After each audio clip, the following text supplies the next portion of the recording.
Yeah, go for it, Ronald. Hello and welcome to Tabletop 24. We're down here again at the Royal Armouries in Leeds, and it is day one of the UK Nationals for Flesh and Blood. Obviously, those that joined us yesterday, we had the Battle Hardened, which was a Blitz event. We did see two Dorinthias in the final, which unfortunately went to time, which did result in a draw for those guys. But that was a hard-fought final if you caught that. If you haven't, obviously, we'll try and get that up on the channel in the next few days. Today, we can expect to see the 3 rounds of CC, followed by 3 rounds of draft, followed by another 3 rounds of CC. Now, the same deck, I believe, must be used for both CC rounds, so we're going to see a lot of heroes switching between, a lot of players switching between their heroes as they go. As you'll see, I'm joined by Baz, or Baz the Bard. Hi. If you've caught up with the channel, you will have seen our announcement previously over the last week. I'm really delighted to have Baz on this weekend. It's been a great help, and we've been working together, collaborating behind the scenes with different bits and pieces. Yeah, it's been good to do something like that. So you may get a little bit of noise today because the room's a little bit busier than it was yesterday. I'll try and cut some of that out on the mic as we go, but hopefully we're going to have a better stream and everybody will enjoy it. So, Barry. Yes, what we're likely to see today. Yeah. So the room is definitely filling up. There's so many players coming in. I think there was 89 players booked in. Yeah. Whether or not 89 players turn up today, we'll have to wait and see. But the room is definitely a buzz. We have got a brilliant venue here. Absolutely brilliant. History is about to be made, and what better place than in the Royal Armoury? Yeah, exactly. I mean, it's such a great venue. Yeah, a place full of history. Yeah. And we are about to make it. We are going to set the new meta for Toa. We've seen the events from the calling. That's all been limited. We're about to see what the new heroes can do against the old ones. Can the new ones shine through? Will the old ones stand their ground? They will not be moved. Yeah, we will see. Yeah, unmovable. Well, some people will be playing it for sure. Yeah. So I think there's a bit of a buzz around the room, and we've caught whiffs of what people are potentially playing. So we're probably going to do a run through now of the heroes and where we think they might be positioned for the weekend. Obviously, today we've got the 3 rounds of draft, so that will be limited to Tales of Aria, so Briar, Oldhim, and Lexi. And tomorrow is, I believe, it's sealed tomorrow, is it not? No, it's draft. It's draft again. Again, same 3 heroes, but we'll go through what's going to be relevant for those 6 rounds of CC we're going to see today. Yeah, indeed. So, welcome to Wraith. Indeed. Welcome to Wraith. Oh my God, 2 years ago. Right, so Dory. Dory has been massive in the UK. She has been a top pick here and dominant, especially with Sharif playing it, and he won 2 Road to Nationals with Dory, even though Prism was in the meta. So Dory will be strong today because we're in the UK. It will be whether or not whether or not she comes across any Prism players. From the callings, we've seen that Prism is having a resurgence thanks to its wins. We'll see how many people in the UK have actually picked that up though. So Dory's going to be strong. She's going to be tight on resources, so it might depend if she comes across any Oldhims or Lexis. She might struggle with that, but it's going to be interesting, that's for sure. I think she's going to be up there simply because she's so big in the UK. Yeah, she got a little bit of support with Monarch, but probably not as much as some of the other heroes have with other sets. No. Let's move on to Bravo. So the one, the only Showtime. My favourite, the one I'm plumping for today. I so hope Bravo wins. For every set, he's got something, and with this set, with Tear Asunder, I am just hoping he's going to shine. I just want him to win so badly. I think a lot of people are going to be plucking for Bravo. The buzz around the room is people are talking about Bravo, either playing it or they have got contingencies to play against it. So it will be interesting to see how he does. But it's time for Control to shine. The UK meta has been dominated by aggro. The last season was just sheer aggro, go wide. Let's see what Control can do. I just want Bravo to win so badly. It's unreal. I think, Bravo is such a good hero. He's so strong, and actually, my only concern for some players that may have picked up Bravo thinking that they've seen some good deck lists is actually it is a sort of a lot of Bravos are fatigue. They're long games, and I mean more fatigue more for the players than necessarily fatiguing out the deck. But yeah, you've got to play the patient game. you know, you've got your big attacks and you really want to just lay them down and start smashing your opponent, but you really have to learn how you've got to be patient. It is the controlled hunter. You know, you just got to play, stick to your basics, play your hammer, and just play out effectively. But, right. So enough about Bravo, my boy. Reinar. Surprise, potentially. Yeah, it could be a dark horse. People don't normally tech against him. He's always there though. He did win a road to nationals, but that was in Europe.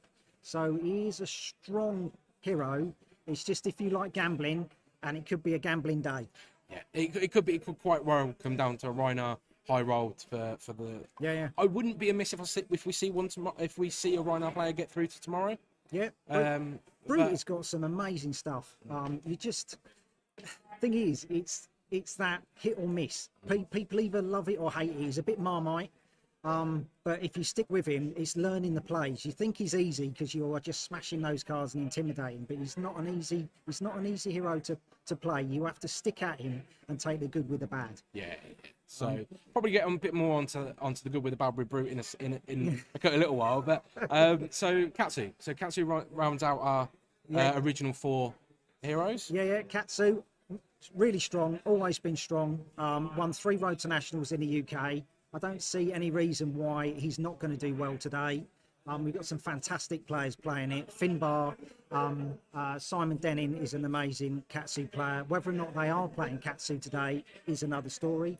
I'll try and find that out later. But yeah, I think Katsu's going to be strong.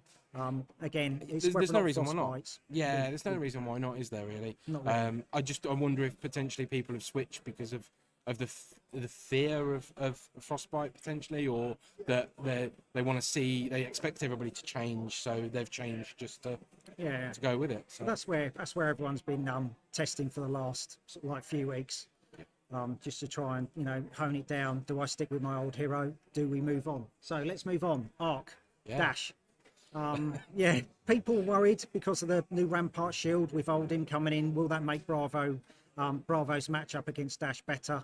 I think with testing, I don't think Dash is really in a bad place. She's still good. We had that thing where Matt Rogers did the old rip to Dash, but I think she's still in a good place. I don't really think Bravo players are going to be running too much Rampart, to be fair. No. But I'll be proved wrong. I don't mind doing that. I'll put a prediction out, and I like to be proved wrong, so that's fine. Yeah, and I think the bit there is Nathos being the fact that it's a 2-handed hammer opposed to having to run something that's 1-handed. And it's only coming in for 4. Yeah. So I think that having that threat late game with an Athos for 6 is very much Bravo's bag, isn't it? I do think if a Dash player does see a Bravo player that has got a shield, then they just have to go with purifiers over induction chamber and basically increase their damage output. So it doesn't matter how many times they attack. The shield is going to be less effective. Now, my hot take, and we'll get to him later, probably is actually Oldham's better situated in that because he can run the crown of their legendary Crown of Seeds. Yeah. So obviously at that point he's preventing 2 damage. Yeah. Potentially. So. But that's where they would rely on the purifiers just to pump their damage up. They need damage pump over more shots. Yeah. Viceroy. Viceroy is in a really good place. First Rune Blade. Yeah, first Rune Blade. Not our last. So he has got the benefit of Rosetta Thorn now. He already runs lots of non-attack actions and attack actions, and Rosetta Thorn is a really good weapon for him. Instead of just preventing someone from healing, he can actually start using his weapon more effectively. So we're going to see.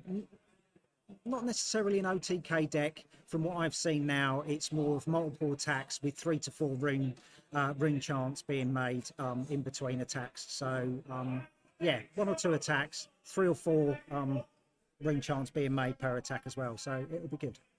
Yeah, and then obviously we'll get onto those later. But every set since then, including Crucible, has had Rune Blade support. So. So I think players are just going through their briefings now. Okay, so Azalea, I don't. Azalea has never been big in the UK. We have not had a massive Azalea player. There are Azalea players in the UK, but nothing Stubborn like Azalea players. stubborn, but nothing like what we've seen in the US, that we've had in Australia, where you have had Azalea players do amazingly well. We've not seen that in the UK, and as there are only UK participants here, probably not going to see it. To be fair. Yeah. I'll be very surprised. Kano, he's not great. Not great in CC. It's really good in Blitz. It's not his friend, is it? But No, and I don't think people have really been putting the time in. We haven't seen him in Road to Nationals. He might be a wild card because it's whether or not people are going to be taking multiple rune armor. yeah, because obviously that's going to eat into your deck, a number of cards in your deck, isn't it? So actually, having to be able to tech against it, maybe. I mean, I know I'm not a great player, and I'm very much a casual player of the game. Sat down last week in CC playing my Oldham deck, my janky Oldham deck, I might say, and then sat down next to a Kano. I was like, well, this is going to go well. I hadn't packed any null rune whatsoever. Yeah, indeed. So the dark horse. Someone might take Kano for hits and giggles, but we'll see. If there is a Kano, I would love to get him on. Yeah. But yeah, it's another one that you really need to practice with. You're building from the deck down, to really set up your big strong attacks late game. But yeah, I can't really see Kano being represented today, really. No, I think that's going to be like I say, dark horse. But if there's a couple in the field, there won't be many more than that. So, right, Monarch, yeah, Bolton. So Bolton Sabres is big. Bolton Raiden was bigger in the UK. Whether or not there are talks that Bolton has seen his day simply with the frostbites. But someone might take a pump on him. It just depends on how many frostbite players or ice players, like the Lexi players and the Oldham players, people are really going to see. I think we're going to see more Briar than Lexi or Oldham, to be fair. But I still think Bolton's got a good shout. He's got a good game plan, and he plays like the Toa characters. He needs kind of like 3 cards in his hand to be effective. Yeah.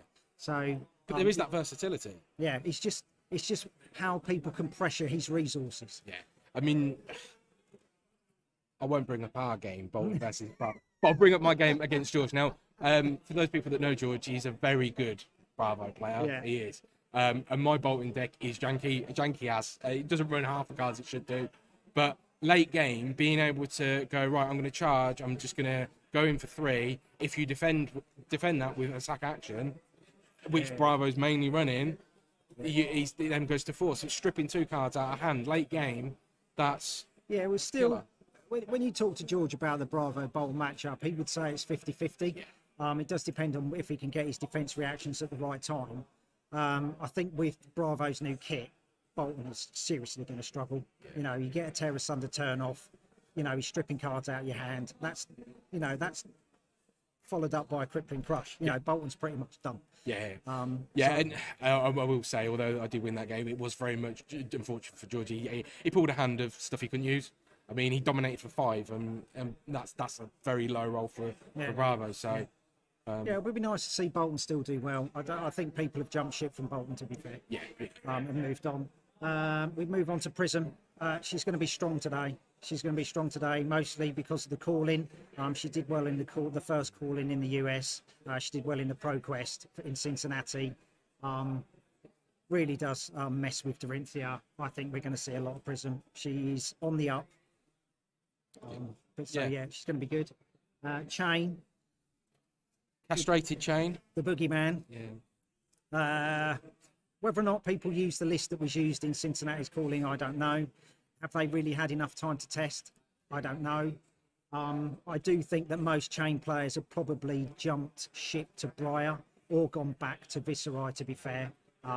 But yeah, we might see a surprise. It's still a powerful ability. I think the Soul Shackle, it's just probably maybe players are going to be using it a bit more sparingly than they did before. Yeah, and he might go a bit more tall instead of going wide because he can't go as wide because of seeds.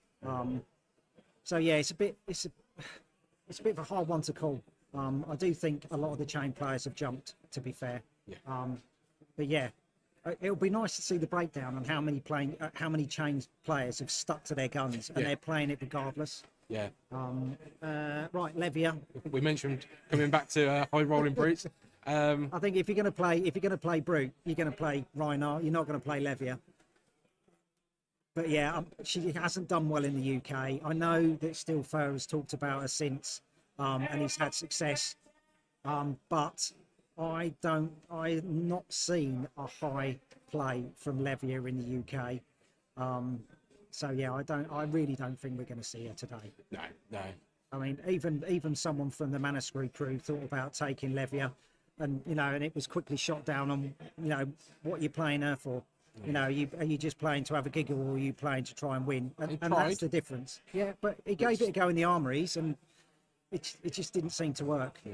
So yeah, it'll be nice to see her. I don't think she's going to make an appearance today, to be fair. I think there's still room for it. I think there's a deck list out there for her, I imagine. I just don't think she's been solved yet. It's like one of those, when a set comes out, people jump on the easiest character. Chain, solved, done. Stick with what you know. And then like Levia's been left, and she's not really been, the pieces have not really been solved for her. She's a little bit more complicated to play. And if you're going to play Brute, play Rhino. It's a lot easier. So, So we're just getting a little bit of a heads up that we've got about a couple of minutes left before the mics in front of the camera are going to go a bit nuts. So, right, we're just going to round out quickly on Tales of Aria. So, Briar. She's going to be good. Yeah. From the decks I've seen, so you've got 3 builds with her. You've either got the lightning build, so low to go again. You've either got the earth build, so she's really tall. I really like the hybrid build where she has got a bit of both. It's got all the bramble sparks, and it's got all the ball lightning. So she's doing multiple arcane damage with those 2. She gets go again off of it, so she then comes in with the Rosetta Thorn. It's been aptly named Bramble Ball by a player. I have got high hopes for that deck.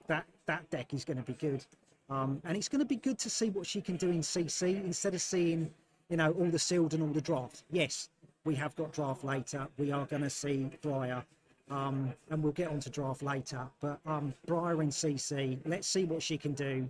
Let's see her, sharpen her thorns and and come out swinging. But I think she's going to be highly represented today. Yeah, I think we're going to probably see a lot of her throughout the weekend because of it. Yeah, indeed.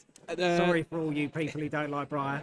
So Lexi, now just obviously for a bit from there, we did have 19% of our blitz field yesterday was Lexi. So there's about 18 players, I think that was, who were playing Lexi. Yeah.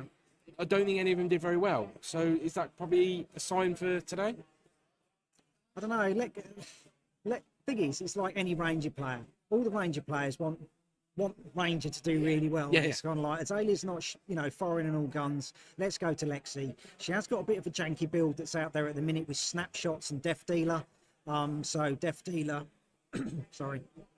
allows you to draw a card, and then basically what they're trying to do is hope that there's another snapshot on top, so you get multiple snapshots coming out for a massive wide turn for hardly any resource. Which is great. The trouble is, it's kind of like a one-trick pony, and if you don't get a snapshot on top, where does it go? But I was talking about this earlier with Lexi. Really, she wants to be concentrating on her Voltaire. I personally think it should be Voltaire. When you look at Bolton, and people talked about Bolton, do I go Axes, do I go Sabres, do I go Raiden? Raiden was the better build. So, it's just Lexi is a lot more procedurally, it's hard to play her. Yeah. So you really have to know sort of like the timings.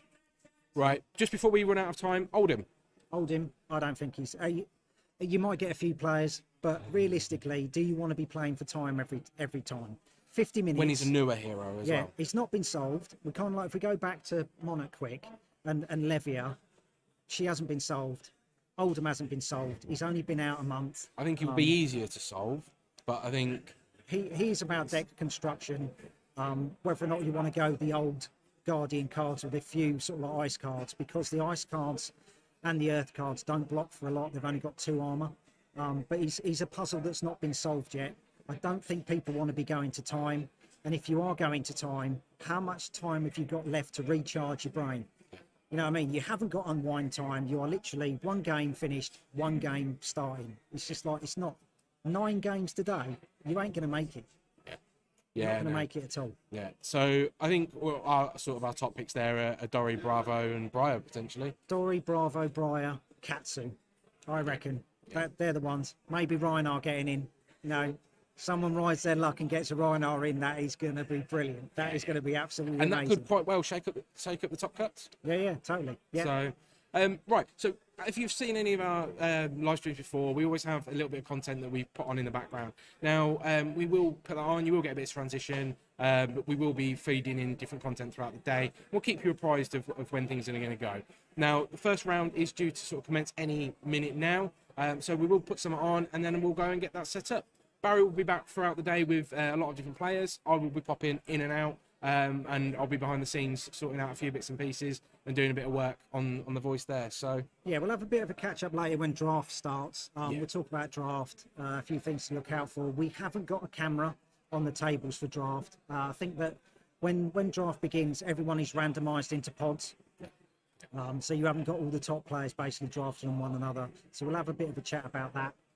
Just a word for the games. It is player commentary through the games. We are sitting directly next to the stream table, so it would be highly unfair for anybody to commentate and basically give any tips and tricks that basically people are holding or what they could potentially plays could actually happen.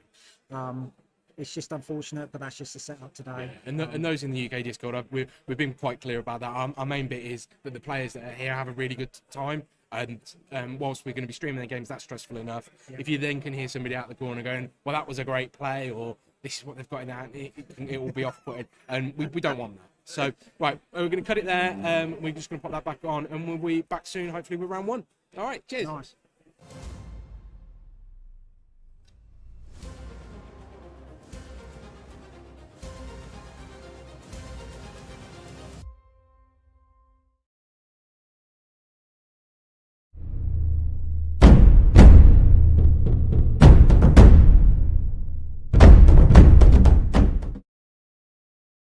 Hello there, I am Steelfer. I hope you are enjoying this Nationals coverage so far. The team are doing a really great job in streaming it. I just wanted to take 2 seconds to introduce myself. I'm a London-based Flesh and Blood player. I've been making videos now for the game for since I started making videos for other card games for a couple of years.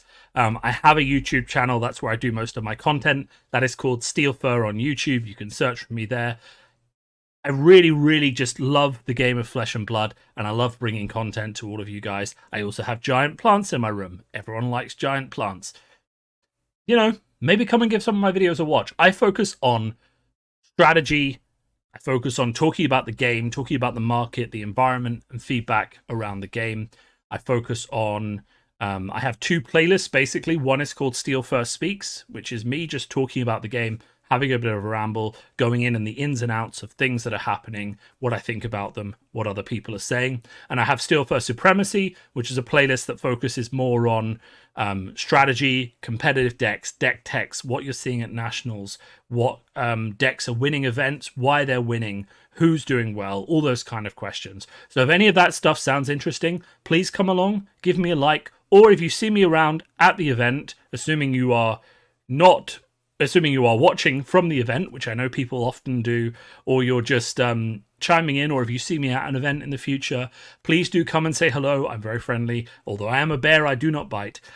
So, just really good to meet you all. And of course, I love this game so much. So let's see more Flesh and Blood. Let the coverage continue.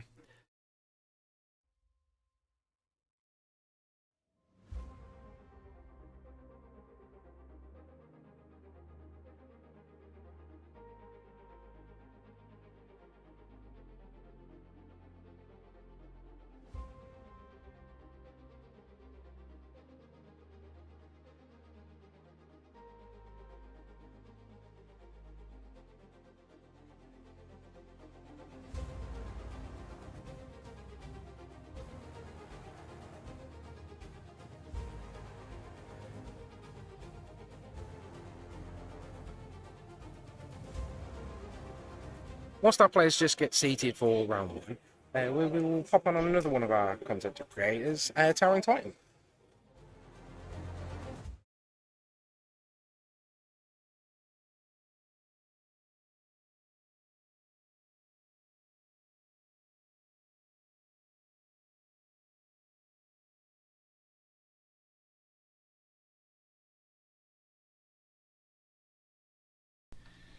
Hi guys, it's Chris from Terran Titan, and I'm a UK-based content creator. I just want to give a bit of background about me and my channel. So I first started playing when Crucible of War was announced. I was on holiday in Poland, and my friend Jamie Banfield from the Fab Five sat me down to play a Welcome to Wraith draft, and I haven't looked back since. During the draft, I was opening the packs, I was looking at the artwork, and playing the game, I just fell in love. It was everything I wanted from a game.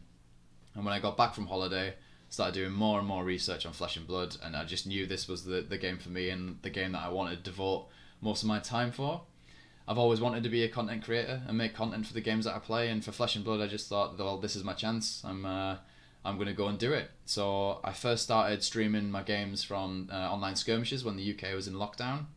Started off the season by going 2-4 with Bravo, and by the end of it I was going 4-2, just bubbling at the cut line. So I was really, really close, but I was very, very happy with my progression. After lockdown lifted, I started travelling up and down the country. Went to lots of skirmishes and lots of RTNs. Got a lot of footage from the top cuts of those, mainly because my camera couldn't record all day because it would die just for the batteries taking on the heat, and it was a mess.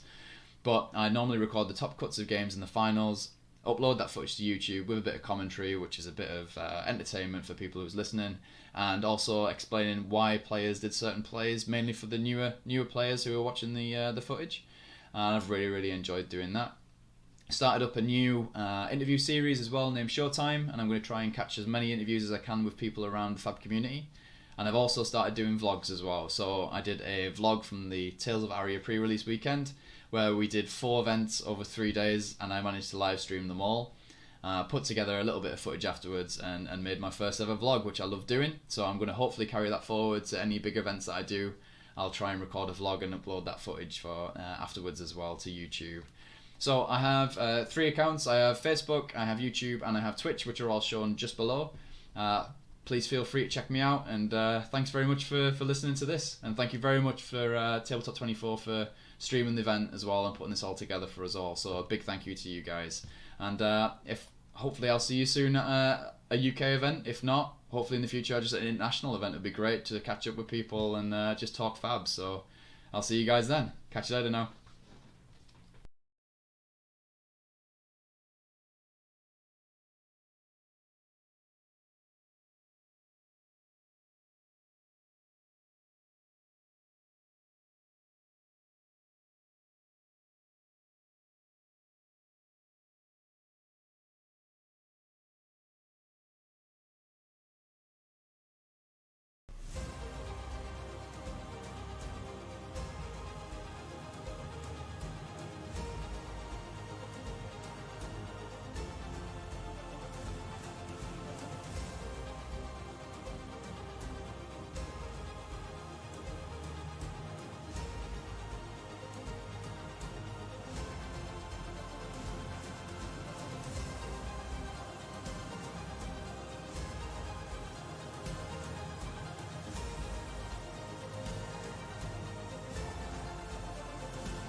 But first, we do have a mirror match. We do have Raya versus Raya, and we've got some good players that have volunteered to come on for their first round. So get that underway shortly.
Yep.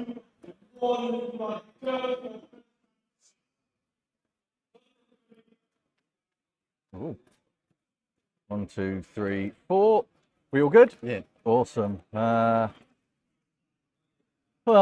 not ideal, but we'll do what we can. Let's just go with place an Archer Arcanix, Yeah. paying 0. Sure. So it's reveal the top 3 cards. So we've got A brick. none, and I'll shuffle my deck afterwards. Yeah. So no Arcane, just a brick, and that gets banished. Thank you. There you go. No, oh well.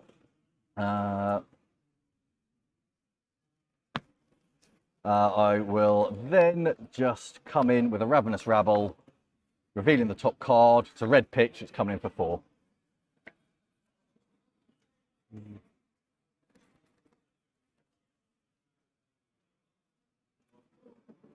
Block for 4. Yep, no problems. And I'm going to pass priority. No weapon attack. No weapon attack. Okay. Oh, sorry, yeah, you just pass priority to damage, that's fine, yeah. Yeah.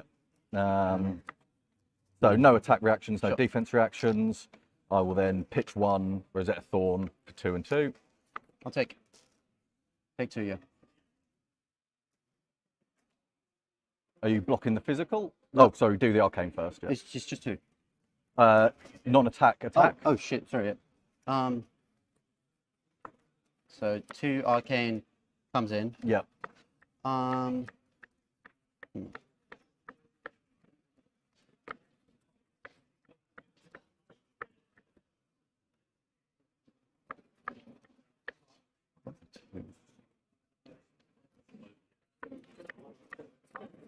I'll take it. I'll then Arsenal and pass. Yeah. So I'll draw 1, 2, 3, 4.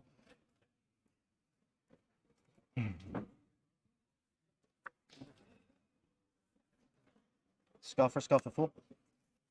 Scarf for 4. I will block 3. Any attack reactions? No. No defense reactions, so take 1. Yep. And again, did update both. Ravenous Rabble. Reveal Red Razor Reflex. So it's coming in for 4. Yes. I am going to declare no blocks, so taking 4. Oh, sorry, attack reactions. Stop getting ahead of myself.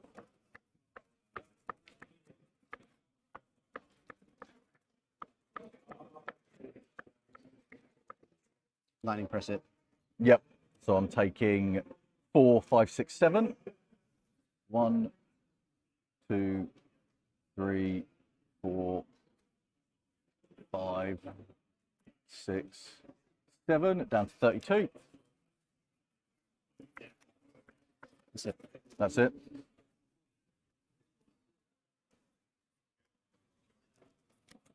Sure, go ahead. I will Scar for a Scar.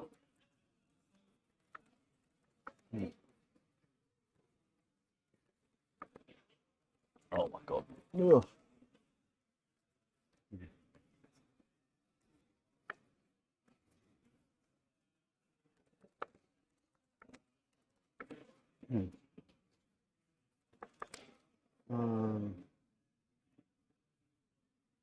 Yeah, no blocks. Take all. Yep. I will then E-Strike. Coming in for 7. Oh, sorry.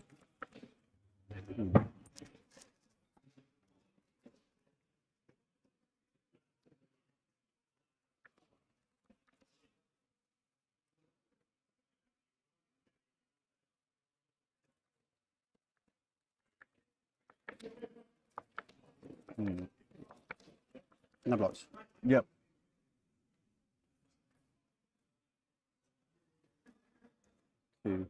Yeah, 32 to 25. 25, yeah. Yep. I'll then Arsenal and pass. Or pass priority Yeah, in case yeah, you've got any it's fine. instance. And then draw 1, 2, 3, 4.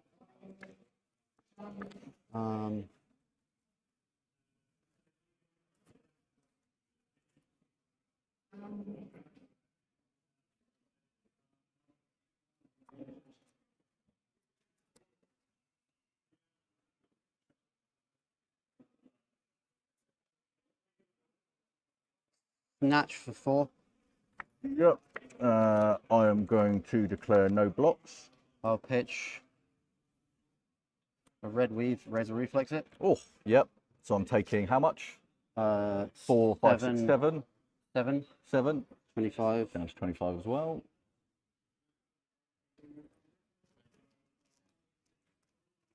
Go again and draw a card. Yep. Get on my dice and I might actually remember some triggers.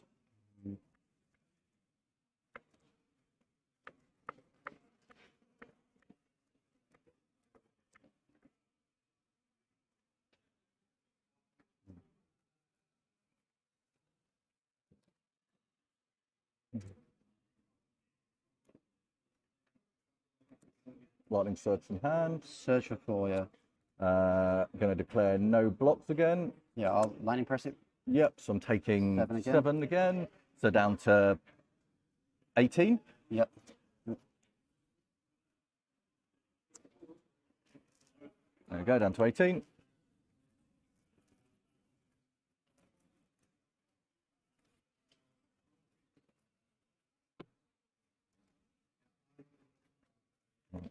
I'll remember to put a counter on Fendel's tunic. Sure. Oh, it's so sad being me sometimes. I'll play Sinatra Carnix, declaring 0 for the cost. Yeah. So revealing Ravenous, Snatch, and an E-Strike, so a brick. Yep. Thank you.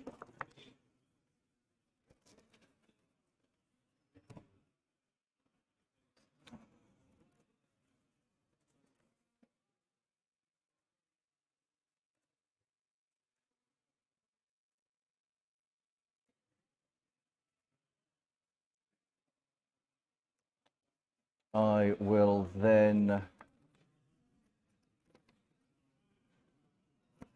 play Thunder Run from Arsenal. Yes. I will pitch an Earthlaw Surge Blue, yeah. to come in for Autumn's Touch for 10.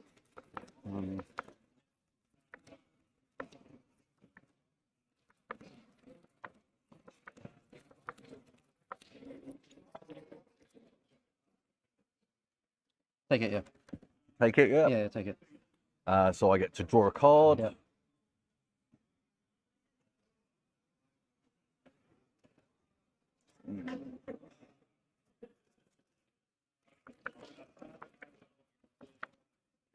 Don't think I really win if I do that. So, I'm just going to pass priority, Arsenal, and say go. So 1, 2, and a 3.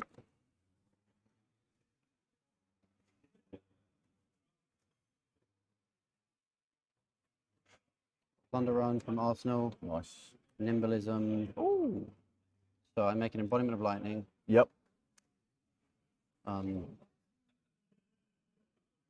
play an Entwine Lightning. Yep. Revealing. Oh, you don't need to because it's. No, no reveal. Yep. Sorry, I'm going to play Shockwave. Yeah, yeah, crack on. That's right, Shockwave, sorry. Yeah. No reveal though. That's coming in for what value? 9. 9. Yeah, 9. Oh, that's a lot of damage. No embodiments.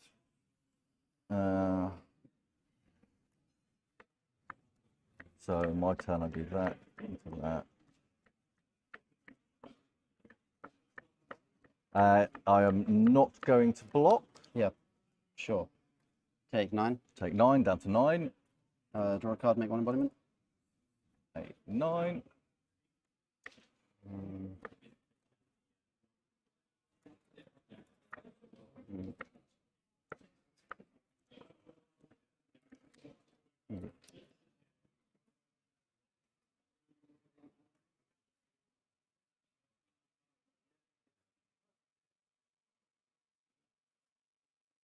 Right.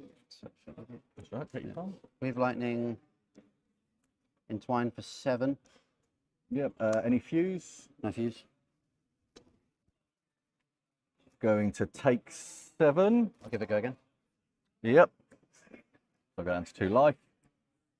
Sure, I will Tunic Weapon Attack for 2 and 2. Ooh.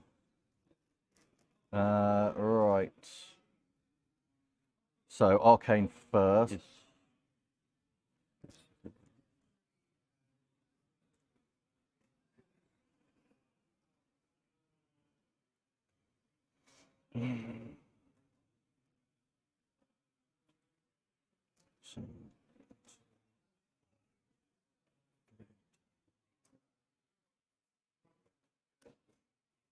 Oh, so I need to stop both, don't I? Oh, that is annoying. Oh, no, I don't. So I will pitch that to stop one of the arcane. Yeah. Take 1, go down to 1 life. Sure. And then for the physical, I will block with Grasp of the Arknight. Sure, so you got a 1. Go to 1 life.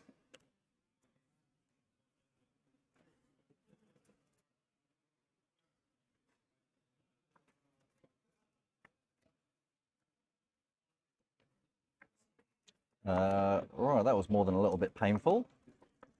So Autumn's was a pitch, so that's gone. Yep. I am going to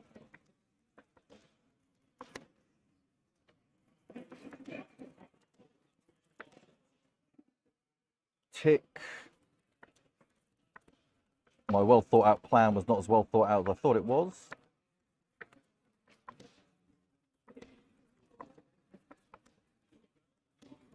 It's not at all. So it's going to have to be a gamble. I'm going to pitch that, Yep. play Tome of the Arknight, Yeah.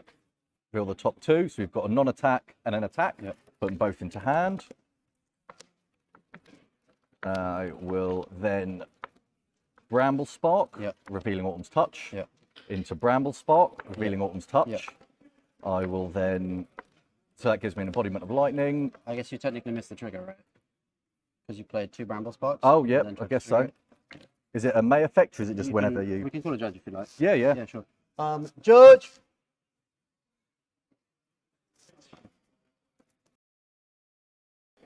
Just while we get a judge ruling on that, I've just turned off the player mic so we can actually let them discuss that in private. We'll get back to you shortly.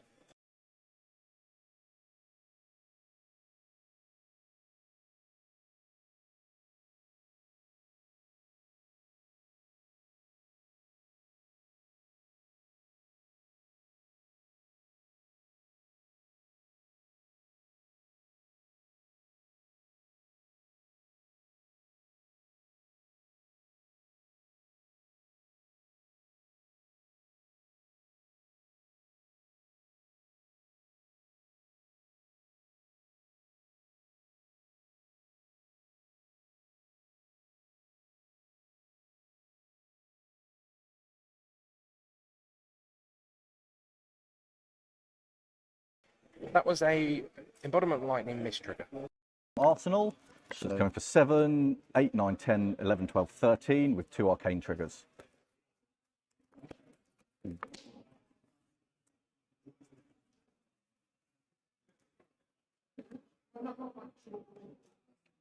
$13 with 2 arcane triggers. Yep.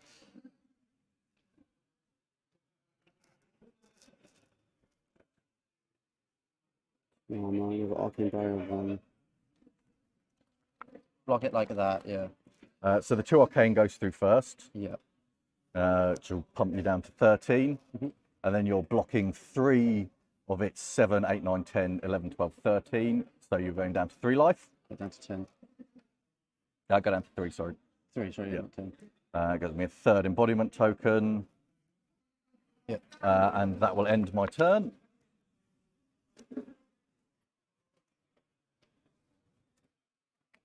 Go 1, 2, 3, 4.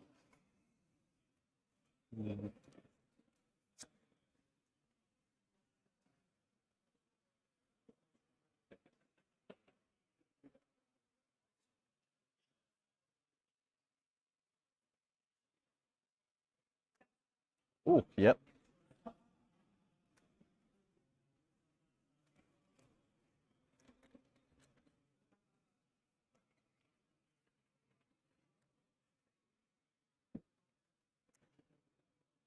Pitch to grasp. Yep. I have counters on these. So.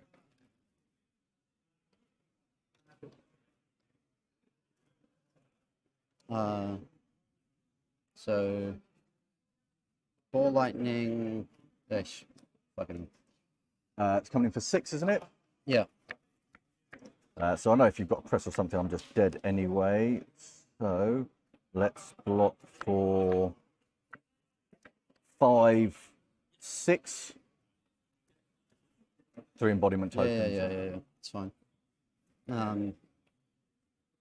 Then Arcanic Shockwave fused with Lightning Surge. Yep. Oh, miss trigger on the rune chant you created. Oh yeah, I missed the trigger. I don't know how that works actually. I guess we've got to judge again because I don't know if the rune chant doesn't deal the damage or if it just disappears. Because if I don't remember the trigger, I don't know if it just disappears. Should I just ask the judge again? I couldn't tell you the answer. Yeah, on that I'll one. just It's go not to judge.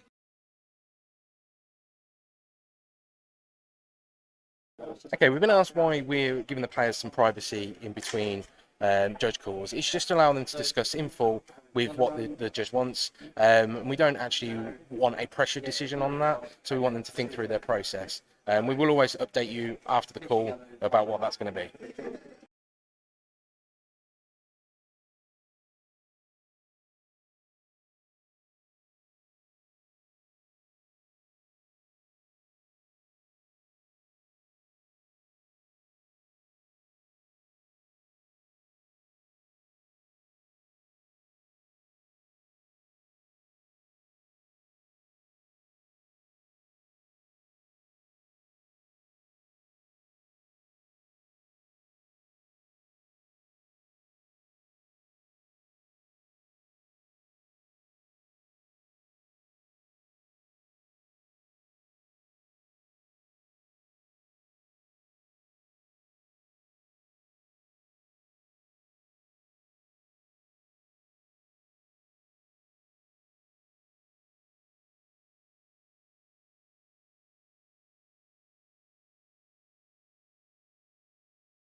So with that, there was some discussion on when the rune chart and when the ball lightning arcane trigger happened. Players discussed it through. They were looking at warnings. However, Mount Waters would die through arcane damage. So that is game 2 Mount vote.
Now, sure, we'll have a lot of time in between rounds with that ending so quickly. Let's hear from one of our other content creators who's provided content from the weekend. Let's go again gaming.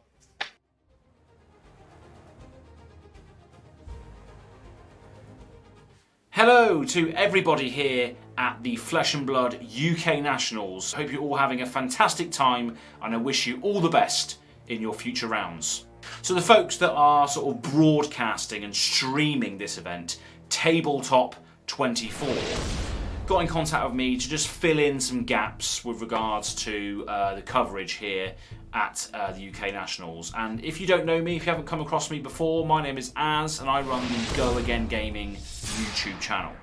So if you're sat there at the moment having a beverage, having a snack, not knowing what to do with your life while you wait for your next round, then go and subscribe to my channel. That would be absolutely fantastic. I'd love you big time. If you subscribe to me, you can expect to see the following content now or currently or in the future. So the first series that I take a lot of pride in and a lot of time in is the Let's Visit series. This is about me travelling around to different parts of the UK and capturing and filming local game stores in their essence. All of the ones that host and play Flesh and Blood, that is. So make sure you stay tuned to that series for your chance to see through my lens your favourite game stores. So the second series you can come to expect on a sort of monthly, fortnightly basis is the Life's a Pitch gameplay series. This is about me just playing different members of the community, from content creators, podcasters, or just general players of the game. So stay tuned. So aside from the videos that I do on the channel, I also do some streaming. So I open up products when I get them through, like booster boxes and all that sort of thing. And I also host and stream the Go Again Gaming Opens, which are free to play anywhere events, all hosted and captured on Discord. So make sure you stay tuned to the channel on how you can enter those free-to-play tournaments, because they are so much fun. The last one was a long one. It was a CC event with 4 Swiss rounds, a semi-final and a final, so it was a very, very long evening of gameplay. But it's always good to capture and host these events to see how the meta might sort of fluctuate when new cards and heroes come out. So it's always good fun. So please make sure you stay tuned to the channel on how you can enter those Go Again Gaming Opens through Discord. Yeah, so I do a bit of streaming here and there as well. So yeah, to sum up, I'm going to be doing a gameplay series soon. I'm going to be obviously carrying on with my Let's Visit series, visiting game stores. I'm still going to be putting out videos on speculations and sort of predictions and all that sort of stuff that I have from time to time. And I'm still going to be streaming some stuff as well. I'm not going to speak to you about the meta or hyper-competitive play or optimised and tuned decks to beat your opponents down with E-strikes and command and conquers, but I will talk to you about theme, about flavour, and about jank. So subscribe if you like that sort of stuff.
we are going to have a word with one of our winner of that round. But whilst we wait for that, just to let him get a bit of a breather after the game, we're just going to pop along to Fendall's library.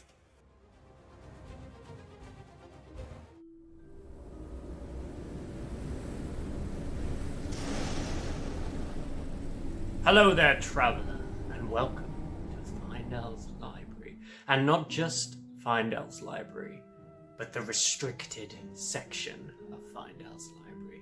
Today, on Halloween weekend, we're going to be delving into tomes of forbidden magic and looking at cards deemed so powerful, so game-breakingly destructive, that they are cursed to the realms of unplayability. They have been banned. Let's take a look at the first. The famous, the recurring nightmare that drones within the depths of your very soul. Hear now in the whispers of the night. Kodachi for one. Kodachi for two. No. Kodachi for one. Drone of brutality for 7. On the 18th of March 2021, Drone of Brutality was banned. What does this card do? Costs 2, deals 6, and when it would go to the graveyard, instead it goes to the bottom of your deck. Why was this such a huge issue? Well, Ira Crimson Hage was using Drone of Brutality to massive effect in the Blitz meta. Having two red drones in your deck meant that you never ran out of threats. And because Ira can turn the 6 attack into 7 with her hero ability, you were able, with a single blue, to hit them with a Kodachi for 1 and then hit them with 7. A really powerful line from just 2 cards. This combination of damage nearly always forced a 4-card block in the endgame when the opponent hero was on 1 life and they'd run out of armor. And because Drone would go straight back in your deck, you could keep doing it over and over again. All first place Ira decks on FabTCG up until the ban listed 2 copies of Drone Red, all the ones I could find anyway. And you have to go back to the Blitzathon to see a build that did well without them. Kale McCreef run an aggressive Ira build in the Blitzathon that didn't run Drone of Brutality Red. It ran more aggressive cards like Scar for a Scar and Ravishing Rabble. Could we see this card return? I don't think so. LSS said that Drone of Brutality goes against one of their core design tenets, that being every card counts. You can block with this red and you'll know it come back later. You can use it and you'll know it come back later. There's not that risk that you have to use a really good card to block with, like you know, if you have to use your Crippling Crush to block, you know you don't have that card unless you remember it's it back. So, personally, I don't think we're going to be seeing this card anytime soon back in the meta. But we'll always have a place for it in the restricted section of Findel's Library.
Okay, guys, so we have Matthew Folks. He's just won his first round, lightningly fast.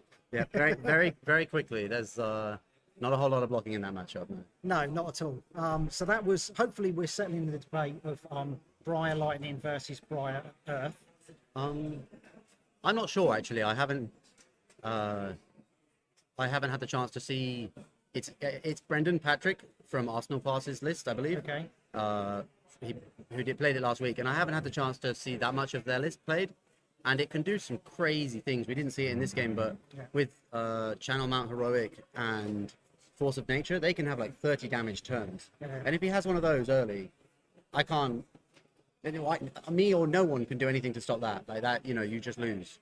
Well, that's why there's no blocking, because you're trying to get the big turns. But it can, I guess, suffer with consistency because when you have those high highs, you also have costs. So. But thank you for coming on the stream. Yeah, no First worries. round is never easy. You started off quite calm. Then we had a few niggles halfway through, and then that seemed to throw both players off. And then kind of like I think the nerves are kind of like getting the better of you. I put out a call on the Discord. Can anybody volunteer to come on first? On the first game, you stepped up. You were answered within an hour. Yeah. So thank you very much for No, that. it's been fine. amazing. It's fine. It's good. So, I think I did feel a bit nervous. It's been a long time since I played on camera, and I struggle. I have dyspraxia, right. so I struggle with the mechanics of actually playing with the cards. Yeah. Like halfway through the game, I was like trying to draw a card. I think it was a Ravenous Rabble, and I was like I was scuffing my deck twice. I was like, ugh. It doesn't help that we've actually asked you to record your own health as well. Yeah, exactly. So But, another thing for you to. But concentrate. I don't mind, and I know my girlfriend wanted to watch, so shout out to her. She just graduated yesterday, so congratulations. So it's been a really, really good weekend. But yeah, It's been absolutely a pleasure for you coming on. I wish you all the best for the rest of the day. thank you very much. Thank you very much. And we shall see what Briar Lightning can do. What would you say is your best card in your deck? All right, I don't think many people would agree that it's necessarily a really powerful or impactful card because it doesn't look that way. But Gorganian Tome. Okay. I like doing some specs, like some speculation buys. Yeah. So when they revealed Briar originally, like months and months ago, I bought basically every shop in the UK out of Rainbow Foil Gorganian Tomes because there's not very many cards in the game which read draw a card, go again. Yeah. And it's a non-attack action that's relevant now for Briar. It would have been relevant for Duskblade, but rest in peace. You're trying to get your embodiment of lightning. That's what that card's in the deck. If it just said draw a card without the added, if there's one in the graveyard, you get an extra, and you could play 3 of them, it would be insane. It would be crazy. It looks so unassuming, but I think it's just a nuts card. And I'm always it doesn't block, doesn't pitch, but blocking and pitching, they're overrated. So. But you are hoping that your opponent hasn't got one because they're drawing 2. Oh yeah, in the mirror here, he played his on the first turn. Yeah. So I knew that that's where you want to be. You want to know that theirs is gone, and that that suddenly somewhere in your deck you have a 0-mana draw 2 because it's Pot of Greed. Yeah. Pot of Greed is anyone who plays cards knows that Pot of Greed that's some serious spice. So yeah. That's brilliant. Right, one last question. Yep. If you have pack 1, pick 1, any card, what card are you looking for? Pack 1, pick 1. I thought about this a lot because most people might say one of the equipment, but I guess Winter's Whale. Okay. Because I think if you can draft a Winter's Whale, it kind of tells you everything you need to know about what your draft wants to do. And I had thought that Oldheim would be underdrafted from my preparation a few weeks ago, but having seen the calling results, where it seems people have really understood how to draft Oldhim and how to fatigue people with Oldhim, that maybe that's not still the right first pick. Maybe Oldhim will be, more aggressively drafted, and people will be a bit more up to date on how to play that But hero. that's the problem. If more people are drafting Oldhim in your pod, it's not going to be as good. But if I do open a Winter's Well, you're not complaining, are you? No, not really. Actually, I take it back. My pack 1, pick 1 is a caution. It's a caution. I'm here to win. But if I win £350 as my pack 1, pick 1, I think that's, I'm the real winner of that draft. Okay, no matter what. so the dream is the caution. Yes, the caution. But the realistic one is Winter's Well. Yeah, yeah. Oh, that's cool. No, Well, thank you very much. Thank you Cheers, very much. Matthew. I appreciate Thank you it. very much.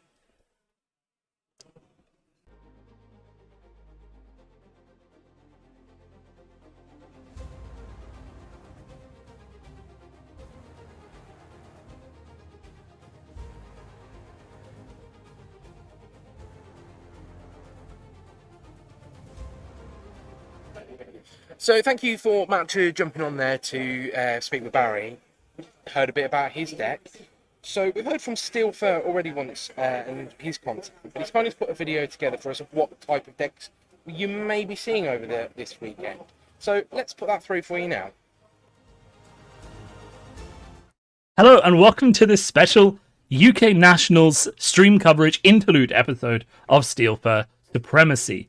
I am of course Steel Fur, aka Finbar, a Flesh and Blood player based in London, and I am playing in this event. However, I have taken the time traveling use of recording videos to make this special episode for you in the middle of the regular stream. And this is to help you, the viewers at home, better understand the sort of decks that you're going to be seeing at the tournament today. Now, I'm going to run through these decks very quickly. I'm not going to break them down all completely. That will probably come after the event or in another episode on my YouTube channel, which is YouTube.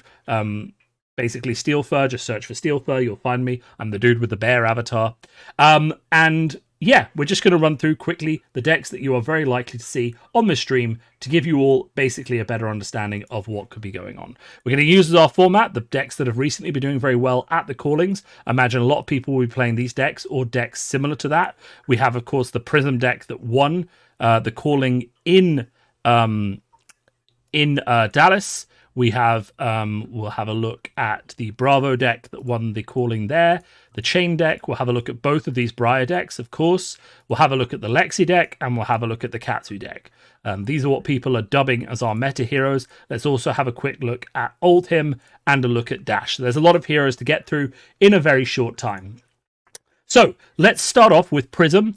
Prism, of course, is your Herald slinging aura slinging illusionist hero. Comes in with very, very big attacks, and you may see a mix of decks coming through on the stream today. You will see decks that are based around the auras, so Merciful Retribution, Ode to Wrath, Genesis, and of course the other one, which isn't here, which is Arclight Sentinel. And you'll see decks based more around these heralds and the big attacks that Prism can come through with. So if you see Prism on the stream, try and figure out what Prism deck they are playing. Do they have a lot of auras and shields in play that they're trying to protect? Are they just attacking as many times as they can with very big hits? Remember, though, of course, Prism can change depending on who they're playing against. So you may expect to see one type of Prism deck, and the same player may be playing a deck that feels different from one game to the next as they side in their auras or out their auras based on what's happening. So when you're watching a Prism player, try and figure out how they're playing, because that will kind of influence how you're watching the game a lot better. Moving on from that, of course, we have Bravo. Bravo does nothing more than just swinging the hammer and coming in for 4 or 6 based on whatever's going and blocking out his opponents when it makes sense. That's not to say that Bravo cannot be the aggressor in the matchup. Things like Crippling Crush, Mangle, and Cranial Crush, all of these things, including stuff like Righteous Cleansing, can be very, very powerful attacks, coming in with huge crush effects that cause a lot of damage to anyone they hit. Again, Bravo does like to change whether he's more defensive or aggressive based on the matchup. You will see a lot of Bravo players put in things like Unmovable, Staunch Response, and things like that to deal with the aggressive matchups from people like Katsu, people like Briar Aggression, and basically just to try and get that place back where they've blocked off a lot of your reds, and then you can't really do anything as they hit you with their massive crippling crushes, mangles, etc., and then pummel them. Bravo, of course, has won a calling recently, so expect him to be very, very popular on this stream. And of course, he was gaining in popularity before these calling wins happened, so expect to see lots of him. Chain is one that everyone thought was dead. However, he is here and he is back. People took him to a top 8. Is this as good as the previous deck? No, but it's definitely one to watch. There are a lot of people who weren't happy that Chain was nerfed and are still trying to make him work, and it's really good to see that he is still working, and it will be very interesting to see how this Chain deck does, if anyone in fact brings it to the UK Nationals. I'm not aware of anyone in the UK that's been practicing this deck, so we're going to have to see. We then have 2 versions of Briar. One I know for a fact a lot of people in the UK have been practicing with, which is this autumn-focused, this earth-focused red, this earth-focused attack Briar with lots of buffs and a focus on running Channel Mount Heroic, Bramble Spark, and Earthlore Surge to just give these big buffs to things like Command and Conquer, to things like Enlightened Strike, things like Scar for a Scar and Snatch. We also, of course, have a lightning focus Briar, which a lot less people are playing because it requires a very strong focus on aggro and not a very strong focus on blocking or defending, which a lot of people are not very comfortable with. But I am, because I play aggro Katsu a lot of the time. And this just has lots and lots of lightning attacks, tons of go again, and it's really going to look to do as many attacks as possible every turn and just beat its opponent into the ground by using these ball lightnings, the go again, the enlightened strike, the electrifies, and just to do as much damage as possible. Then we have Lexi. Lexi is doing a lot of the same thing as Lightning Briar at the moment. No one is really consistently running Ice Lexi and getting into high placements. So instead, you start to see all of these, lightning-focused Lexi builds with your Buzz Bolts, your Bolton shots for Go Again, Dazzling Crescendos, Sink Belows, and Snapshots. So if you start to see that Lexi just doing 1, 2, 3 attacks a turn, you know yourself you've got a Lightning Lexi on the stream, and it's a good idea to try and pay attention to the fuse abilities on her arrows.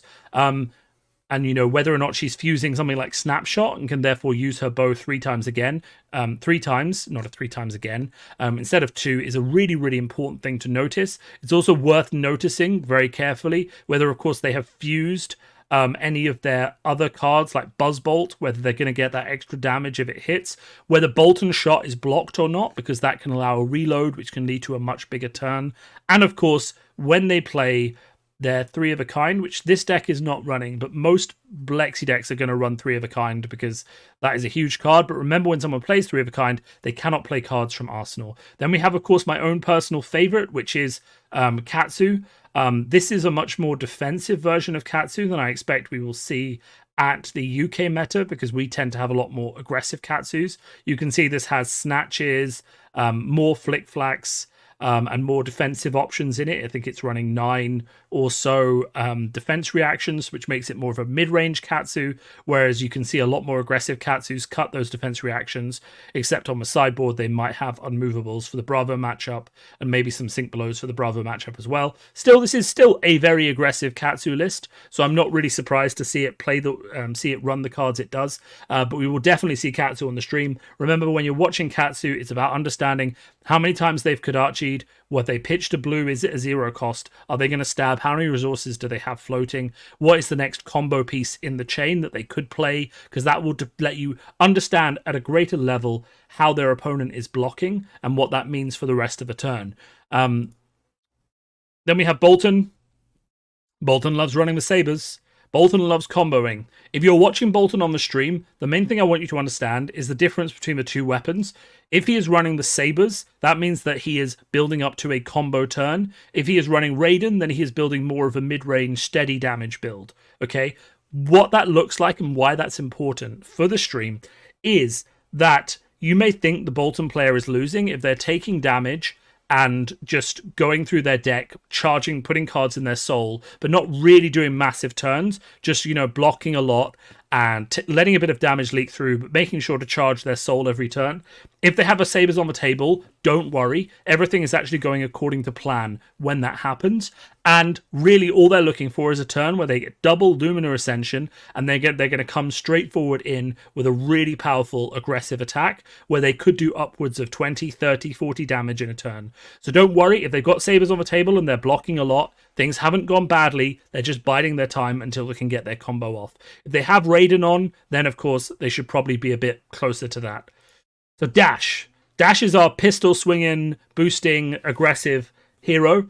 I think it's important to understand one thing when you're watching the Dash matchup is to try and figure out whether they've gone more control in that matchup or whether they've sided out more for aggression. Most Dash decks will run little bits of both, but the main thing really that you're looking for is how many turns they're investing in setting up induction chambers and plasma purifiers. Most Dashes on the stream should be more defensive than offensive, so you should expect to see that build up, but there may be certain matchups where they lean more towards hitting people with the boost cards. However, I don't think that's going to be that common in this tournament. So the main thing to understand with Dash is how many induction chambers and plasma purifiers they have on the table, because that basically is the theoretical limit of the damage they can do every turn without playing another card from their hand, right? So if they have one induction chamber, that means they can swing the pistol twice for 2. If they have an induction chamber and a plasma purifier, they can swing the pistol twice for 3. And every time they add an induction chamber, they get an extra attack. Every time they add a plasma purifier, they get an extra point of damage. So the maximum damage they can do with 3 induction chambers and 3 plasma purifiers is 4 attacks for 5, but remember that each one of those attacks and the loading of the chambers plus the purifiers does cost a blue. So to fully pitch, to load everything will cost 2 blues, and to attack with the pistol then will cost another blue, which is 3 blues, which is a lot to play in a specific hand. So dash players may never actually build up to that level, because to do that means they can't attack consistently with 1 blue.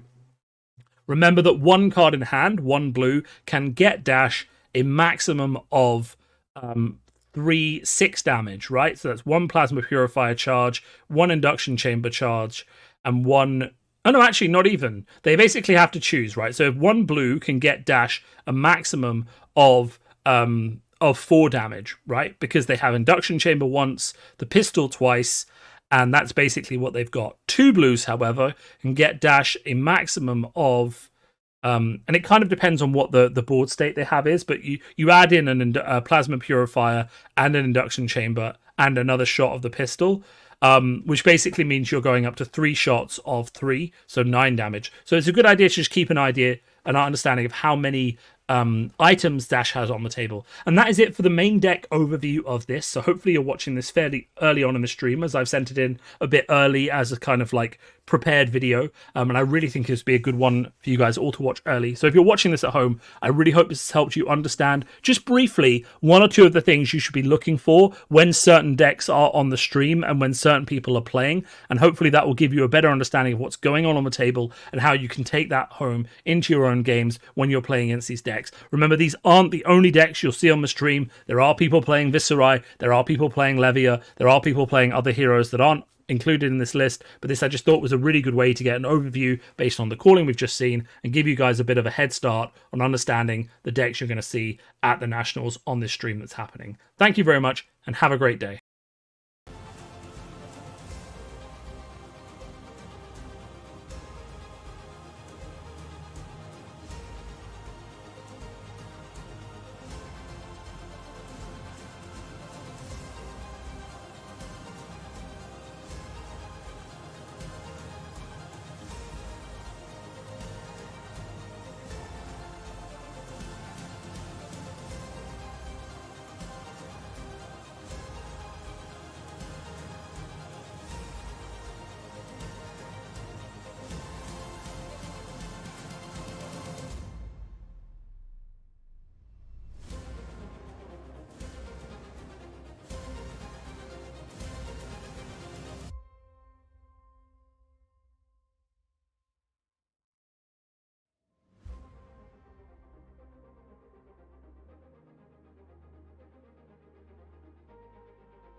guys, so we have round 2 has been paired. We have George Roger playing Bravo and Jack Raven playing Prism. So it's going to be whether or not Jack can deal with all the strength 6 attacks that Bravo has to knock out these phantasms. The game will definitely change if the Prism player has the library. Sometimes Bravo can struggle with the amount of yellows that are actually in his deck. So we shall see. So stay tuned. The guys are just going through their sideboarding, and we will bring you the game as it's about to start. Thank you.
Do one last check of sideboard before we commit and chuck anything in. Yeah, of course. Yeah.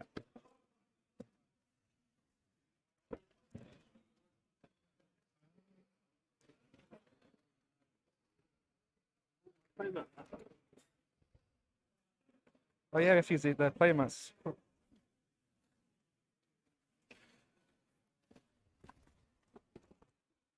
Nice. Have you got any knocking about the reason? Yeah, so I've got a full suite of stuff here. So cheers, man. Just got to open up. I was just finishing off my last little cuts. This game won't go to time. No, no. I think...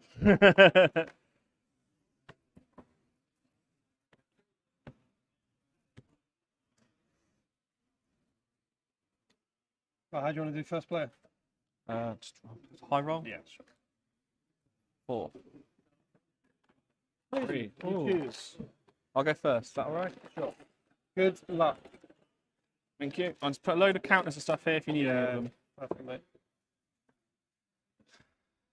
Nothing unusual. No. Nothing unusual.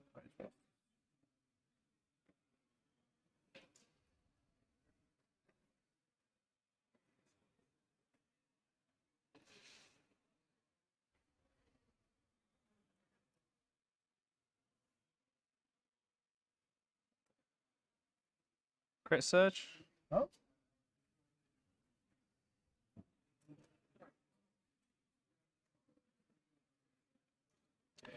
No,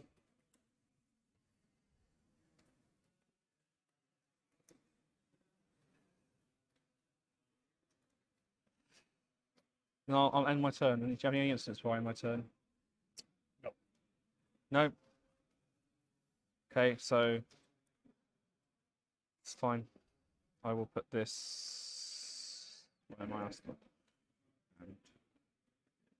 Yeah. Wait. So before, so you've declared no instance. So You I pass. you have to ask them now. Okay. Yeah. Right. Over to you.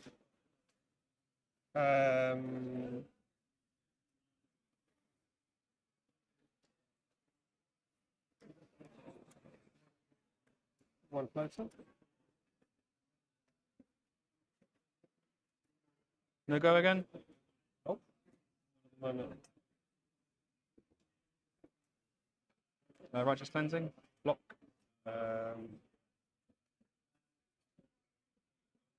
Yeah, I'll pay for the action point. Mm-hmm. Arsenal pass to you. Okay. Surge resolves. Let me just check. Carry on. It's going to swing for 4. Just 4. Yeah. 1 and 1. And one hand, one ass.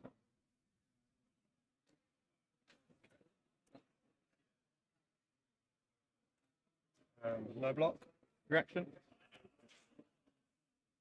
I will sick this.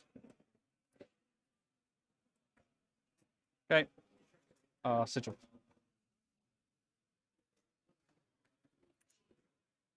Cheers. No Thank problem. you. Right, over to you.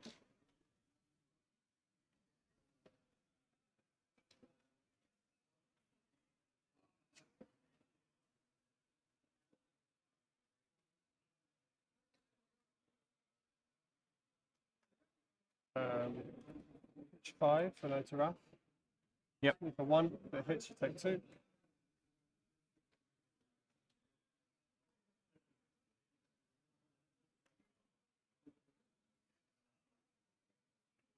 Go again. Yep. No block. Take 2. Yep. I Arsenal pass. Okay.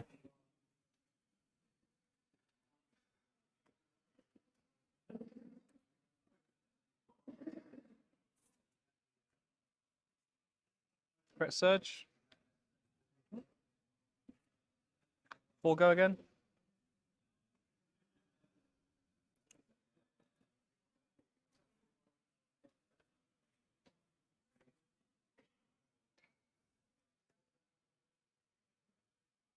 No block.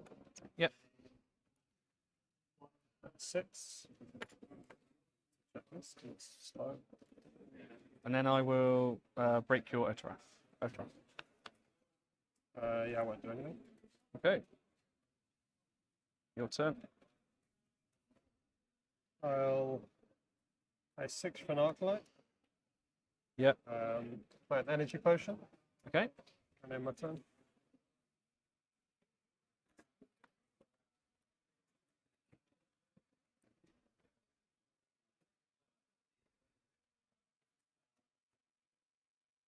So I'll break the arc light. Yeah. And then end of my turn. Sigil. Yeah. I'll do something under yours as well. Game 3. Sure. Before you draw, I Yep. Pitch 5 to play Genesis. Yep. Yep. Arsenal.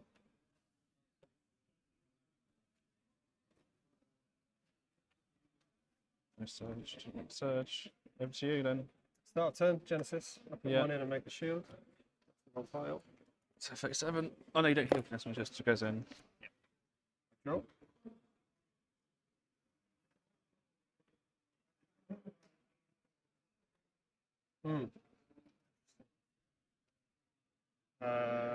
Swing you for 1. No defense reaction? No. Take 1. Flow through. What's the 3? Yeah. I draw 3. For you.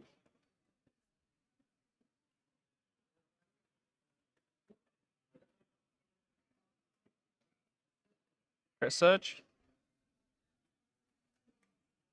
Then 4 go again.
Yeah, no block.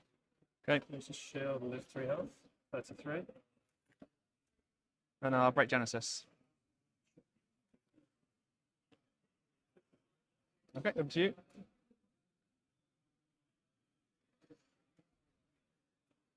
Two, three.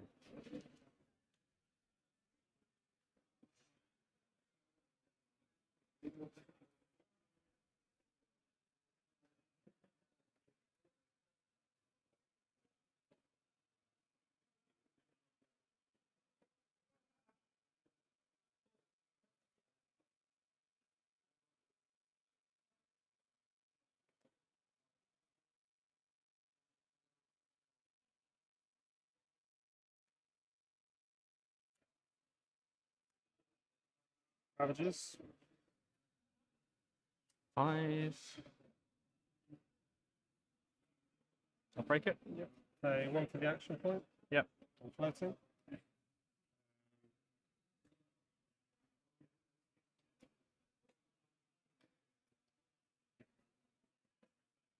Make it 3. Automatically 3 shields. Swing you for 1 will go again. Yep, these are all going to resolve, so I'll take the 3 damage. Down to 40.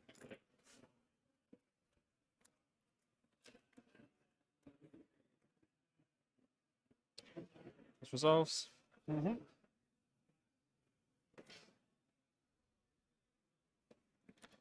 Crit surge.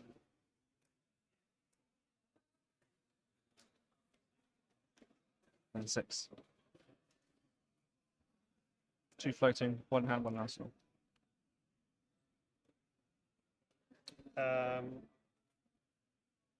No block. Yep, reaction. I won't sink. Any other action? No. Alright, so lose 2 shields. Lose 2 shields.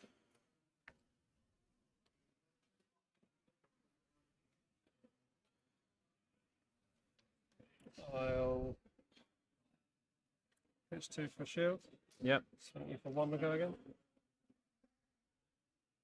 Yep, take 1. Take another, and again. Yep, so down to 38. And then pitch 2 for library. And draw 5. Okay.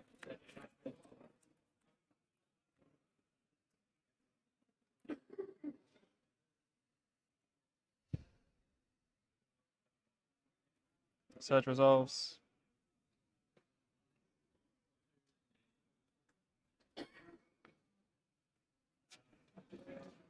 Mage Masters. Shot. Showtime.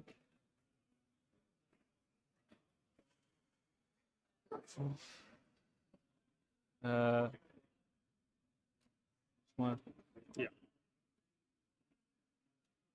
Perfect. Find a disable yellow. Beautiful.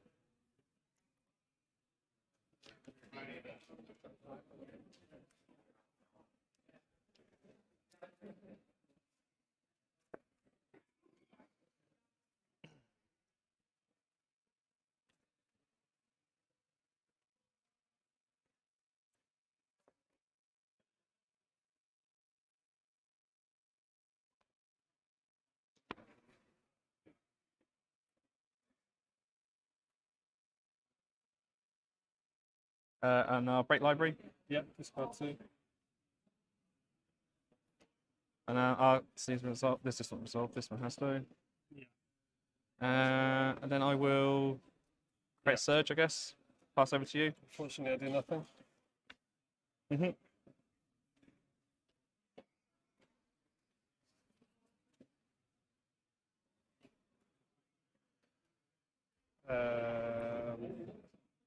Action for 6.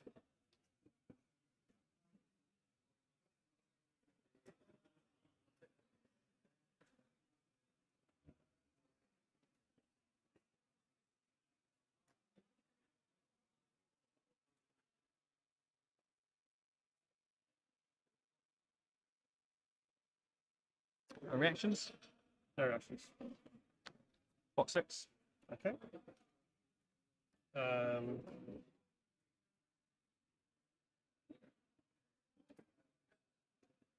Swing the shield for 1. Yep. Take 1. Again. Take 2 then. Flip 6. And then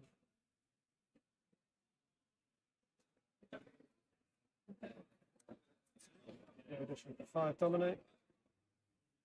Yeah, I'll break that. Sure. Arsenal. Pass to you. Thank you.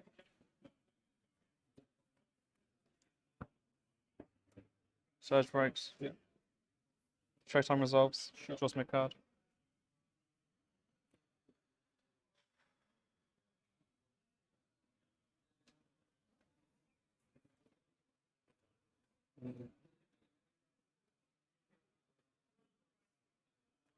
Great Surge. 4. Nothing floating. No, no. 1 floating. 1.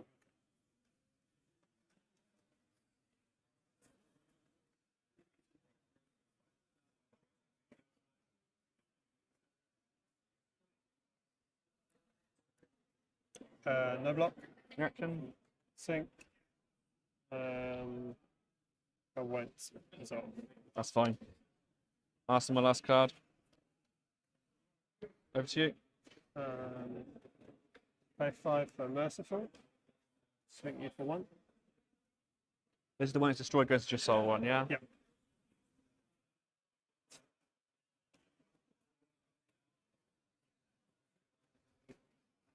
Are they all swinging, are they? Yep. I'll take the 3. Go to 33. I then draw. Yep.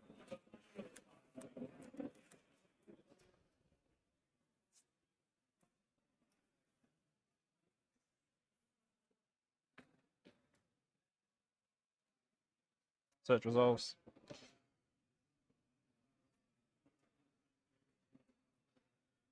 Five go again.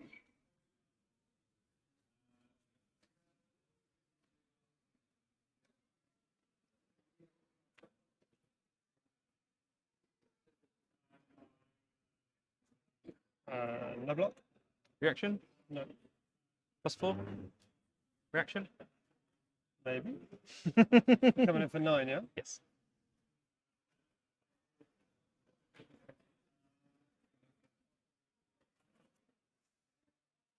Interesting.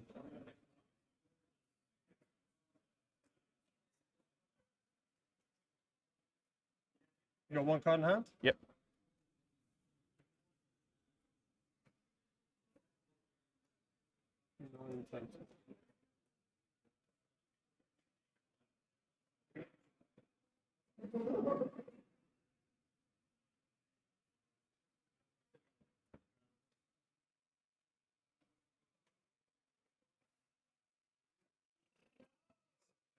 Fine.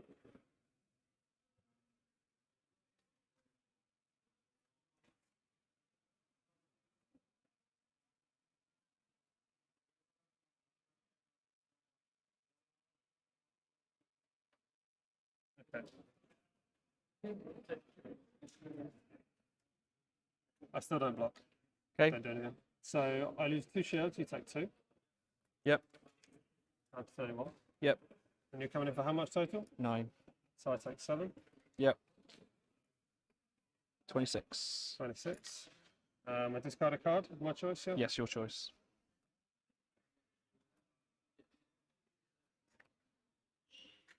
I'll break retribution. Yeah, goes in soul. And I take 1. Oh yeah, you take 1. 30. 30. Okay. Deciding if I want to do a thing.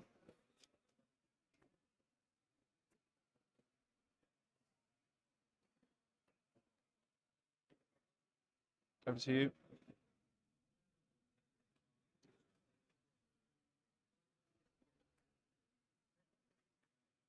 I'm at the end of your turn still. Right. Sorry, I did say.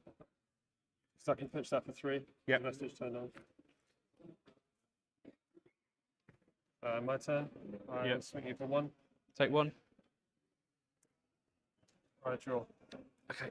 So I'm at 29.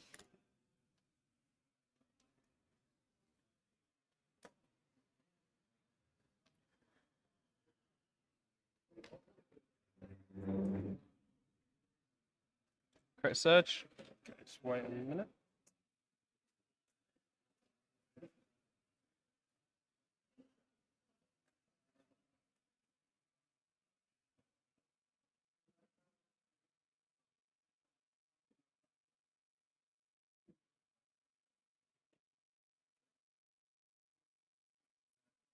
Energy potion. For hard play. Yeah, works.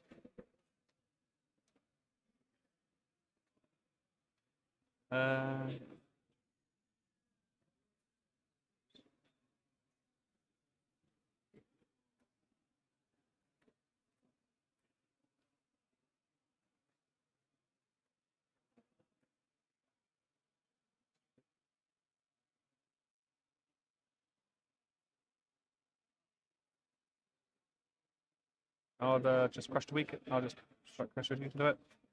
That's the last card.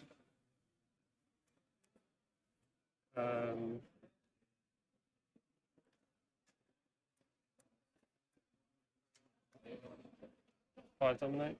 2, 4, 5. Block 5. Sure. Swing for 1 3 times. I'll take 1 3 times. 26. Yep. Okay. Probably had 10 minutes left, hasn't it?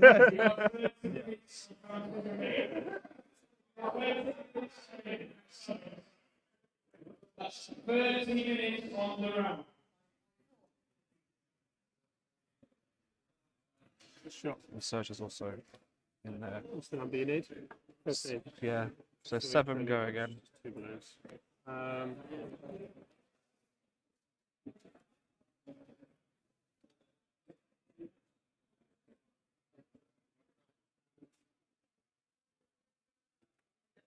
Block 6. Take 1 shield. Break the chain, crit surge. Sure. And cranial for 8. What's the on hit? Sorry, the crushed effect. I don't know. You can't draw cards during your next action phase. Okay. 3, 4, 5. Take 3. Yep. 23. My turn. I ask them. Pass to you. Okay.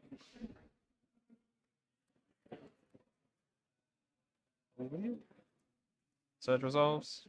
Yeah.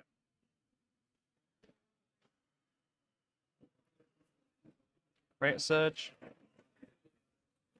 5 go again. Yeah, give me a sec.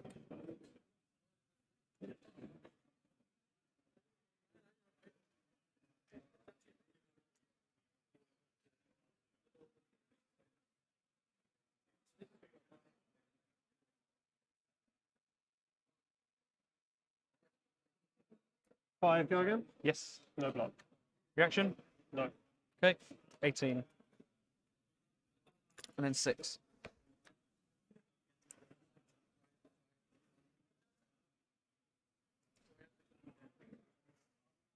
It's now or never. No block. Right, down to 12. Over to you. Yeah. That's my last card. Yeah, over to my turn.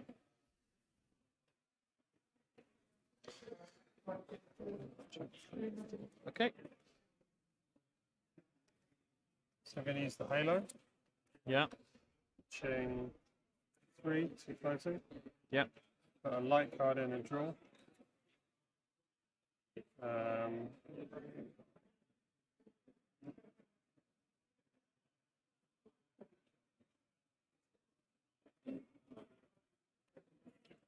From hand, Yeah. not 2.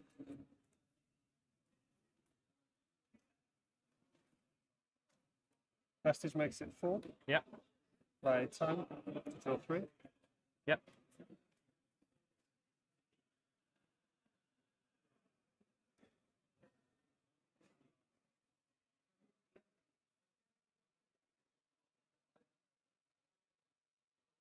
It's 5, because one of them's a light card. Yeah. Draw 3. And some auras. This is okay though. Pitch Cataclysm to get to 4. There's another one.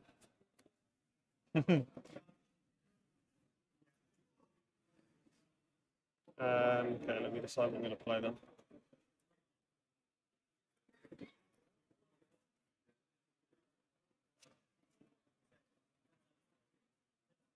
Two, three, 4, 5, 6, 7, 9.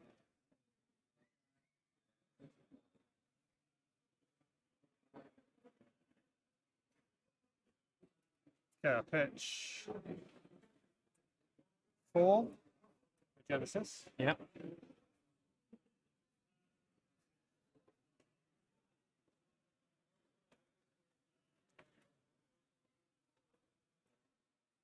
Six.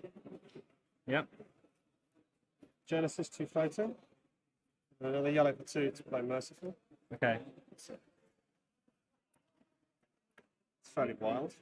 Triple aura in one turn. I've seen worse plays. We decided to sell Vanished. The old pitch. It's Easter chain.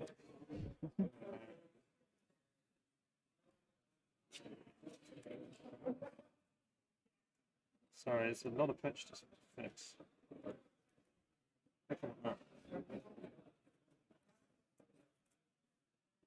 I draw 4. Over to you.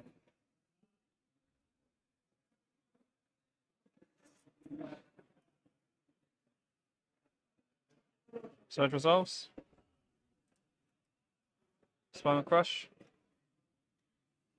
Coming to me? Yep. For how many? 9. 2 floating? Yep. Sweet.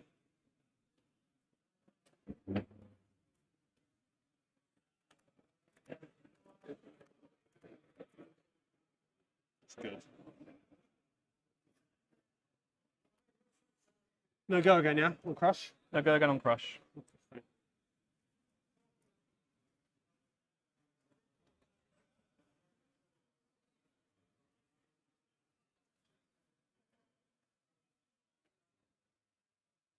One in hand as well. What, 12?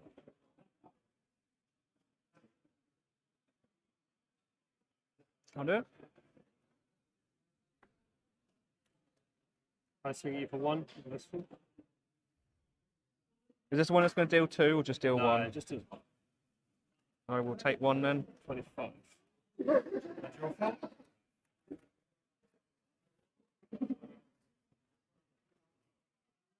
That's 5.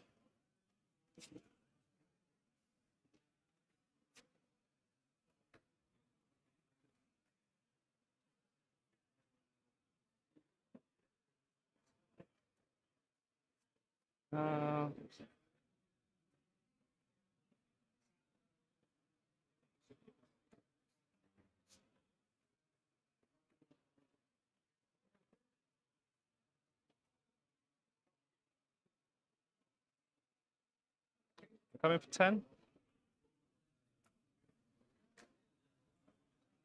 Pitching M3. Anything floating? No, Just one card. just one card. This is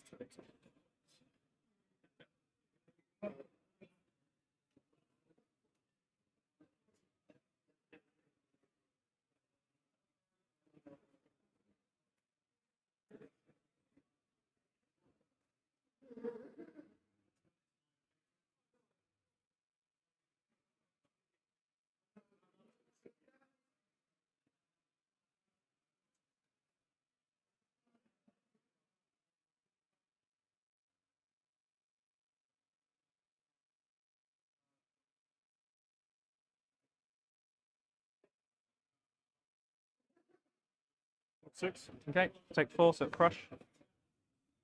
So I get to look at the top 5 cards of your deck. I don't look. Is that No, you correct? don't look, yeah.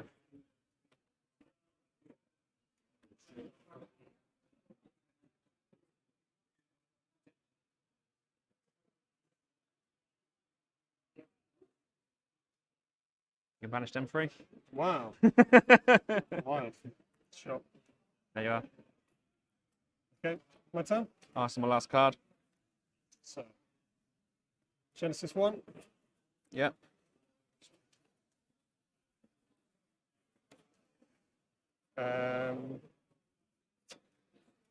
Genesis 2.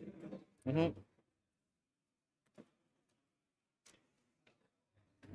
I will pitch to make a shield.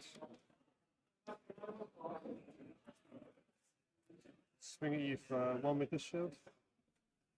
6 total, yeah? That'll be 6 total. I will take the full 6. That's a 19. Take 6. I Arsenal. 19. I draw 4.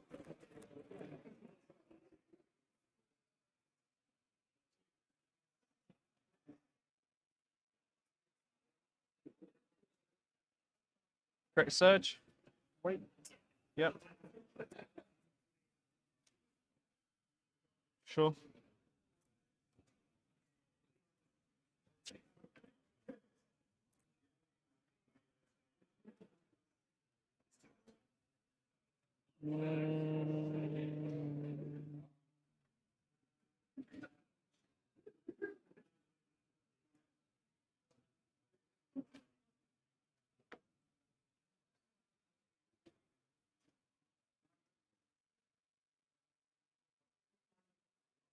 Give Dominic to next attack. Sure.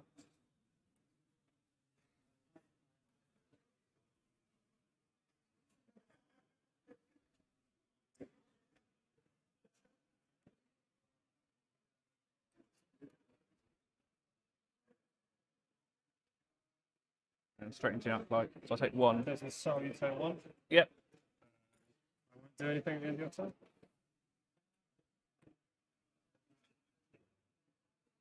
So, first Genesis. Yep. Do I make a shield?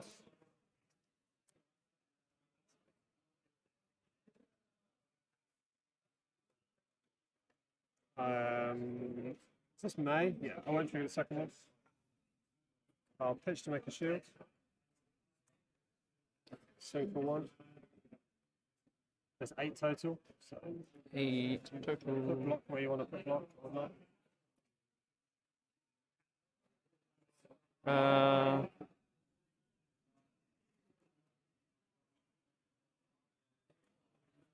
No, I'll take the 8.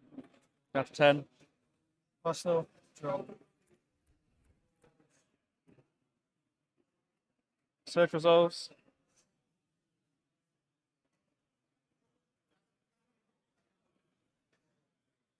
Create surge. Dominate. Disable. 2 voting. Love it. Dominate as well, yeah? Yeah.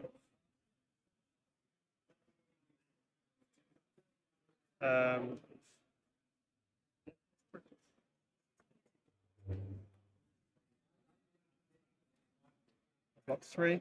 Any reactions from you? Yeah, I'll red pummel. you're blocking 9, and I'm dealing 12. So you lose 4 shields. 9 and 12, yeah? Pardon? 9 and 12, yeah? Oh, yeah, So sorry, yeah, shields. 3 shields, yeah. You Apologies. take 3 arcane. Yeah.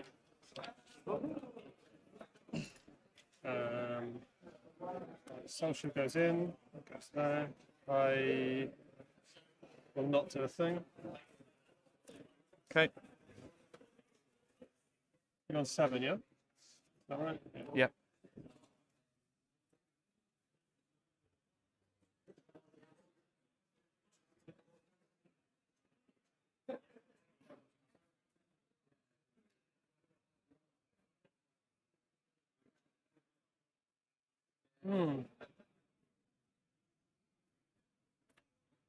We've got one of those done.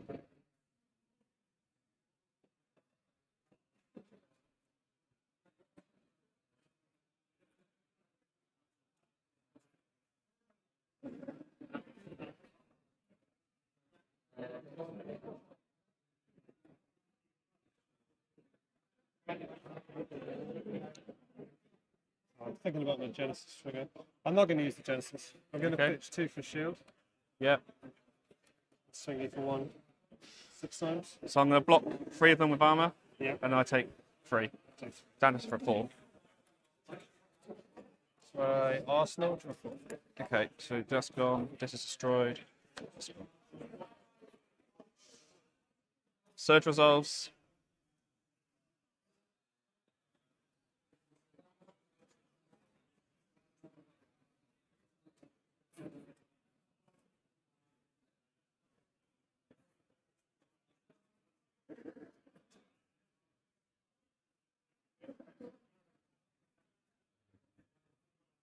Dominate.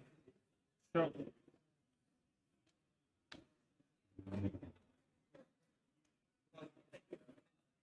Spinal Crush. 9 dominate. 9 dominate, no card. No. 4 health. Yeah.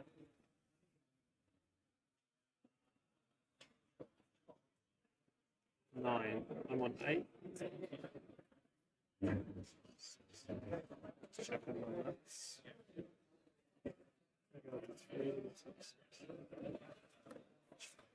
Make 3 shifts. I'll do it. And no block. Good game. That's the best. Good game, mate. So I was lucky to.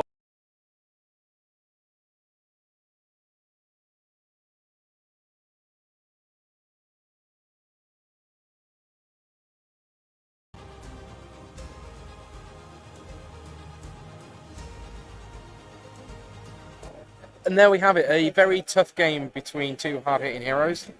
Prism Spectral Shielding for the win. Really got to watch that Merciful Retribution there.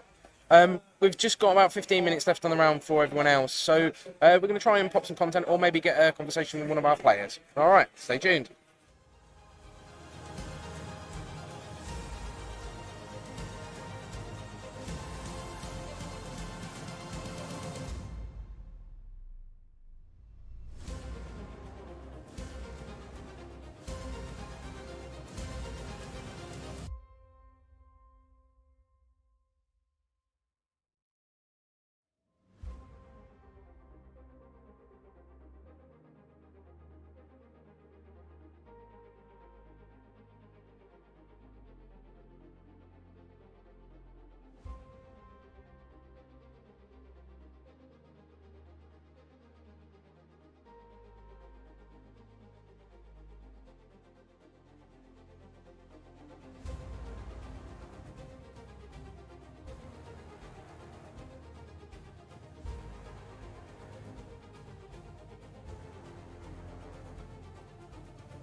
So I've just seen George on stream, and with the draft coming up later, it'd probably be a bit apt to let us go back to some archive footage of George's Pac-Man Pikmin from a recent Tales of Aria draft.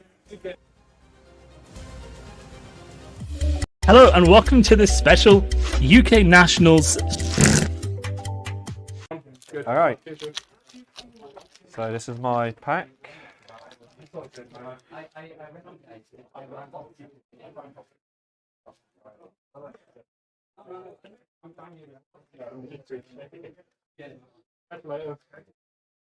So that's my token.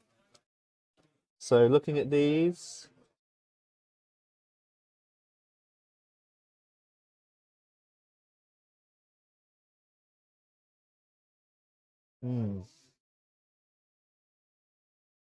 this is a really good card, but it's a red.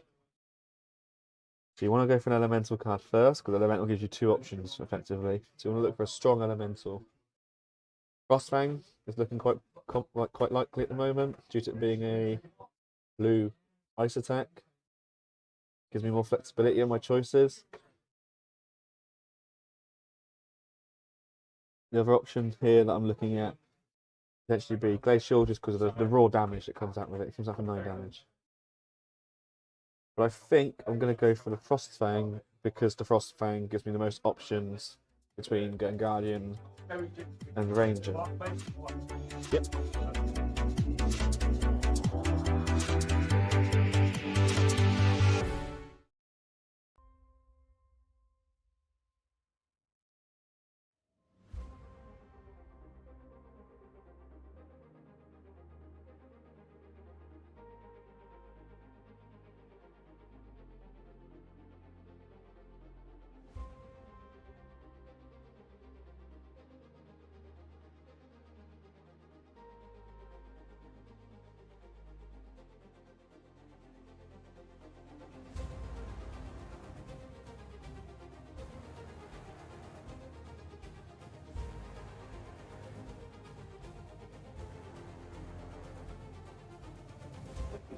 I'm going to grab hold of Jack shortly for a bit of a chat, but let's hear from our main sponsor from the world of Rain, Odorath. When you've been fighting in a savage land and you smell worse than the boots of ravenous meat axe, then fear not. Reach for Odorath, the new fragrance from Librarian, the smell of an illusionist. It can be yours for only 4 copper, 2 silver or 1 gold. So cash in on this introductory offer, only found in your local Temple of Soul. Odorath.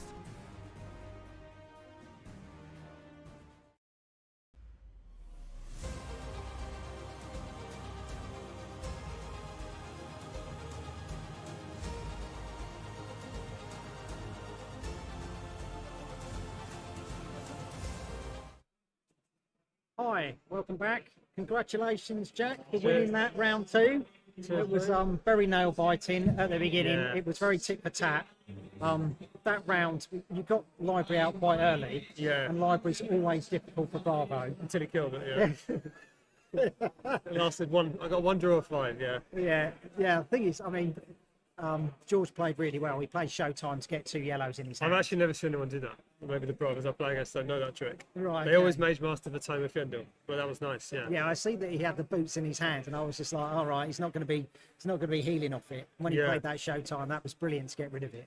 But that tome turn, Stupid, right? I got a little lucky there. There's no doubt about it. yeah, So I had one in Arsenal, hoping to draw the other, and then drawing the other off the other helped. Yeah. But that's what you're stacking up to do, isn't it? But I mean, it was I don't quite think I early didn't to see actually it. stack. It was I quite a lucky pitched it. hit. Yeah.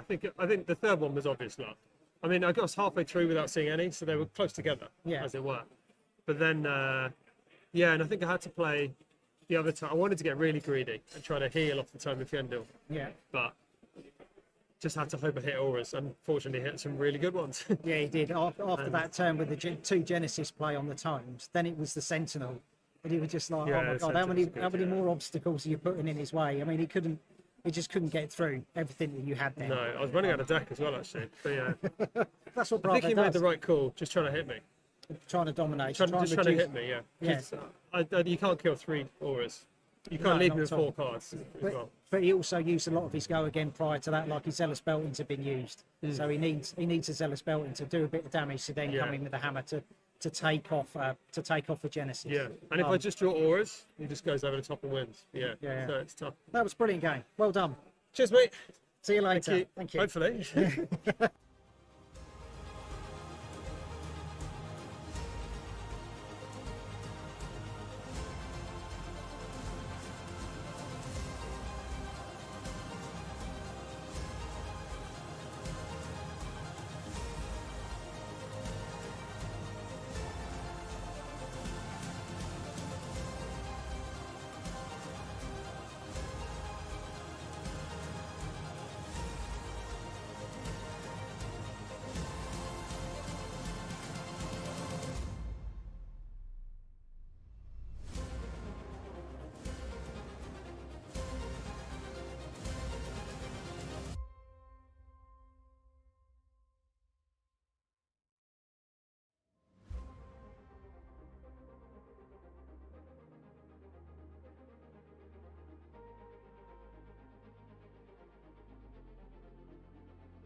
We've got about 7 minutes left on the round, and then obviously a further 5 minutes setup time. So let's hear from the man that made today possible from a UK perspective and the host of today's event from Living Realms.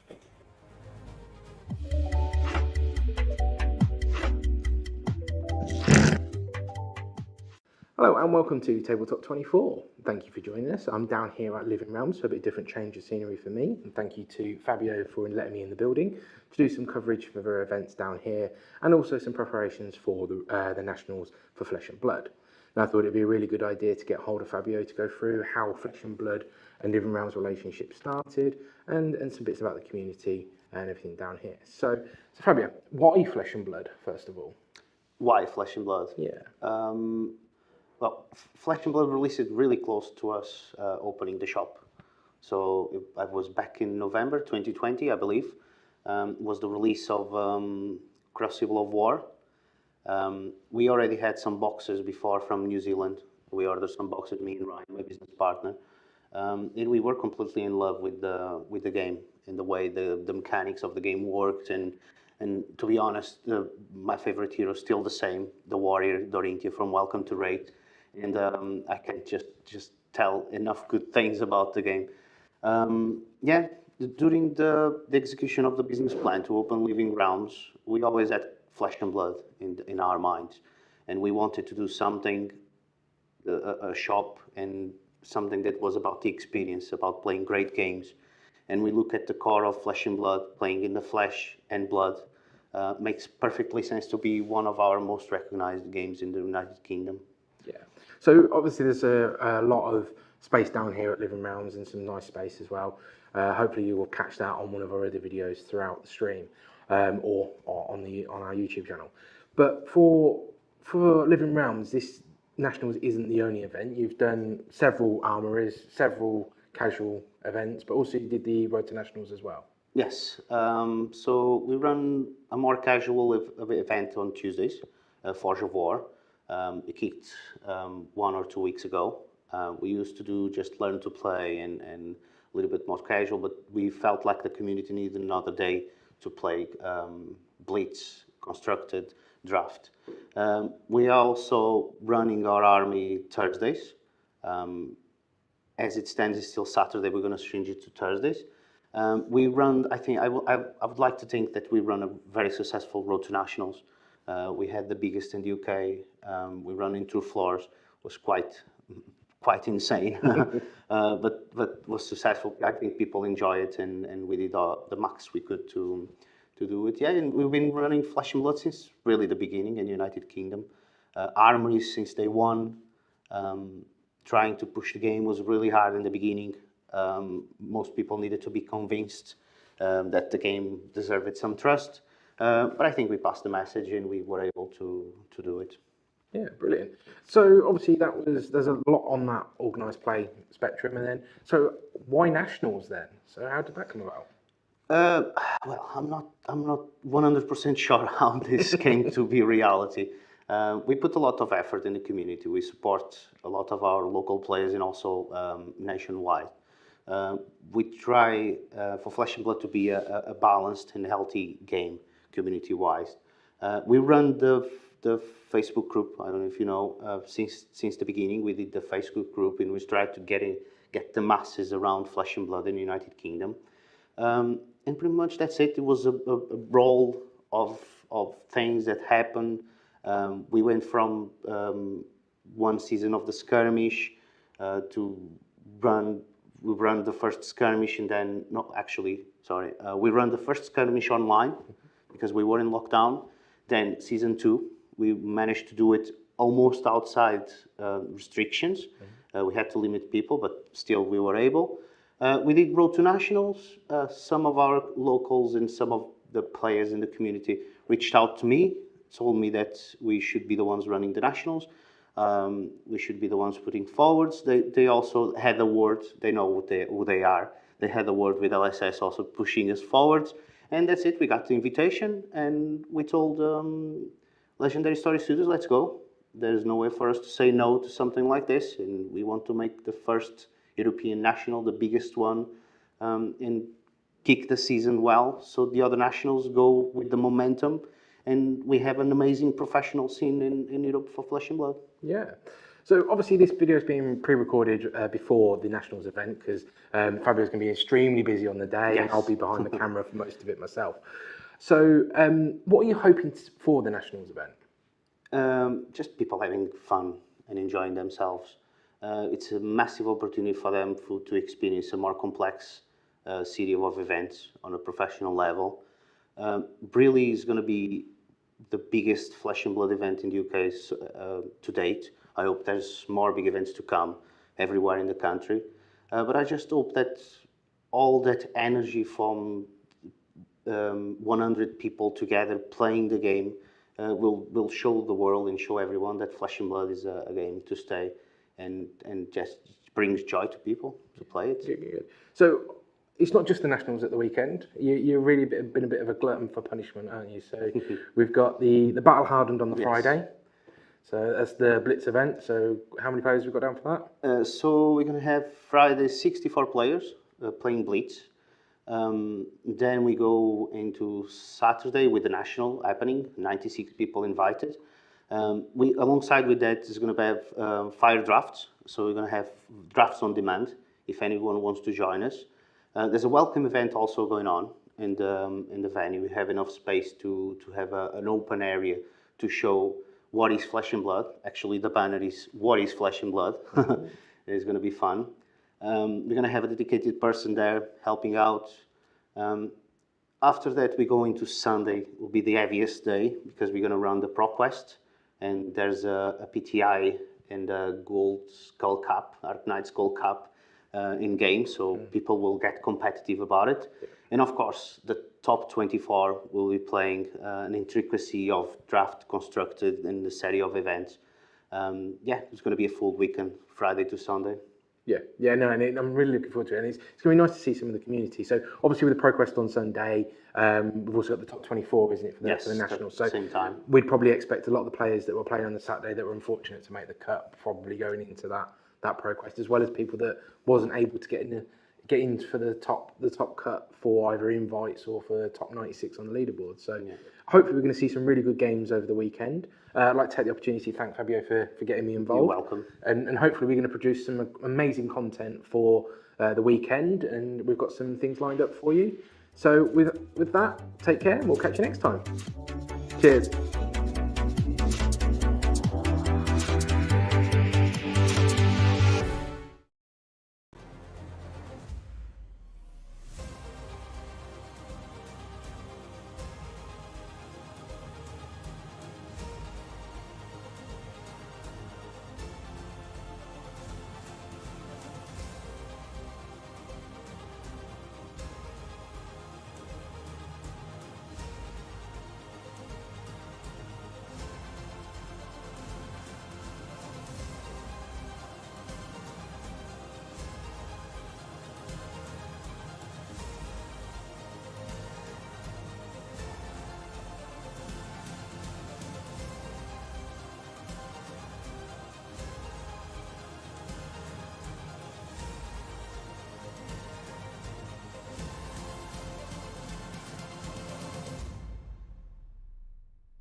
pairings are just happening now. We've seen Fabio, but let's have a look around the shop.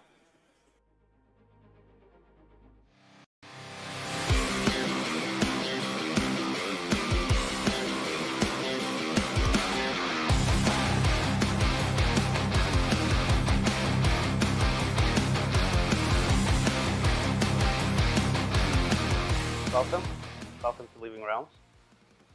So we are here today with Tabletop 24.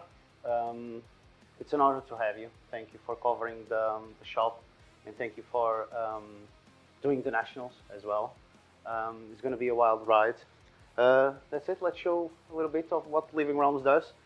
So we do board games, all sorts, really.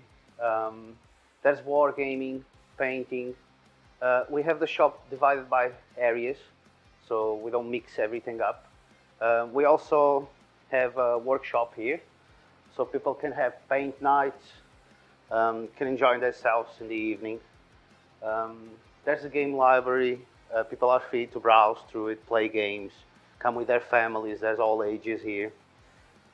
You can see that we are massive fans of Flesh and Blood, so you can see a little bit of Flesh and Blood everywhere. Yeah. We do all card games, most of the card games, the big ones, even small ones also. We give an opportunity to every card game to prove himself, and the community choose if he wants to play the card game or not. As we can see by Flesh and Blood that we started in the UK with the release of Crucible of War, and it's been strong, and at the moment we have 1, 2, 3, 4, 5 sets. That's something that's a successful card game. A lot of blitz decks people can choose from. It's an amazing game. We have upstairs, so we have 2 floors. 64 people in total, 32 downstairs, 32 upstairs, comfortable. Female and male toilets, so we try to be the most inclusive possible. This playing area is a little bit more private, more inside. It's called the Hall of Heroes. So welcome to the Hall of Heroes. So it's a more casual, thematic place. It's more inside, more warm. We try to keep the feeling of rustic industrial style. We also have a game library. We normally run our Forge of War for Flesh and Blood here.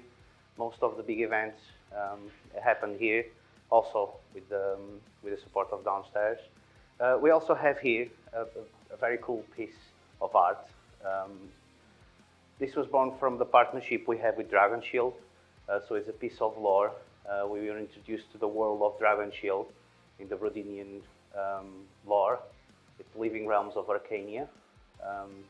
You guys can check it later, read. I have the piece online so everyone can have a look.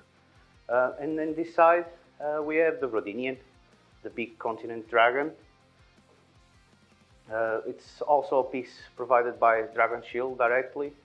They are amazing. They let us showcast, spotlight this dragon and have this piece of artwork. Thank you, Tabletop 24, for coming and covering us. Check out our store. We have a website. And see you for some amazing games. Just bobbing into the shop. Thank you.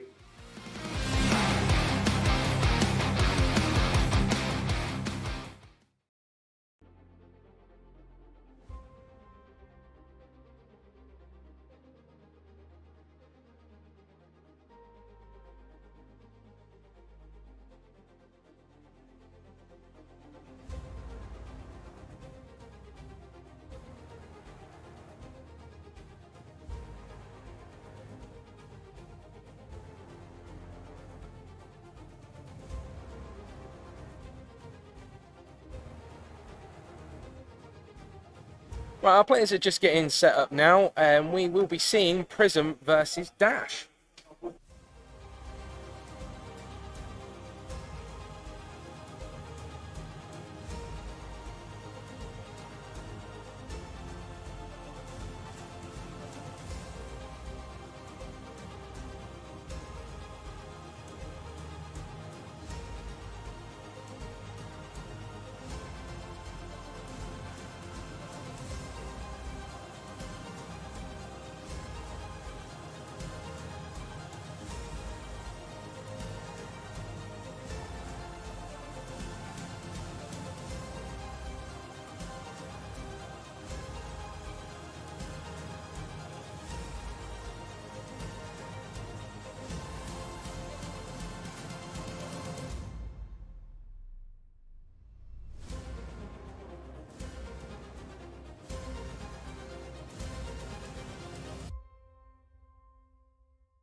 Played a bit against Dash much, buddy? Yeah. Okay, good. I know what's gonna happen. We have a Dash player in a local store, so. Right. This one on top? Yeah. Induction chamber is my starting item. Yep. I have Techno Foundry Heart, Achilles Accelerator, Goliath Gauntlets, and of course the Arcanite Skullcap. Sure, all the usual stuff. No, no Arcanite Skullcap. Nuts. Okay, we done. You happy? Yeah. Okay, let's roll. We should have rolled, but do you want to do odds and evens? Odds or evens? I'll choose evens. I'll go first, even though that helps you as much as it helps me. Right, well, good luck. You too, pal. I'll be using these dice, right? Basically, they've got zeros on. I use them to try and keep a tab of my Steam. Yeah. So I'll draw 4. 1, 2, 3, 4.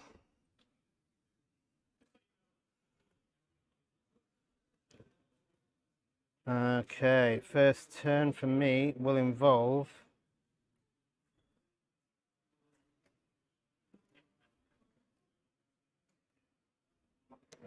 pitching this, sticking one in here,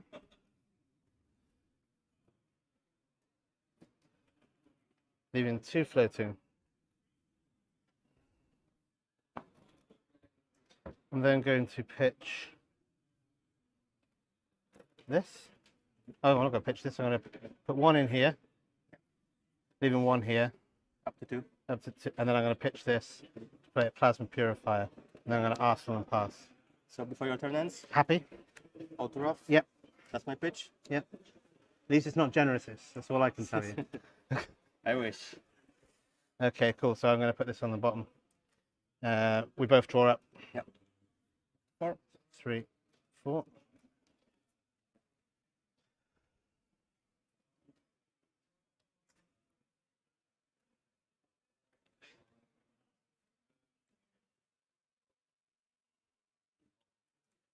It's Herald of Triumph. Mm-hmm.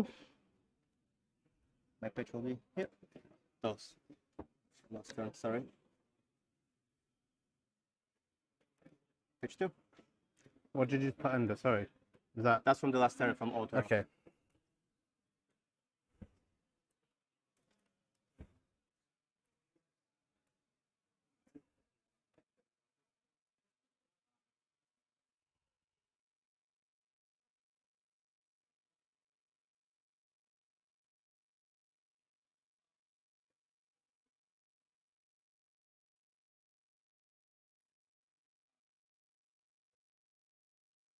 Two cards in hand. Yes.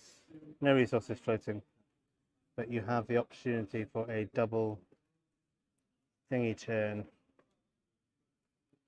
Double Herald, eh? First turn. That's a good hand. Not bad, that. Not bad.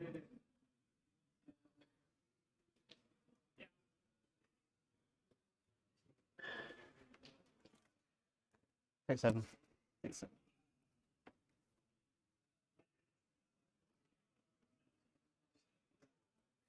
This goes for myself. Yep. Take 8. I literally did not allow to take Otoraf. I forgot it's that one. I thought it was the one. Oh, it is. It's not. Yeah. Do you know which one I thought it was? Retribution. Yeah. That's on me. So it's 1 extra on everything. Yeah. That's a bad call on my behalf. Oh, it is what it is. We live in there, don't we? I'll attack with the aura. Yeah. For 1, 2. Doing 2. Yeah, I'm going to put the techno in front of that. Sure.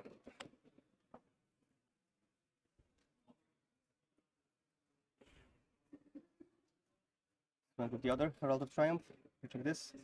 I'm gonna have 2 floating. The Vestige. This one to my soul instead. Okay.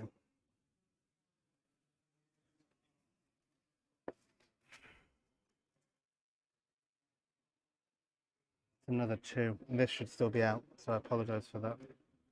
We'll put a counter on it as well. Because you have not broken the chain.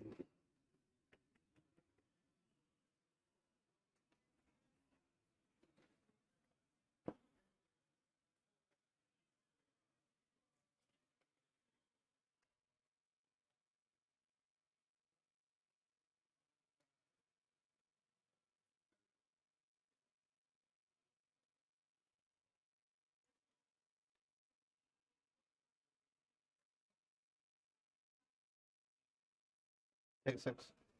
7. 7. I keep saying it. Yeah. You're good. 25. Yeah. For that result, I'll play instant. Yeah. From here. Banish this. Yeah. Get a shield. Hit me with it for 2. For 2. Oh, for 1. It's 2 because of. No. It's only 2 if it hits. Okay, so it's still sound. I don't get as much value as I hoped, but yeah. So, 25. Plays 40 on turn 2. and pass to you. Yeah, man.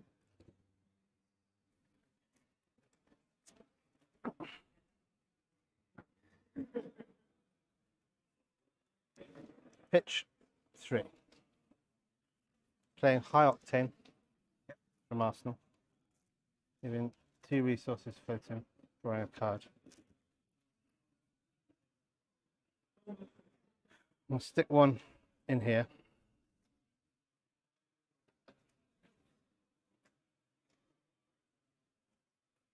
And a 0 to 60 for 4. I'll boost. It's, yeah. I'll tell you if it fails, but if you can't see it, let me know. So I gain 1 action point. I'll take it. Okay. 30. Take 3. Yeah. It's gone. 0 to 60, coming in for 3. Boost. Makes it. Go again. Hit Take another it. action point. That's 3.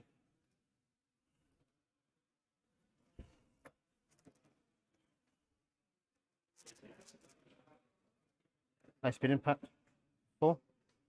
Boost. Makes it. For 3. Take the damage. Okay. 1.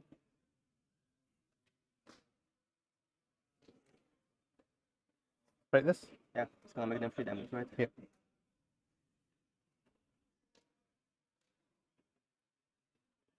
Shoot for 3.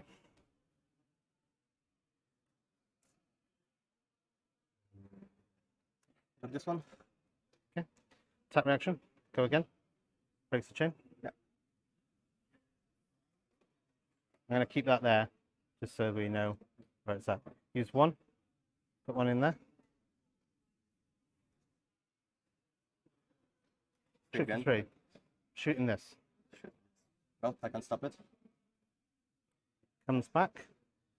Use an action point to pitch this and put 1 in here, leaving 2 floating.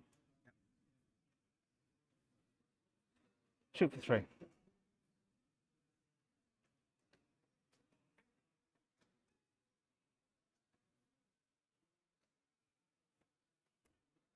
For 3. Action. Okay, come back. Action point. Put 1 in here, leaving 1 left. Shoot for 3. Take 3. 28. Comes back. Use an action point to use Techno Foundry Heart. No, use an action point and use my last resource to use Techno Foundry Heart. Banish 1, 2, gain 2 resources. Stick 1 in here. Yep. 1 in here. Shoot for 3. Take 3.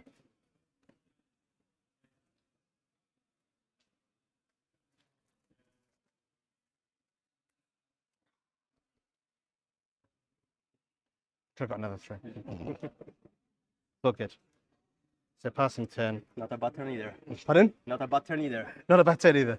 That's why I took so much damage in that turn. I was like, this can be big. You know what I mean?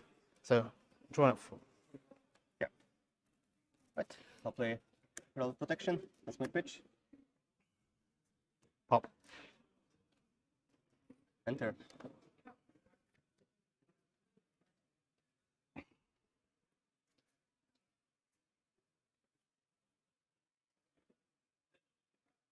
Mine? You good? Yeah. Okay, cool. Pass to you. Pitch. 1 in here. 1 in here. Right. 1 floating. Break this. Shoot for 3. No defense, any reactions? No reactions. Salt shoes. Oh, sink below. We know. Sly dog you. Okay. I have screwed the pooch there, haven't I? Attack reaction. Window missed. No, because he prevents reaction, I can then attack reaction thereafter. So that's fine. Attack reaction, give it go again, and save my own ass from making that mistake. And which point I am going to...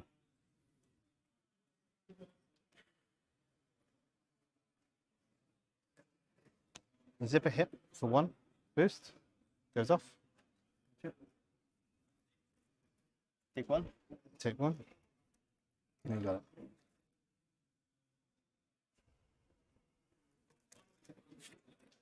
Pitch this. 2. Is Techno Foundry Heart. Bring it down to 1. Left. Doesn't go off. Does. Goes back up to 2. Stick 1 in here. Yeah. So down to 1.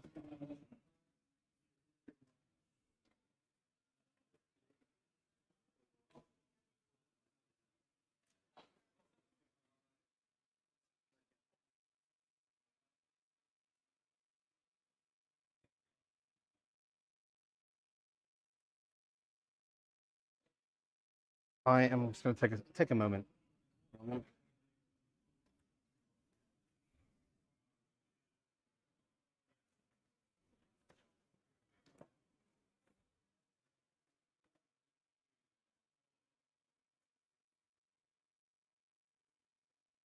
I need Achilles instant because I've had boosted this turn. I gain an action point. At which point I'm going to shoot for 2.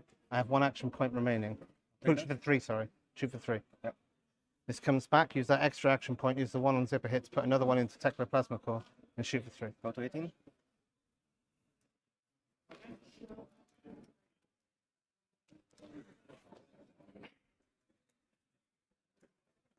One, 2, 3, 4.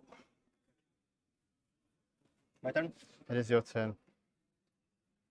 Roll of protection. My pitch. Command and conquer. Pop it.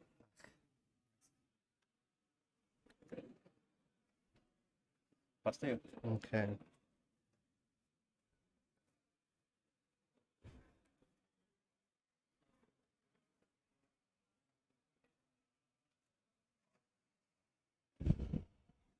Zero to 60, coming in for 4. Boost, goes off. Coming in for 4. Pick 1. Okay.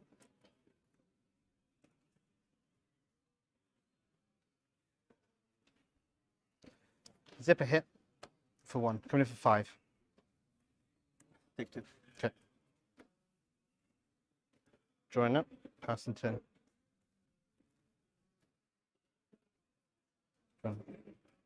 You on now? Sorry, you're I'm on 15. Oh man, I think they've adjusted it. That's Yeah, it. I think it's. I'm sorry, people who are playing with it in the background. 2, 3, 4. Okay.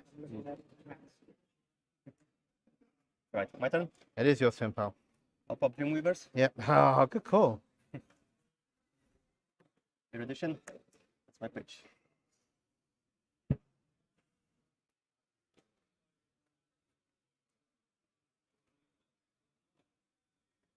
Can I just read that a sec? Sure.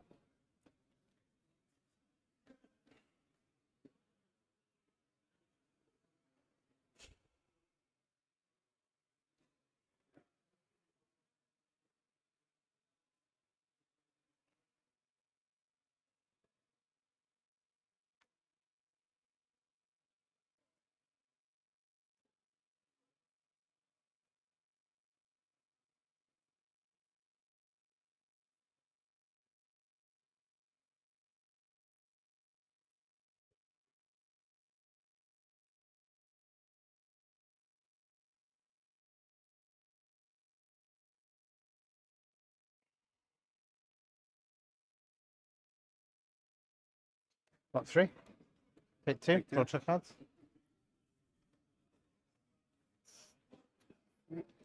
Draw 2. Yep. And may the luck be forever in my favour on this occasion, I'm afraid, pal.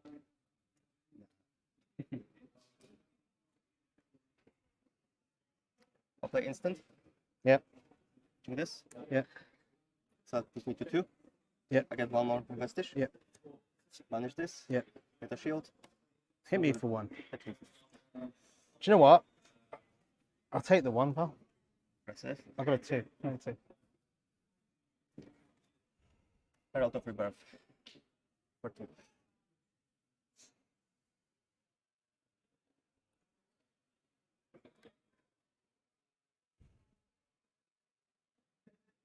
A 2? Well, 2 resources. Swings for 5. Sorry. Yeah. Sorry. Sorry, I might.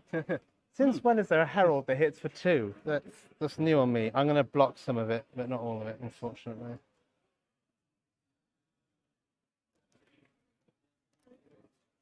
No, I'm not. Just Yeah, take 5. take 5.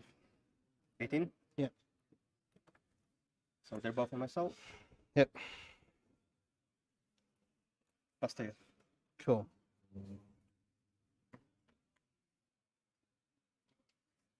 Pitch 3. Putting 1 in here, 1 in here, 1 in here. Happy? Yep. Break this. Shoot for 3. Take 2. Close the shield. Yep.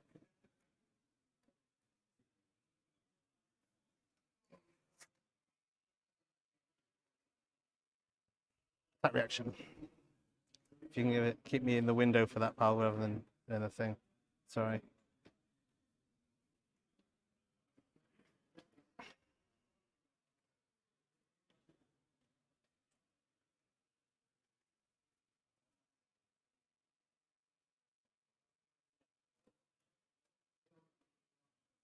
Pitch this. Stick 1 in here. Yep. 2 floating.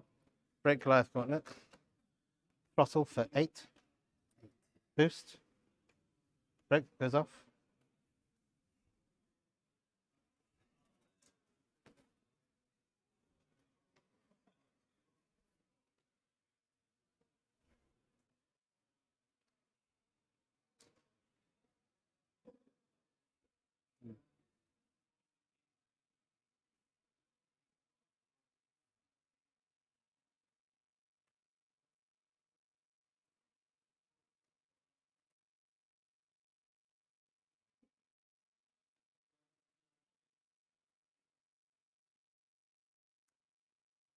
Take 5.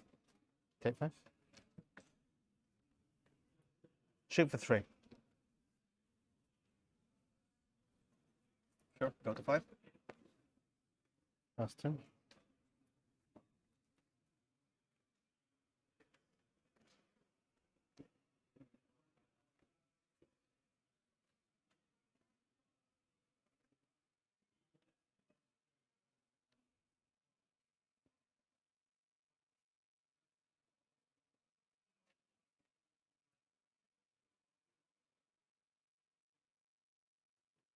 Prismatic shield. That's my pitch. Mm-hmm.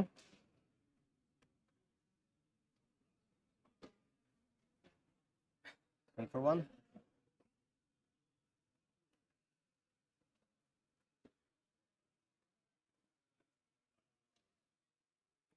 For 2. Well, second one.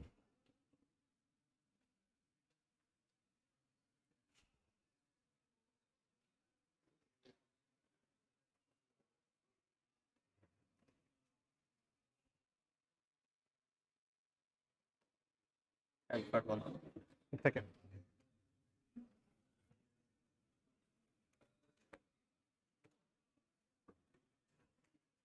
Last turn. Okay.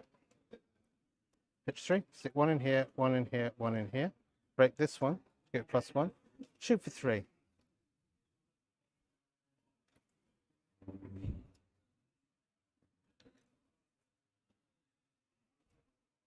Box.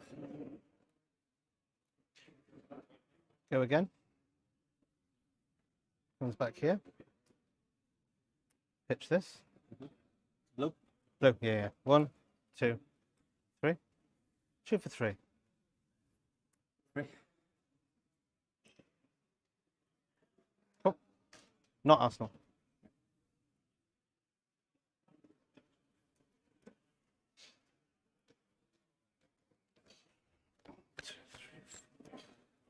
Oh, hang on. Right. What's wrong? Judge.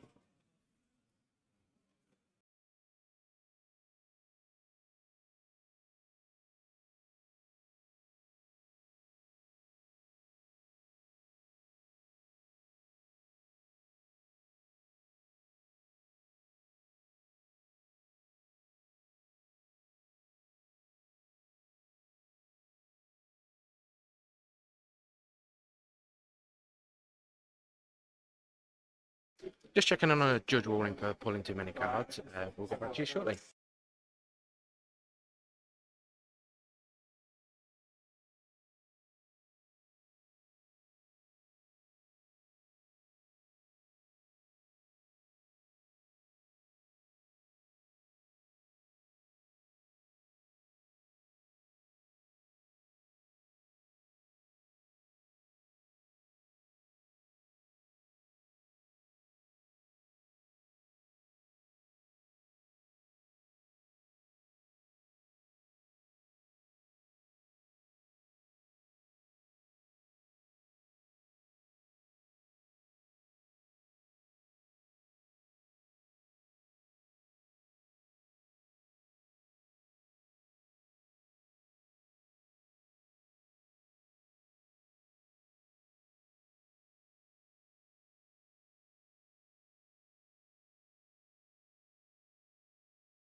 Judges ruled that the top card can go back on deck as none of the cards were seen.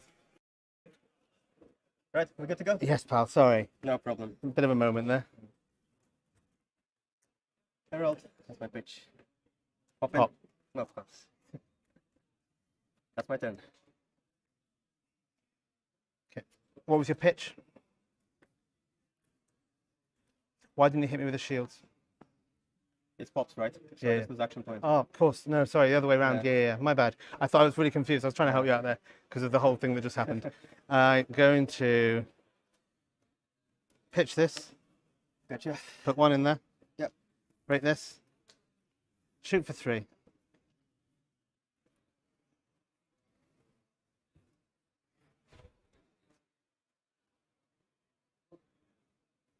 Two resources That's my floating. block. Okay. Attack reaction. Give it a go again. Come back.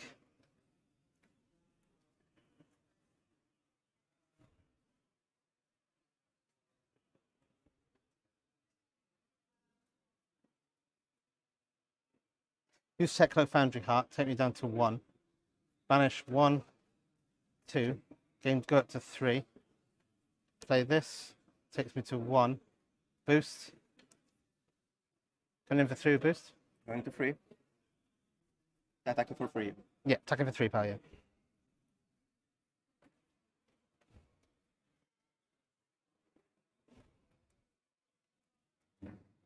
Good, go again. Yeah, take 3. Okay. That destroys them. Use the last one to put 1 in the gun. Yep. Shoot for 3. Take it, go to 2.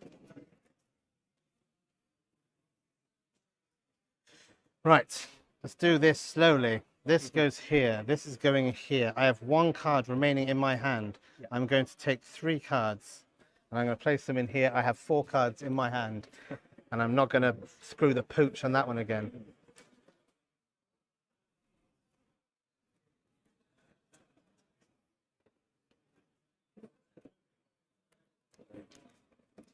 Let's try this.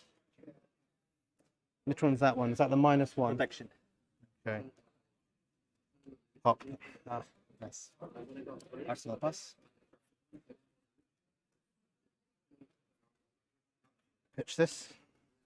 Stick 1, 2, 3 in here. Break this.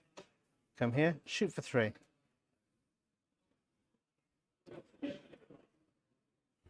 No defense, any reactions? Attack reaction. Give it a go again. Wait for scene. Okay. Opt. Yep. Keep it here. Okay. Comes back. Pitch this. Stick 1, 2. Nothing floating. Shoot for 3.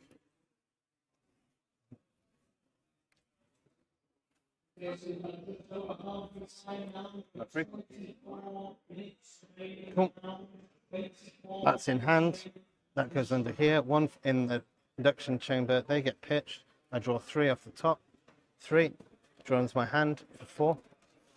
I'm talking through every step at this point. I'm not making that mistake here. Yeah. Okay, pal. You do you. I'll go with Herald of Triumph. That's my pitch. 1 left. Pop.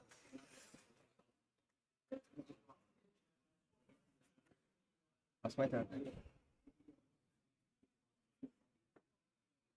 Okay.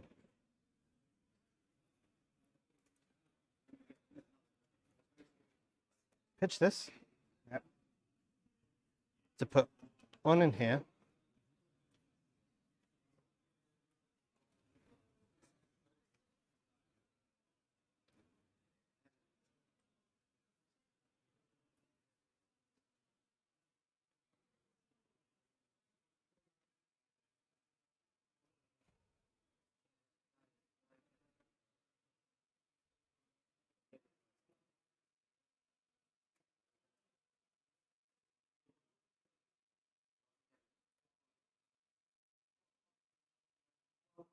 Spend 1 with Techno Foundry Heart. 1, 2. Go staying on 2, basically.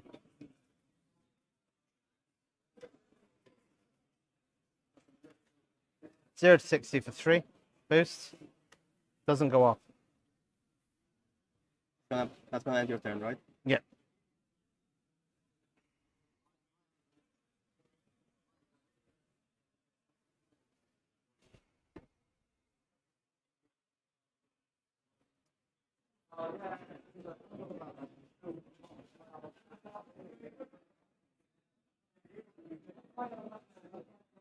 Not 3.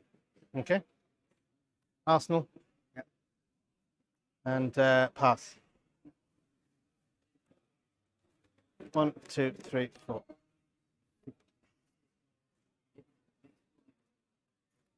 Regenesis. It's my pitch. Mm-hmm. 1 for 1.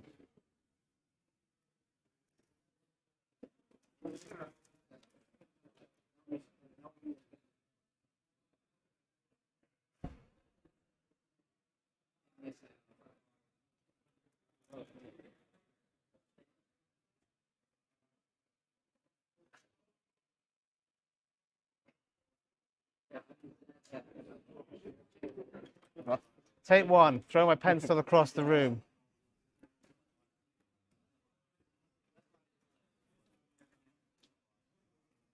Last turn. Shoot. Hang on. If I shoot a Spectre, it ends my thing, doesn't it? Yeah. Right. Let's not do that. 0 to 60 for 4. Boost. Goes off.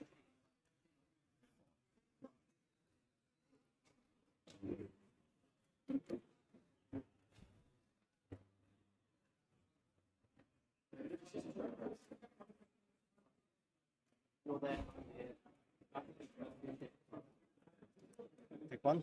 Okay. Go to 1.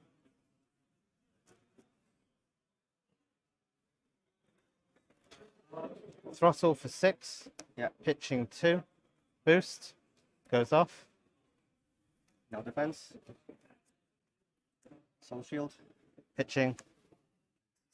Okay. Shoot Genesis. It's dead. That goes to my soul.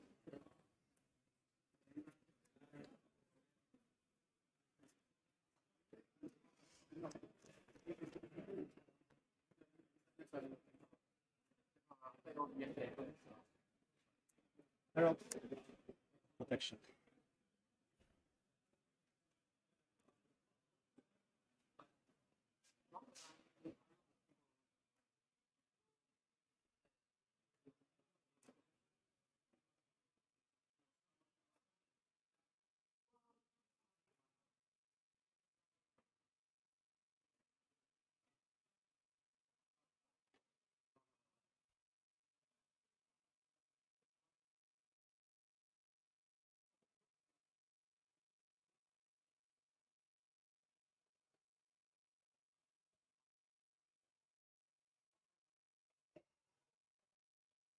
Any resources left over? Yeah, take the damage. Take 7. Do it to 10.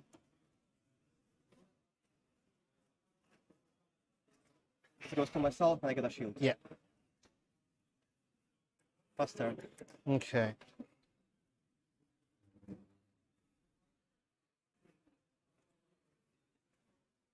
High octane. Pitch this. Okay. 2. In response to that, Yep. Arclight Sentinel. 6. So now I have to You have to strike him. strike him. I still draw a card? Yep. Okay. 2 left, right?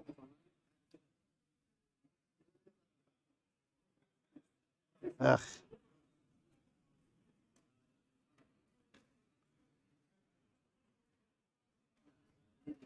Any defense reactions? No. In my window of opportunity, Sigil of Solace, Sigil of Solace. Gain 6, it's 16. This is destroyed. That's destroyed. I Arsenal.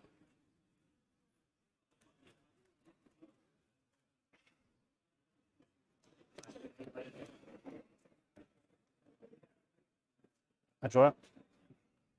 Back for 1.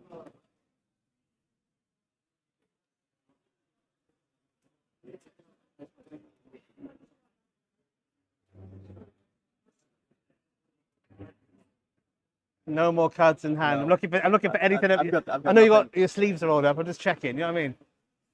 If you produce something from your sleeve, we're gonna have issues. I'm not gonna lie. We'll turn this to an arm wrestle. No, I'm gonna take 1 pal. Okay. Herald of Trust. Genuinely, I would literally lose my mind. I'm not gonna lie. That's my turn. Okay.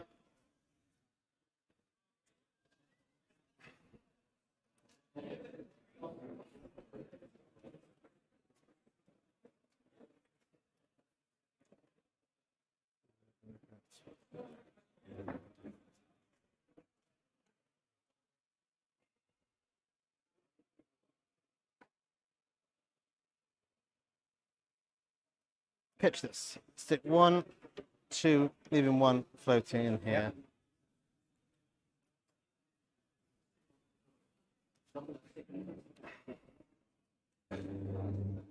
Hang on. Break this. Come here. Shoot with this. Shooting for 3. No defense, any reactions? No. Oh, yes, there is.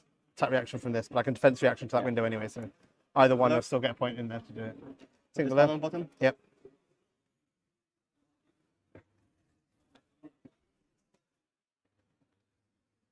Okay. This comes back. 1 floating. I have go again.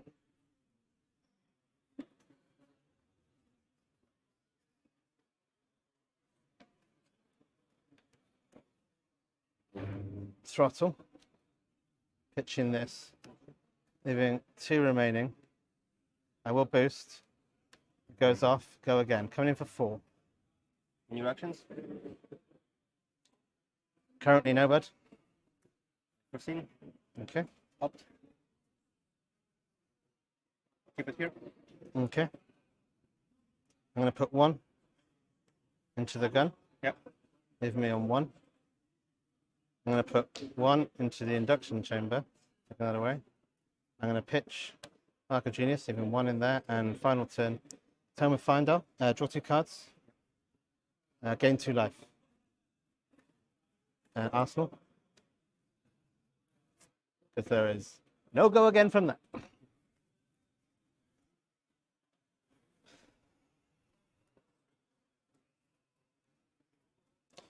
I draw 3. 1, 2, 3. To go alongside my card that's already in hand. Right.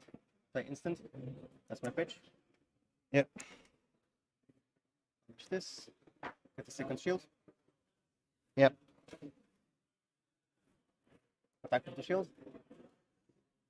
For 1. For 1. I assume you're doing that more than once, my friend. Possibly twice. Possibly twice. You're off the chain, son. You really are. I'm going to take 1. And again? 1. Arsenal pass. Okay, cool. Okie day.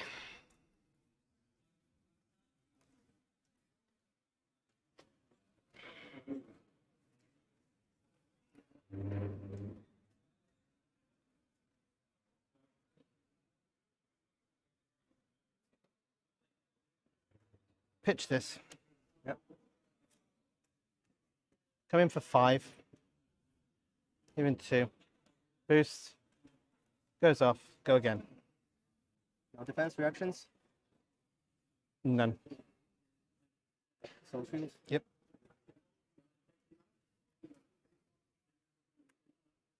Genesis. Okay.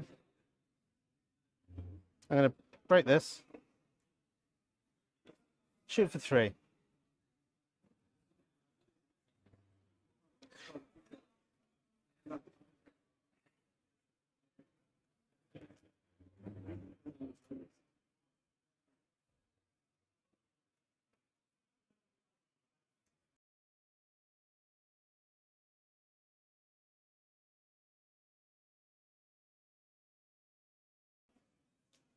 It's my pitch.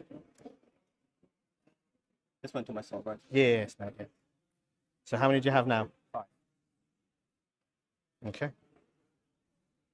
Attack reaction. Go again. Comes back. Right, that hit me, right? For free. Yeah. So I got down to 2. Yeah. Attack reaction. Go again. Come back. 2 remaining here. Zipper hit for 4. Boost. Goes off. Coming in for 4. We'll go again. Keep 1. Okay. Any cards in hand? No. 0 to 60 for 2. That will do it. Well played.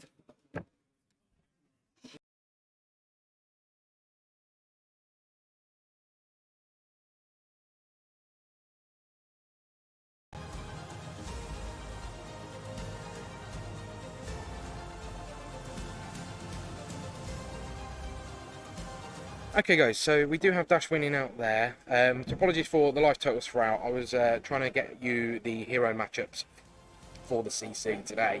I wasn't actually as active as I would like to have been. We will rectify that for the future rounds. So we will be getting that up shortly. Bear with us.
So we've not yet seen him on stream yet. We do hopefully have Push the Point on later. And we obviously had Trip on a few times yesterday, and we've seen some of his content. Let's hear from Hamish, one of the other members of Push the Point, and get his view on the game and some of the meta and bits and pieces.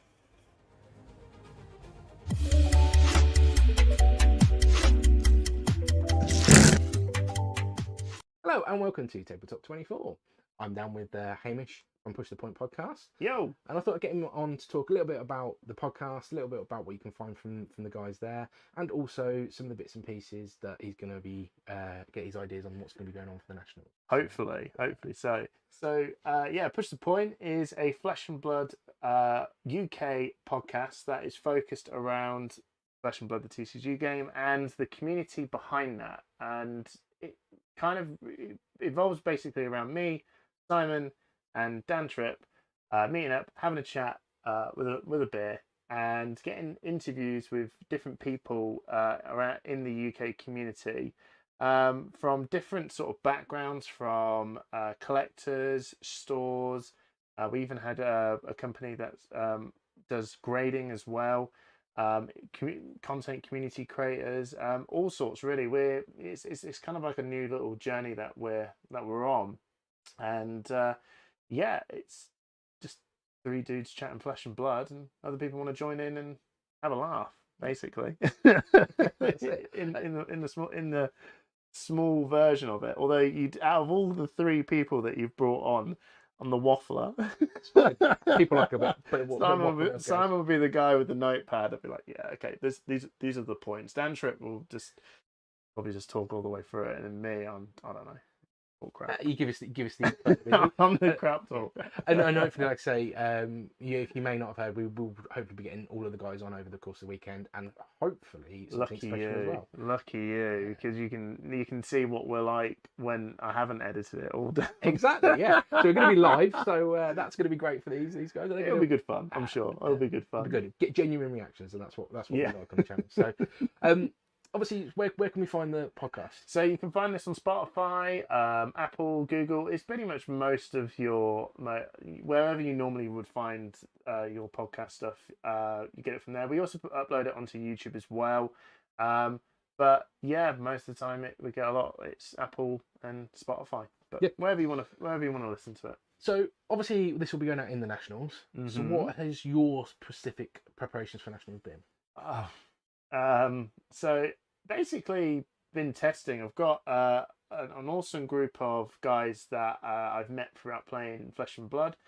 I'm allowed to do shout outs, so I do some shout outs. Yeah, I've got some awesome dudes. We've got Jason, we've got Dyson, we've got Finbar, we've got Dan Green. The thing is he gets to a point where I know more of their Discord names. I know them as the Discord names than they do the real names. So now my brain's like, oh Christ, what was your real name again? Got Shingo, obviously the 3-time Road to Nationals winner. Christ, now I've opened up a can of worms because now somebody's gonna be left out. Oh God, no! And we've got Aaron, we've got Dan Tripp, we've got Simon. We've also got another Adam, which is. I think he's Polish, I think. Sorry. But yeah, God, there is definitely someone else that I missed out. And I'm sorry. God, you won't be playing the testing game with me again, will you? There you go. But all of the guys, we're all in this testing group, and we all sit and play as many games as we can with lots of different types of heroes. And that's pretty much what I've been doing, preparing and playing over with my two best friends, which one of them is my brother Ferg and my best mate Steve-O, and getting some games in with them. Oh, and Mikey, obviously playing some games with Mikey. Leave him out. Mikey just sits there and just screams at me, but they're the most fun games anyway. But that's what I've been doing, just playing loads of games really. Cool. So with that preparation, obviously playing in the weekend, it's going to be quite heavy, and I imagine the preparations themselves have been quite time consuming. What's that sort of meant for the podcast as a whole? Not much. Still the same. We have a schedule of recording every 2 weeks. The podcast is kind of like one of the main focuses that we do. Whenever we've done the recording, I just commit myself for the first 2 or 3 days just to work through it really. And once I've done all the editing on all the audio stuff, we're a bit of a team, so I would send that audio off over to Dan Tripp, and he would do the video editing work on the awesome stuff you see in the background on YouTube. And then he sort of does his, because he also has a channel called Findale's Library, so he knows the YouTube gubbins that you need. I'm sure you know. You need to put in these bits. It works in the algorithm. I'm not 100% sure on that bit. So he knows all that bit. So he does what he does on that, and then he uploads it up onto Spotify and YouTube, and yeah, that's kind of, for me, that bit's done. So it's not done an awful lot in terms of the way the podcast, because we're committed. We want it, and we want it to work. So yeah, great. that's all good. Has it meant to changing some of the content you've been putting through, or? Yeah, I mean, it must. I think it naturally goes that way anyway, right? Because I suppose as we're going through, we're I suppose we're slowly being a little bit more technical with what we're thinking is currently good and currently not. But we've never really been a podcast that's all about we're going to talk through to you why X hero needs to play in this certain way, and these are, you know what I mean, being really grinding down. The main ethos of what our podcast is meant to be about is just to be kind of really open, so anyone can jump in. It's not geared towards a competitive player, but we do have moments where we do chuck those bits in, if that makes sense. It's trying to just be a little bit more palatable for a wider audience. We have done a deck tech video with Shingo. It's on YouTube. Check it out. Push the point. Plug. And that one's been really good. But it's easy when you do something like that because, well, it's his deck, and he knows what he did with it, and he's won. So it's really easy to get someone who knows what they're doing about what their deck to talk about it, and then you just basically you throw out the right questions and you get the most interesting answers, and away you go. You got an awesome video. But I think so. Usually Simon's is the guy who's making the talking points. I told you, I'm the guy that waffles, as I've just done. I'll just waffle garbage.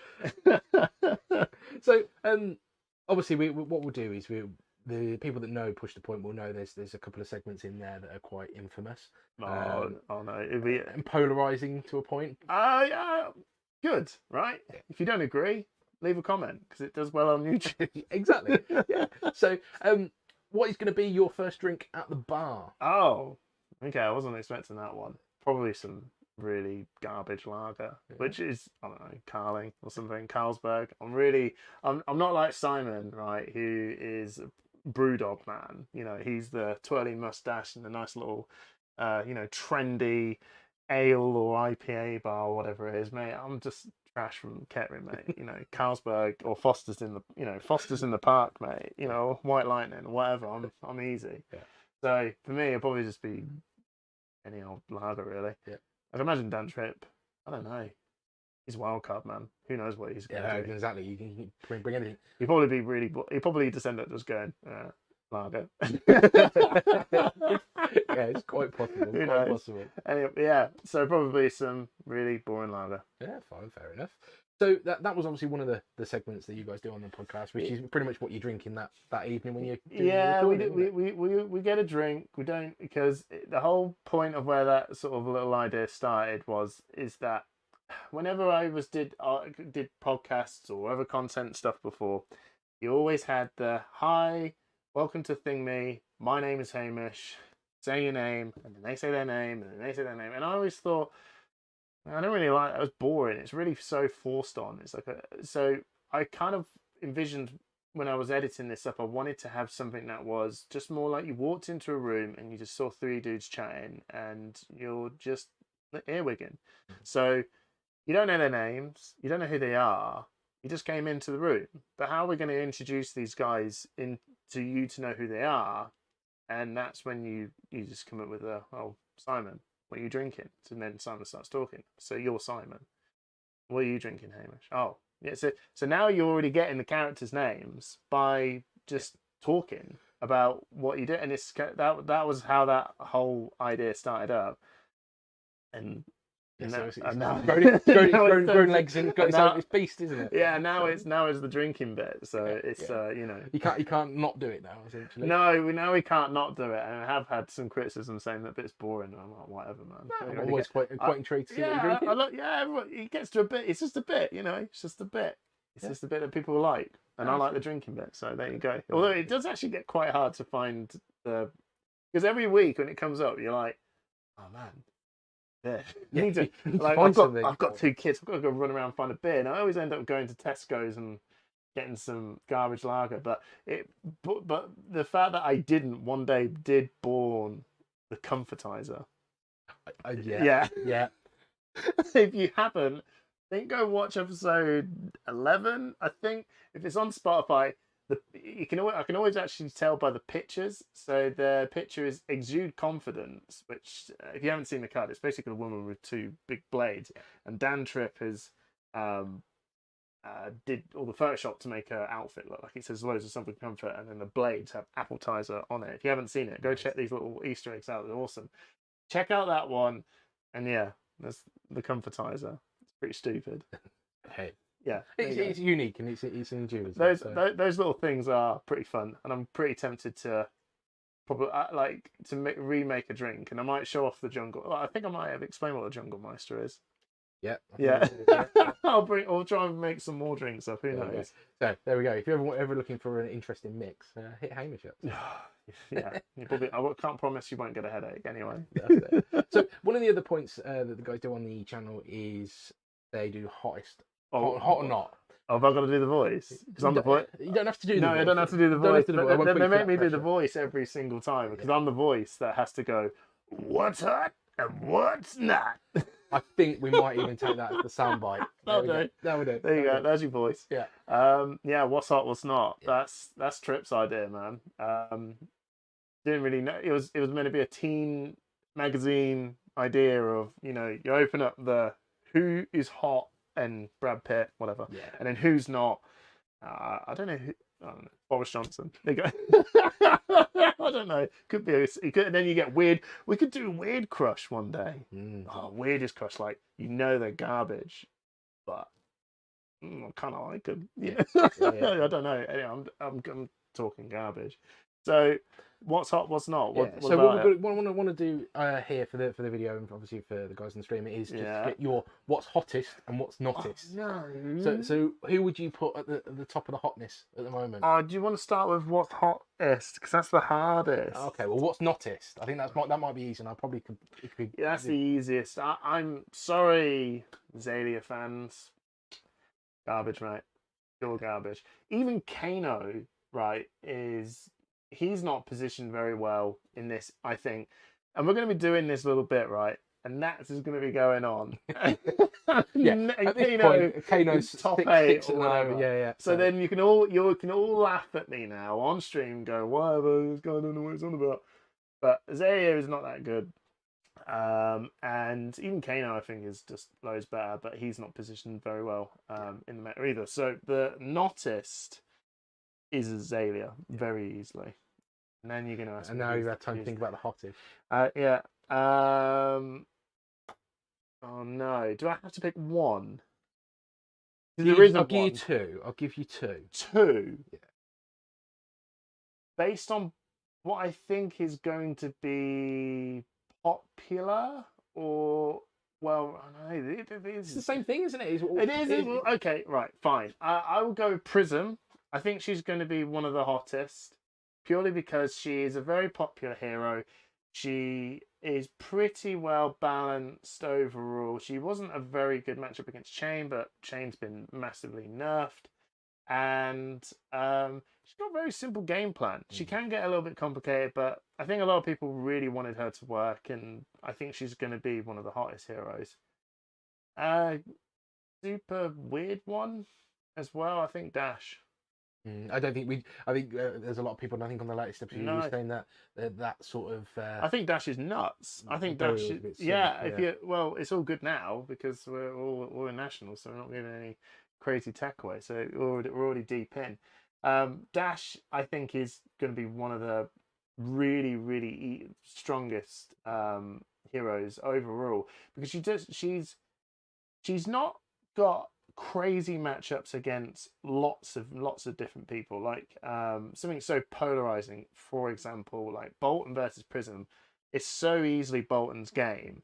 Well, some people go, oh no, but that's how I've seen it. But Bolton against Prism is so easily Bolton's game. It's without question. It's going so wide that it's that Katsu bit, isn't it? Yeah, he's just perfect the way it wants to work. But then if it's Bolton, but bottom against Dorinthia, it's awful. So he's not, you know what I mean? So Dash doesn't have some mad matchups where she's just great overall. Probably Bravo, maybe, but he's got that shield. Not actually that very good in my opinion. So, but she doesn't have a bad one.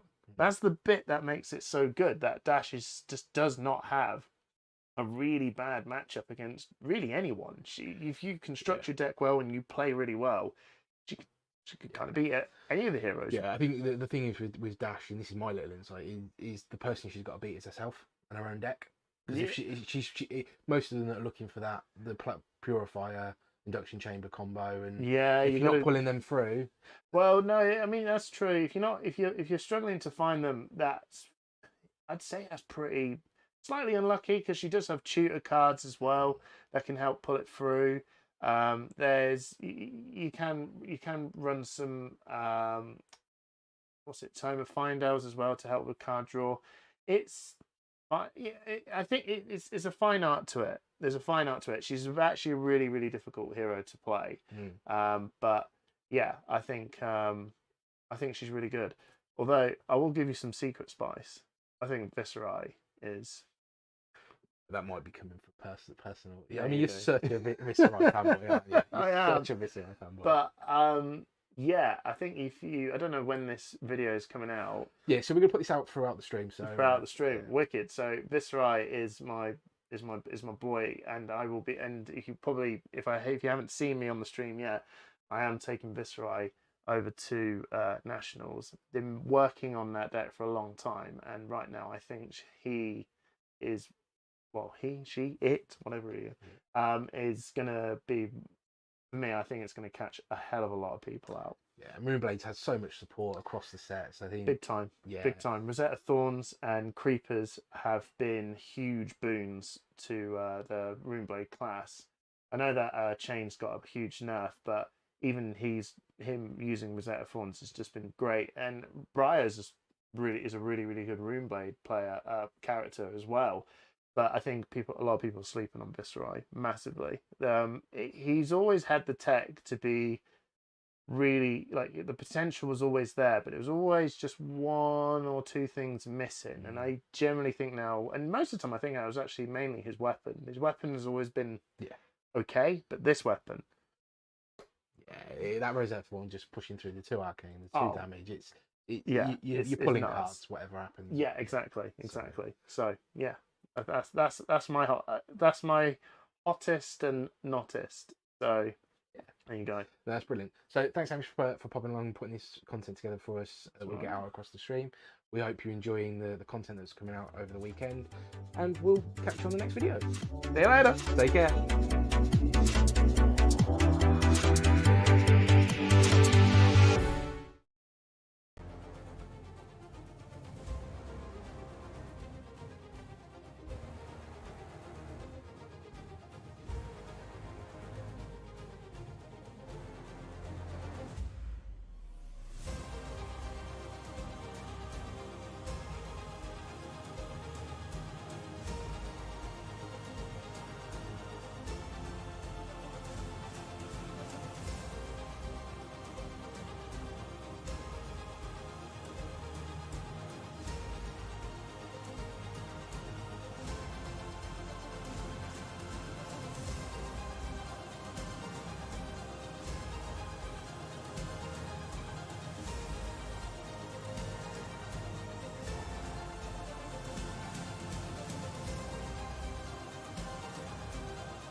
But getting into nationals is quite a tricky process for everybody. There's quite a grind for a lot of people. So the top 4 from our road to nationals got invites, and the remaining places to fill up the 96 players was through invite based on 90-day XP on the leaderboard. Now, one of our local players at our local game store, Manascrew, was lucky enough to be here today and this weekend, but his grind was very much from a standing start. So let's hear from Terence.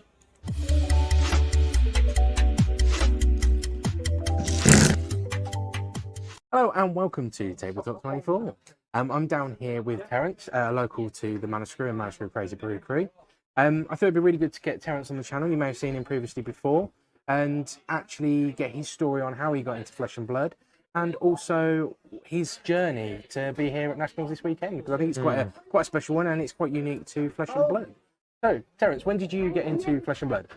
About the 22nd of August, roughly. Yeah, I saw your stream, I think, as I mentioned on the previous time I was on your video. Watched your stream, was interested in the game after watching it, and just started playing, and then yeah, just kind of fell in love with the game. It's a very good game. I love the balance of it. I love that you don't feel like you can't do anything. It's very rare that you feel until it's the very end of a game where you're down to the last few life each. That's, when you feel like at that point where someone's going to win or lose. That's the only time you ever really feel like you can't do much. And occasionally you get the odd turn where your hand's a bit weird, but very, very rarely. So yeah, the game's brilliant. I fell in love with it, and that's how I started, really. Just watching your stream of the Road to Nationals and thinking this looks pretty cool, and that was from not knowing any of the rules, not knowing how it worked. I literally just seen people playing it in the shop, but not really paying much attention. Yeah, but just watching people playing it with not understanding a thing about it was enough to make me think this looks really fun. Yeah, I think there's tension points, like you say, when you get down to the back end of the game, and you've got that back and forward between people. It's really that it's almost an adrenaline addiction, isn't it, at that point? Yeah. So you said you've started off really early August for the game. So your journey to nationals is went on quite a ride, didn't it? And did some miles as well. Oh, we did. Yeah, we did a few miles.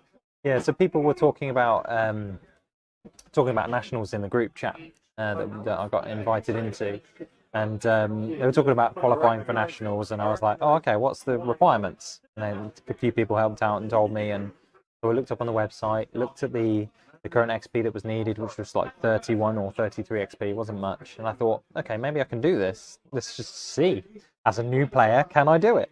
So I decided to just start there and then, and played at Armouries here at Manascrew every Monday.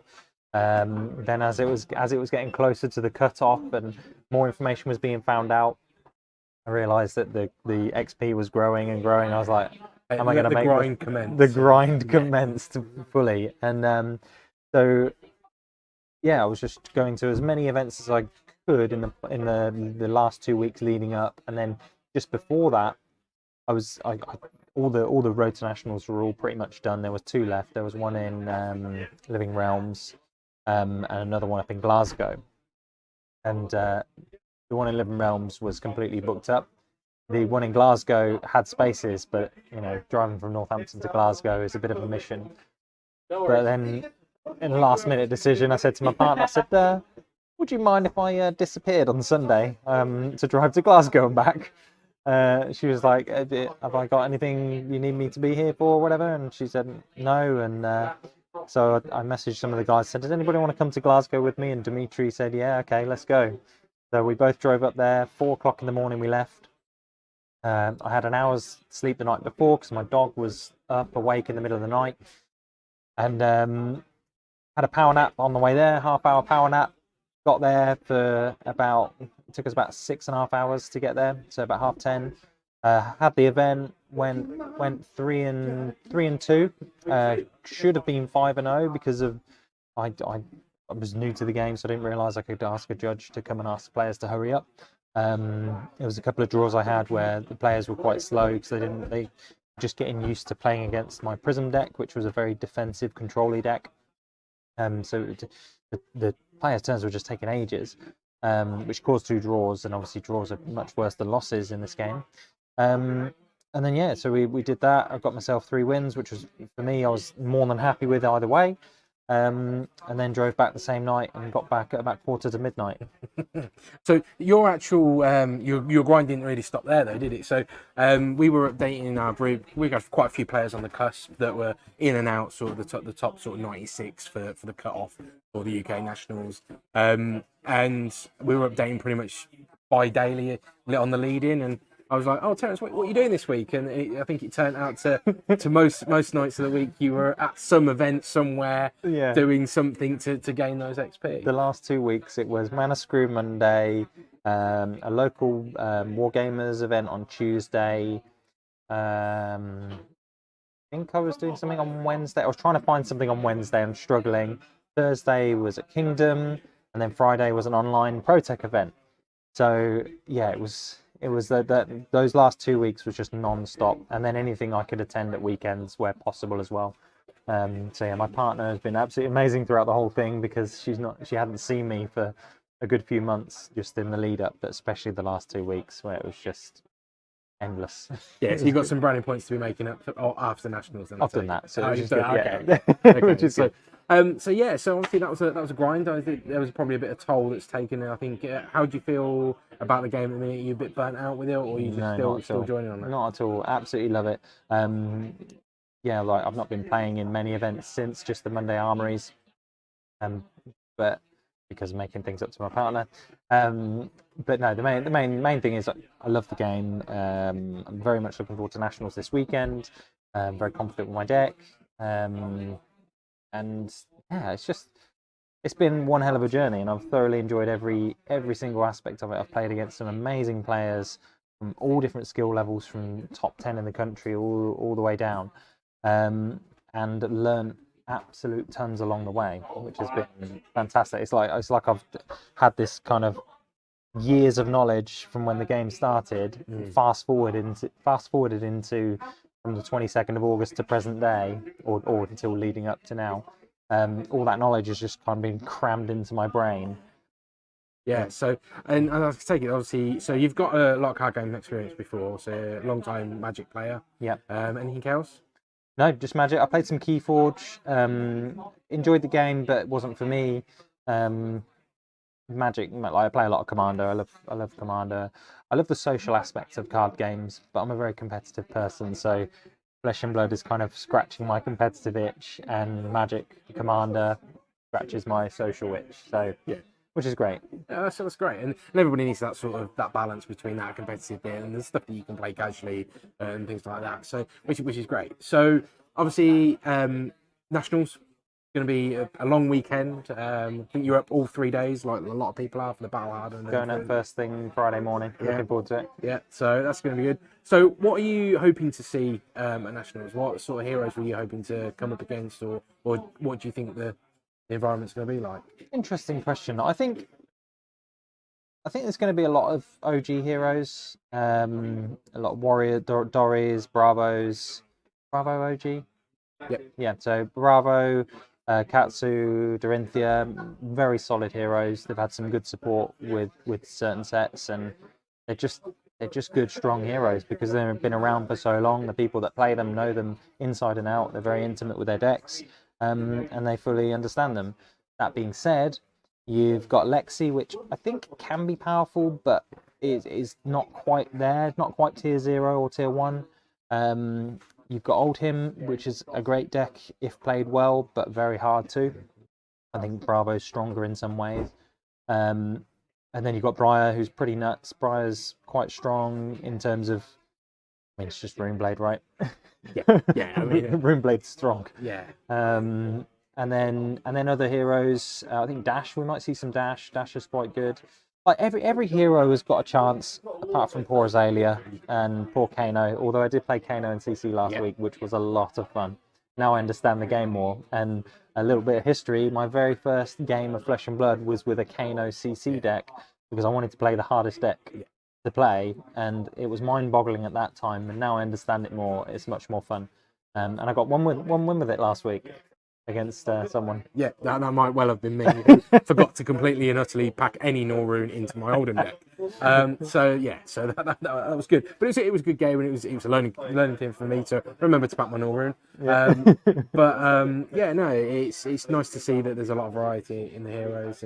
And if you had to excluding your own deck potentially, what would you see taking over the sort of top two on the top two tables at the end of the weekend? That's an interesting thought. I would say Bravo's definitely going to be top 8. Bravo's very strong at the moment. Prism is quite strong. Prism was my main. I'm not playing Prism, but Prism's quite strong. And a good player can go far with Prism, as we've seen with the 2 last callings. But that being said, that's in the United States. They have a very different playstyle to us, so we'll see what happens. Yeah, but... and that's one thing I have noticed. The play styles in different countries is very different. The metas in different countries. Yeah, each continent has its own kind of style. Like, people love Dash over in the States. Maybe it's because of the guns. Maybe. But no, it's good. And then, like I say, hopefully we're going to have a great event. I really do sort of wish you well for the weekend, and hopefully you'll be flying high and representing the Manuscript Crazy Brew crew throughout the weekend. Thanks, Alan. Yeah, cheers. Take care.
Guys,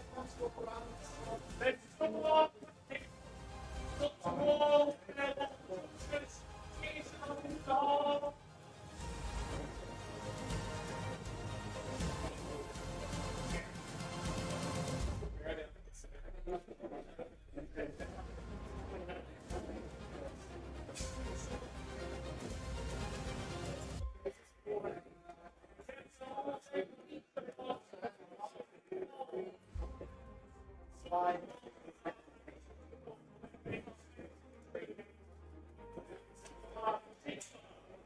don't know where to put it so it doesn't get knocked over. Yeah, I know. It's difficult. I put it in front of the monitor. If you want to put it down at any point. I just thought it would be a little bit more civilised drinking out of a glass.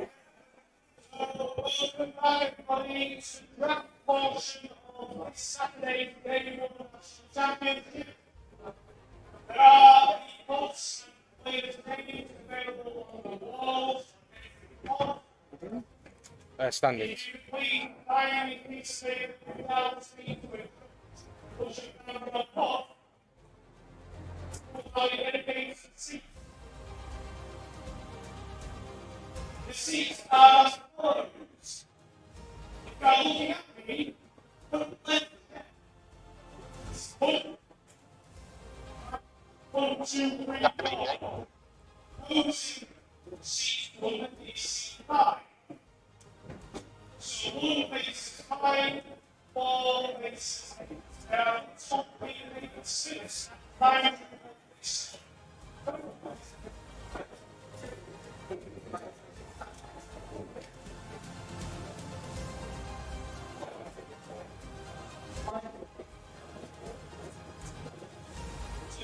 If you think you have the right one, there should be a paper copy on our table. If you can pass that around the way to switch on, you must the right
Hi all, we're currently in the middle of the draft and it is deathly silent in the hall. So with that in mind, we're going to put on the Road to National final that was held at Manor Screw whilst we wait. It is a previously recorded video, it's quite a long video, so hopefully we'll get that through whilst the draft is going on, and then we'll have me and Barry to discuss the hero breakdown from the first 3 rounds and also the current standings. Alright.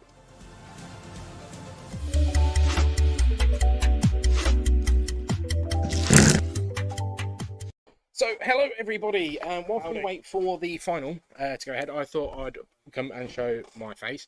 And I'm with Mike. You would have seen from a lot of the videos today. He's just been telling me why am I on the stream again. I'm like, well, okay, well, let's put you on. I always want to be on the stream. So, obviously, Mike, big day. I think we're into about hour 9 or so. Oh, it's been a long day, mate. It's been a long day. Our dash Bravo match is still going. Obviously, as you've seen from the stream earlier, the decks are quite sort of war of nutrition or attrition as you go through it. So and it's a rematch. Yeah, and it's a rematch. Yeah, so both of our top 4s were a rematch. Our Katsu versus Chain was a rematch, and it ended in the same result. So we'll see if Dash pulls up. We've got the I said Dorinthia, not Dorinthia. Oh my God, sorry, long day, mate. Yeah, that's what I'm saying. We've got Dash versus the Dash versus Bravo. Yeah, so, and you would have seen that on the stream as well. So that was the one earlier. Bit of a rematch, and I think it's a bit close up there, very close. Yeah, no, it's good. So Mike, obviously, what I brought you on for was to talk about your day. Now, you were first up. Yeah, definitely. You were first up, and obviously, there was a bit of a misplay in that first. Oh first match. My God, it cost me the game. Yeah. I'm not joking. Oh, it was so.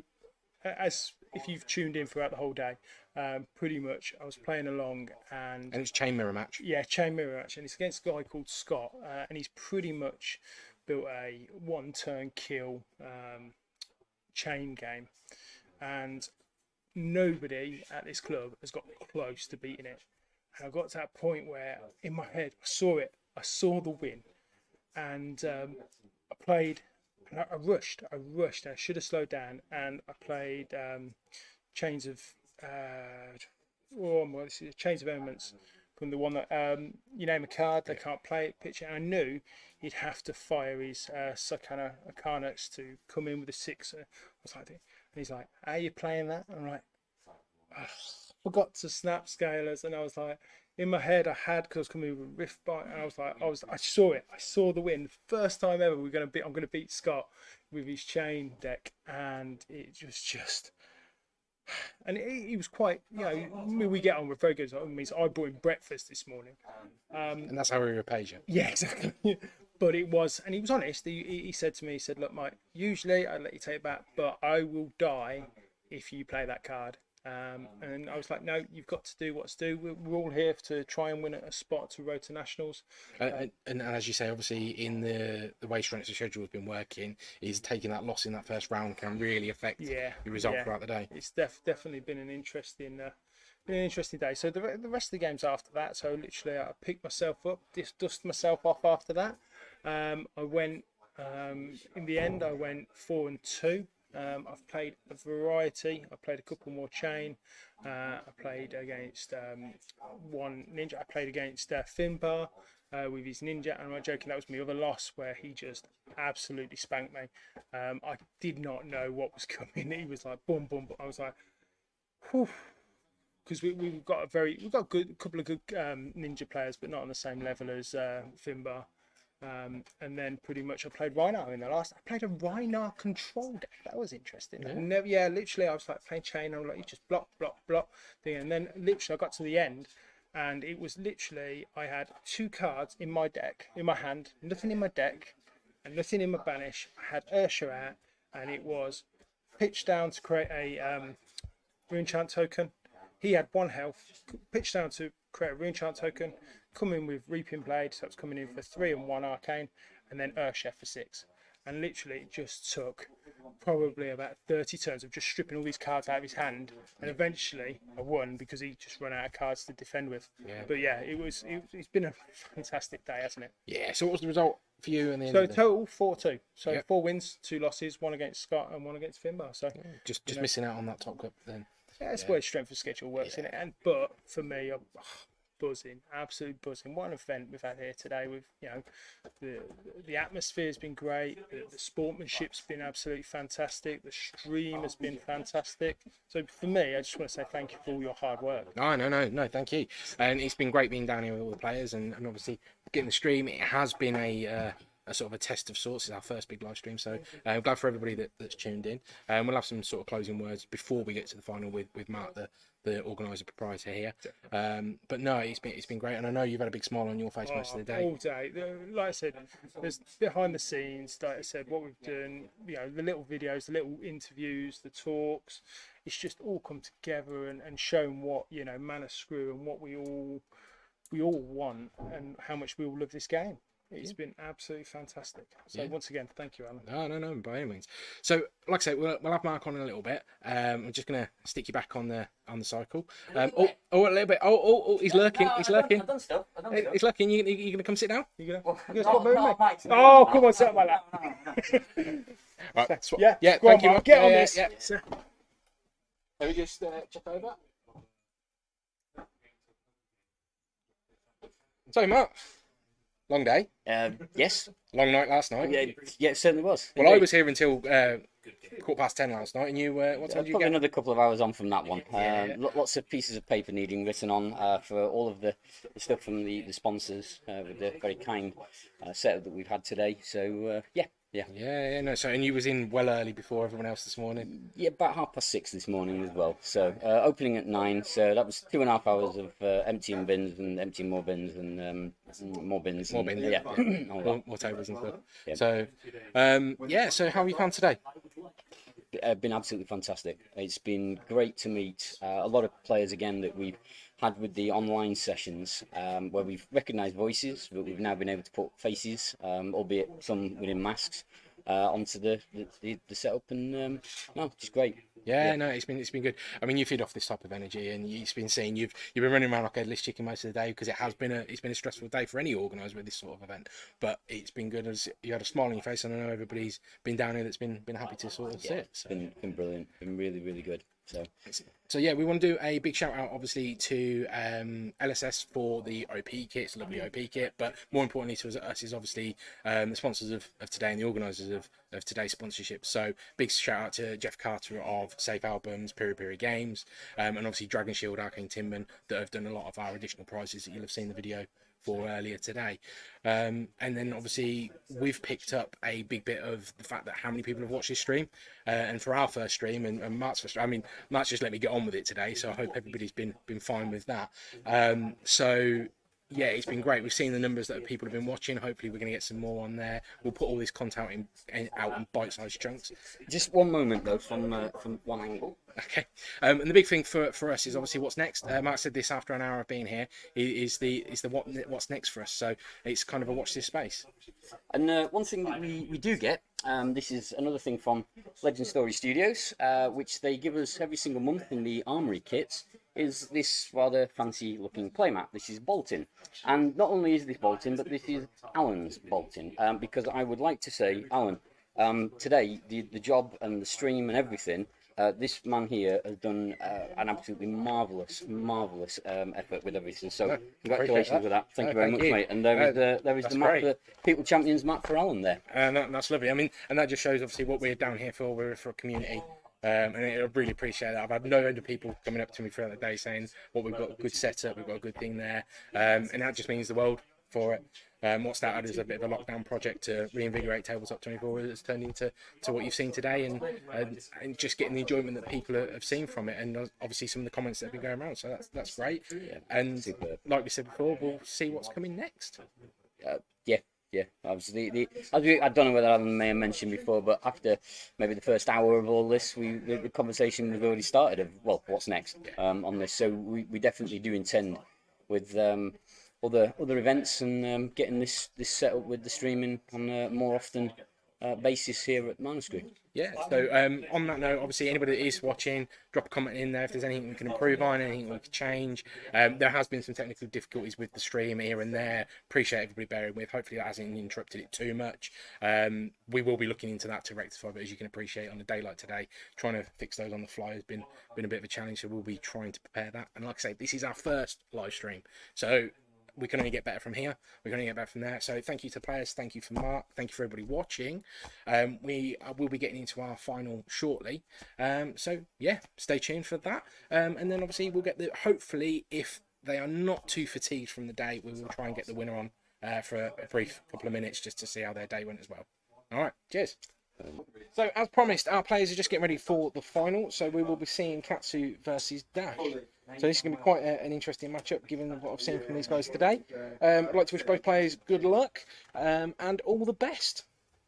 Stay tuned. Let's do 1, 2. Cool. All right. Well, good luck. Yeah, good luck to you, mate. These over. Induction chamber and pistol, of course. Good. Nope. Upside down.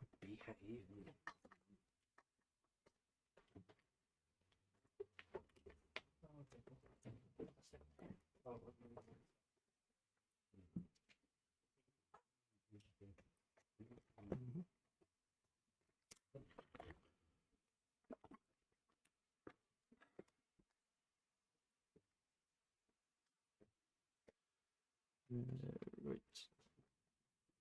I'm just going to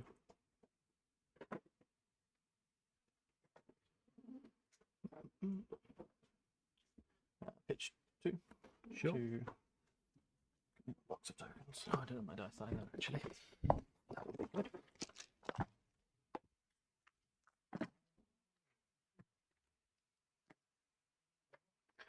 Loading up here and here. Okay, so that's 2 resources. Yeah. And then I will play a plasma purifier, pitching blue. That'll be floating 1 battle end my turn, and Arsenal. This Okay. go to you. Cool.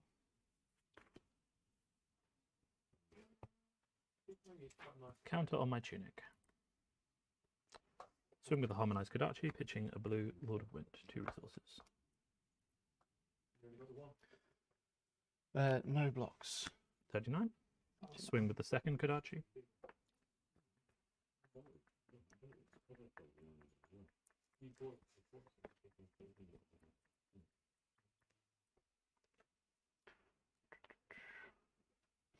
No blocks. Okay, 38. I will come in with a Mugention release for 4.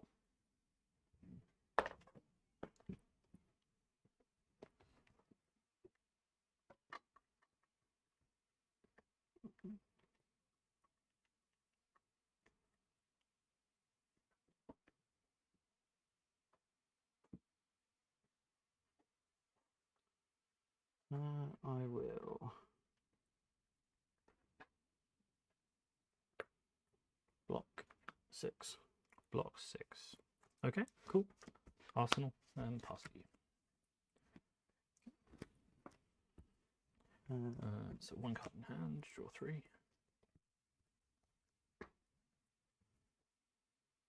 I will play a Spark of Genius from Arsenal, pitching 4, X is 2. Okay. The items are coming out.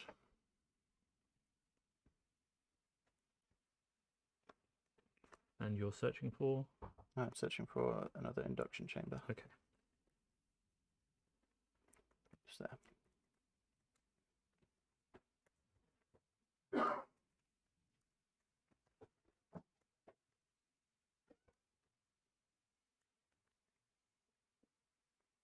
To cut. Yes, please. Go back here. That's my turn. Okay.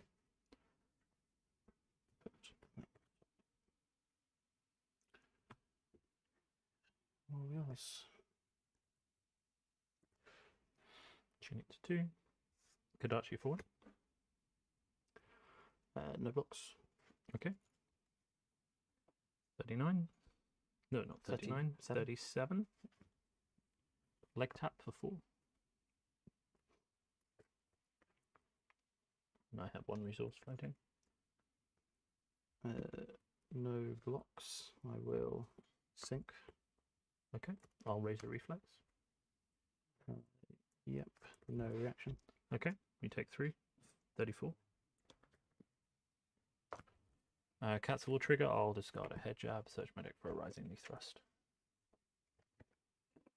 Which will be the next card on the chain, though it gets banished first.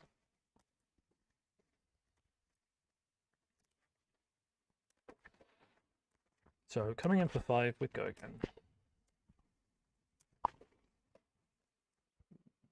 Yeah, you're good. Yeah. Okay.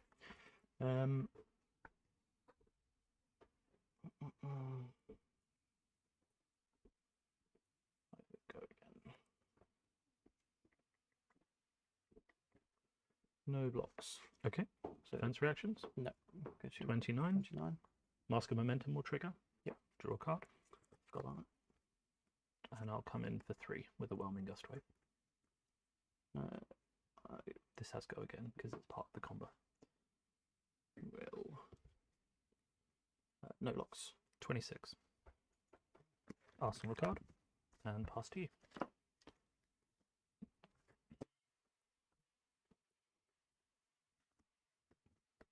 Draw 4. Okay, I'll pitch to load up both of these here. Okay. Pitching 1 and play another Spark of Genius. Pitching 3, so X is 2. Yep. Wow. Everything is coming online. I love it. I really love Dash.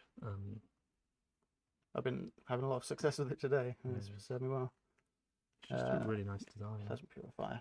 That will end my turn. So. Yep. Tunic to 3.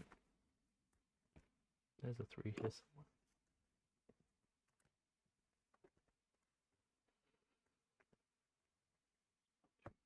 Yep. Pitcher blue, Kodachi for 1, 2 resources.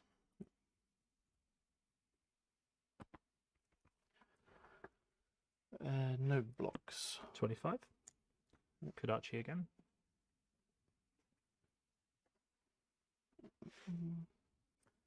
No blocks. 24. We will leg tap for 4. Go again.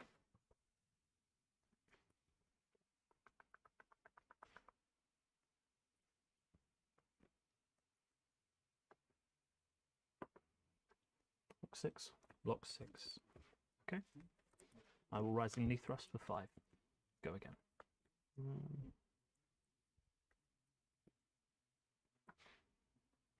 This is gone. Sorry. No resources.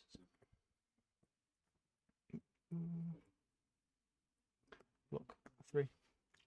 I will just Ancestral Empowerment to take it to 6. Draw a card. No reaction. And then you take 3 to 21. Then on hit effects, so you blocked this. So no mask, but I will trigger Katsu. I'll discard a Crane Dance to search my deck for a Hurricane Technique.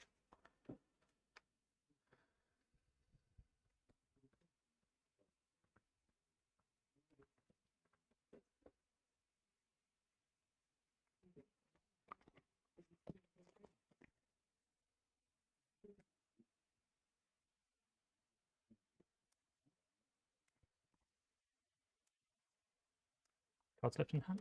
1. Okay.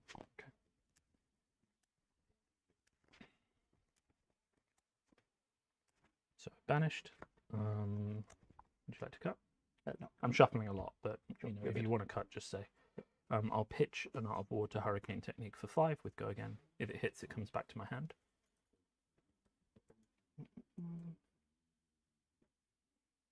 One floating, right? 1 floating, yeah.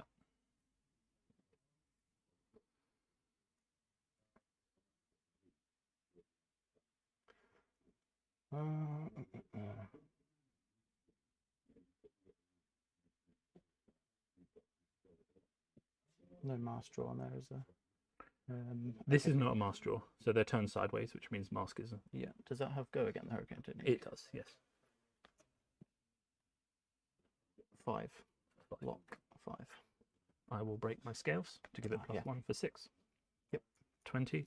Take it back to my hand. Spend the extra resource to play it again for 4. Yep, no blocks on that one. Doesn't have go again this time, but Mask will trigger because it's the 3rd Yep. hit in a row. So draw a card and Arsenal.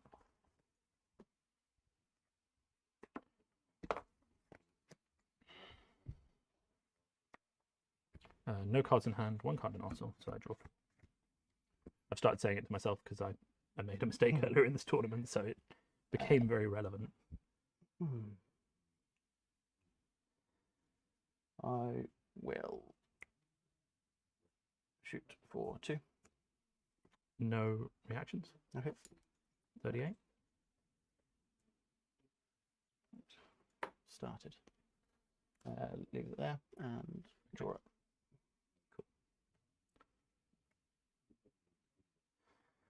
I will plunder run from Arsenal. I will use my tunic to play a leg tap for 7.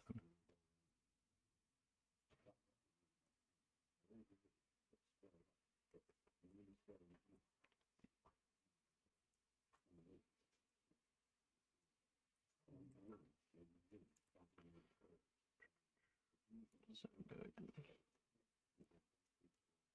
I will block 3. Any reaction from yourself? No. Sync. Okay. Yeah. Triggering sync. Okay. I will Rising Knee Thrust for 5. Go again.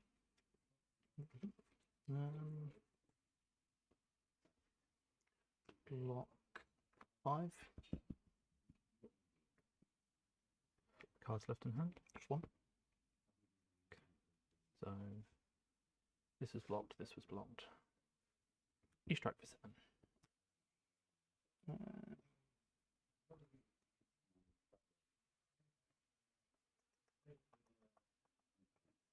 I'll block 3.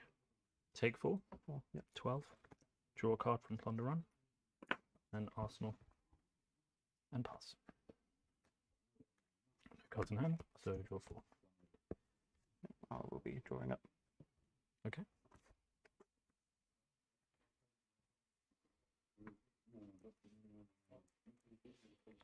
Tunic counter. Play Art of War, pitching Lord of Wind. 2 resources floating. I'll give my attacks +1/+1 and I'll banish this Torrent of Tempo to draw 2 cards. Then I will spend the 2 resources to Surging Strike for 5.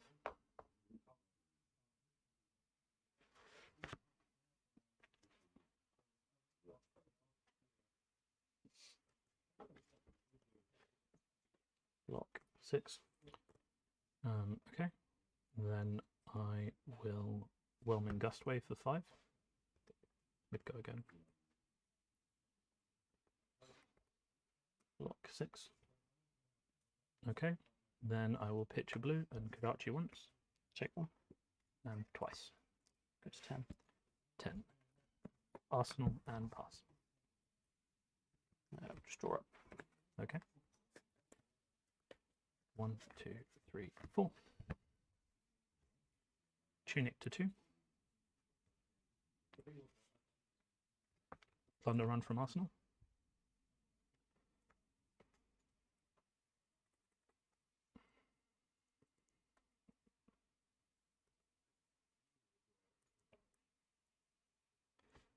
Pitch a Rising Knee Thrust. Let's Surging Strike for 8.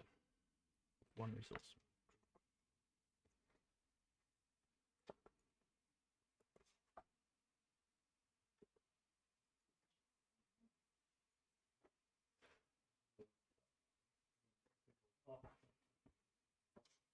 Block 3, 4. Okay. Any reaction? No. Wait. Okay. Cool. Opt. That there. Cool. I will snatch for 4.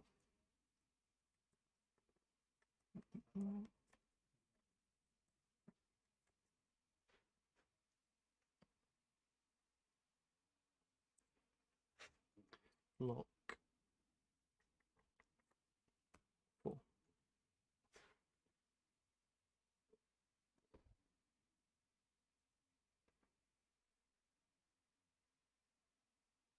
Okay, cool.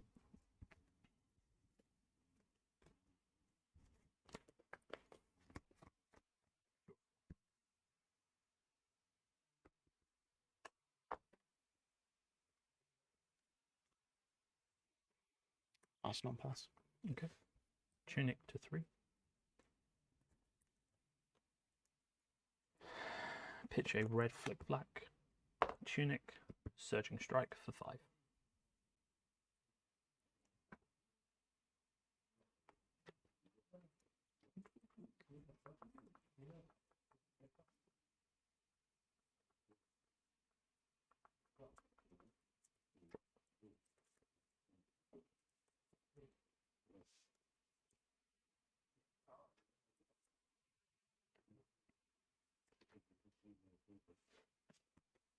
I will lock 3. Okay. And then sink. Okay.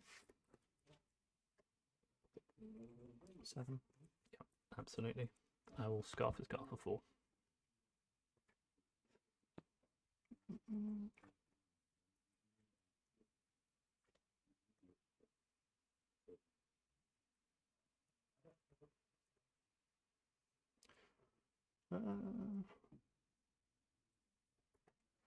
Take 4.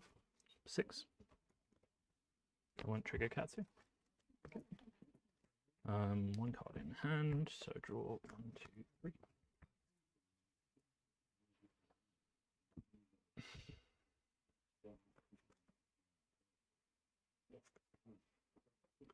Right, I'm going to load up the pistol. Okay. Pitch in blue. 2.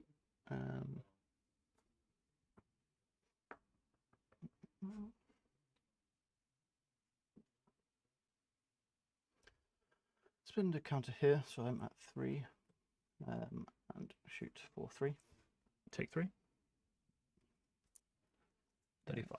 35, thank you. So give that go again. Yep. Yep, absolutely. Yep. Spin 1 to load the pistol and shoot for 3. Okay. 32. Give that go again. Sure. Load the pistol and shoot one more time for 3. Okay. 29. I will sigil at the end. Yeah, sorry, thank you. Sigil at the end and gain 3 to 9. Drawing up. Sure. Gain a tunic counter. I will pitch a flick flack to play a torrent of tempo for 5. If it hits, get go again.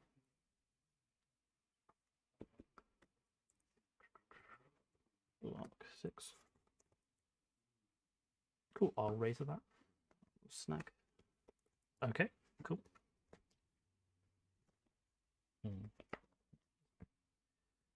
Okay, draw 4.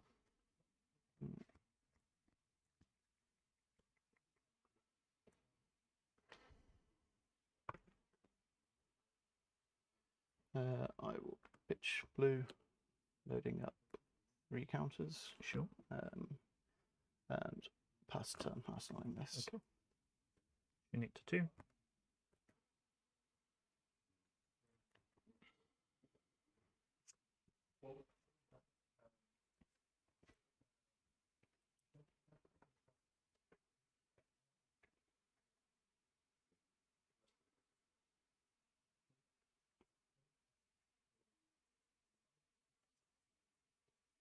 Surging Strike, pitching a blue.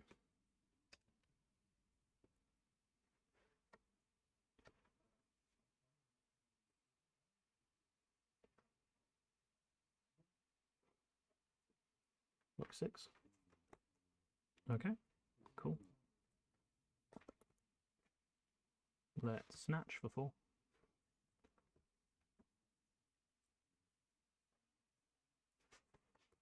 Take 4. I'll give it go again. Down to 5. Draw a card. Then I will Mugensian release for 4.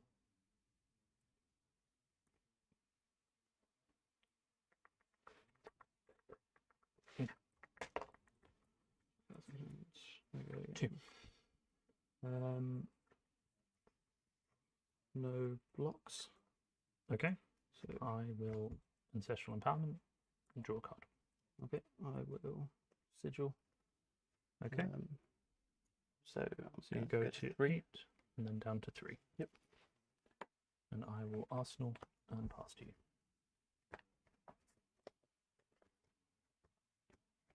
Stop. You've got a card in hand already, right? Yep, you're right. Put that one on top of the deck. Yep, absolutely. And this is why the final is actively judged, everyone.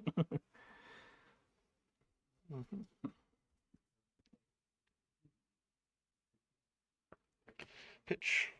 Sure. And load up. 1.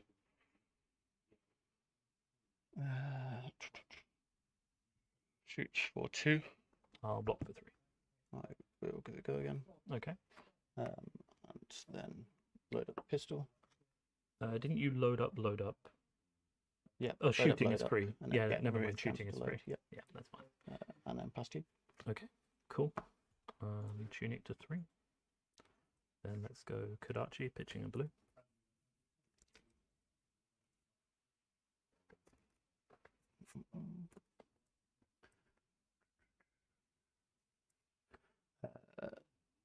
No blocks.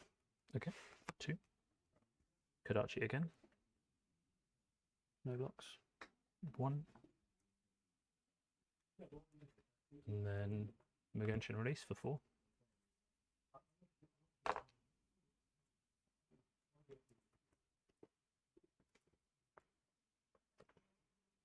Block 6.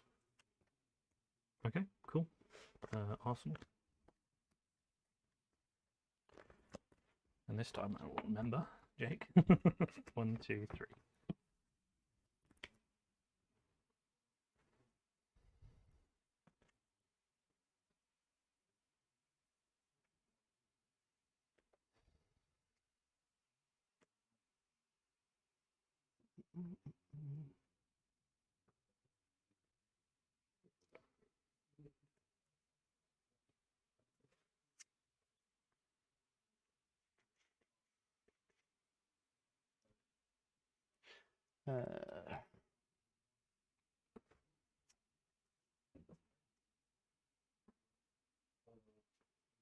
So I'm going to go to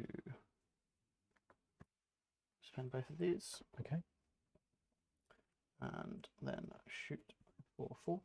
25. You untap that. So Oh you yeah, don't get any cool. confusion. Yep, that's Okay. right. And then remove this one to give it a go again. You've already taken the counters off? Or did you only have one on there? Just one on this one, didn't have one on Okay, that one. that's Yep. fine. Okay. So you're at 25. Pitch here to load up one on here and one on here. Okay. And remove this one to shoot for 4. 21. Yeah, I will. That's an instant sigil. Okay. You go to 4. And then arsenal this. Okay.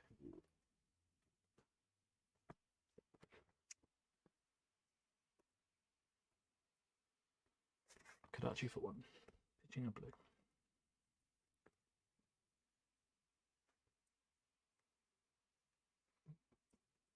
No blocks. 3. And again. No blocks. 2. 1 resource left. Head jab for 3. Block 3. Cool. Torrent of tempo for 5. If it hits, get go again.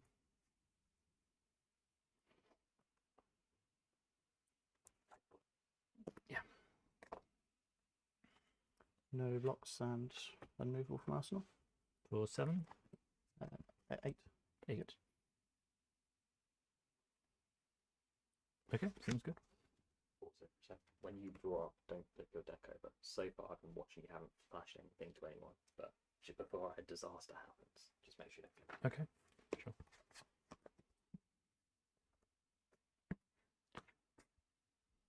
Ooh, 7 there. I'll just do it this way. It's not was fast. What are these? That's uploaded. Cool. Okay.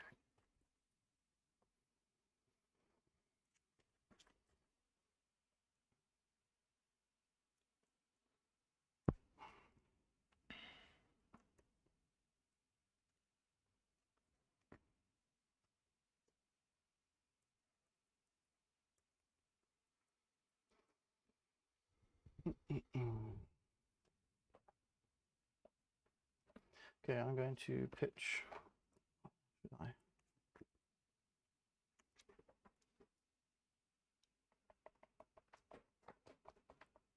Can I just have a look through your graveyard? Absolutely.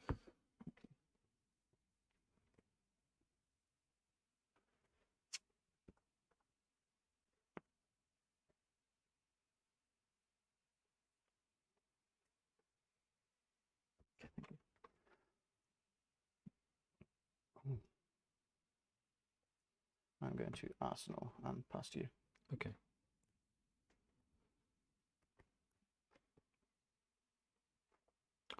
I will pitch a hijab in my tunic counter to surging strike for 5.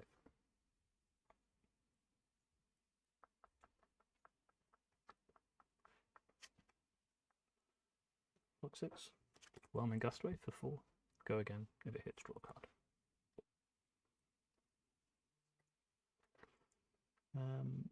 No blocks. Okay. Save for the scene on Ancestral Empowerment to get +1. Yep. And draw a card. So currently hitting for 1. As a response to the Ancestral snag.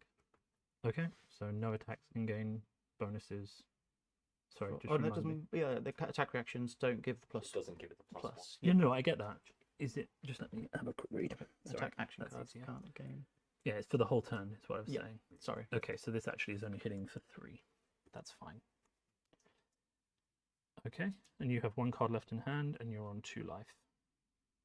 So I'll E-strike to draw a card for 5. Well done. Good game, mate. Good game. Oh. Well done, guys. So there we have it, a hard-fought final. And then I think in the stream we were in the chat we were saying how tense that was. The tension in this room you could cut with a knife. So stay tuned. I will see if I can grab Finbar for 5 minutes. I know he's absolutely shattered. He's done 2 days of this and on very little sleep. So let me see if I can grab him for 2 minutes. So stay tuned for that.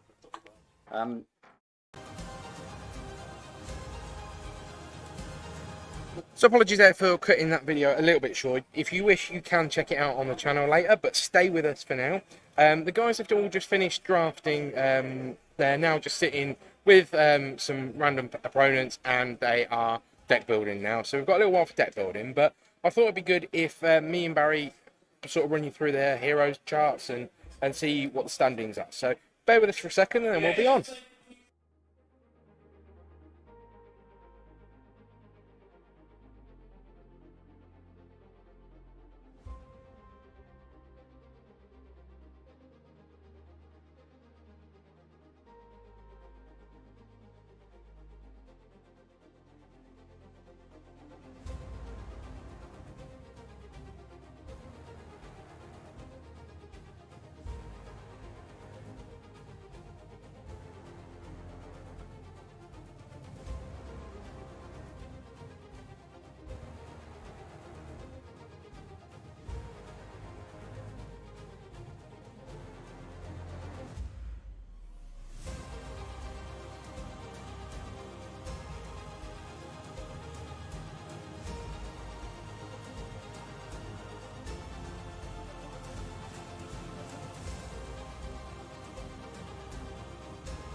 Hello and welcome back to me and Barry in front of you. So obviously thank you everybody that has been watching along. I think a lot of people have been in there since this morning, which is great. Yeah, we've had loads of people watching. It's been brilliant. Yeah, and I can see some people starting to wake up and rise and shine around the world, which is fantastic, and we're glad that it's getting out there. Hope you like that little bit of archive footage from the Road to Nationals finals from Manascrew, and that was our previous coverage, previous live stream for Flesh and Blood. And I think that was a good day. That was there, and obviously Finbar won out that. He wasn't the only RTN he won. He submarined it as well. He did. Submarined it and went on to win. Yeah, Brilliant. because he was late for the first round, so Yeah. it was a fantastic day. And I remember him saying how shattered he was and stuff like that. So I can imagine he's going to be a little bit tired today. 9 rounds. 9 rounds, yeah. That's why he's playing a fast deck today. Yeah. So we've had our first 3 rounds constructed. The guys have all just apologies. Everybody has just drafted. They are in the middle of constructing their decks and marking out heroes they intend to play. Then we will be getting 3 rounds of draft. So the 3 rounds of the heroes that they've selected, and then we'll go back into CC. So whilst we have been thankful for all the comments, appreciate that some of them have been obviously on the judge call side, and we just want to sort of address that. Yeah. We are here to do the coverage, which hopefully you are all enjoying. And obviously with judge calls, these happens in games left, right and centre. There are obviously the people that are nervous to be on the camera, especially in the first few rounds, so we appreciate that. There are also lines of play that were called out, and again, we appreciate that. We are in discussions with the TOs and the judges at all times. They are aware of what's going on. They have already dealt with some of the previous instances. So what you may see on camera is not necessarily what is going on in the event in its totality. So please bear that in mind. And obviously it's quite easy for if you're watching back, you're not in the pressure. It's like sitting there on the game show and you can why didn't you get question? Yeah, exactly. So we appreciate that, and I know that's a big part of the community. So watching out for those and standard of play is a good thing. And actually being the fact this is our first sort of official play, it's obviously understandable that there may be some lines that have not gone. There is a standard that is expected, and these are the top 96 players in the UK. So there is a level of expectation. It's not a casual event. We've got past the Armouries, we've got past the skirmishes, we've got past the Road to Nationals. This is the big deal. But players are supposed to govern themselves. Yeah, and I think that the point that me and Barry have been discussing this quite heavily, and one of the points I did raise is actually if these games were happening off stream, would anybody ever be aware of these? And how many mistakes do you get off screen that don't get it? And I get being on stream should be top table, should be good things. So, and what was your quote from this? The quote from this is the learn to play phase is over. Yeah. So obviously going into drafts, we may see people that are not familiar with certain heroes or certain cards. So there is that to bear in mind. And so we will hopefully expect to see people that are used to these heroes. I think there's a number of people that are 3-0 that are on these heroes as well. So we'll get to that in a second. So hope you've been enjoying. Yeah, I would say watching draft is one of the weirdest things going. Normally, you go to a tournament, there's that massive hum of players talking all the time. You've got that background noise. It is like being in a school classroom. It was deathly silence apart from the head judge calling out the time when people were to switch decks, open packs. It was just like you've got 89 players in here just going, yes sir. Yeah. And I mean actually from now we've got all 96, well I say all 96, I think it's 89 players behind us at the moment, and you can barely hear them. I mean, we're having to talk a little bit quieter so they can't hear us. So that is something to bear in mind. So there's a lot of thought going into this draft for sure. Indeed, yes. So hopefully we will try and pick games that aren't mirrors. Obviously with drafts and with only three heroes now with the Tales of Aria heroes, we might get some mirrors. We're going to try and not do that. Obviously aware that the first round was a mirror, but that was a player who volunteered to be on, and it just happened to be a mirror. We've tried to ensure that we haven't had mirrors since. Yeah. And luckily that was 2 different builds as well. So it was the lightning burst. So now obviously we can't really ask the players in the draft whether they are playing this element or that element. So even to avoid that, so we will try to avoid mirrors, but appreciate that could happen. And obviously we want to bring you the top table where possible. We shall endeavour to try and miss the Briar. Yeah. Right then. I think after 2 weeks of Briar, let's watch something else. Yeah. So Right then, so we're just going to disappear, but we are going to talk you through the standings as they stand. So we'll start with our hero representation for the first 3 rounds, and these are obviously the heroes that will be going into the last 3 rounds of the day. Yep. After the draft. So I don't think there's a particular surprise in the top 4, if I'm honest. not really. We did kind of say that these ones would be the most popular. But the only surprise is Dorinthia slightly down there, but she has a very poor matchup versus Bravo. And if Bravo is going to be so popular, it's kind of like, it's a matchup you don't want. It's also a matchup you don't really want to go against Prism. It's very hard. Yeah, I think that's it. I mean, I think Dash at 7 is probably about right. Yeah. I think that's everything you would normally see. You would expect to see. You've only got 4 chain now, and like we were alluding to earlier, the chain players are definitely going on to Briar.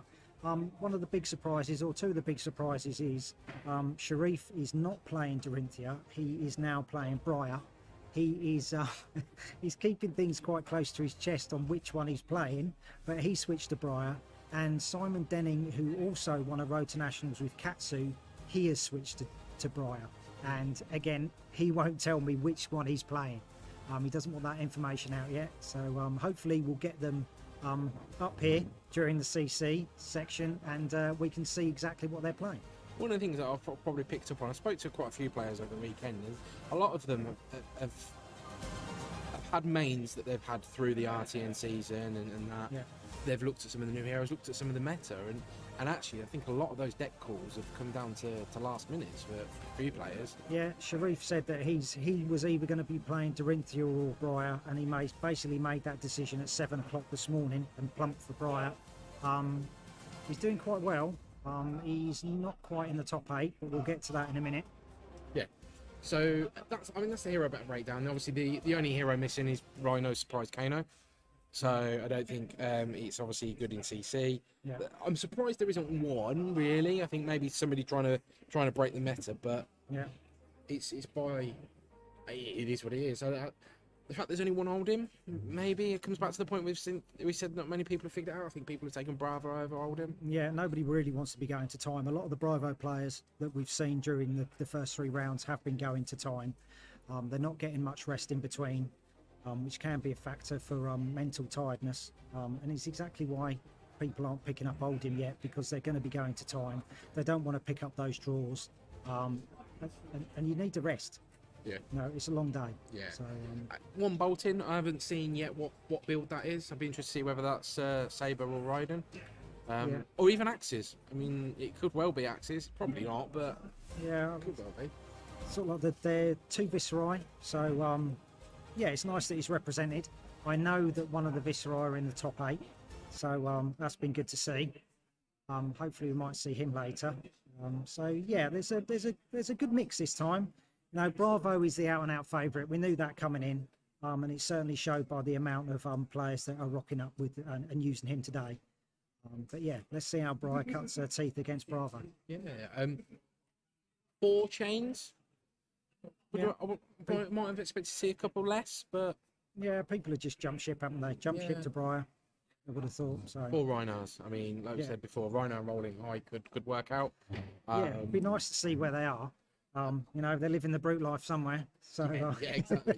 So I think, he probably won't mind me shouting out, but Dimitri, one of our locals, he turned around and he's running Rhino. That's no surprise, and he's actually quite a good strong builder Rhino as well. He has done a few. Yeah, he's been playing him for a while and just stuck with him. Through thick and thin, he has gone. I am playing Rhino from now on. Yeah, and the problem obviously he had a matchup where he ended up losing all health, and his opponent still stayed on 40, so he just could not break through it. Prism absolutely ruined him. Yeah. So that's the hero pry and hero breakdown. We're going to try and get some sort of breakdown for the draft. That might be a little bit more difficult because we're obviously collecting that all manually, and it's going to be a bit on the fly. So we'll try and get that for you later. It'd be interesting to see. I think maybe we'll probably see a bit more Briar than anything else. But thing is, with the draft, it's quite difficult. You're sitting in a pod of 8. Like sometimes you might just go. You might automatically go, I am playing a specific hero regardless. You know, it doesn't matter. Some people play for a hero, some people actually play the table. You know, you've got to, and I would think if you're going to draft properly, you need to be playing the table. You need to be flexible for which hero you're going. If you are going into draft and there is more than 3 of a specific hero being picked. Sorry, let's start that again. If there are 3 players picking the same hero, you're probably going to be okay. If there's any more than 3, you're going to struggle. And we saw that with the calling, where you had multiple players picking Briar, and you've got 1 or 2 people picking Olden, and the Olden deck shine. Now, the dark horse is Lexi. Lexi's a little bit more procedurally challenging to play, but you could totally wildcard it and be the only person to actually draw Lexi.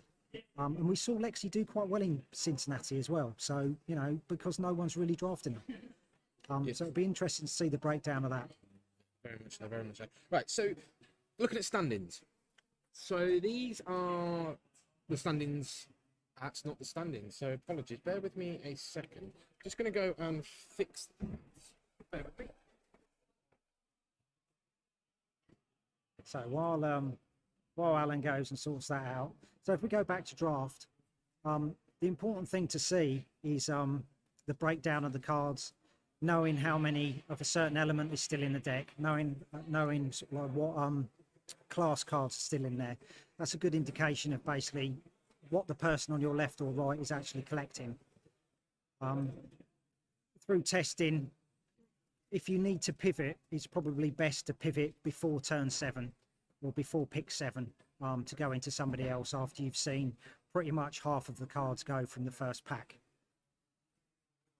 It will be interesting to see what people have done. With the draft pods, what's happening is the top 8 are all drafting together, and then that's rolling down through the tables.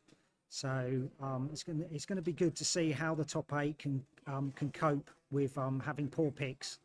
Maybe you've been fortunate to get the pick of the packs all the way through, or maybe you've slightly misjudged things and you've had to pivot and then still not seen the cards you're after. So this will be a good way to see who can draft properly out of the top lot.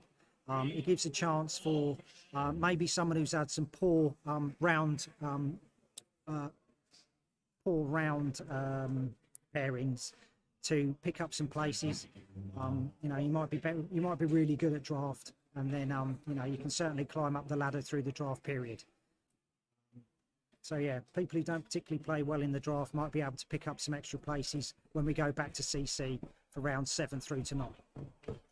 So this is the... Apologies on that. That was I'd loaded in yesterday's file. So yeah, so this is the breakdown of our 86 players here. We did have 89 registered. Unfortunately, we had 3 drop. Okay. So we're now on 86. So it's quite a spread. I mean, it's a bit difficult with 86 players, and you've got 11 on 3 and no. Yeah. So I know that in rank 3, David Dyson, he is playing Bravo. He's a very good Bravo player. He has had 2 Bravo mirrors to get through, and he's done very well with those. Coming in at 5 is Simon Denning, the RTN winner at Boards and Swords. No, not Boards and Swords. Where was that? Forgotten where we won it now. That's really bad. It might have been Living Realms. It might have been. But he is playing Briar. Hamish, fellow podcaster from Push the Point, he is playing Viserai today. We've seen Matthew Fawkes already on Briar. Mike Kerslake at 10, he is playing Bravo. Scott Jones, who we saw earlier, he's on Dash. He has had a chat with the head judge. Head judge is aware of the situation there. Jack Ryan slightly blowing. We've seen him with Prison. Chris Sweeney is Bravo through and through. I would expect him to be playing Bravo today. Adam East will be playing Briar. Sharif is playing Briar. So yeah, lots of Briars. 18th, Fergus Brown is playing Chain, and he has played Chain since he came out in Monarch. He's refusing to change. He's playing the Boogeyman, and he's doing really well. 21, Finbar, he is playing Briar. Yeah, I don't really know anyone else. So we've got a few that are coming through as we go down. So yeah, I think we've seen quite a few of the players that on the stream that are now either 3 or 2 wins on the day. Obviously, there's no breakaway horse at the moment for the day. I would expect that probably after the draft we can see where we can probably look at who's going to be making that day 2. So the day 2 is a top 24. Top 24 starts off with draft, and then finishes with CC. Yeah. So we'll cover that as we go through, and we'll update this as we go. But this could completely change. Yeah. You might be really good at constructed, but absolutely rubbish at draft. It could be your Achilles heel, and you've got to get through this 3 rounds of damage limitation. yeah, there is that. So I think from the record, there might be. So everybody 9-0 should go through today too. I believe everybody 8-1. I think some 7 and 2 as well. There was rumours that someone on 5 and 4 could potentially get through, but these are the people that really know the tables, Yeah. you know, and have worked things out. But we'll certainly keep you up to date with who could potentially get through. That's for sure. Yeah, and I think from both myself and Barry, a big shout out to all the Mana Screw Crazy Brew crew that are around here. They're not doing too bad. There's 2 in the top 8. Yeah. So yeah, we've been really well represented. So Yeah, so I think we've got 4, 5 from the Crazy Brew crew here today. So and they're very well represented. I think unfortunately Dimitri's trailing at the back with 1 win, but I think he'll see some better matchups later on in the day, towards the end of the day, where not people are understanding how to play against Rhino. And he's pretty good at draft, so he can always pick up a few places now. You know, the tournament is not over. No, and whatever practice he can get today, he can certainly take that. If he doesn't get through to the top 24, he can take that into Seal tomorrow. So, you know, ProQuest is still on the cards. You know, it's certainly not over. No. You know, everything is experience. No, and that's one big thing on here. So we're going to cut back. So 2 seconds. So that is one big thing about this now, is actually draft's a completely different format. You might be incredibly good at CC and the deck that you've played and that you've played 80, 90, 100 plus games with, but you've now got to play 3 rounds with a deck that you've just opened packs with. But there's going to be play testing groups that have done draft together, whether or not that's, you know, they all chip in for a box and then they share whatever they pull, or it could be, you know, we've seen groups that have done phantom drafts, so one person will buy the box and then everybody will draft over it, but essentially whoever bought the box, they own the cards. So you're just hoping that everybody gets some nice pulls, but you know at the end of the day that those cards are yours. So I know it's against the draft rules, but we've not seen anybody shout that they've got a tree or any No sort one's of allowed to talk. No one's allowed to talk. It's I pulled this. It's like, no, I'm not saying anything. Not saying anything, just in case. So obviously, in a true draft situation, you've got to be careful. You can't discuss those sort of things. So we will see what people have pulled. Yeah, there was lots of smiles from the front table that were facing us. They're like nodding and I'm doing all right. And he just like, how much is that bravado and how much is actually real? So it'll be interesting to see what people have gone through. Hopefully we will get hold of some players once they've gone in between rounds, just to see actually how their draft went. We'll check just how much detail we can get off them for that. They are being given their deck list. They don't have to lock in a deck list, but they do have to lock in a hero for the next 3 rounds. So it's going to be interesting what that split will be, I think. Yeah, will be really good. But that comes down to who's drafting on the table, who's actually just going, I'm going to force this character, force this hero, or actually play the decks that are going around. Play the table. If you can play the table, you'll do a lot better. I also wonder if we've got a couple of magpies out there just picking up the shiny stuff. Yeah, I'm rubbish at draft. I'll pick up the shinies and try and pick up places in CC. I would be doing that, to be fair. So I think in the last draft I did for the first draft I did for Tales of Aria, my pack 1 was a Pulse of Eisenloft Majestic. My pack 2 was the alternate art Lake Frigid. So I think in draft I haven't done too bad in that draft. So. It's like, thank you very much. Yeah. Still, I still think I went 1 and 2 on the day. So Well, you beat me. Yeah. On stream. It's great. Yeah. That's apologies. Normally it's the other way around. So, but it looks like people have handed in their deck registration. Or they're starting to, Yeah, you see most of the tables have handed in their deck registration. Now we get onto the deck building. I think they had about 45 minutes to complete everything after the draft was done. Yeah. So I think we're about probably 20 minutes away from the next round. Yeah, I think it's like 10 past 2, 2:15. We need to get confirmation from Fabio and Jake about that. We're not too far away. Yeah, no. So, I mean, that's great. I mean, hopefully we've got some people from the community on here, and that's why we've done this, isn't it, really? It's about this community of players that have gathered around this game. And I think there's a lot going on with players out there that are actually really building this community, which is great. Yeah, indeed. We're trying to get people in all the time. This, stuff like this really helps. We want to grow the game. You guys at home want to grow the game. We're trying to put on the best thing we can. Yes, we have had a few problems with a few plays, but like I said, the learn to play period is over, and things will tighten up. But as Alan has said, we are not interfering with the games. We appreciate everybody calling out, the misplays. We are not judges. I took the judge course. I didn't pass it. So I'm not getting involved. The head judge is aware of everything that has happened. He is going to be sending more people just on a walk around to check.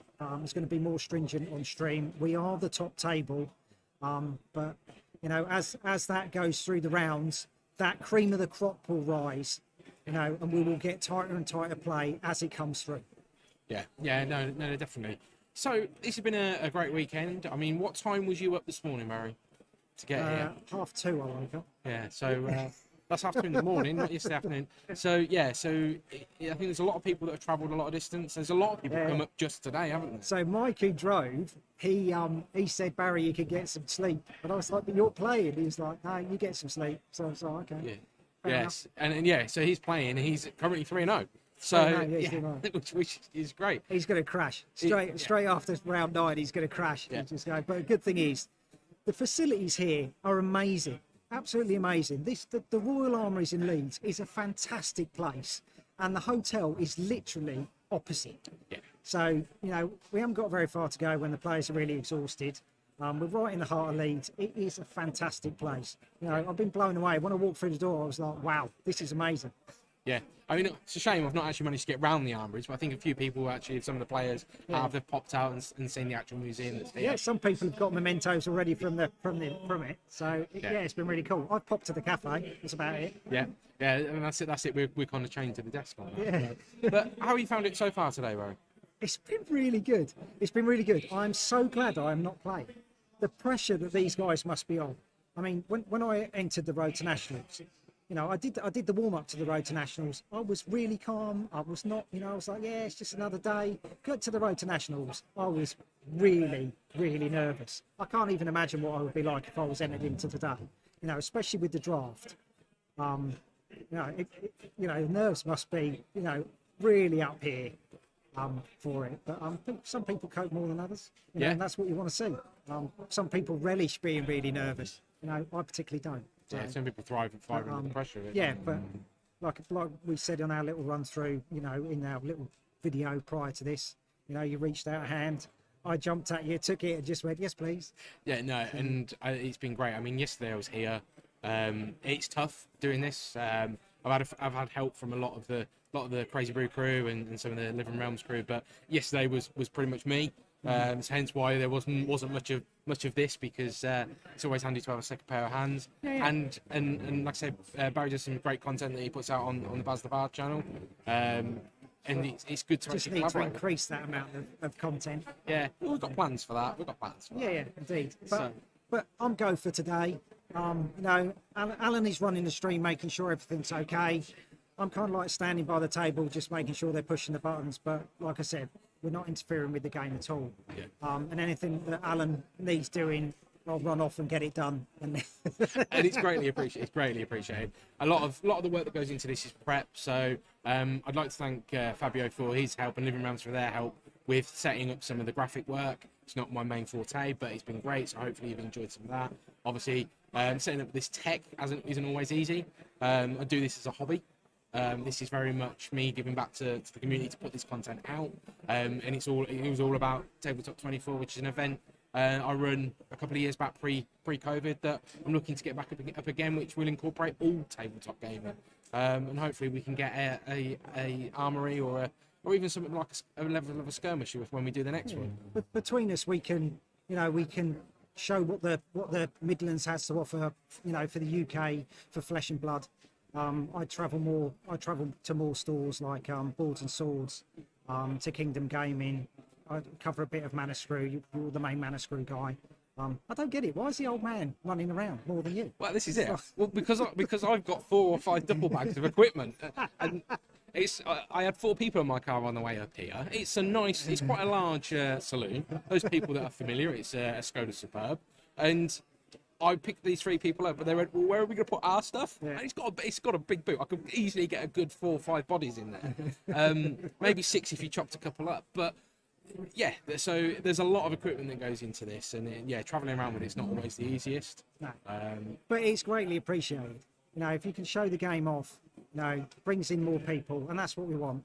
And there are some fantastic top-level players in the UK that are so willing to actually show you how to play. They're not holding all their cards. I went to Skirmish Season 2 up at Living Realms. I walked into that shop. It is amazing. Their shop is fantastic. The best way I could describe it is sort of like what I would imagine Team Covenant to be. I walked in there, I was just like, oh my God, this place is wicked, absolutely brilliant. And it was in sealed for Monarch. I blew my first game, absolutely blew it. I went up to Simon Denning and I was just like, look, I'm in trouble here. I've got this deck, it sucks. Can you just have a look through the rest of my sealed pool? Tell me where I can improve what I'm doing. We went through a few cards. He showed me sort of like what deck I should be playing.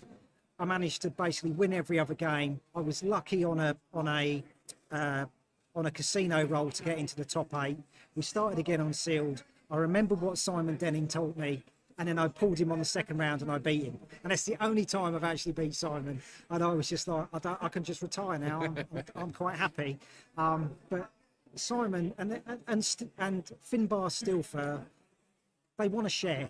They want everybody to be as good as them, because if everybody's good as them, then you're pushing things forward. You know what I mean? When ProQuest comes around and people are travelling outside the UK, you want to be able to cheer on the UK players.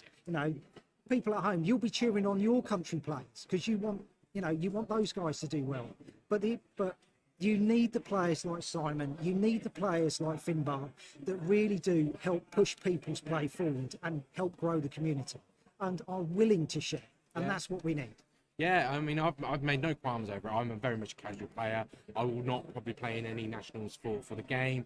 I probably will do little to anything in the skirmish. It's all about covering the content for me.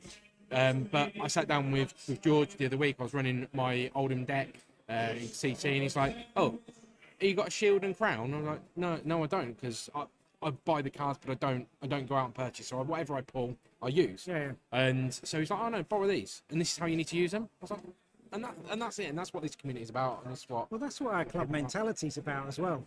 We play week in, week out in Armouries, and when your wins translate into how many free packs you get, so it's brilliant. And the top players, yeah, they're really good, and they're getting extra packs, no problem with that. But the good thing is, those people then lend you the cards.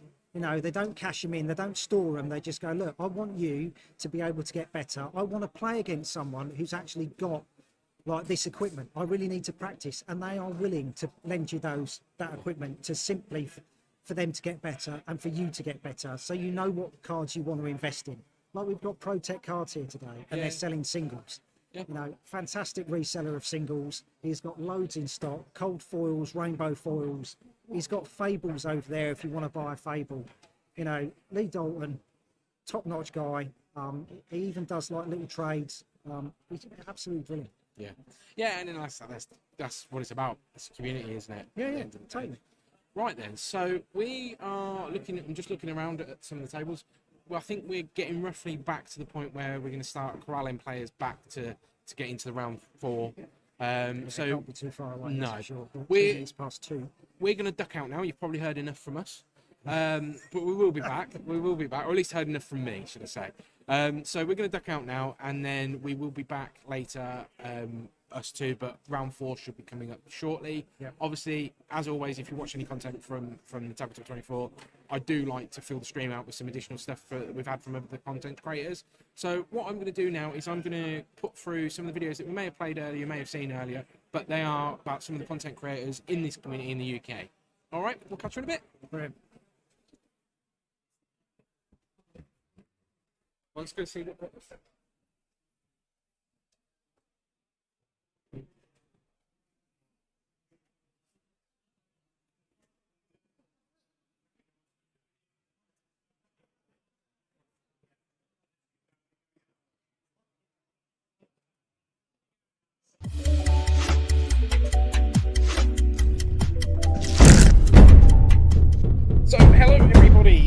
While we wait for the final to go ahead, I thought I'd come and show my face. Hello there.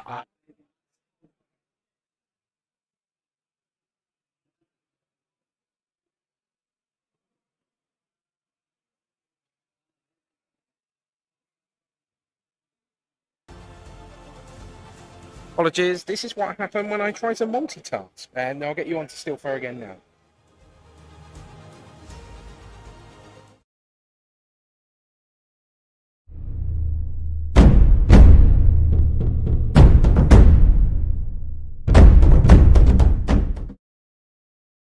Hello there, I am Steelfer. I hope you are enjoying this Nationals coverage so far. The team are doing a really great job in streaming it. I just wanted to take 2 seconds to introduce myself. I'm a London-based Flesh and Blood player. I've been making videos now for the game for since I started making videos for other card games for a couple of years. I have a YouTube channel. That's where I do most of my content. That is called Steelfer on YouTube. You can search for me there. I really, really just love the game of Flesh and Blood, and I love bringing content to all of you guys. I also have giant plants in my room. Everyone likes giant plants. You know, maybe come and give some of my videos a watch. I focus on strategy. I focus on talking about the game, talking about the market, the environment, and feedback around the game. I focus on... I have 2 playlists, basically. One is called Steel First Speaks, which is me just talking about the game, having a bit of a ramble, going in the ins and outs of things that are happening, what I think about them, what other people are saying. And I have Steel First Supremacy, which is a playlist that focuses more on strategy, competitive decks, deck techs, what you're seeing at Nationals, what decks are winning events, why they're winning, who's doing well, all those kind of questions. So if any of that stuff sounds interesting, please come along, give me a like, or if you see me around at the event, assuming you are watching from the event, which I know people often do, or you're just chiming in, or if you see me at an event in the future, please do come and say hello. I'm very friendly. Although I am a bear, I do not bite. So, you know, just really good to meet you all. And of course, I love this game so much. So let's see more Flesh and Blood. Let the coverage continue.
Okay, now we've heard from Finbar. Let's hear from Az at Go Again Gaming.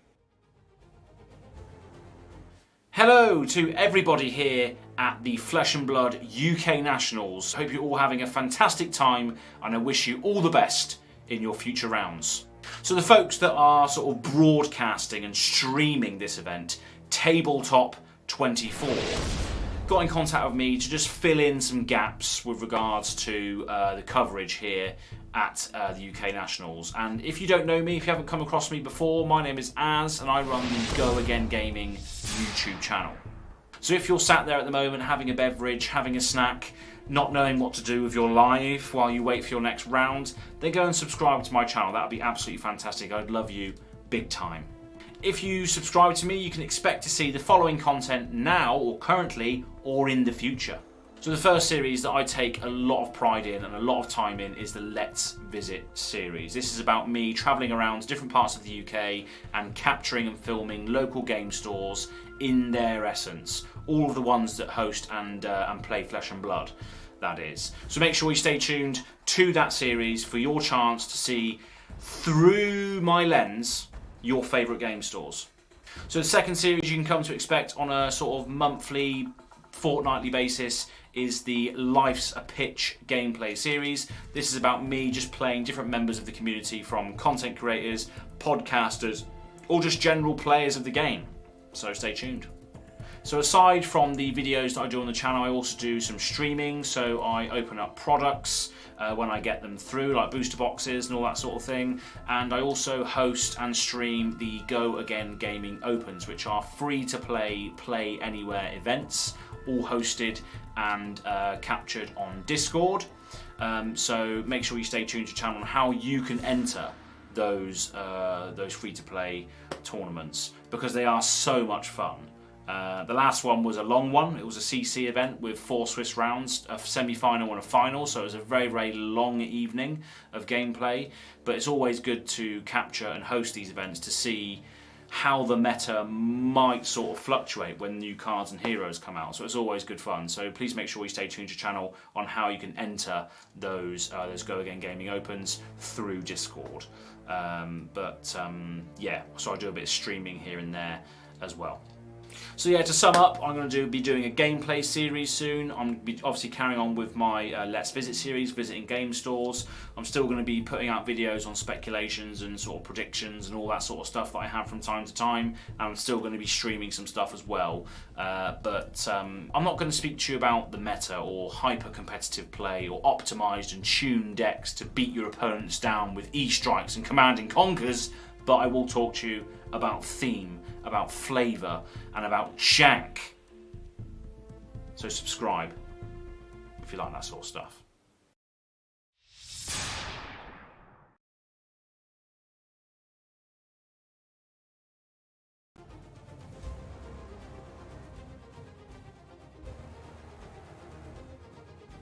So for one of the other players that are here this weekend, we've got Chris Sweeney from Untitled.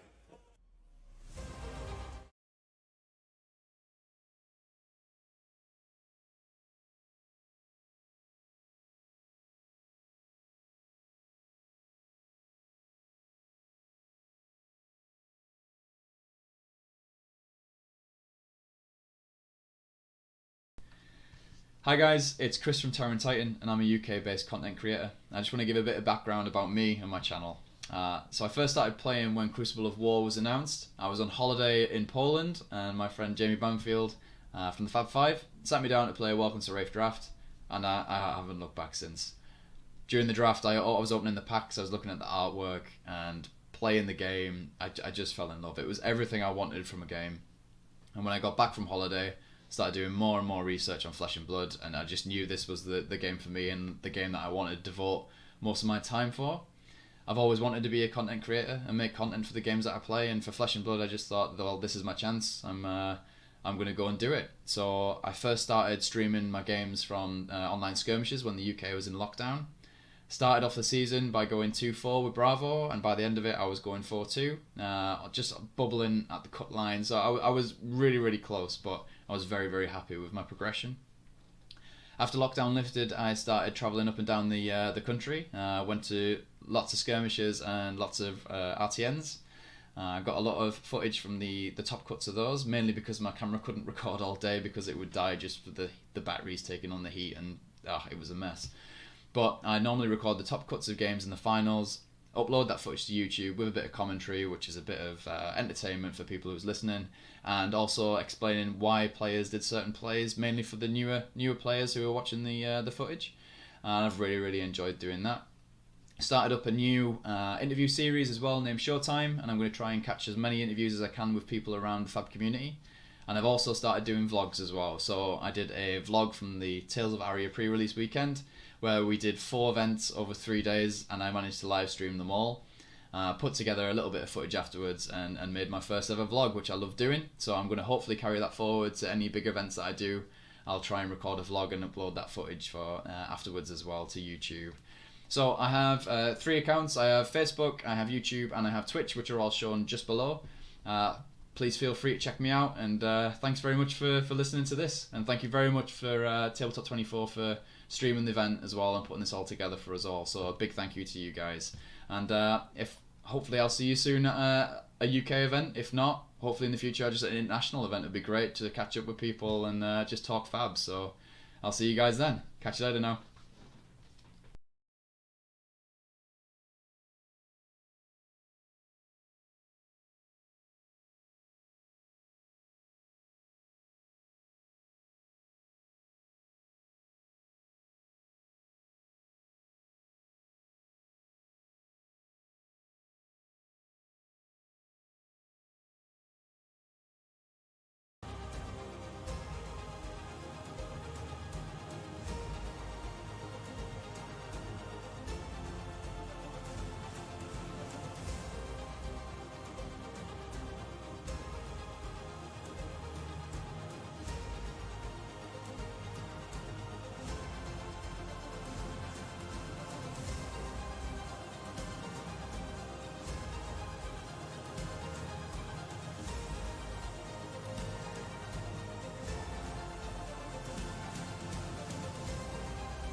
Whilst we get the final bits sorted for the preparings for the next round, let's hear from Fendel's Library and the restricted section.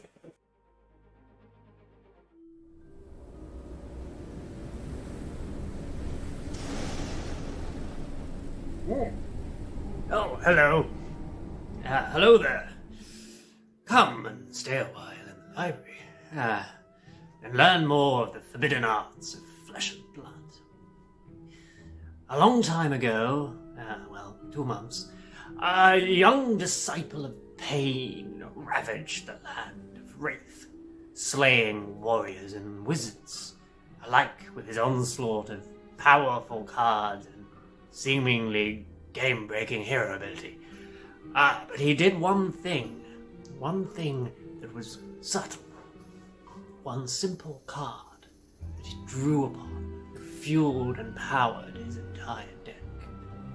Yes, Seeds of Agony. Another card in the restricted section. So what was the problem with Seeds of Agony? It's a pretty simple card. All it does is deal 1 arcane damage to attack actions, and depending on the cost of the card, depends what attack actions you can add it to. But this single card, or 9 of them when they're being run, were enabling so much of Chain's deck.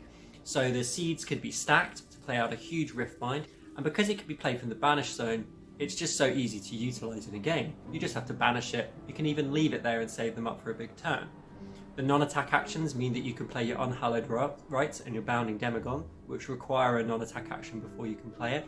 And Unhallowed Rites can bring back a non-attack action with Blood Debt, so you can then bring your seeds back into the deck, giving you more fuel for later.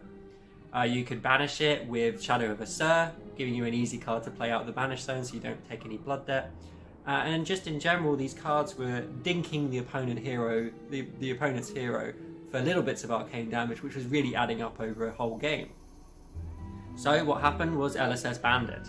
And I think since then, Chain's not really been the same. It's lacked that engine. I looked at 17 Chain decks that topped events, and all 17 of them ran 3 copies of blue, 3 copies of yellow, and 3 copies of red.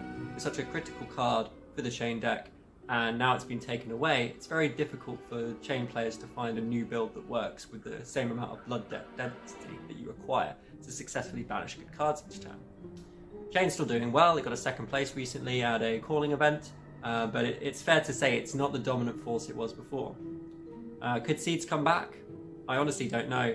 I think it's more likely that we'll see a reprint, a similar card, a non-attack action card that costs 1 rather than 0. 0 is just so strong, and with the release of Spellbound Creepers being able to play a non-attack action card at instant speed, having a 0 cost non-attack action card that you can play off Creepers to basically just regain your action point from the instant go again would be very powerful. We'll see what comes in the next set, but for now, Seeds of Agony remains banned, but it'll always have a place in the restricted section of Findel's Library.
our first round in the draft is going to be Lexi versus Oldham.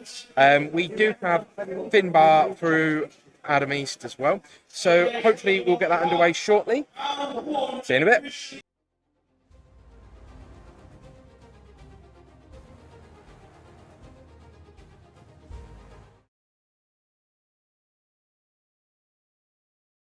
Draft 80 minutes. Oh. That's all right.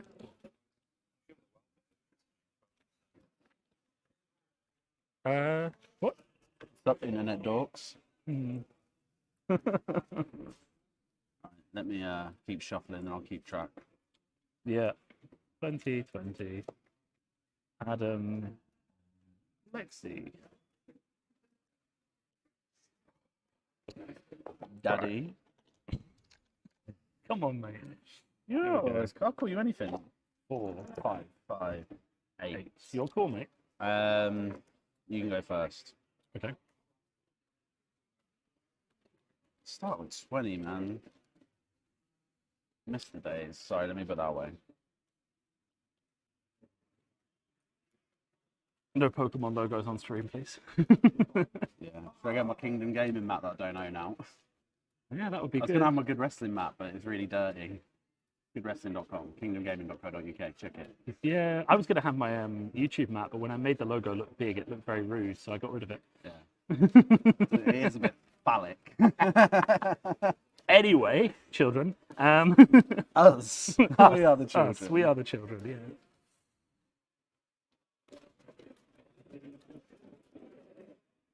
All right. That'll do. Should just slam the two decks together. They're in the same sleeves. Yeah. No, they're slightly different colours. Did you buy them from in there? Mine are emerald, and yours are green. Mine are, yeah. I know, because I had them in these sleeves before. Yeah, you were first. I'm going first, yeah. So Shiv, Hood. Cool. Crackerjacks, Plume, Deep Blue. So your guy leaves his daughter less close.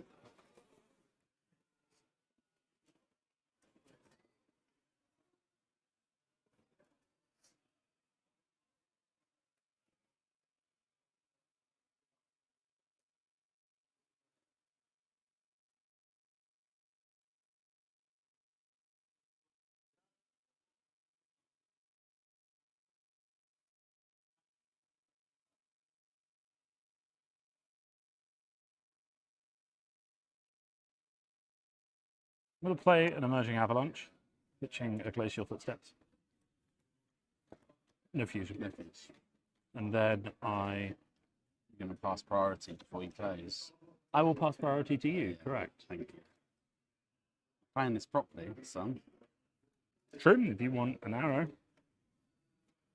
I do. I'm going to pitch this Lightning Surge to put in this Buzzbolt. Okay. Pass. Okay.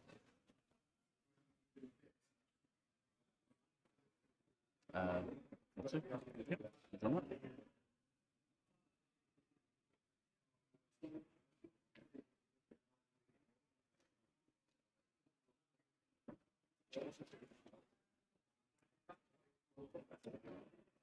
When spike, you're the target hero. Thank you for clarifying that.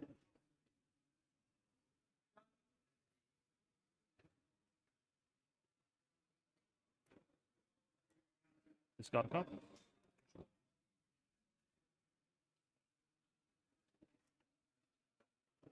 I'm going to entwine lightning and lightning fuse it. The yellow heaven's call. 3. Mm-hmm. Cards in hand. 2.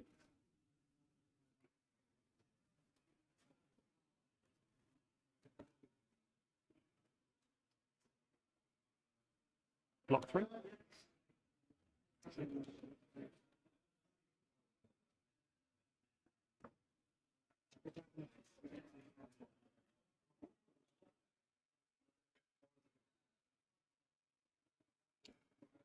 I'm going to pitch this Frazzle to Buzzbolt, lightning fuse. Fusing. So 4, if it hits, it's fine.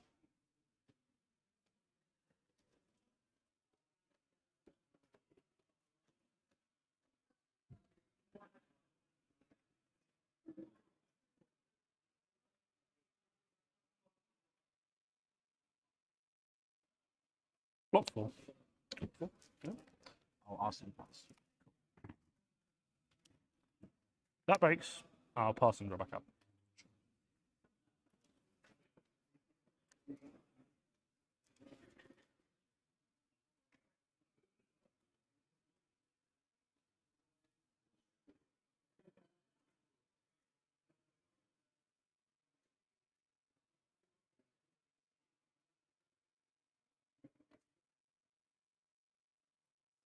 Going to Lexi. Okay. So my next attack's not this one, isn't it? Your next attack gets go again.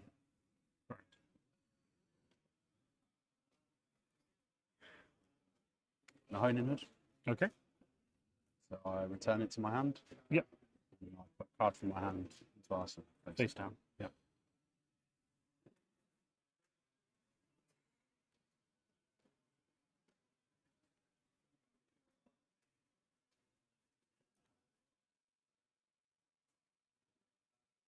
That one. Okay.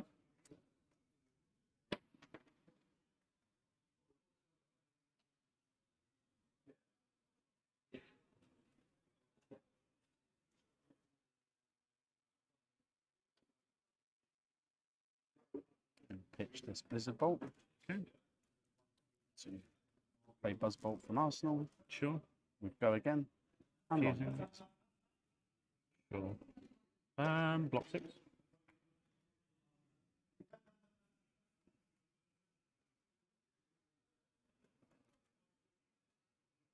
I'm going to so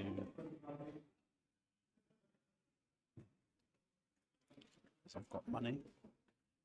Shivering Frazzle. Sure. I'm going to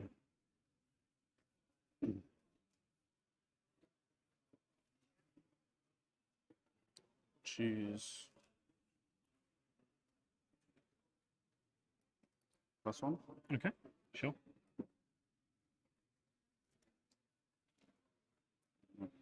Pitch this and Twine Ice to Frazzle you. Block 6. Yep. Feel like I'm doing what Oldham normally does. No, Arsenal. I'll draw back up.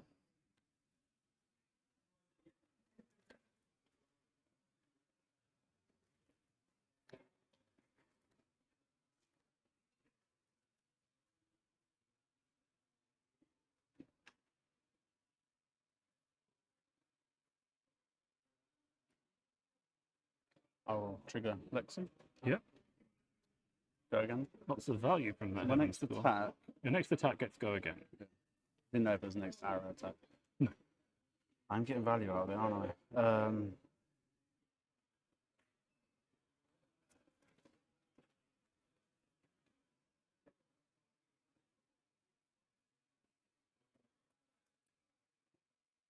And to pitch this into our nice to play Heaven's Claw for 4. Go again.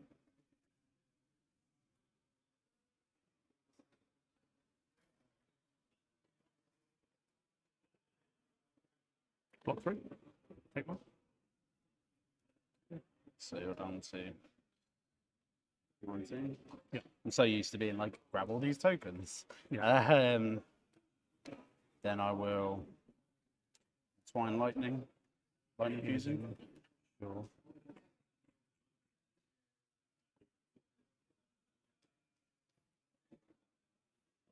I'll turn Timber that.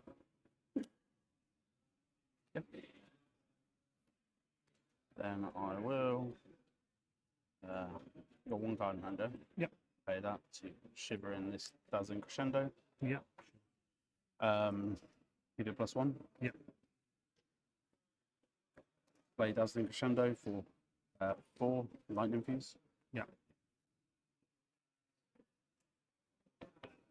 Take 4. And then, because it's got to go again for a Lightning Fuse, I'll Lightning Surge you for 2. Take 2. That should be 13. Yeah.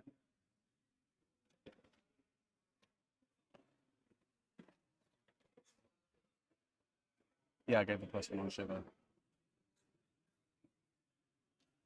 So it was this one, it's 5, and then 7 went through. 8 went through because you only blocked the first one for 3, right? I mean, Yeah, so it's 5 because of shiver. okay. Fine. So,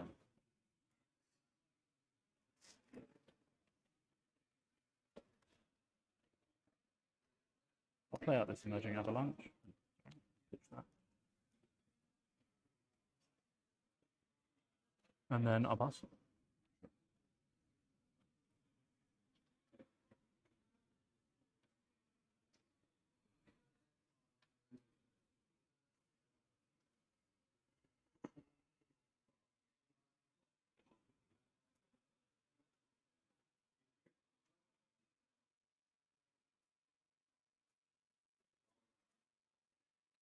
all lightning for 1. No blocks. Take 2 because it's all Yeah. lightning. Sure. So it drops the 10 on the machine. I will.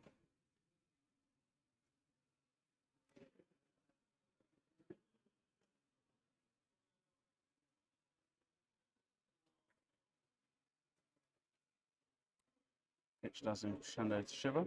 Yeah. Let's bolt. Sure. And I will. And the shiver is +1. Sure. Let's bolt for 5. Lightning fuse 6, 7, 8, 8, block 5. Block light. Cool. Arsenal bolts. Sure. This cracks. Yep. Icing counter for 8. If it hits, give you a frostbite token. 8. Mm-hmm.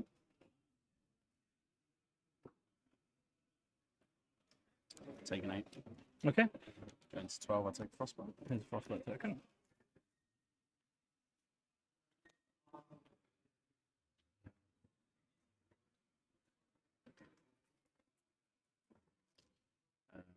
I'll pitch this flash to trigger Lexi. Okay. Because I have to do that for the Yeah, frostbite. yeah. 2 resources floating. 2 resources floating.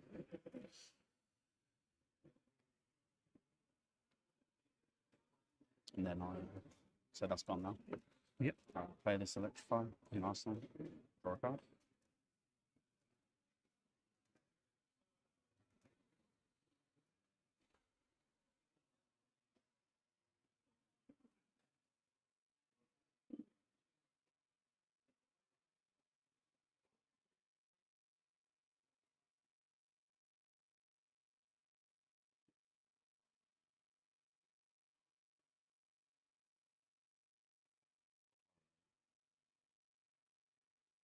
Shiver.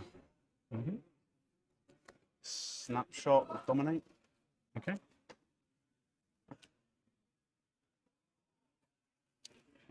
Snapshot for 4 lightning fuse. Fusing.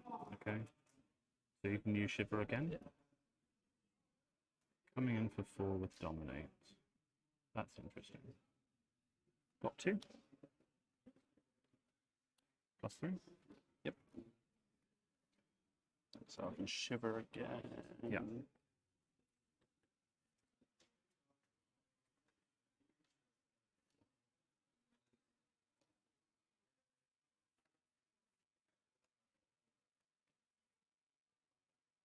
I have to go again from the electrify. Feeling Lexi. Do that.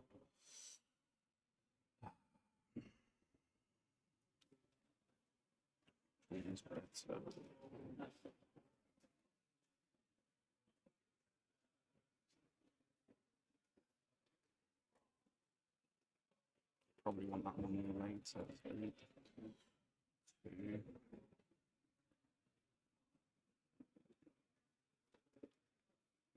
So I pitch this to shiver. Sure. It's frazzle. Okay. And I'll choose dominate. Okay. Then I'll play the weave lightning and frazzle or 5 dominate. Not fused though now. Not fused. Cool. I'll block for 3. Yep. And then I'll react with ultim to prevent 2 damage. You had it, you had it.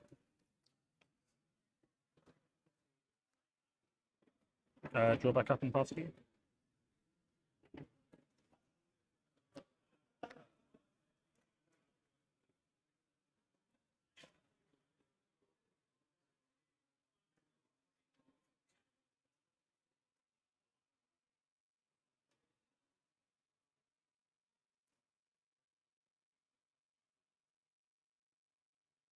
Winter Spike. Pay 3. Yep.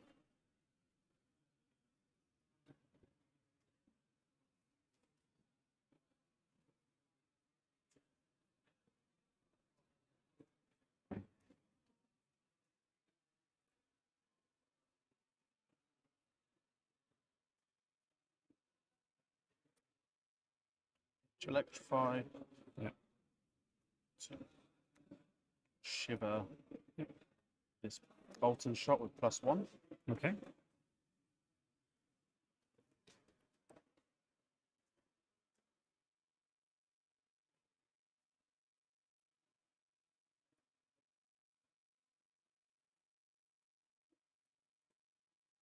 Bolt and shot for 4 with go again. It hits reload. Block 3. Yep. Activate both of Ultim's defense reactions. Let's put this on top here. Yes, please.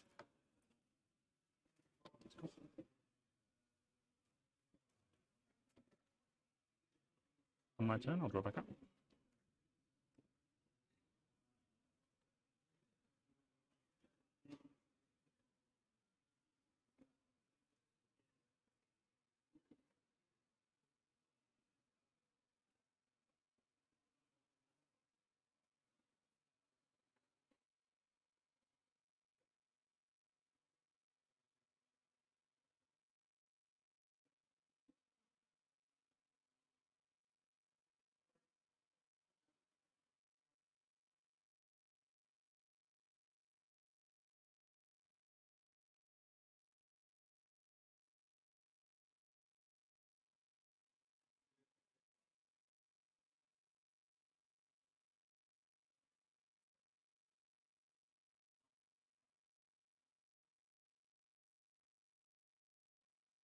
Going to play Chill to the Bone. Okay.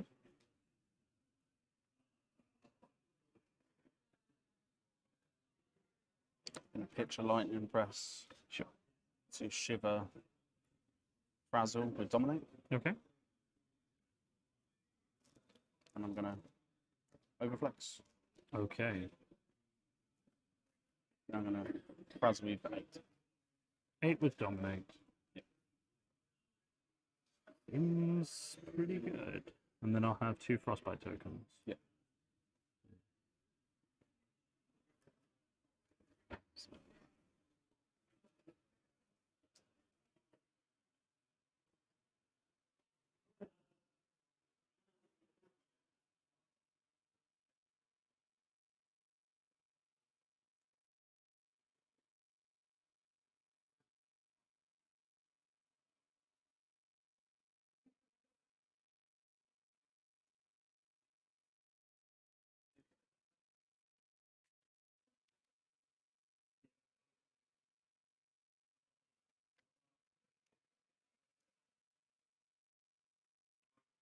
Yeah, block 3. Take 5. Take 2 Frostbite tokens. Yep. Sure.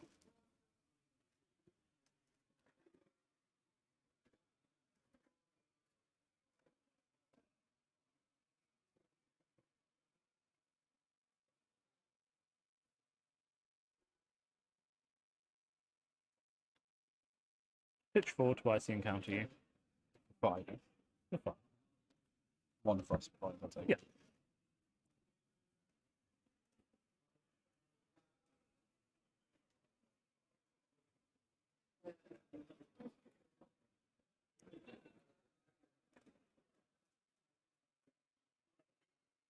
Block 5. Mm-hmm. Okay.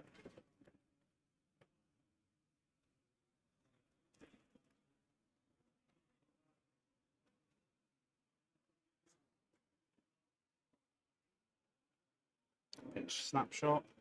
Mm-hmm. To put Frazzle into Arsenal with Dominate. Okay. Frazzle for 5 with Dominate.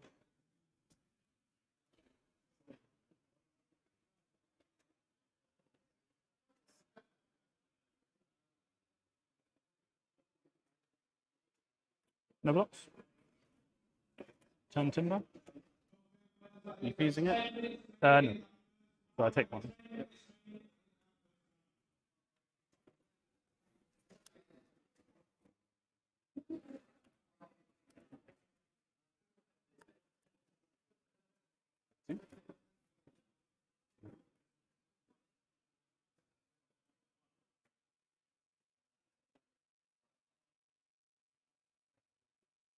Winter's Grasp for 6.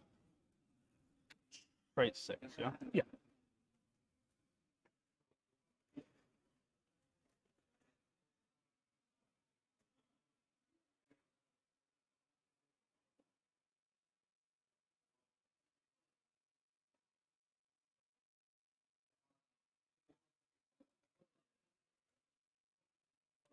Three takes 3. Cool. Down to 9.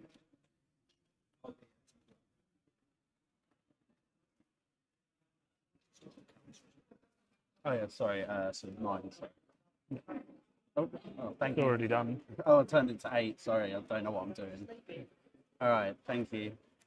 They've taken responsibility for it off us I need because we to. I weren't need doing to. it I'm properly. going to pitch this blink. Yeah. To shiver in this Buzzbolt. Sure. With Dominate. Yep. Then I'm going to Icequake. Very nice. And I'm going to Buzzbolt you for 7 Dominate. 7 with Dominate. So no blocks. Yep. Turn Timber. Fusing. Yep. Blocking 7. Sure.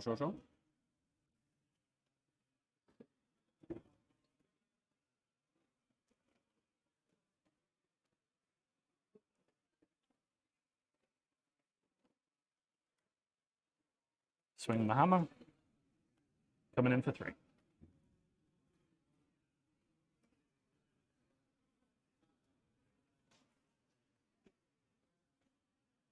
Take 3. I go to 6.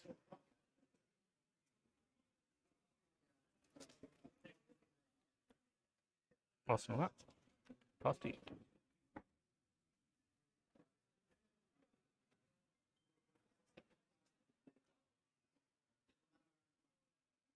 Winter's Point. It's got it.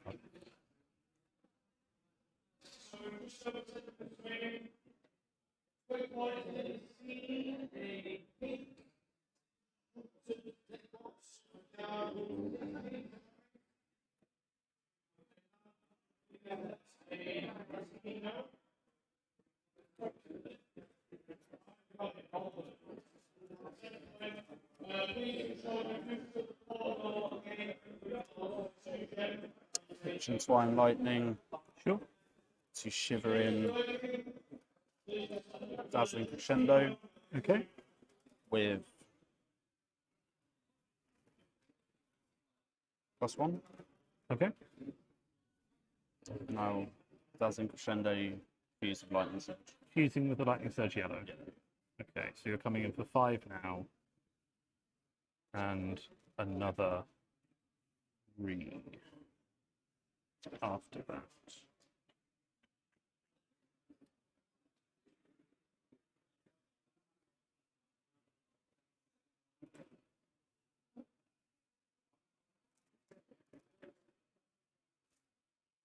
Block 3. Pitch to ult him to prevent 2. Yep. And yeah, 3.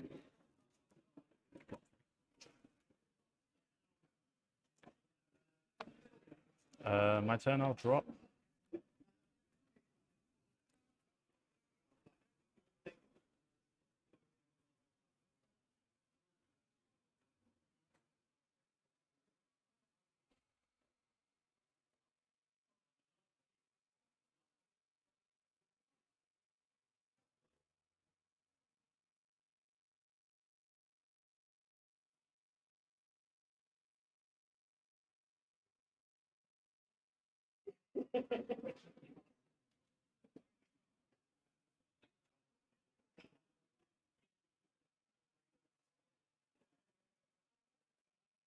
Pitch and Swine Ice. Yep. Shiver Frazzle. +1.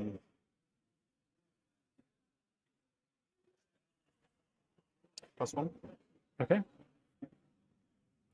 And then I'll Razzle for 6, Lightning Fusing. Fuse. Block 6. And then I will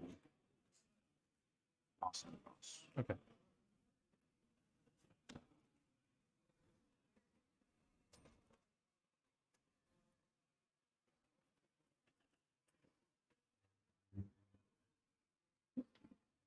Trigger Deep Blue. Okay. Pitcher Blue. Place your footsteps for 9. Place your footsteps for 9 under 6. No fusion, sadly.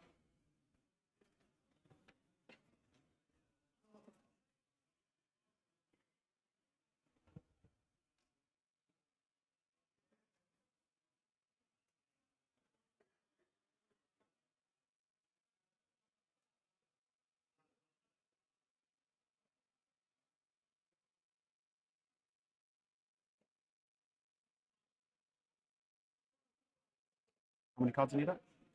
Currently, 4. 5 inside. Yeah.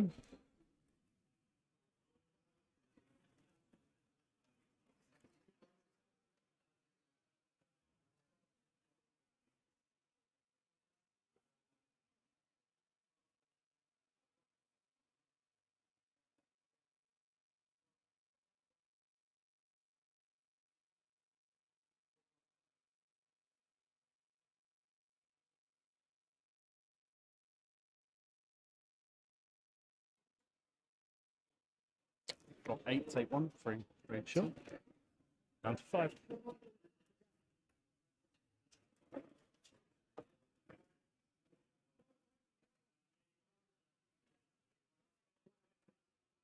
You go again. Sure. Lightning Surge for 4. Block 3. Take 1. The three is taking around for the three is me.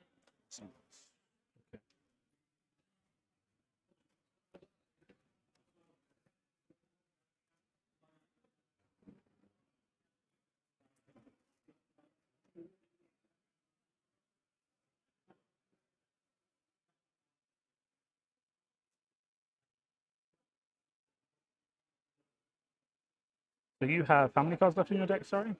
3 plus my hand. 3 plus your hand, which is 4, so you have 8 cards left.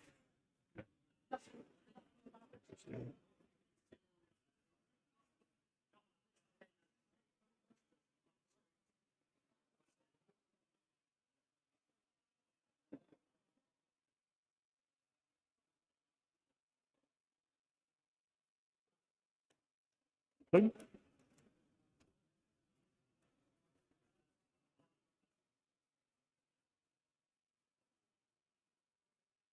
Bottom touch red.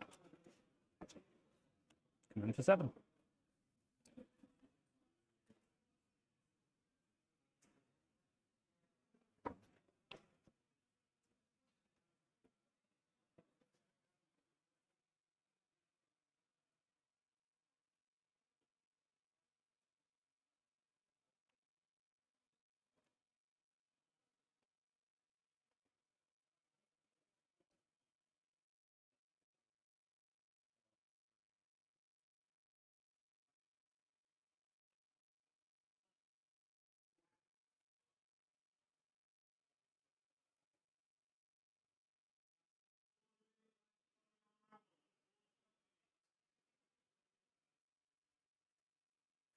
Five, take 2. Sure. Hmm. Just thinking.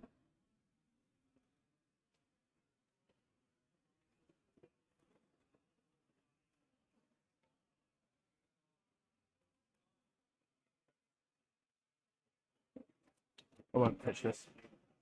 I won't ask on that. No, just draw back up.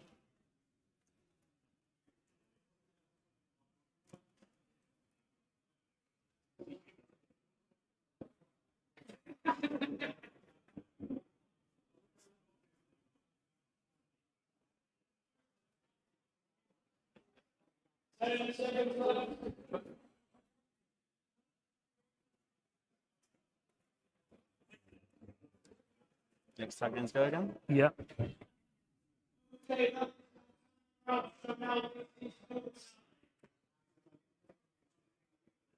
I don't have the pictures to play this, sorry. Okay. I say it's 3 or 4. That's okay. Okay.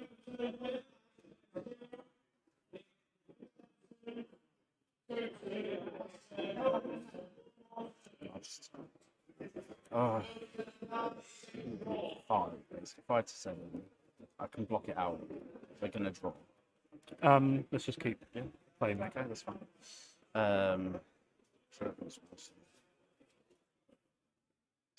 Arsenal pass. Arsenal pass. Yep. Okay. Cool. Break Cracker Jacks. Play thump. Coming in for 5 with Dominic.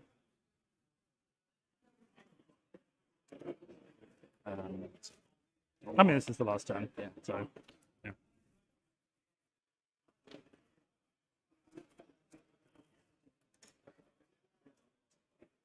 Well, I do feel like we started a bit late, but yeah. We started like about a minute. Yeah, because the timer started while we were still setting up by about 2 minutes. But yeah. Yeah, I mean, this is the thing. I can stop this and then probably win on the next turn if you've only got those cards. But I've got 3 cards. Going to block. What's your attack next turn? Entwine Lightning, Entwine Ice with Lightning Press. And can you do it? Lightning. We'll block this, and then we'll play out your next attack, and if you can kill me with it, then... Okay, so you block for 3. To your 5. You take 2. Okay. I'm aware of that. I blocked 2 for my. Oh, okay. I don't want. Okay, yeah, I don't cool. want it to be a draw. That's okay. Don't want it to be a draw.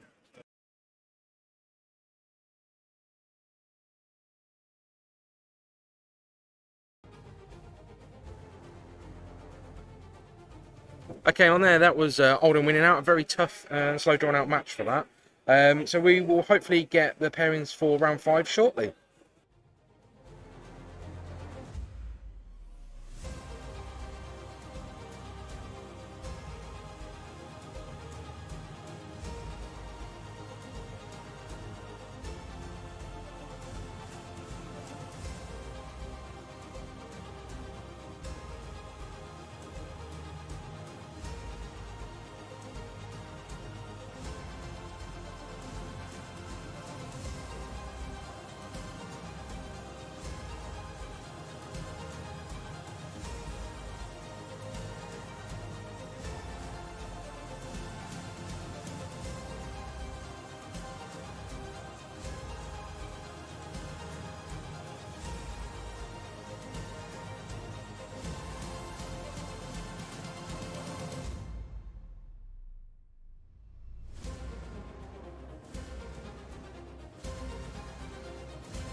Coming up, we have got round 5, which will see Briar face off against Oldham. So we've now got all 3 of the heroes. Hopefully, we will have a bit of time after this round to go through the hero breakdown for the draft.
Right, yeah, just wait for you guys to stop. Give you a bit more. 5, 4, 3, 2, 1. Enjoy your okay.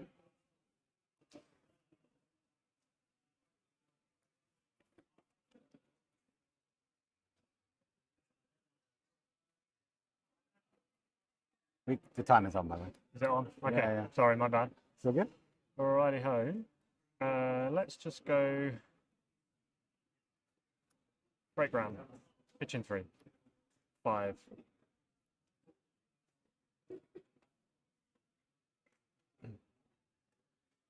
I'll block 5. Okay. Arsenal. Yeah. Pass to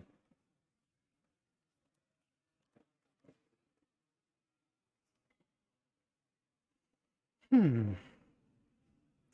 Glacial Footsteps red. Pitching 6. Yep. No fuse. No fuse. So 10. Yeah.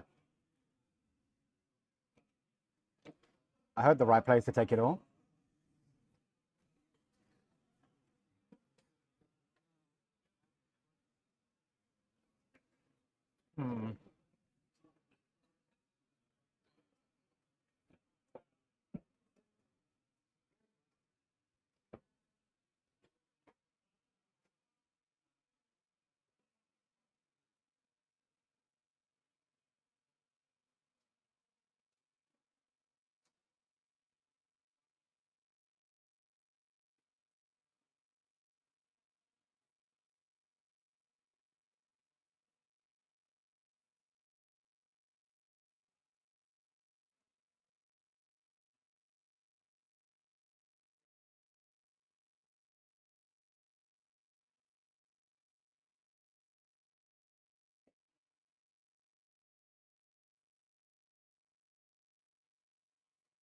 Six.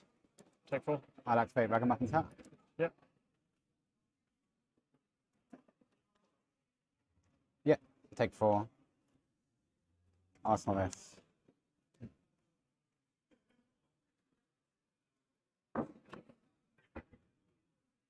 You're good. Lightning Surge yellow from Arsenal for 3. Go again.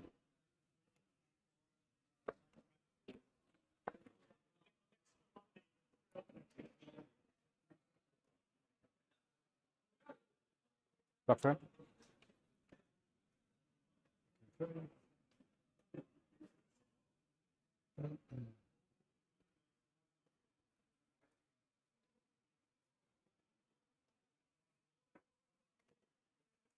Just 2.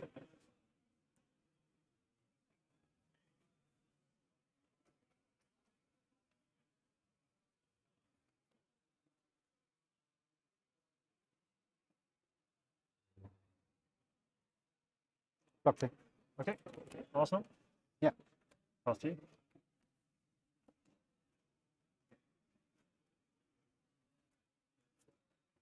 I pitch this.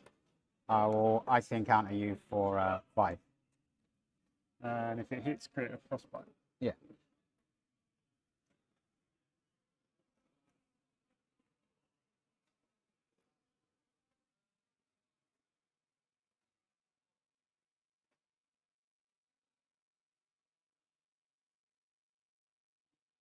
No blocks, any reactions? No reaction. Okay. Get the one down to 19, and I'll take the one down to 15. And I You get a will frostbite. a frostbite. I think I have one in here. Thank you very much. Goes in the bottom. Arsenal this.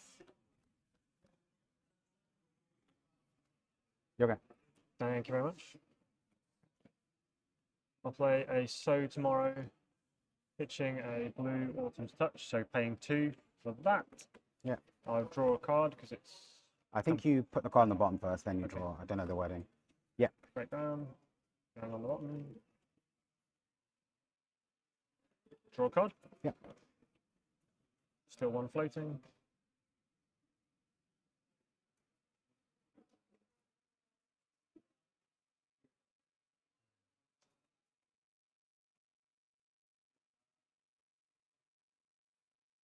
Play a Bramble Spark, choosing not to fuse, but I get an embodiment of lightning for playing 2 non-attack actions. Correct, yeah.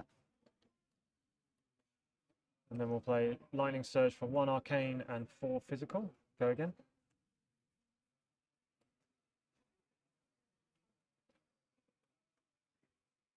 So 1 arcane down to 18. Yeah. 1 embodiment of 8. I don't think you get the embodiment. I think Bramble actually does the damage and not this ability.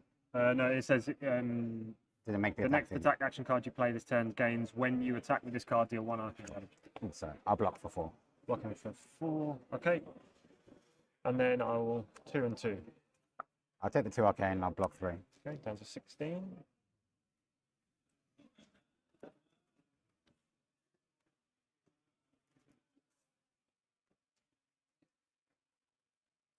Over to you. Attack the Titan's Fist for 4.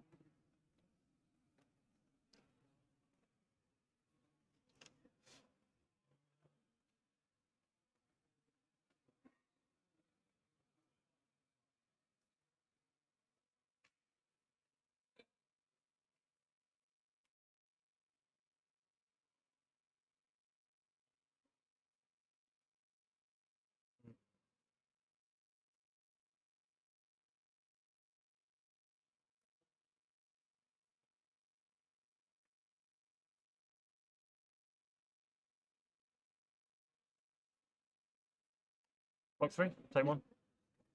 14. 14.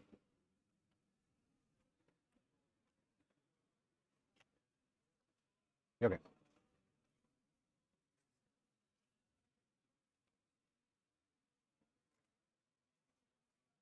Weave Lightning. Rights Replenishment for 9. No, go again.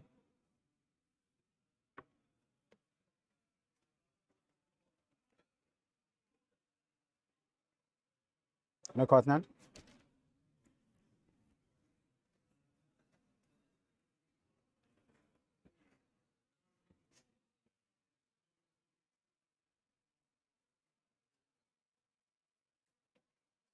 Just thinking. No worries.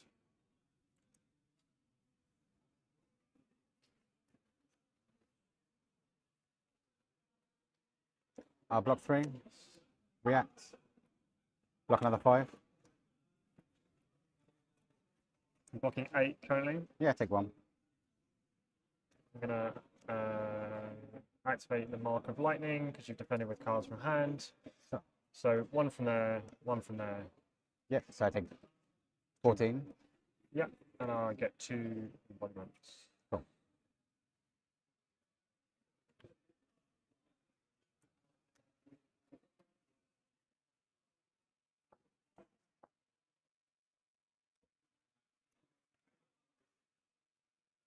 Okay.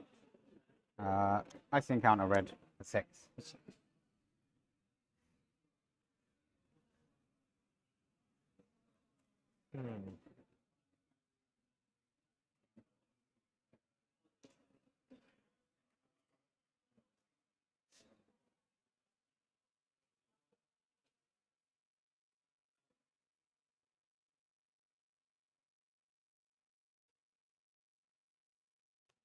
7? Yep.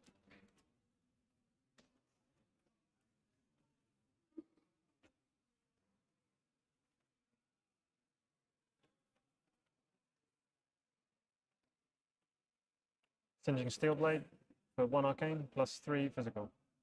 So 13 off the 1 arcane? Yep.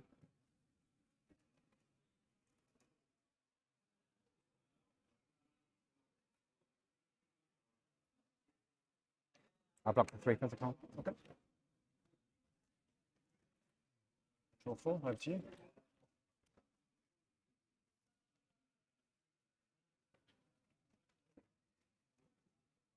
Weaver Thread. Yep. Snow Under for 8. Okay, no fuse, no. No fuse. Okay.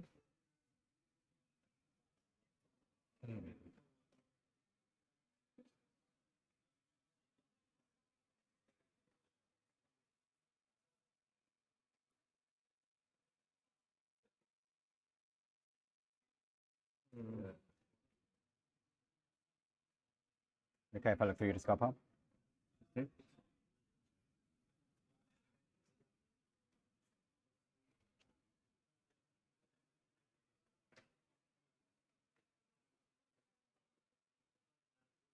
Top 3, any reactions? No reacts.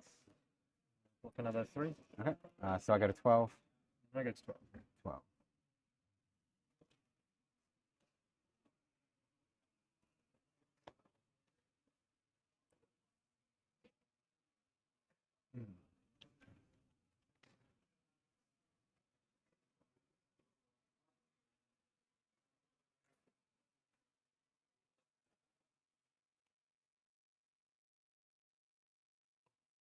Okay, for 3.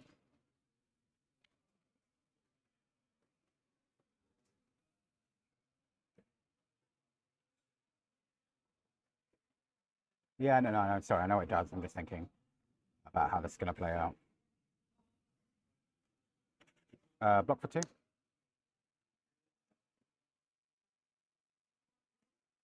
Okay, no reactions. Hold him react. Yep. Put a card on top of your deck. The ice side. Yeah, I take 1. I should have done that very differently. 11. Never mind. I forgot it was an instant. Oh well.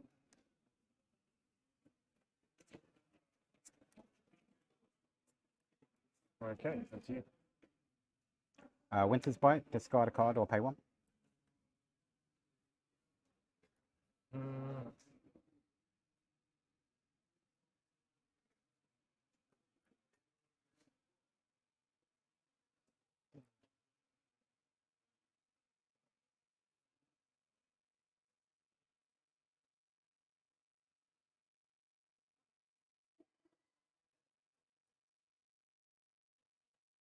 Pay 1? Sure. Titans 50 for 3.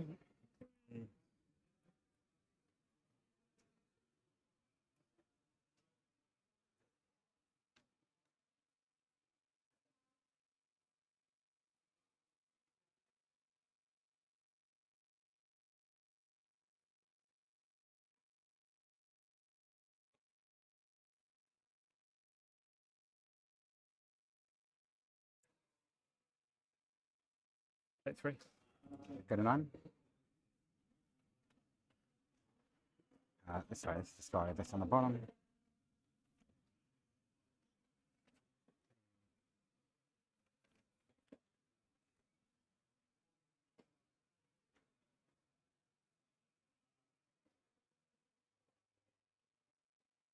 Wheel of Flash, doing a yellow Electrify, fusing with Rebirth.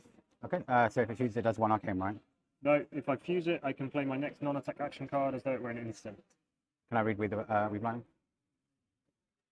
Okay, so it doesn't matter if you play it, won't get the +2. No, but you will get the go again. Okay.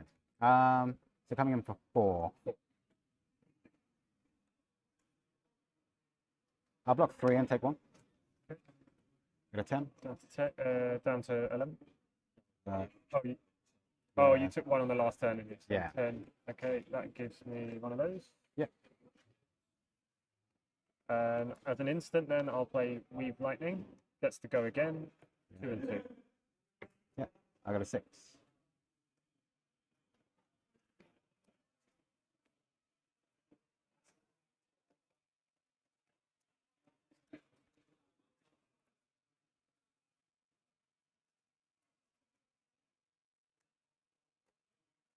Glacier, you for 9? No fuse.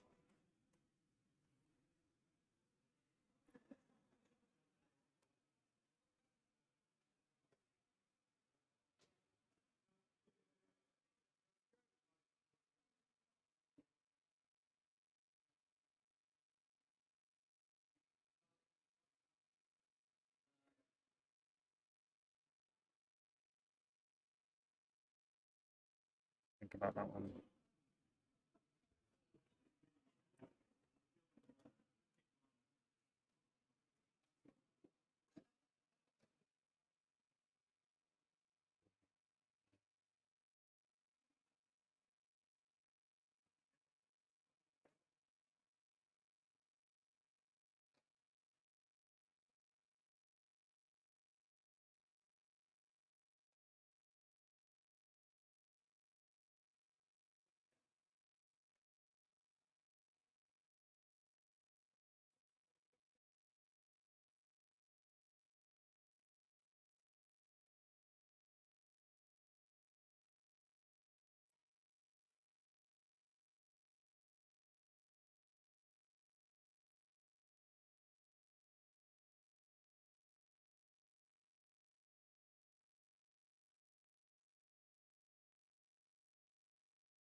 You could definitely take it all. Not sure that quite works. It works for me. I mean, It probably does I know work that for doesn't you. work for you, but it would help me, you know? I'd feel great about it. I get that. Okay. I do get that. I'm just being honest.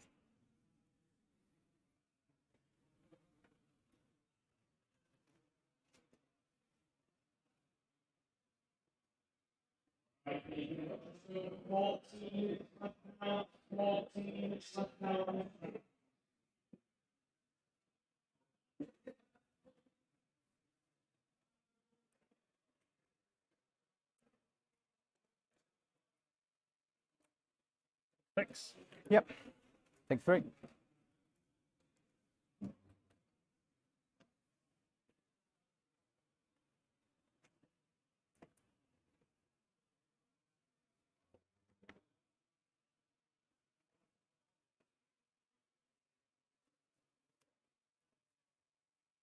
One plus 2.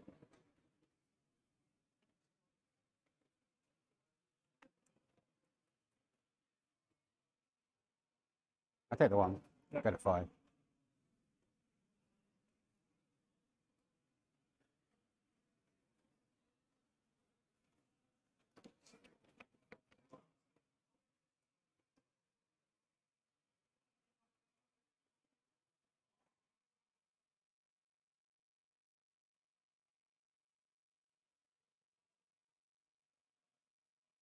Yeah, I take the 2. Go to 3. Doesn't bode well for me, I'm sure.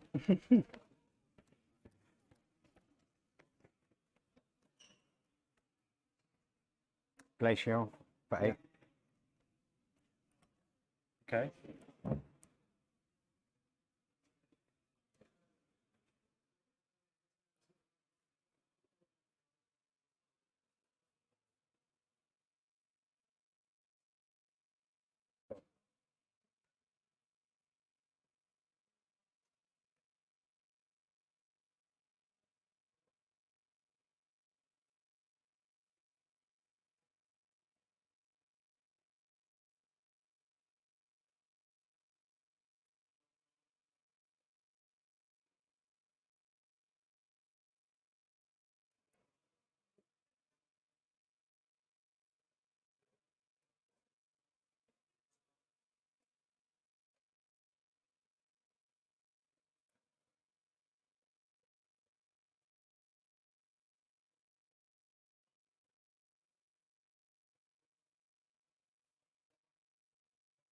Take 4. Take 4. Get a 2.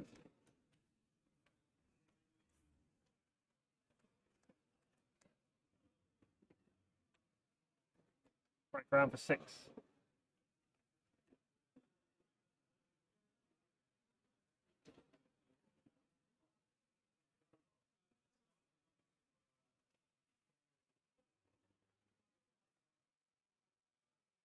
I'm blocking. I'm just deciding how. I know.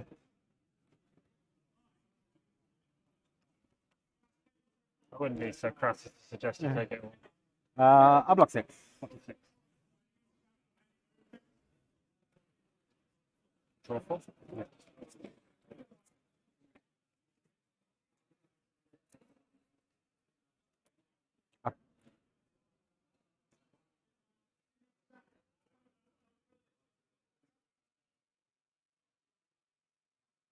I'll pitch this, so attack you for 5. Sure.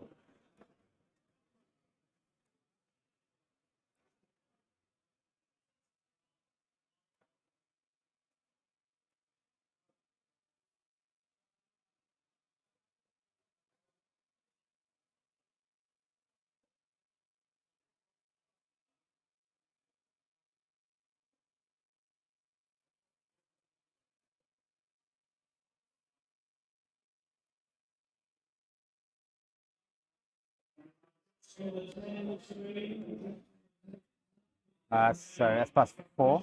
Hold on. Yeah, it's an elemental action, right? So you block for 7.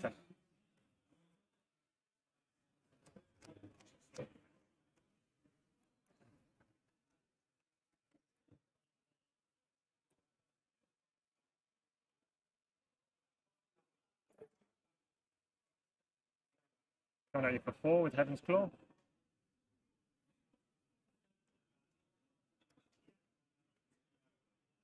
Block 2. Yeah. 3 act prevent 2. Okay. So block in all 4.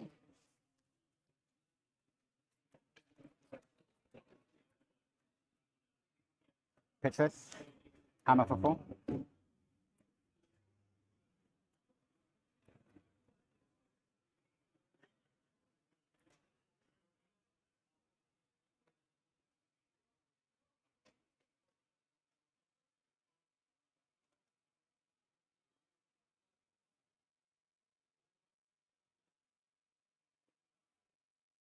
Card in hand.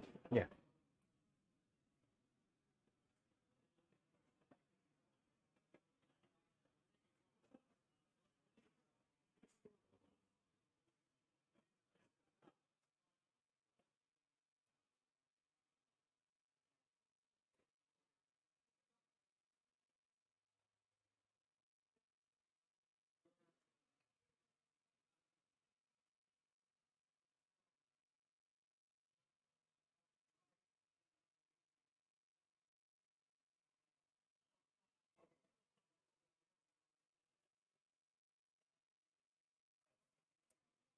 Three.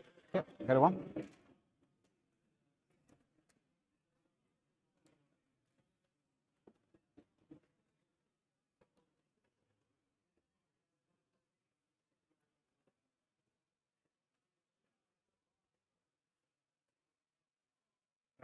Rights of replenishment for 5.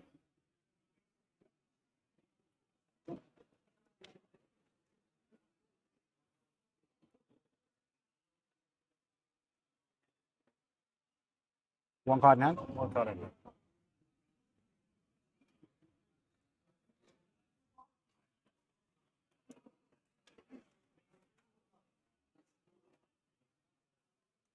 I'll block 2. Yep. React with Biting Gale. Paying 2. And fuse it. Okay, so Discard a card. Discard a card. Oh, I will pay 2. I will pitch this one. 1 floating, pay 2. So I had 1 floating. Yeah, sorry. That's all right. Yeah. All right. Yeah, I wouldn't have done that block if I saw the 1 float. It's fine. Apologies, I'll keep the dice on the table. Yeah, cheers. I'll pitch this. Attack you for 3.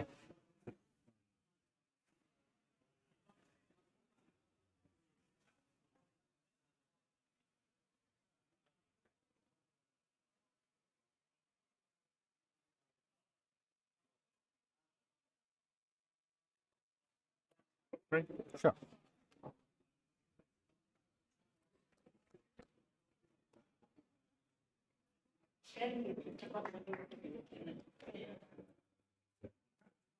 Electrify from hand, 1 floating. Yeah.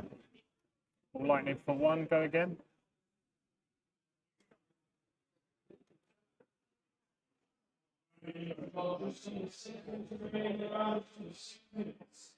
I'll block for 2.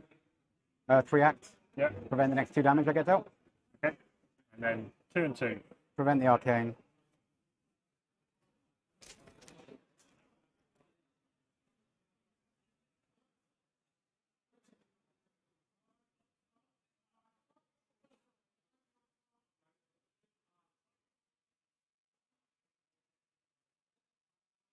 Count your library. How many cards left? 5. 5.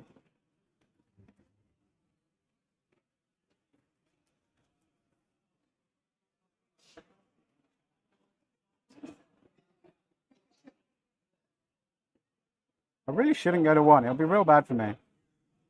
This doesn't pump this, does it? No, just attack No. action card. And that doesn't work on that either. Yeah, I'll go to 1.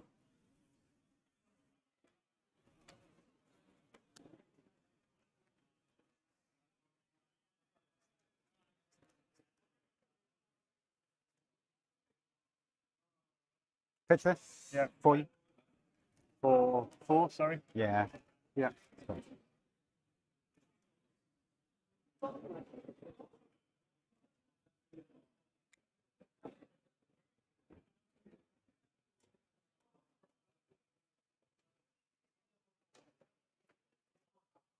Oh. Yep. I draw my. Yep.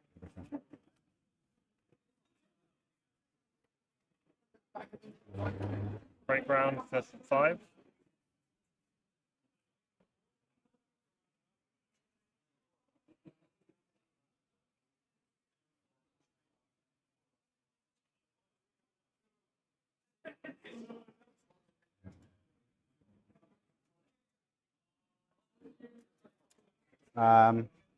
Block 2.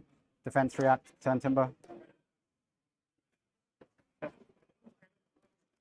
I draw my hand. Yeah. Pitch this for you.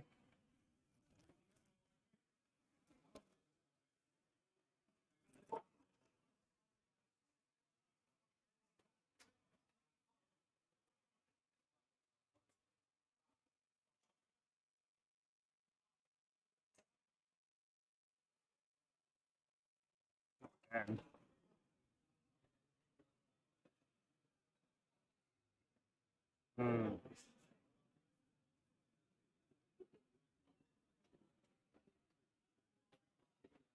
Um,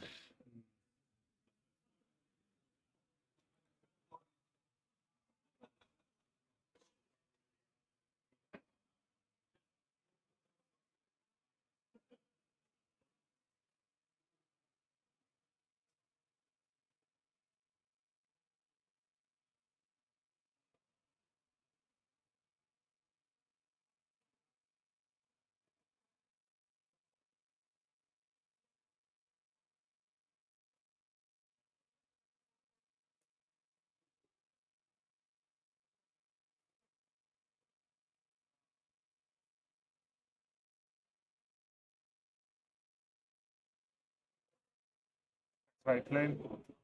Yeah, you've got to pay 3, right? Yeah. Okay, earth or action or Yeah. instant from the graveyard to my hand.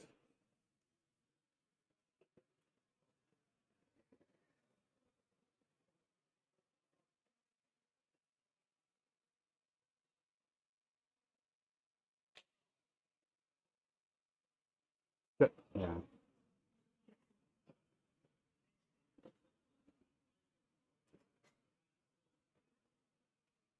Doesn't really matter, does it?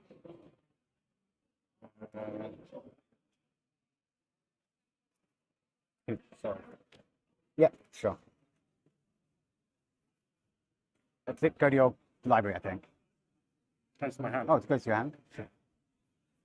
Doesn't really matter though. Sure. Yeah, you're okay.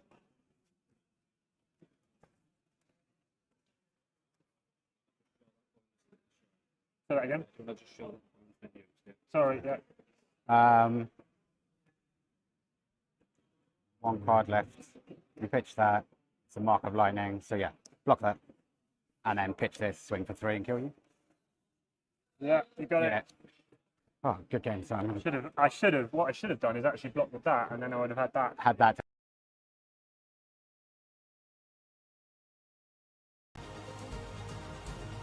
So a really close and tense matchup there. Oldham picking up the win. So that is 2 wins for Oldham. We're going to do a quick rundown now of the breakdown for the draft. It will have to be a quick one given the time left on the round and time for setup for the next one. So bear with us a second.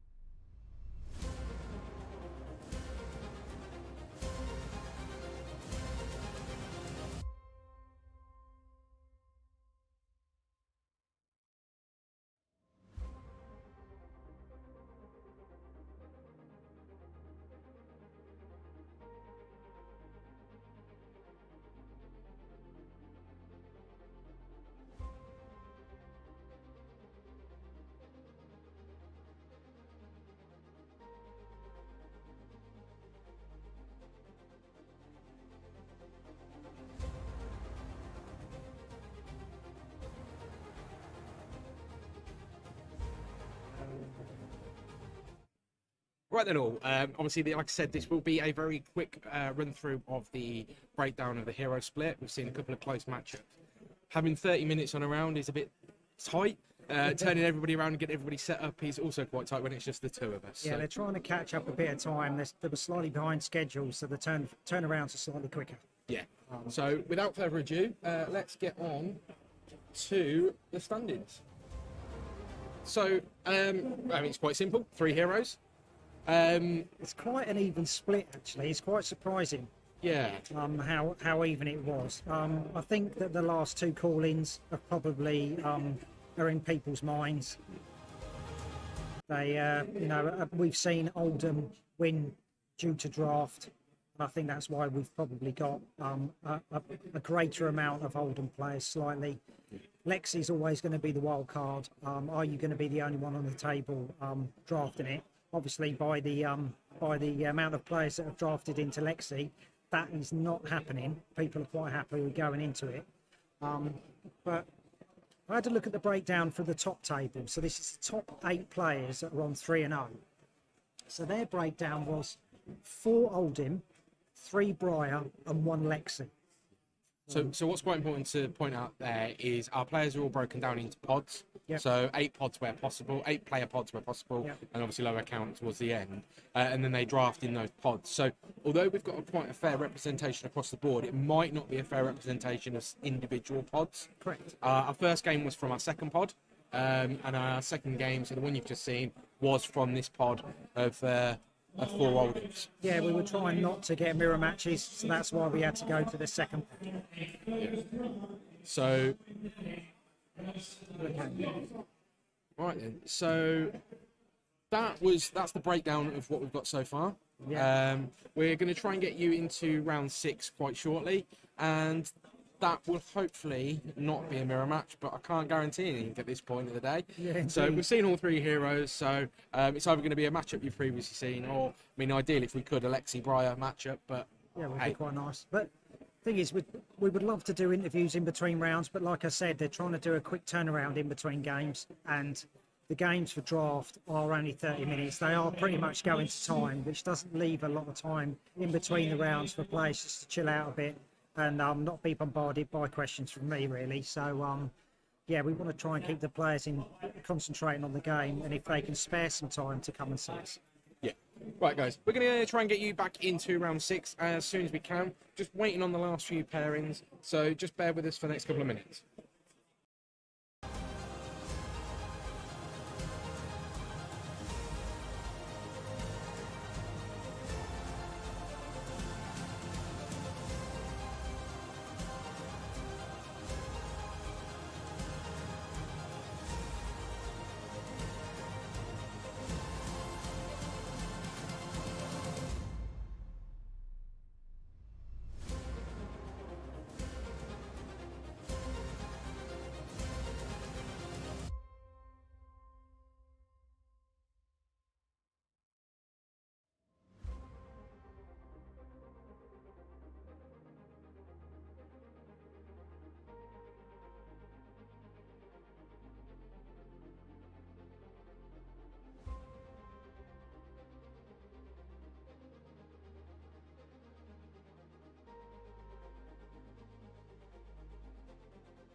Okay, so coming up for our 6th round, which is our last round of draft today, we have Lexi versus Oldham.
Perfect.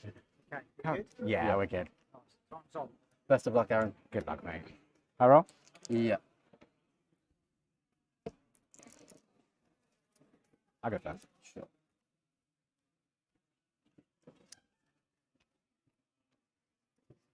It's cold foil.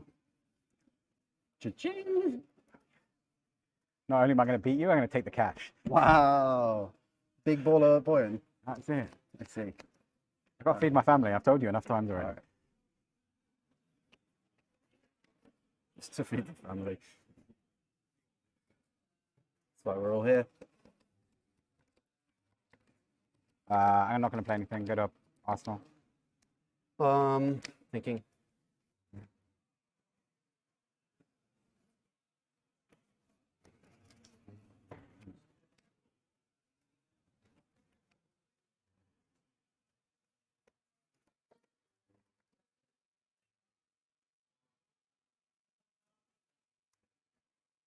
Pitch this. Put this into my arsenal. Yeah. Okay. So my draw. Yeah.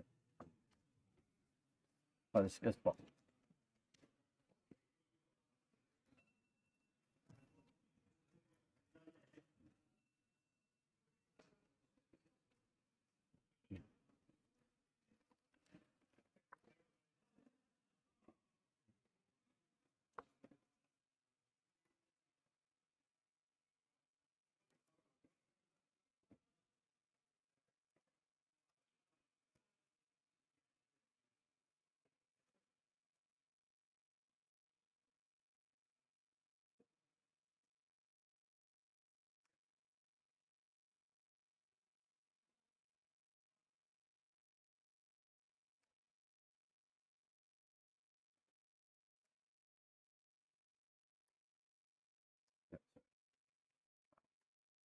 So you're fusing it and coming in for 7, and it does 1 arcane, or if it hits, it does 1 extra.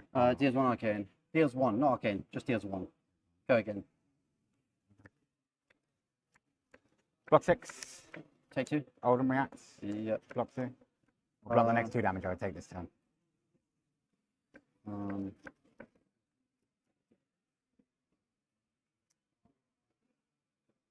I have 2 resource items technically, yeah. Move for 3. Okay, take 2, I think, because Oldham blocks 1 off this and then 1 off this. Hits a hero. Yeah, so you're going to take 3 because I'm going to hit 1 off the buzzball as well. Oh, that does it again? Yeah, sure. 17? Yeah, that's right. If Oldham React blocks the buzzball hitting... Buzzbolt hitting, this is if Buzzbolt receives whenever attack hits the turn, it deals 1 damage to them. So you pick the replace.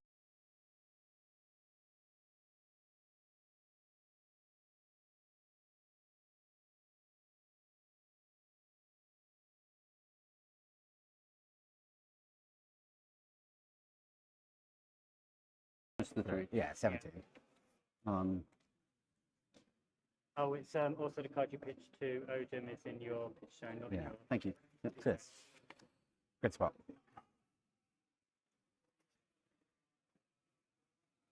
I've got some of my cards the wrong way up. Right, brilliant.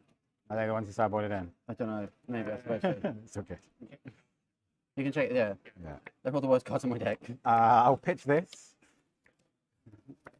and come at you for 6 with an icy. I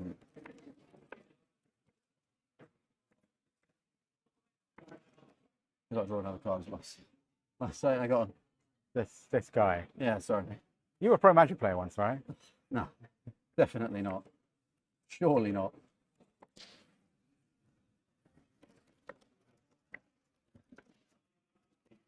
Pick 6, yeah. You get an +1? Yeah. 14.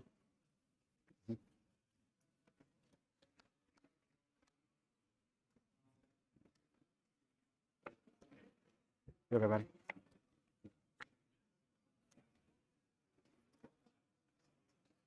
Pitch a blue to activate Lexi's ability, give my next attack go again. Yeah. And then play this, sorry. Got 1 left. Yeah. Draw a card.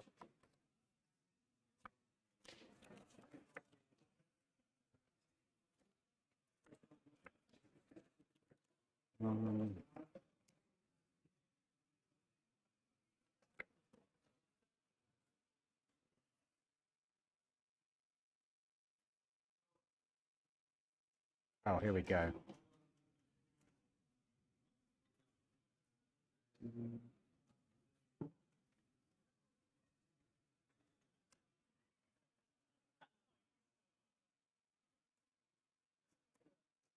Load with, just thinking, dominate, 2 resource floating, frazzle. What colour press is that? Yellow press. The yellow press. A nice card to have. 1 resource floating.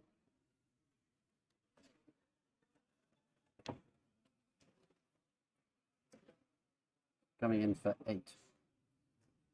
It's a blue electrify as well? Yes. I'll block 3. Pass priority damage. Yeah. So you will take 5, 6, 7, 8. This is the fragile one. Yeah. Got a 9.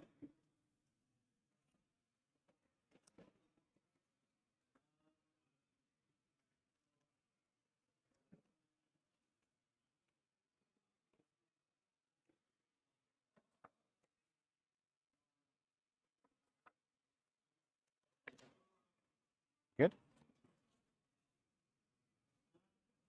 Yeah. Snow under. No fuse.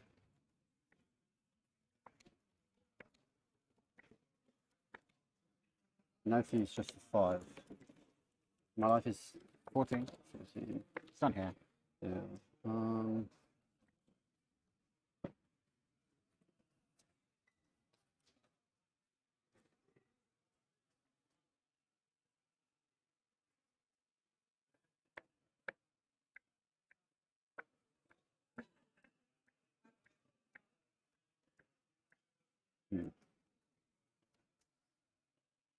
So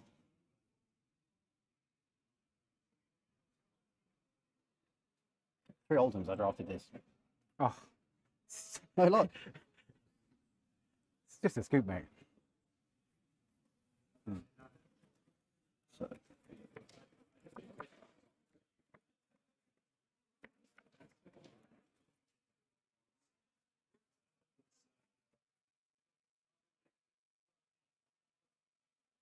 block for 2. Take 3, go to 11. Arsenal.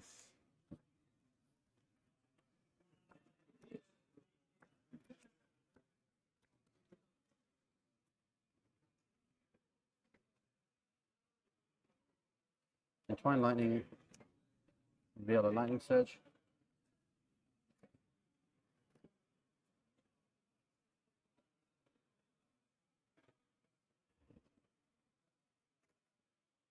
Block 2. Take 1. Yep.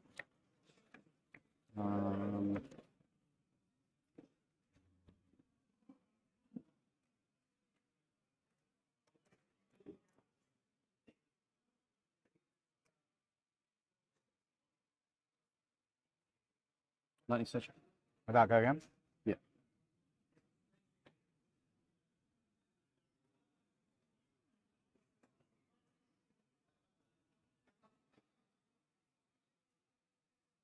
No blocks, no reactions. Press it. I'll react. Turn Timber. Using it.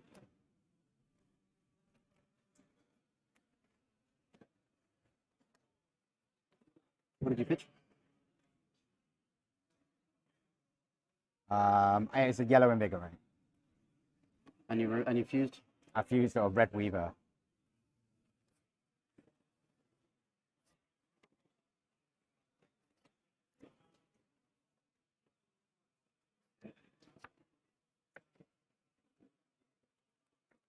Oh, rules question. Yes. We got a judge here for that. Oh, that is great.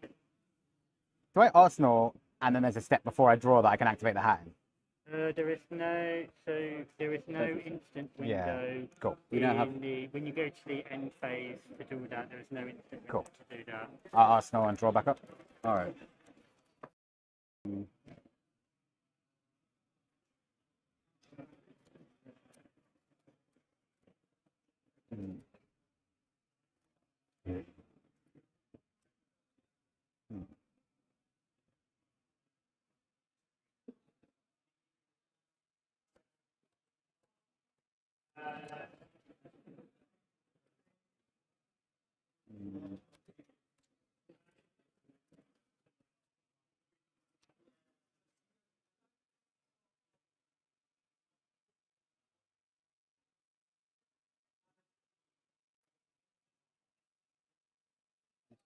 Overflex. Yeah. Oh, a red one, nice.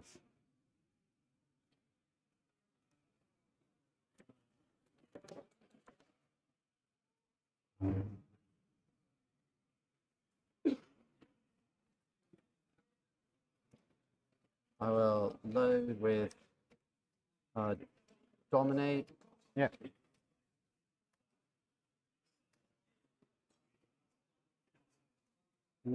Sorry. Permafrost. And then load with dominate. Shit. So coming in for 9. Frost, so you got frostbite, and then 9 dominate.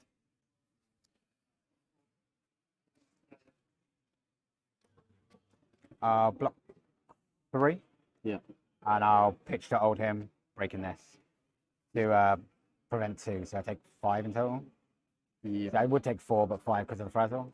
Oh, you didn't. No, it's not choose it. fused. It's not fused. Okay, so I take 4. Yeah. I got a 4.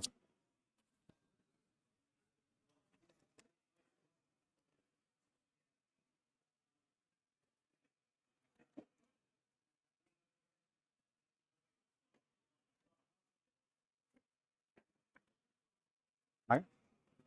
Pitch, attack you for 4.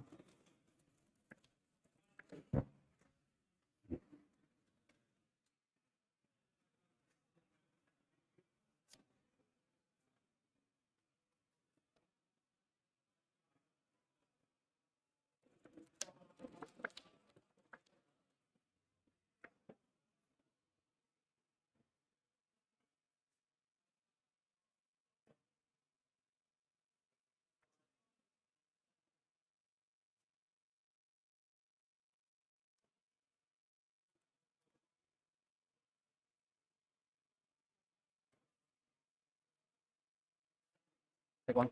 Yeah. Turn.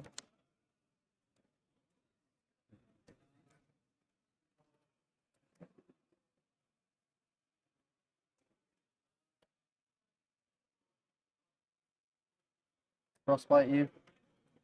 Yeah.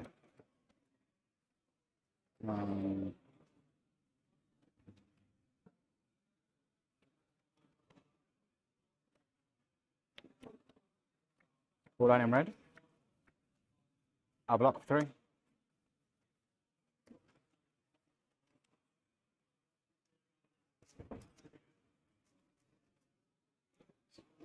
I'll block 6.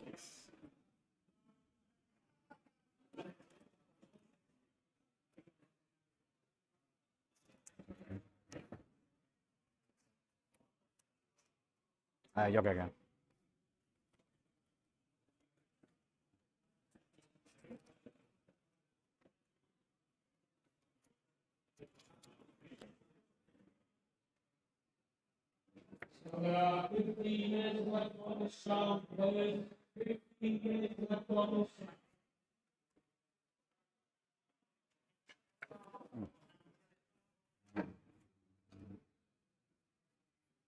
Go again. Yeah.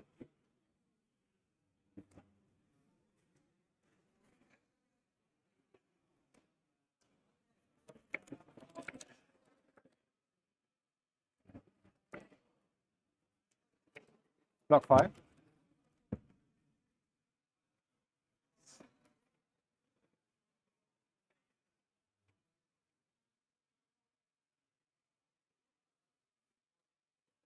Oh, hold on, I've got to react to this. Oh, sorry, yeah. Put a card back on top of your library without him.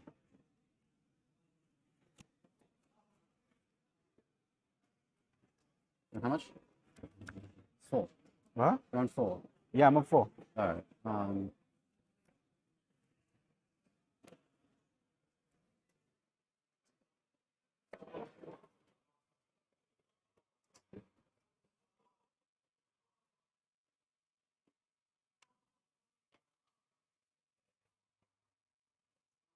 Full lightning. Block 2. Well played, buddy. Oh. That looked like a pretty sick deck. Yeah.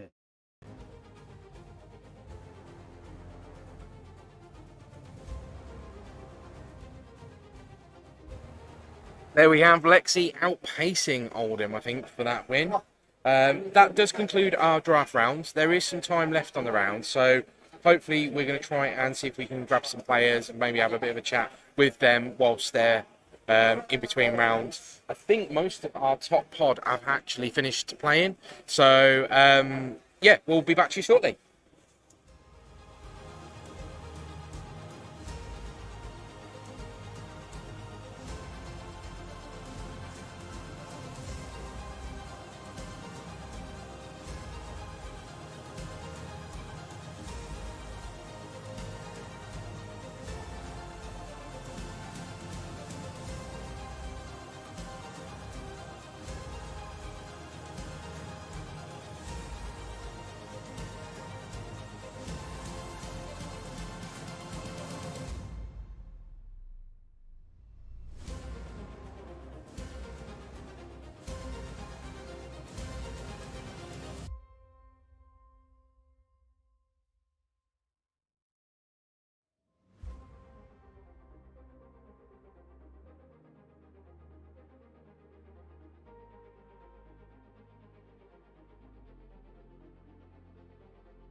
Okay, so Barry's managed to grab one of the Crazy Brew crew from Manuscript. Mike, he's currently 5-1 on the day, going into round 7. So let's hear from those two.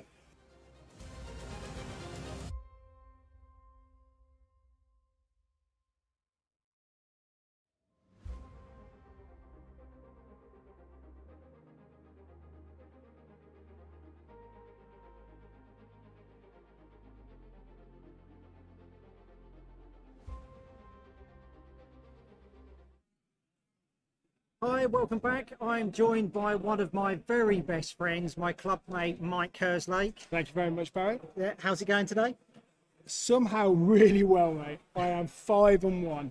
Well, no, I'm chuffed. I'm so like buzzing. Yeah, I've seen you on the top tables, zipping around, massive smile on your face. It's been brilliant. The good thing is, you are using my Bravo cards.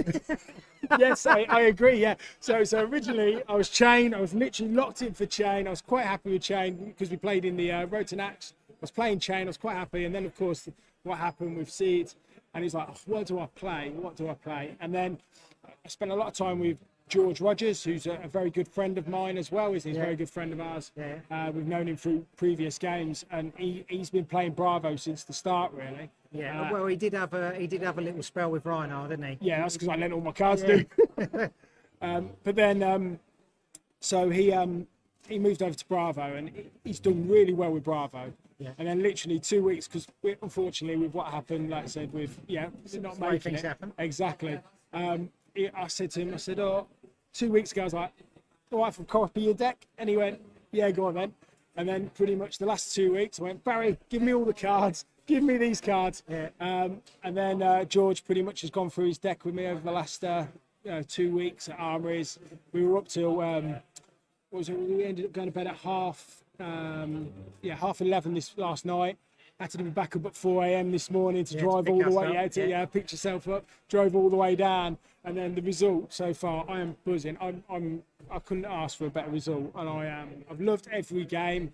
I've played against Chain. I've played against Dory, and like I said, for me, it's like I've got to say thank you to George, because it's like last night we sat down, went through every hero. What do you do with this? Am I saying I took some of it on? Last night I didn't think I did, but then literally this morning I was like, oh, I hate playing against Dory, especially when you've played it against me. I was like, I don't know what to do against Dory, and then literally I just took everything he said. Okay, fatigued in, and then started coming in with a crippling question. But plus, this morning, you said to George, or George said to you, what are you most afraid of? And you said Katsu. Well, we've seen the breakdown. Katsu's hardly represented. I know. So, the match you were really fearing is not there. So, okay, so CNC, 3-0, Cloud9. Yeah. Let's go into draft. Yeah. What was your pack one, pick one? Pack one, pick one was, I'm not going to lie, not a very good draft player, even thing, and it was a bramble spot. I knew going into draft I was going to play Briar, because I am literally I've done like whole weekends testing. I always lent into Briar, and it's just how I've always went, and I just went going what my gut feelings and took Briar. Yeah. And So the testing group. Yeah. You had a whole weekend away. Oh yes. Every player that attended took a box. Yes. So so what was it? 4 or 5 boxes? So 6 boxes in total. We did 6 drafts in total in the space of less than 24 hours. And the funny thing is 4 out of the 8 of us were on the top table. It's amazing. But the thing is, you all knew what people were plumping for. Yeah, exactly. You knew the tactics going into it. It's paid off. It does depend on who you're sitting next to on the table. It was weird because when we were watching the calling, I said we got a little group, and I was like, as soon as we saw, there's only one Oldham player, it was like, yeah, he's won that. Because part of what we realised was part of the testing, if you only get one Oldham player in the draft, he's got it, because he's got such action today. And then, like I said, when the packs were going round, I was getting loads of Earth, because I went completely Earth Briar. Yeah. Literally every single card was Earth Briar except for 5, and I was really happy with that. And then there was 4 Oldham players, and it really paid off. Breakdown of your table was 4 Oldham players, 3 Briar and 1 Lexi. Yeah. We've just seen Matt Folks play his Lexi deck on table 1. Oh my God, he just blew away that Holden player. It was just like, oh, this is not supposed to happen. Yeah. Holden's supposed to fatigue him out. Yeah, but the problem is there was 4.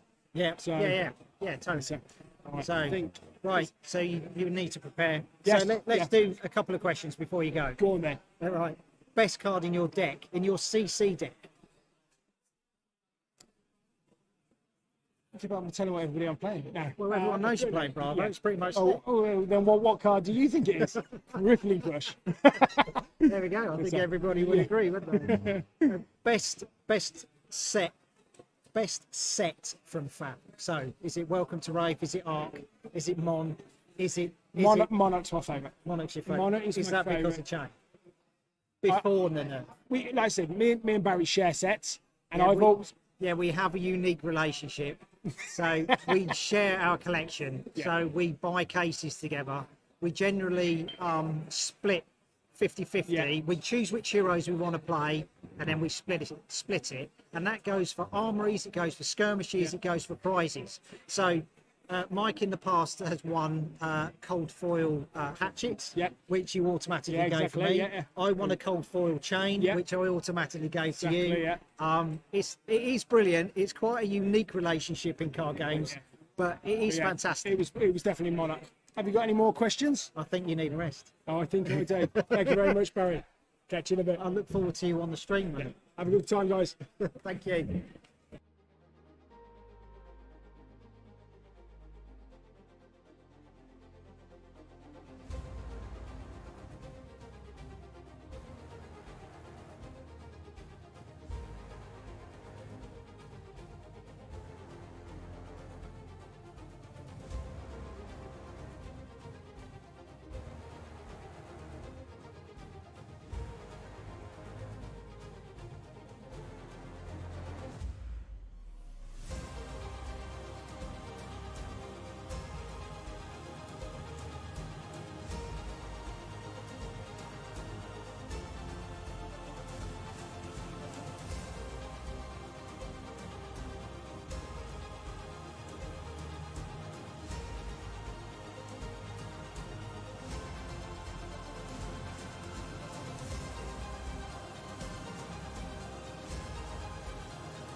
So you've seen how the pros draft, but let's see how badly I do it.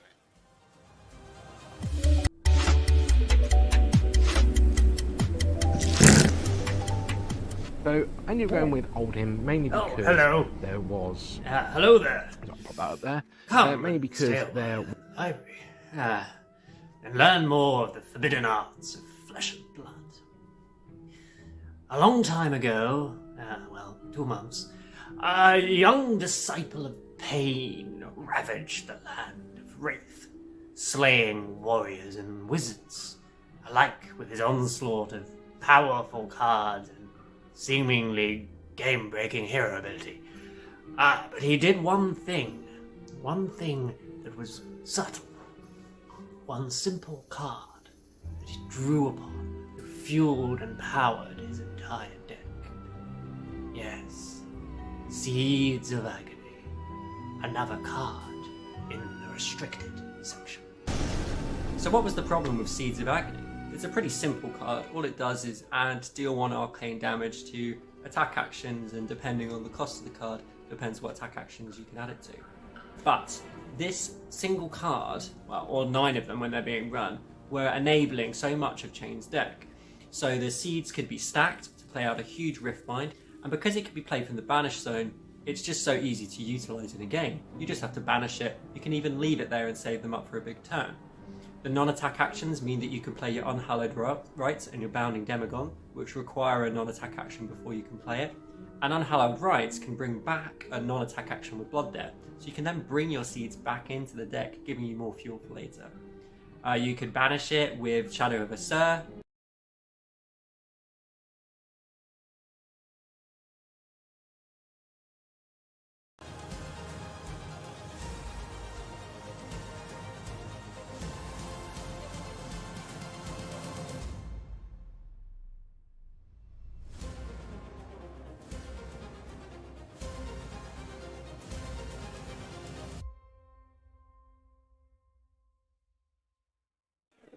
Apologies all, we had a bit of a mix-up with the videos going through there. Like I said before, we'll see how the pros do it. Let's see how badly I do it.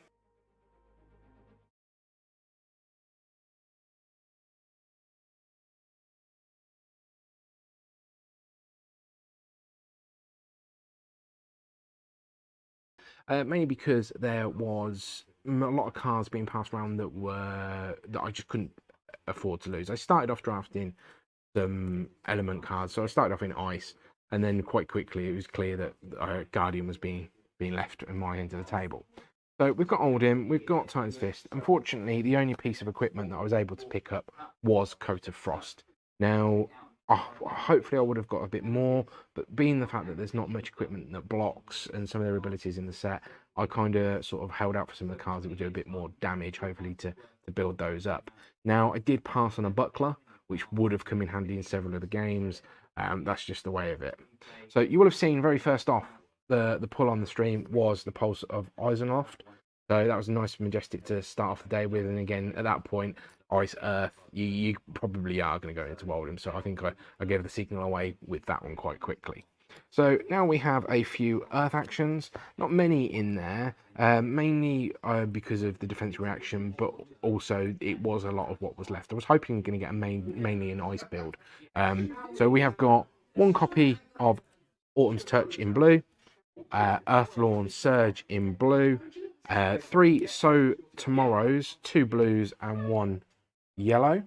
So a lot of these were picked up for blue for pitch value as we went through, so that you'll see some of the Guardian cards were yellow and red, so I wanted to really be able to punch home some of those higher cost cards in the deck. Next up, we do have our ice cards. So we have got an Icy Encounter, quite a nice, I say 2 cost, 5 hit, and obviously Frostbite being one of the things. Now, there is 2 copies of Yellow Chilled to the Bone, creating 2 Frostbites on hit for ice or an elemental attack, which was quite nice. And I did threaten with that in 1 game, and I played both of them on 1 turn. Now, we've got 2 copies of Winter's Bite, 1 in blue and 1 in red. So it's forcing people to strip cards from their own hand. 2 copies of Polar Blast. So we have got 1 yellow, 1 blue. Again, making people pay for for the effects that I'm going to be gaining. Single copy of Winter's Grass, which was quite nice. It is in red, so it is a 2 cost for 6, and there is no other effects for it, but it was just a nice card to round out the deck, and it did come off a couple of times. Now, rounding out our ice, I did pick up the Amulet of Ice. I only managed to get it off in one game, so I did find that Fusion was quite difficult with those high-cost Guardian cards that will be coming up, and some of the high-cost ice ones in there. But when it did trigger, it was quite useful and kept me alive in a game that, unfortunately, I did lose out on.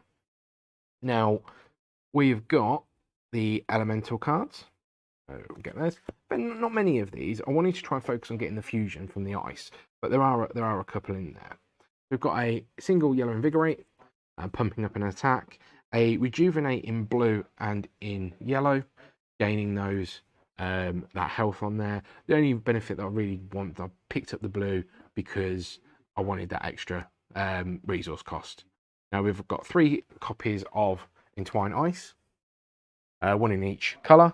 So again, we're getting that ice infusion off there. So hopefully being able to use the ice cards that we've already seen.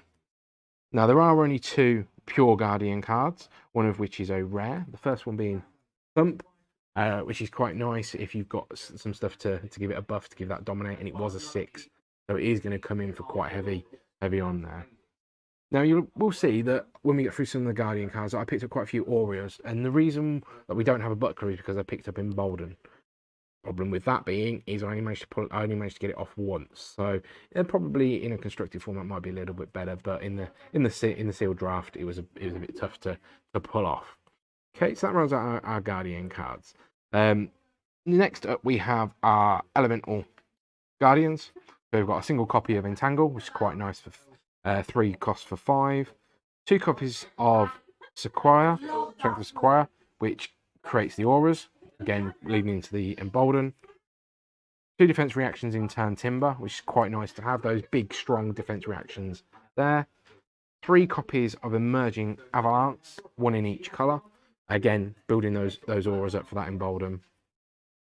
Now, a card that I think is quite good for this build, and I was quite happy to get hold of, was 4 copies of Snow Under, 2 blue, 1 yellow, 1 red. So they're quite nice. Even the blue for swinging 3 for 5 on an ice fusion is quite nice because it gives it that, if it hits, create a frostbite. So that's quite nice there.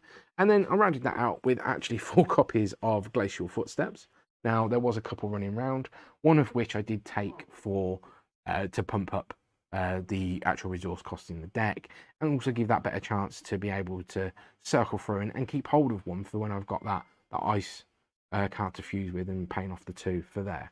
Now finally, and this was quite nice, and this was my pack 2, and it fitted into the deck lovely, and it worked a treat when I was able to use it, but is the Alternate Art Foil Channel Lake Frigid. So that was a fantastic pull for that, and we did have the legendary pulled at the table for the crown, the Earth Crown, but people were more enthralled by the Alt-Art Lake Frigid. So really happy with that pull. Lovely box that we got for the event, and also some really nice games that was had. There was a lot of learning going on today, and you may get that in some of the games that went on with some of the bits and pieces that we've been discussing.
Just before we go into our round 7, here is your pairing.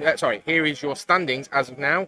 Unfortunately, we're not going to take the top table. We're going to take table 2 for this matchup. It does mean a return for Aaron. So let's see what he's got in CC.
Right then, guys, so we've got Bravo versus Briar. So Mike was on camera a little while ago talking through how his day's gone, and now he's actually on the stream. We do have Aaron, who you've had for the past couple of rounds. He is playing Briar, so we'll get you that going for you shortly.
So we've got 3 minutes. Because you had to replace the sleeve and have a judgeable, yeah.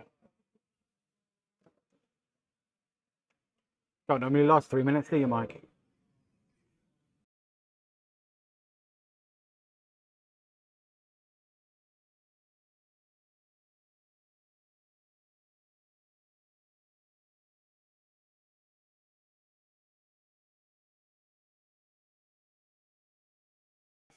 So our players are just still setting up. Obviously, a little bit of banter there, backwards and forwards, hence the muting of the mic for the time being. So we'll just give them a 6 seconds to get started, and then we'll be good to go.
There we go. So what?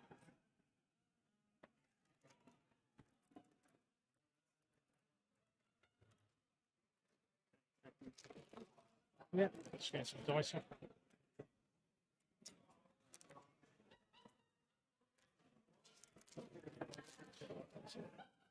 Okie dokie. Good? Yeah. Game on. Good luck, buddy. So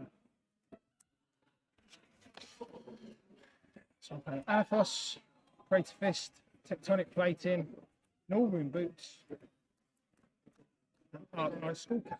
Cool. I got Skullcat, Tunic, Grasp, Snapdragons, Thorn.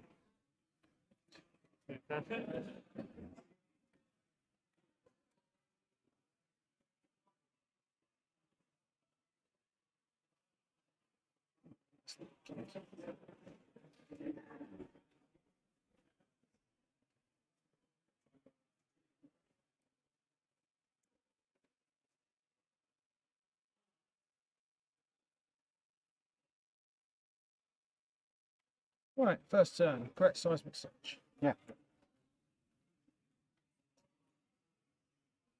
Pitch another pummel. Play disabled for 7. No floating.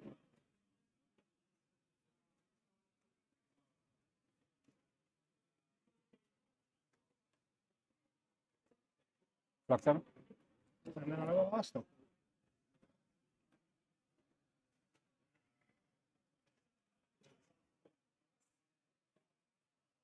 Drop.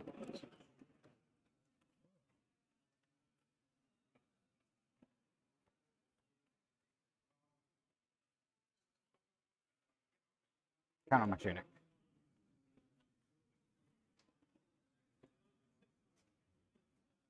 I'll play a Captain's Call, give my next attack go again. Yep.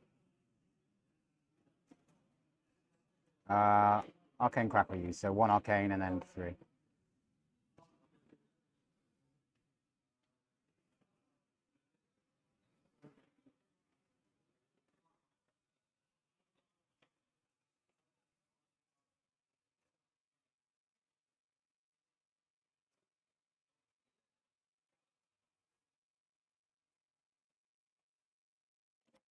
Yeah, okay. Yeah.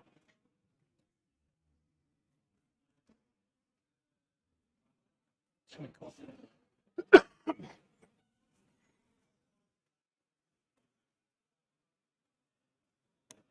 for 3. I'll fix this. Rosetta Thorny.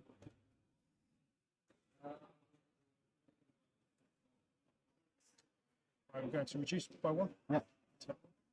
39.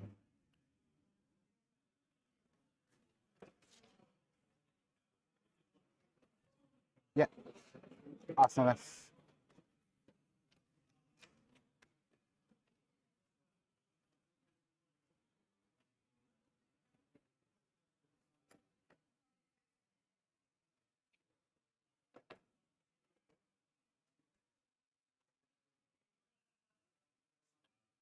Analysis. Sorry. Apologies. Yeah, I take 4. 36.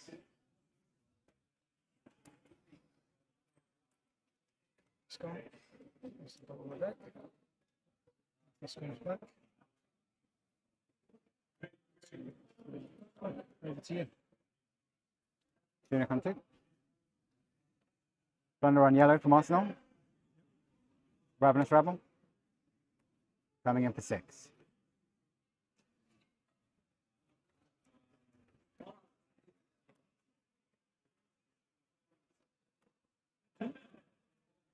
Okay. Reactions? Yeah. No reaction. So.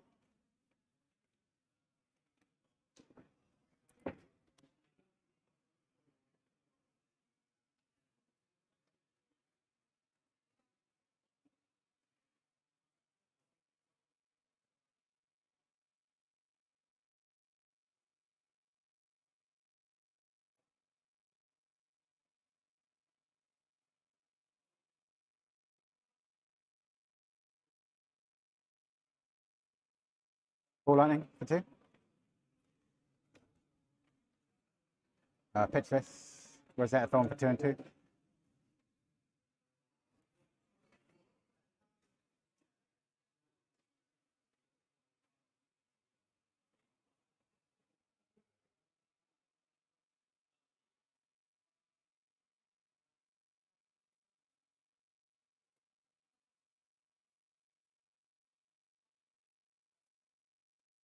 Set the arcane. Yeah.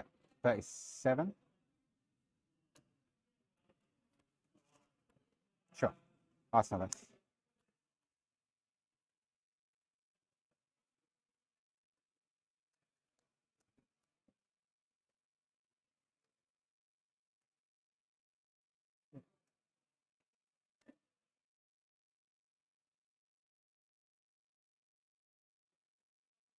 Yeah. 32.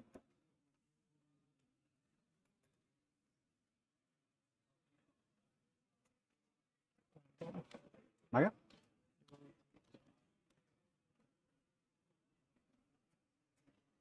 Plunder on blue from Arsenal. Yep. Ravenous Rebel. Reveal Rebel. And then 4. 4 or 5 for the plunder on.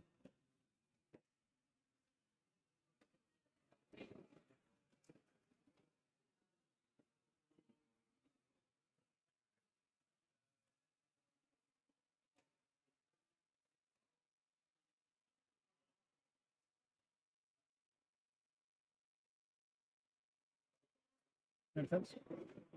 No reacts.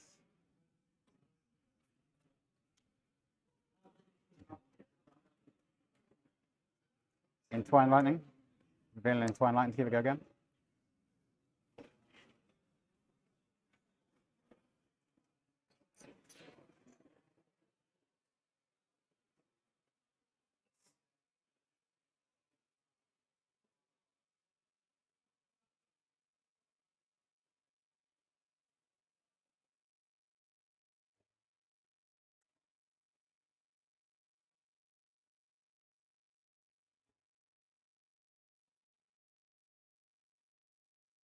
Thunder on yellow. Create an embodiment of lightning. Entwine Lightning. Any floating resource? Nope.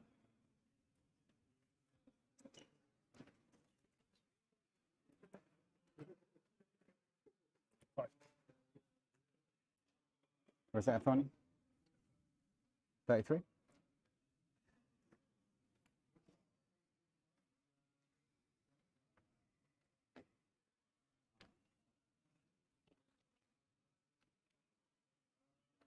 Because you generated the 1 week or did you pick for That's marathon.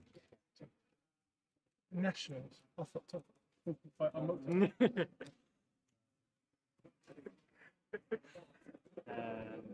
Over to you. You mean to pick the fish in the yard? Yeah, because it's got 2. Yeah. Let's keep it up. Spell for spell. I've got less health than you? Yeah.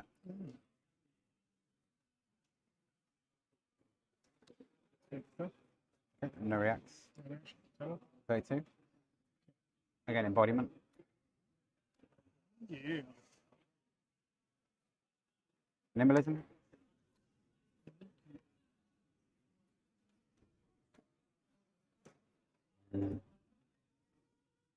Ravenous Rebel. So it's coming in for 5.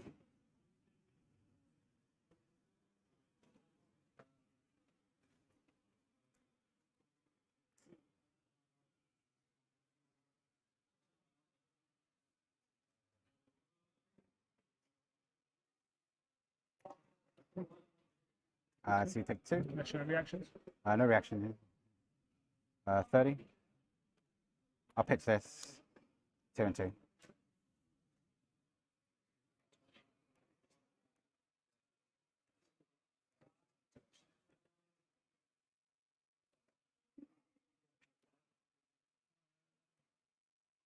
Get me in trouble, mate. You got yourself in trouble.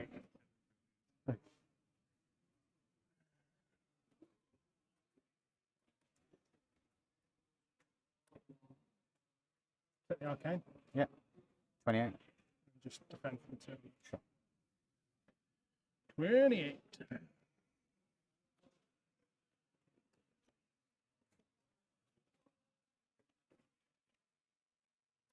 Seismic searching. And it's lost to 6. Go to 28. No, 26. 26. Apologies. That's apologies. It's all fun. You alright? Yeah, I'm slipping my hand. Sorry. I was in the zone.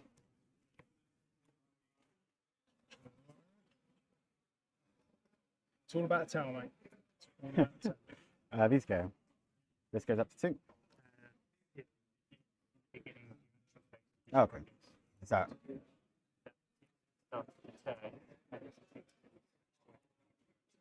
Okay, so you're saying I don't get the counter?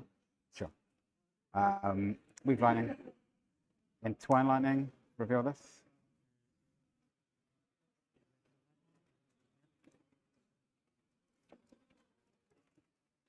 It's coming in for 7. 7. Oh, 7.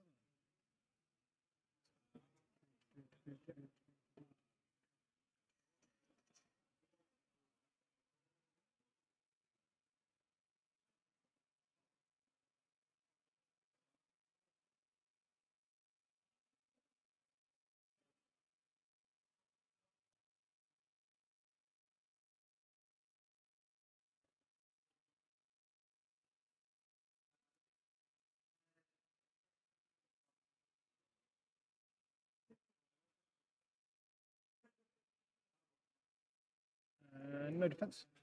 No reacts. So.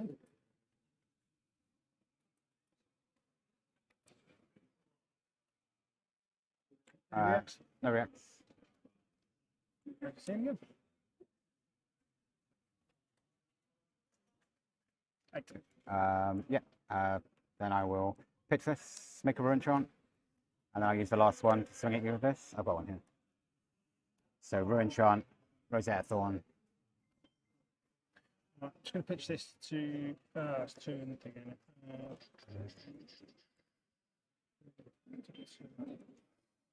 Way. Right,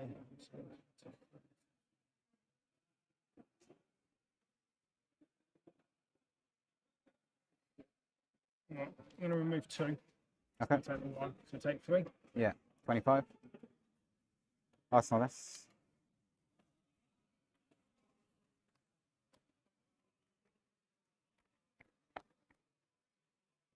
Okay.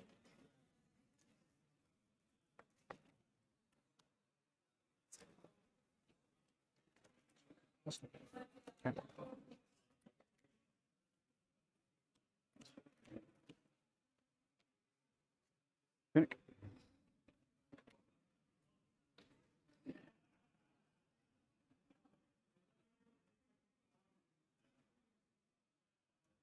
Snatch for 4.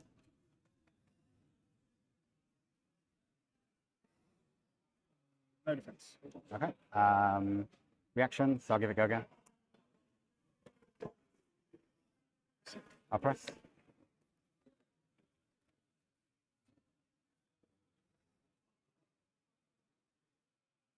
Play this game. Game 20. You go to 28. To 28 first. Yeah. You're on 25, up to 28. No, up to 28. So Yeah, bit of that. and then lose the 3. Yeah. Lose 3, so back to 25. Yeah. Draw a card. Touch.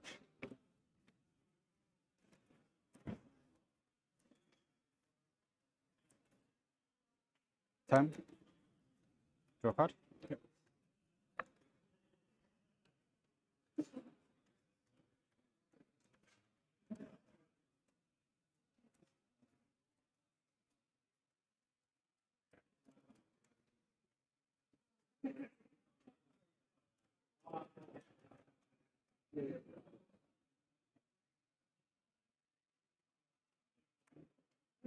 Go again.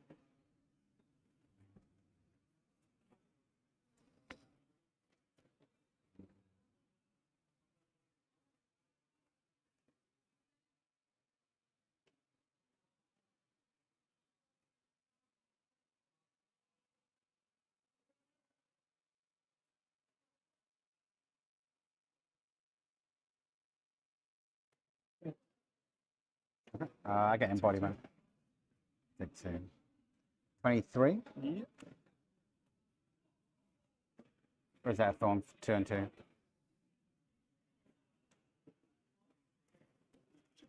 So you go to 22. 21. 20. Arsenal.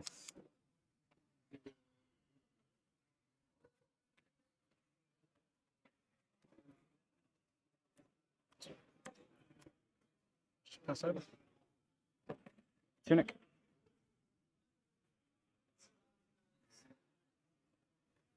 See, I learned, Mike. I learned. Yeah. Electrify. From Arsenal. Yep. Draw a card.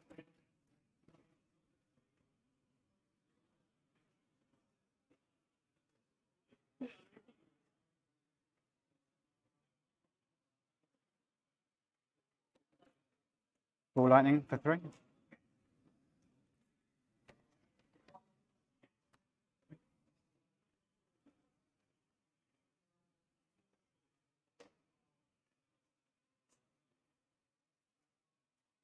Nimblism. Great embodiment of lightning. Arcanic Crackle, revealing Electrify. So 1 arcane and then 7 damage.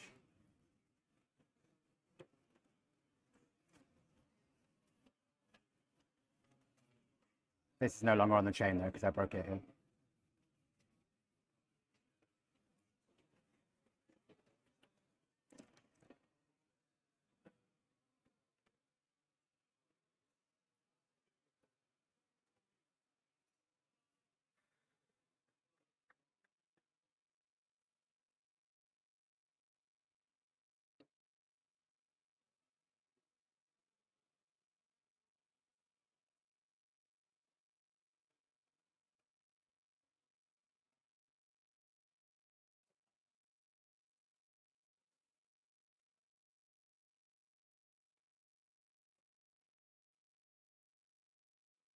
Sorry, guys. Sorry, buddy.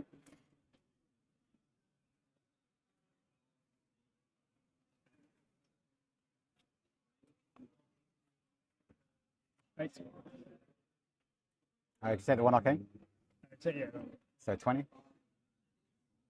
Yeah. See. Yeah. Arcanic Crackle. 1 arcane and then 3.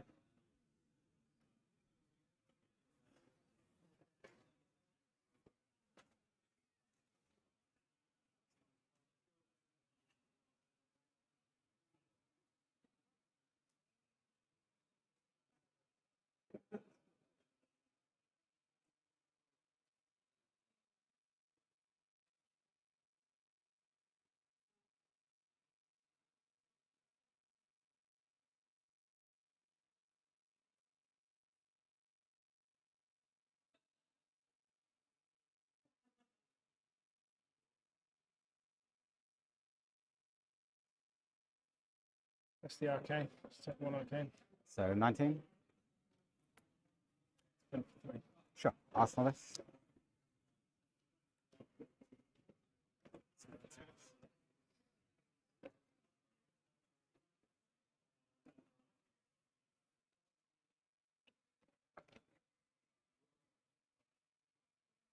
I'm just going to pass over.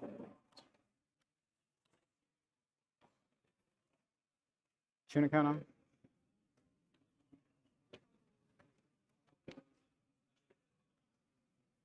Pitch this.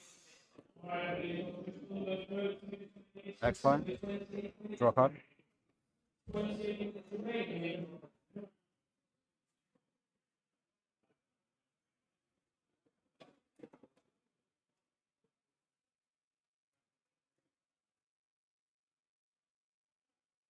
Ball lightning.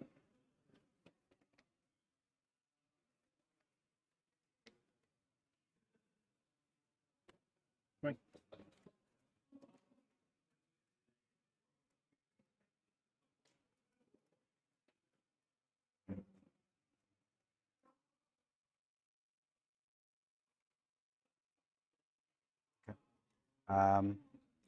Electrify from hand.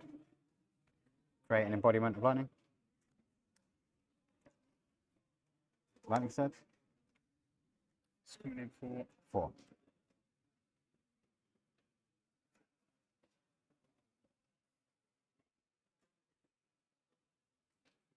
cards now. 1.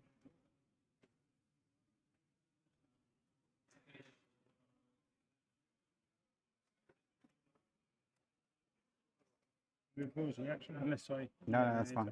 Yeah. And then I pay this. Rosetta Thorn. 2 and 2. 2 arcane. 17. Sure. Awesome.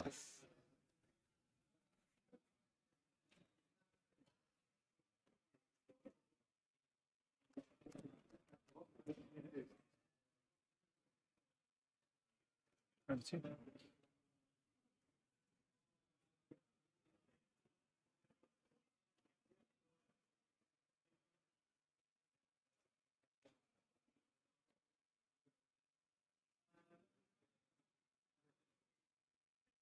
Blinder on red.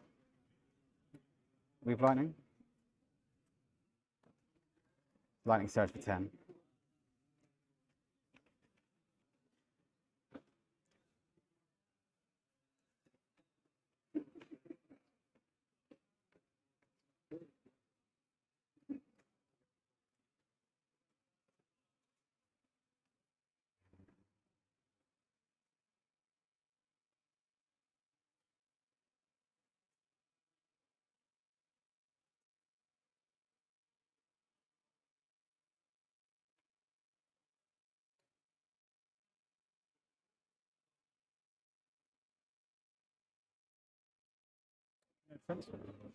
No reactions.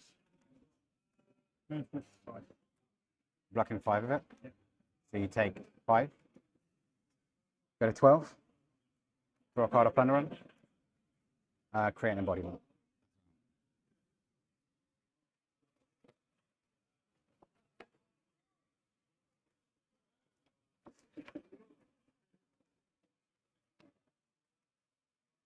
Pitch this. Rosetta Thorn you. For 2 and 2.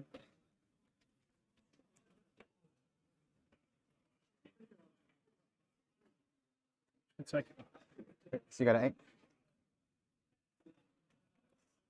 Arsenalus. Shit, sorry.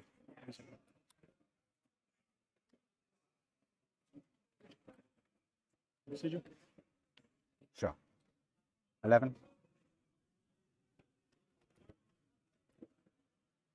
For 4. Yeah. 22.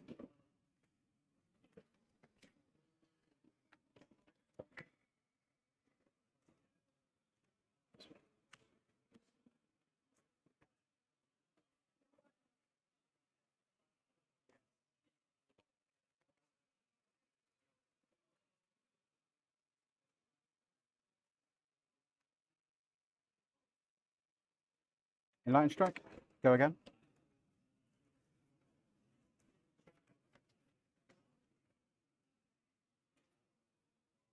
No defense.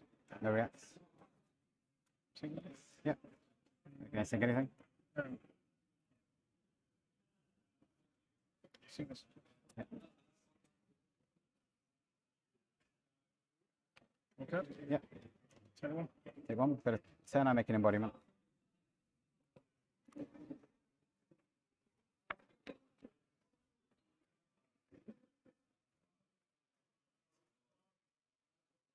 Snatch for 4.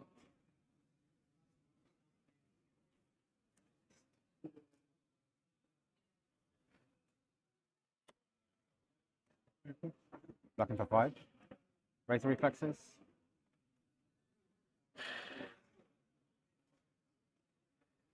Take 2. Yep. So you go to 8. Get this. Draw a card of Snatch.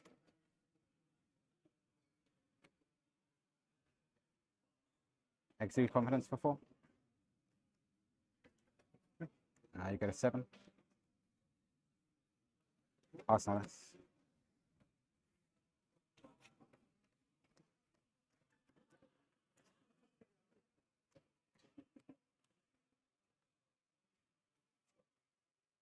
Take 2.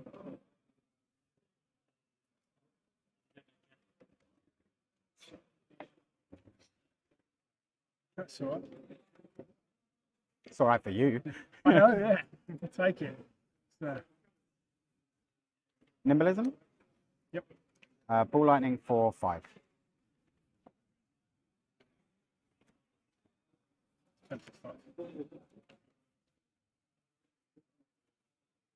Arcanic Crackle. Revealing Arcanic Crackle.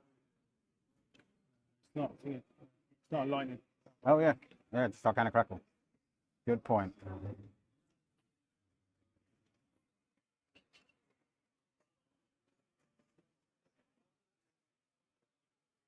Am I allowed to ask him how many cards he's got left in his deck? Yes, that is public. Nice. How many is in your Do I? deck? Can I make him count? I can count for you if you want. 18. Would you like to know how many's in mine? No, I don't care. Okay.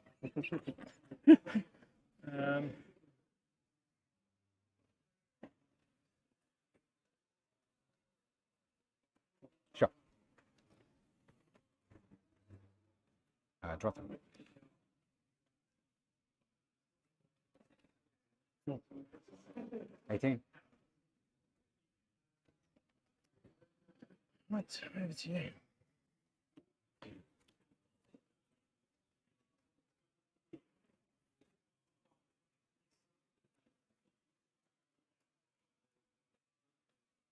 Plunder on red. Ball Lightning you for 3.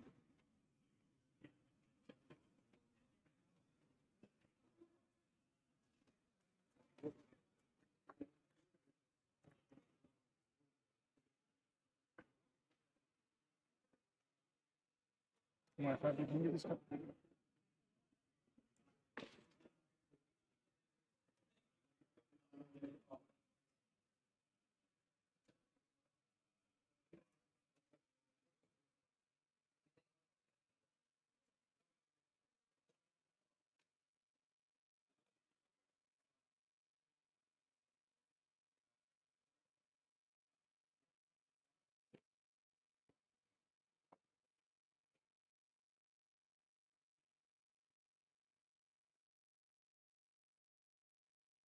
Arcanic Crackle.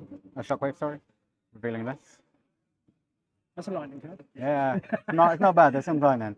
So 2 Arcane. Well, 1 Arcane plus 1.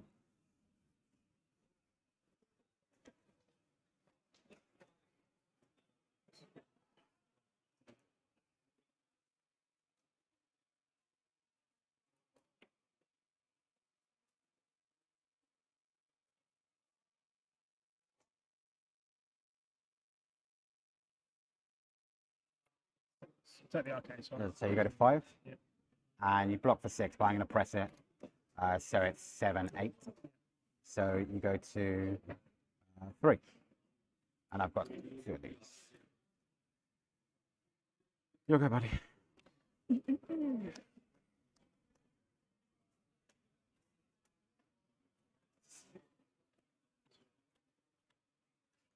Yes. Okay. What was you going to say?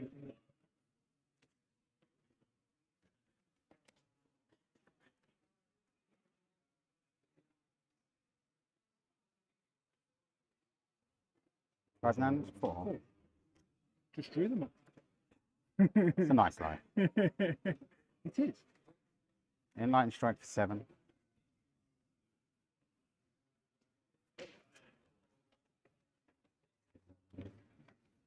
That reactions? No.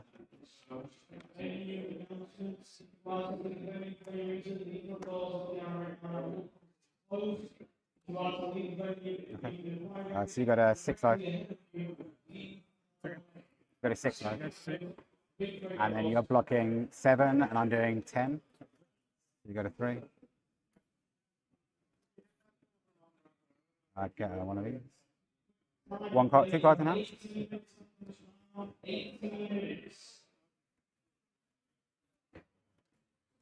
I make a rune trump. Snatch. Rune trump.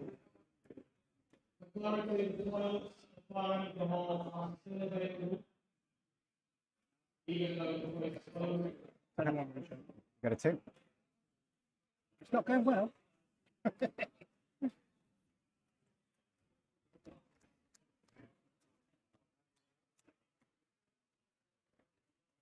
Move a 2.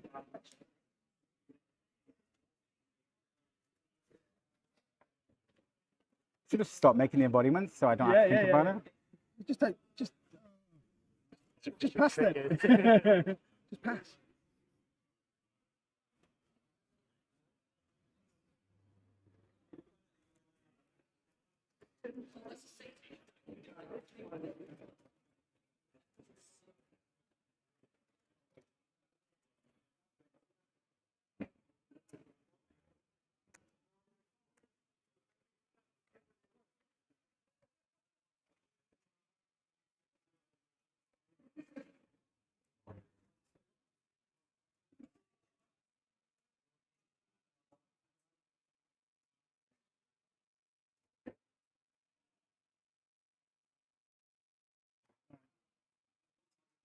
Awesome.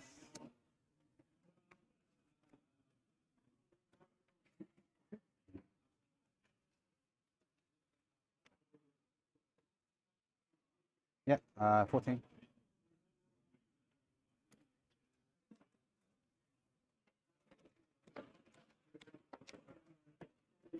Go for it.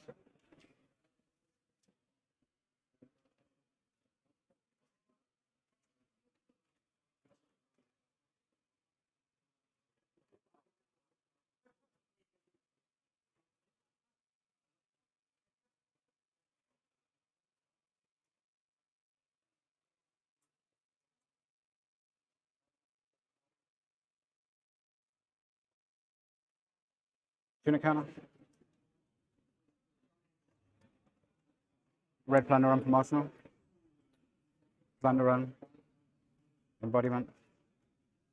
Exude confidence for 7.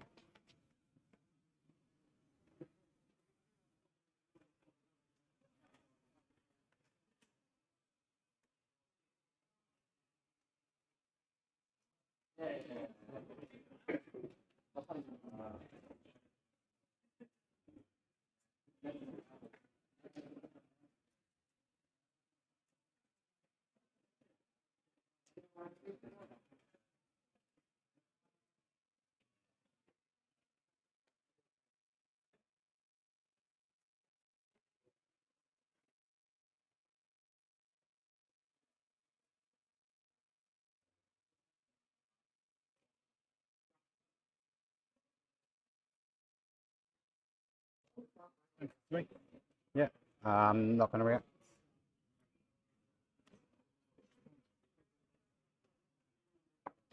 One card in hand.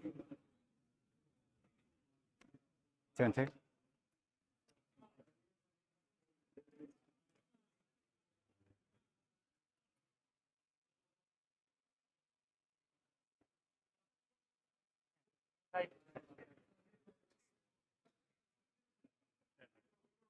He blocks with a 9, so he can block with the reaction.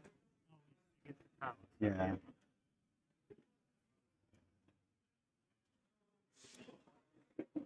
Move 3. Take 2. Yeah, you take 2 natural either way. Get some sets. So I take the arcane damage. 2 arcane. Yeah.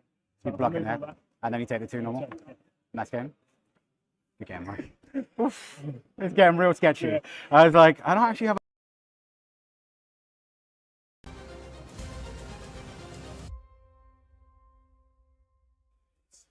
I'd like to say that was a close one. I think the closeness has only come to how few cards are still in the Briar deck. That chip damage, the arcane, just pushing through there. So we've got about 15 minutes left on the round. Let's see whether we can grab some players to have a bit of a catch up with them. All right.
We will be getting Aaron on to have a quick conversation with him, but whilst he just has a bit of a breather, we're going to show you the shop behind the host of today.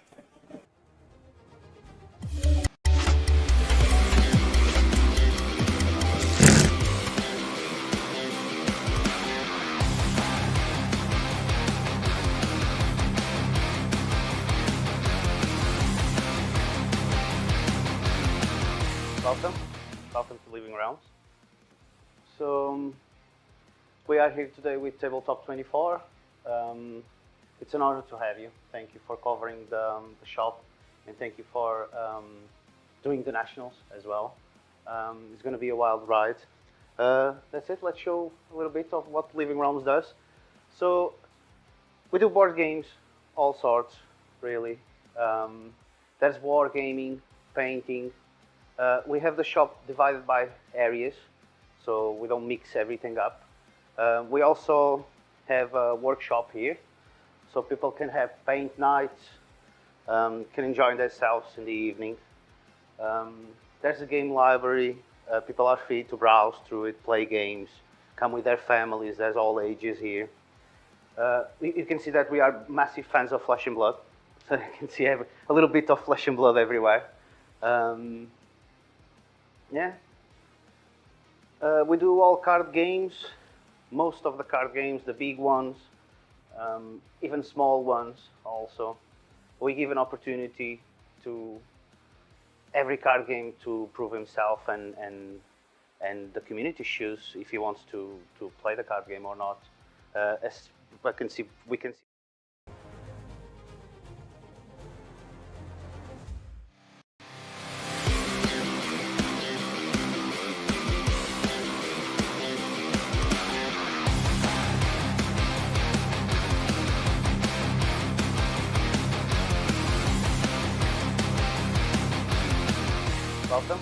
Welcome to Living Realms.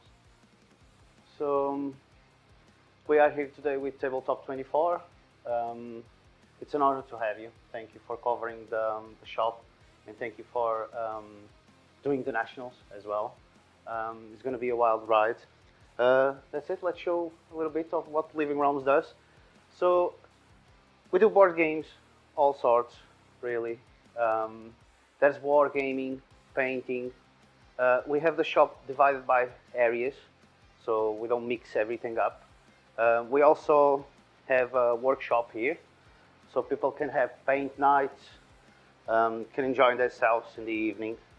There's a game library. People are free to browse through it, play games, come with their families. There's all ages here. You can see that we are massive fans of Flesh and Blood, so you can see a little bit of Flesh and Blood everywhere. Yeah. We do all card games. Most of the card games, the big ones, even small ones also. We give an opportunity to every card game to prove himself, and the community choose if he wants to play the card game or not. As we can see by Flesh and Blood that we started in the UK with the release of Crucible of War, and it's been strong. And at the moment we have 1, 2, 3, 4, 5 sets. That's something. That's a successful card game. A lot of blitz decks people can choose from. It's an amazing game. We have upstairs, so we have 2 floors. 64 people in total, 32 downstairs, 32 upstairs, comfortable. Female and male toilets, so we try to be the most inclusive possible. This playing area is a little bit more private, more inside. It's called the Hall of Heroes. So welcome to the Hall of Heroes. So it's a more casual, thematic place. It's more inside, more warm. We try to keep the feeling of rustic industrial style. We also have a game library. We normally run our Forge of War for Flesh and Blood here. Most of the big events happen here, also with the support of downstairs. We also have here a very cool piece of art. This was born from the partnership we have with Dragon Shield. So it's a piece of lore. We were introduced to the world of Dragon Shield in the Rhodinian lore, with Living Realms of Arcania. You guys can check it later, read. I have the piece online so everyone can have a look. And then this side, we have the Rhodinian, the big continent dragon. It's also a piece provided by Dragon Shield directly. They are amazing. They let us showcast, spotlight this dragon and have this piece of artwork. Thank you Tabletop 24 for coming and covering us. Check out our store, we have a website, and see you for some amazing games. Just bobbing into the shop. Thank you.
due to a bit of lag, we've decided not to get Aaron on just because we don't want to pressurise the stream too much, and obviously produce the poor sort of video quality for everybody.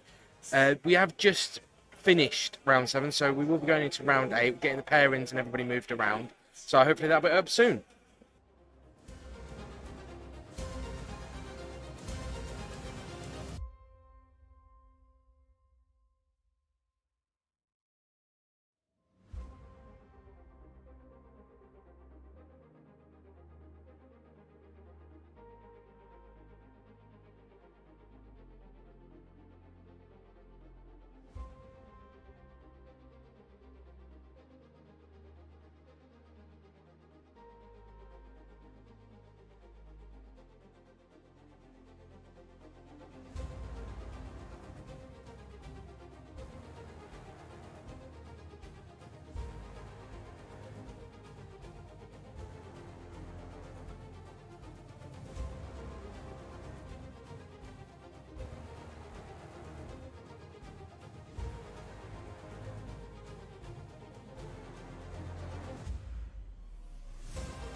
When you've been fighting in a savage land and you smell worse than the boots of ravenous meat axe, then fear not.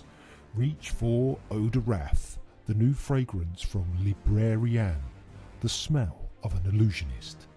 It can be yours for only 4 copper, 2 silver or 1 gold, so cash in on this introductory offer, only found in your local Temple of Soul. Eau de Wrath.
Now we do have a Briar Bravo matchup again, but we do have two different players, so hopefully we will see something slightly different.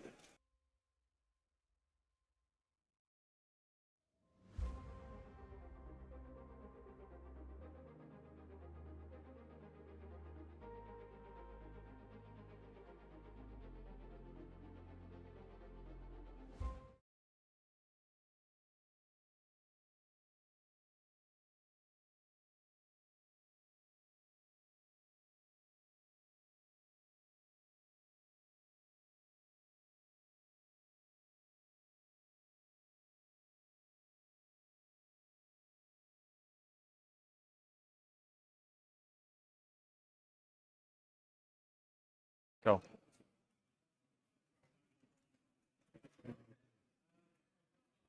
Cool.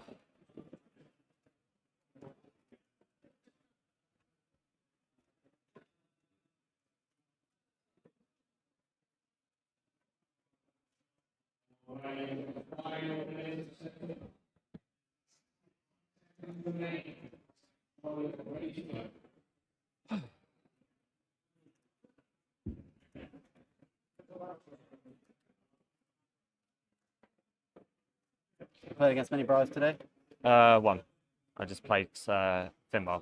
You just played him earlier. Oh, you took down Finbar? Yeah. Nice. He's part of my group, so we've played the matchup a couple of times. So.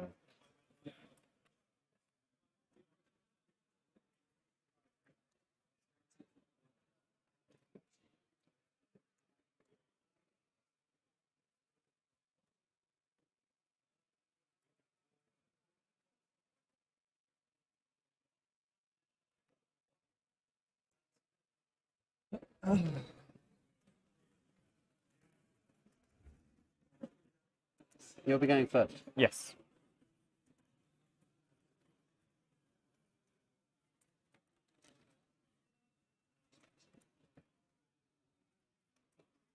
Are you going to get a seat or are you going to stand? Okay.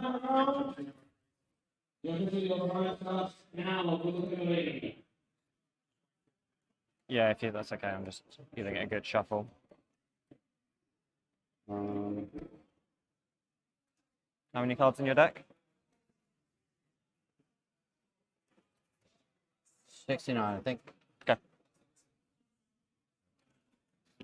I think I'm on 61.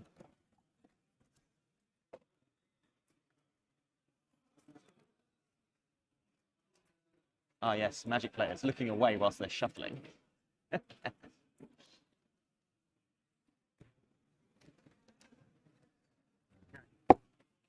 Oh, nice. Right. Good luck, guys. Good luck. Good luck, have fun, mate. Oh, I need to flip equipment. Standard stuff.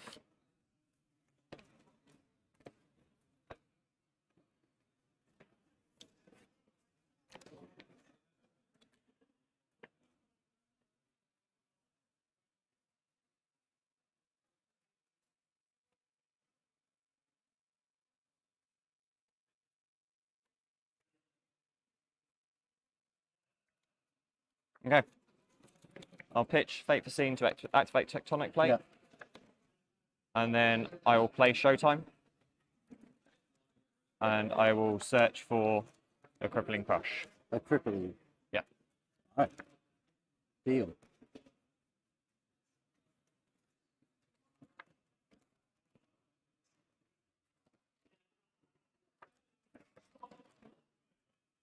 And you put it into Arsenal and then I put it down. Yeah, that's fine. I'm just going to make sure I shuffle properly. Yeah, sure.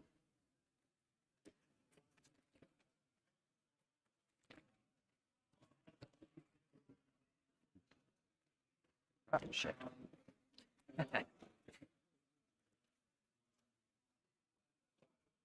you.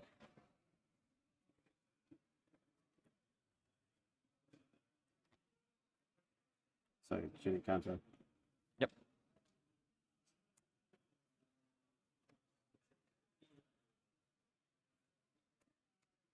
From hand?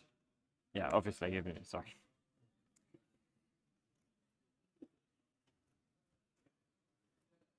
Rock card. Okay.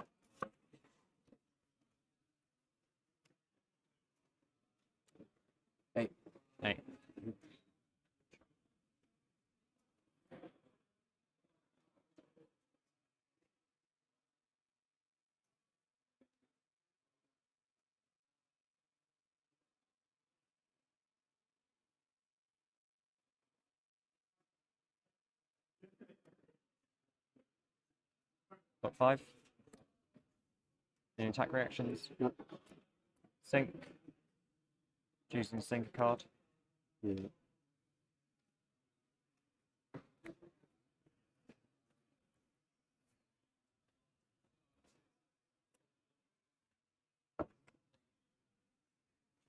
Sure, I'll take the 4. Oh, thank you. I didn't realise that was on there. I also want to have it written down if that's okay. That's totally fine with you. Oh, so I'm on 36 to your 40. Yeah. Okay. Start of my turn. Both trigger. Yeah. So, and then draw effect off that. I will then crippling crush for 11. Yeah, no blocks. Sorry? No blocks. No blocks? Yeah. Okay. Take 11. Crush effect triggers.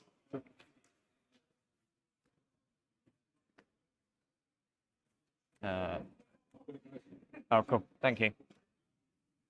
And then I'll Arsenal pass back to you.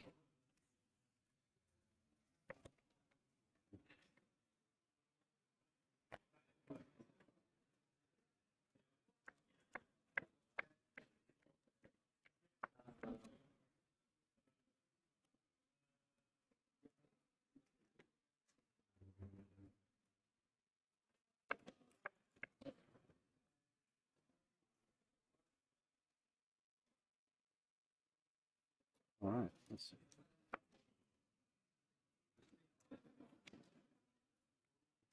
Four.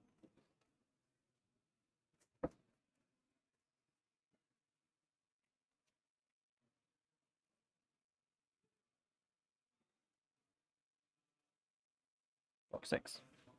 Sure.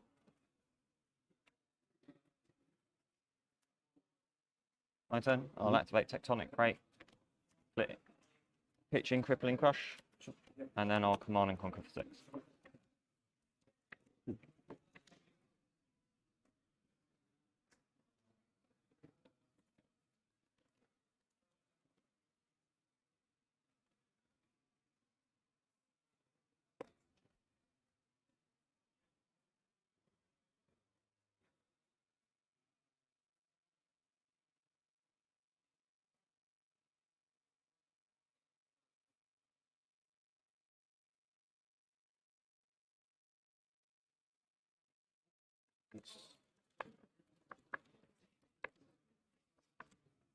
Down to 36.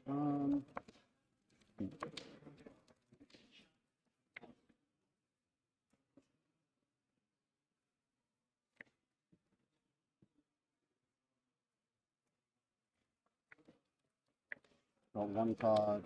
Arsenal. No resource floating. No resources floating.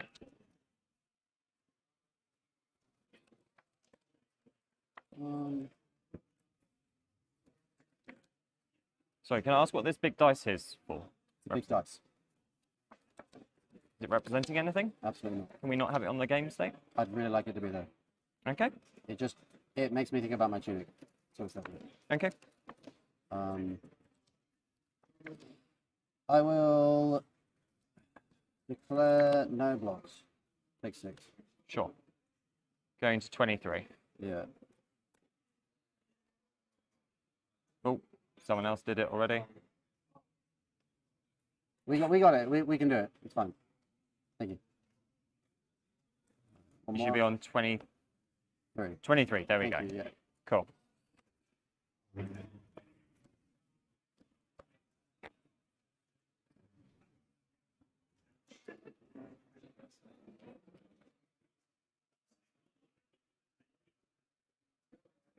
Captain's call. Choosing. +2. Sure. Ball lightning for 5.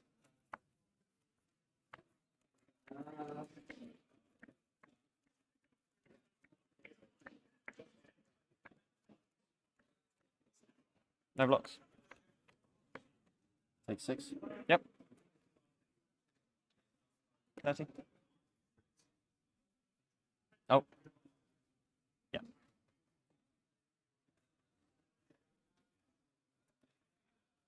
Scar for 4.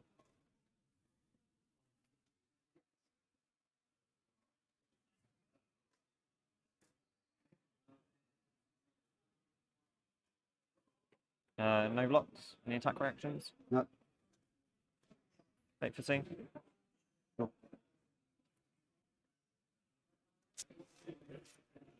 Snatch for 4.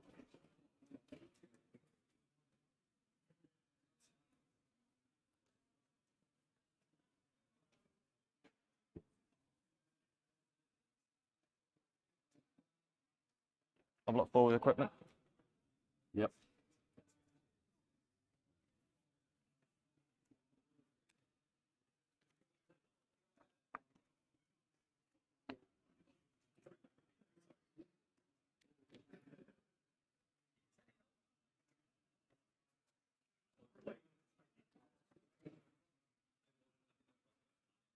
Beginning of my turn. That already had an counter on it, so the equipment. Yeah, so it's broken. Yeah. So 1, 2, 3. This blocks a 2. Yep. So this blocks 1, 3, 4. Okay. Yes, 4. This is 2. This blocks a 1 when I'm at higher life total, and that blocks a 1. Yep. Beginning my turn, seismic breaks. Yep. I will pitch, make a seismic. Yep. Play check slam.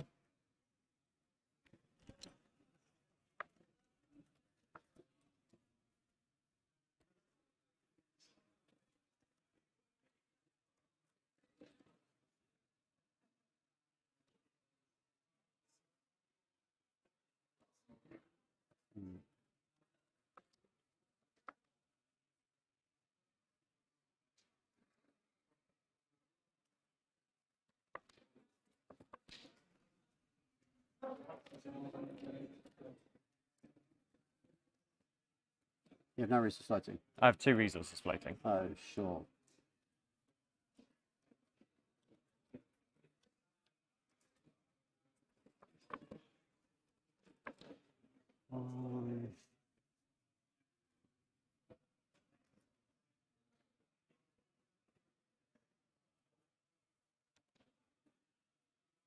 I'll block for 3. Yeah, block for 3. Okay. I will blue pummel. So that pushes it to 8. Yeah.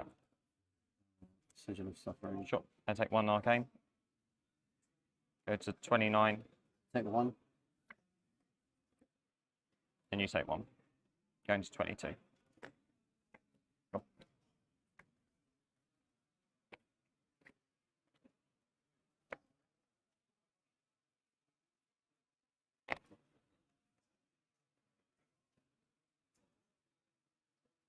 Scar for 4. No blocks. Take 4, make an embodiment. Yep. 25.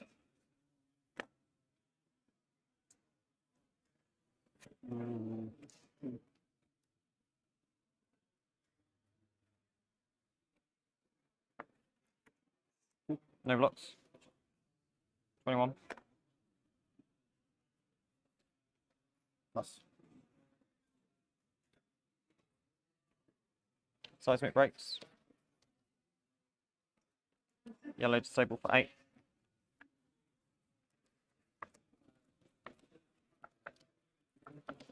It's just a CNC basically. Yeah.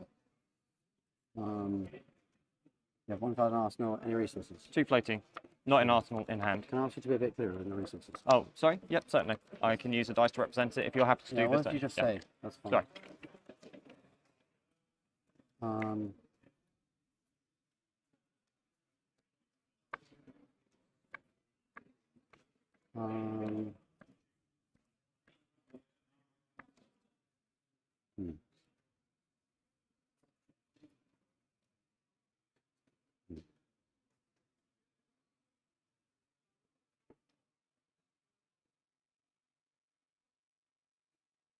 What for 6?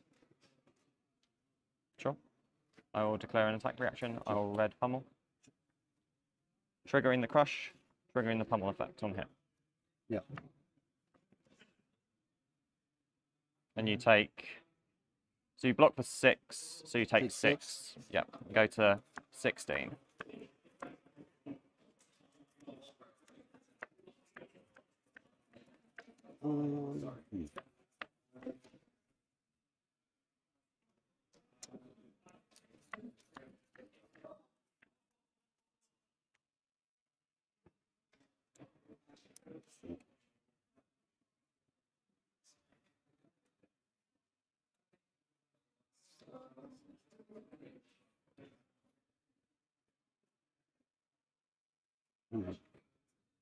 I will.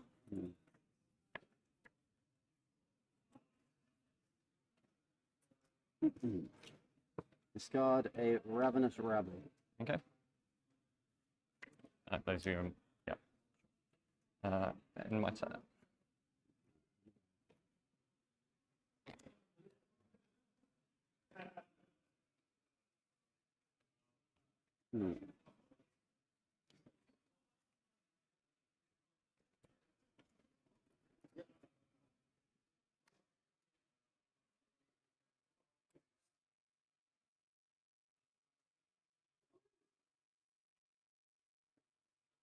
On 15 or 16. You played 1 yellow disable and 1 CNC. I believe so. 2 CNCs. 2 CNCs. Okay.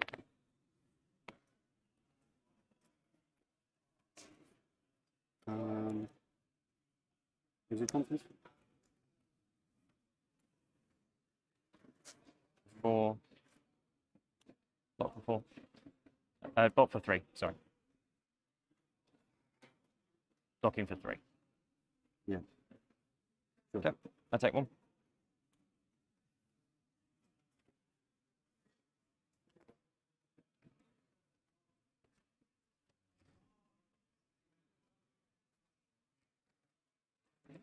Tectonic plate, pitching a crippling crush, making a seismic surge. And then pitching a choke slam to Anathos to 6.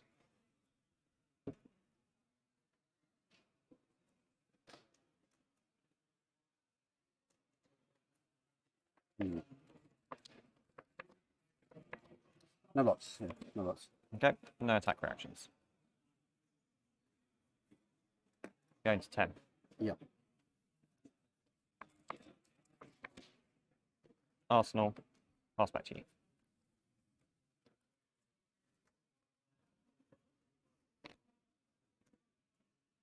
Ravenous Rabble.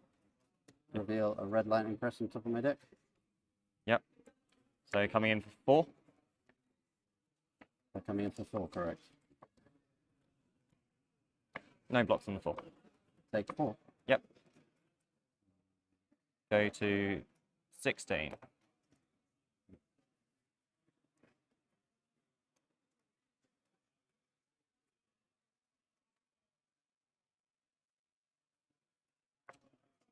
I will.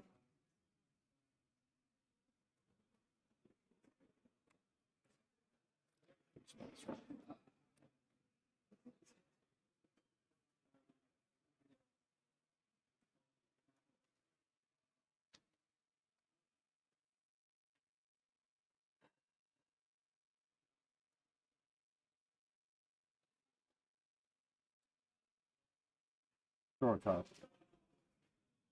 Okay. So coming in for 5. Yeah. Sure.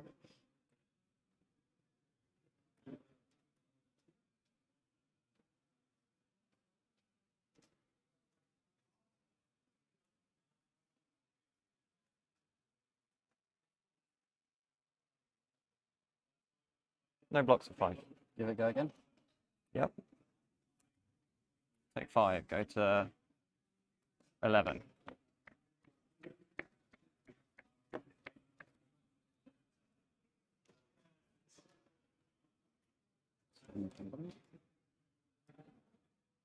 Mechanic Crackle. 1 Arcane.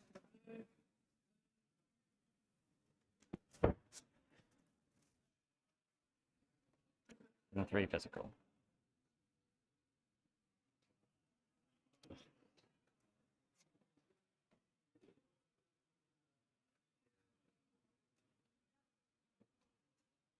Lock the arcane. Sure.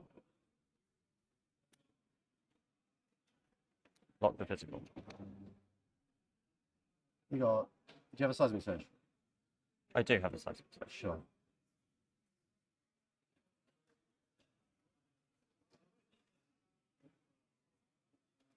You've got 2 cards. So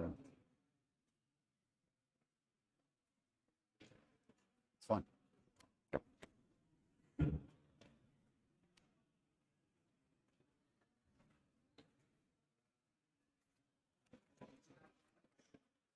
Seismic breaks.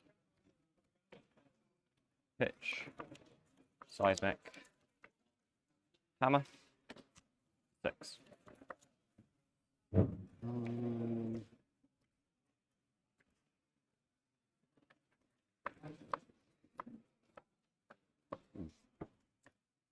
Sorry, 2 floating.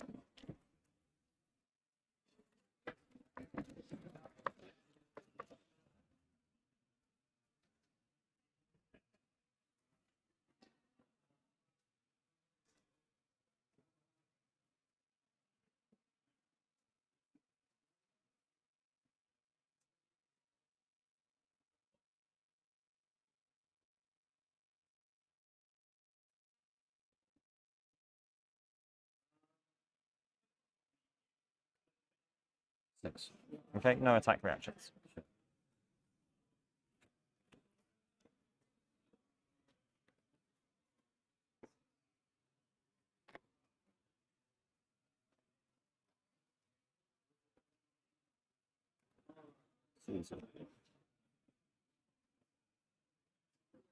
Ah, I see you're a man of taste as well.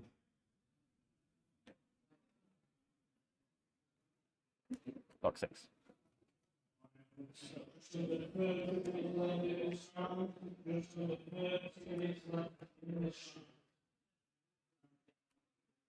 Seismic breaks. Tectonic plate, making a seismic. And then I'll CNC from Arsenal. No resources floating.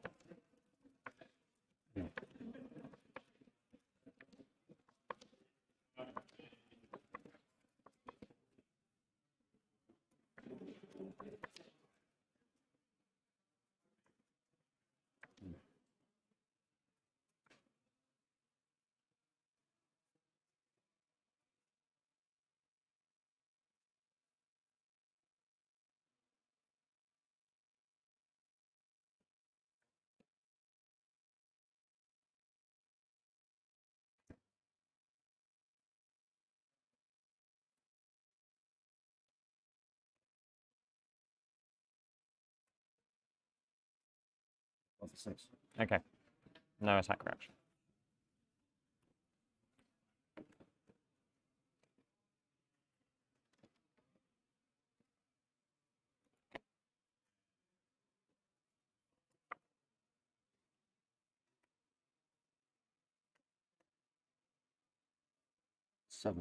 Seven. No go again. Sorry. Has it got go again? No. Okay. Not turning. No go again. Okay.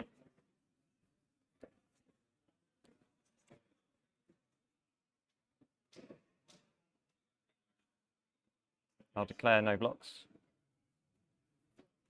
I like you press it. Okay, going to 10? Yeah. Okay. I will take the scene. Yeah. Opting. Yeah. I'll bottom that. Yeah. And then I'll sink below. Yeah. Block 8. Yeah. So I take 2. Go to 9.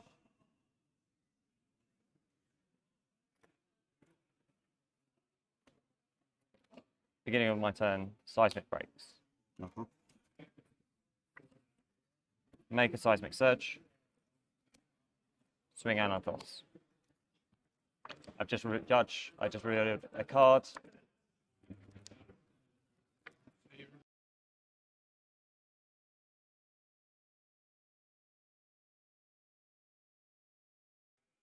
Players are just discussing with the judge about the reveal card.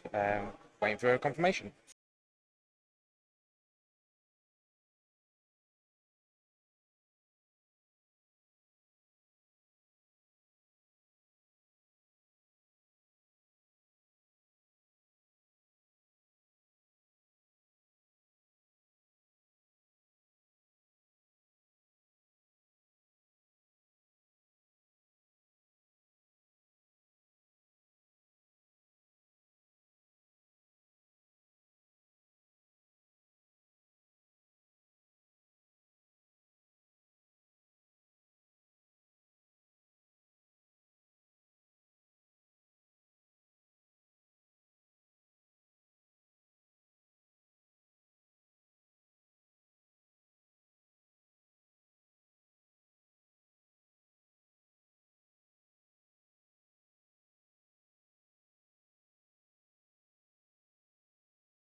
No effect. Coming in with Anathos. Okay. Okay. So. Oh, you said no blocks. Oh, shit. No, it's fine. We had a break. I'm not going to hold you to that. No, it's fine. I said no blocks. Are you sure? Yeah. Okay, I will red pummel it then. So I'll play a Sigil of Suffering. Yes. A Sigil of Suffering. Take Nice. Nice. No, the mind games. So I go to 7. Oh, no, that's you. And you don't... I take 2. You do take 2,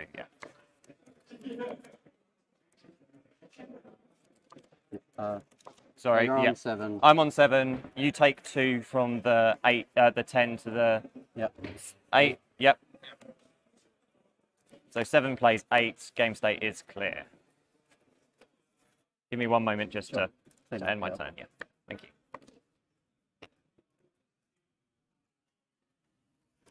Okay, I am good.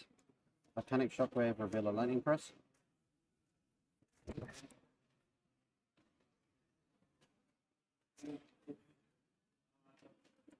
So coming in for 1 Arcane.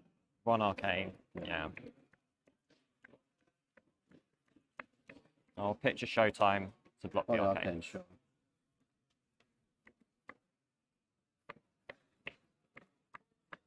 I will then lock 3.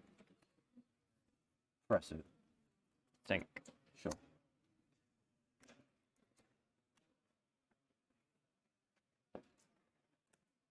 Seismic Rites. Oh, Anathos of 4.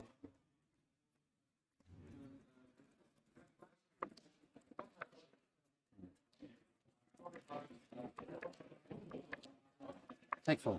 Yep. You go to 4. Yeah. Yeah.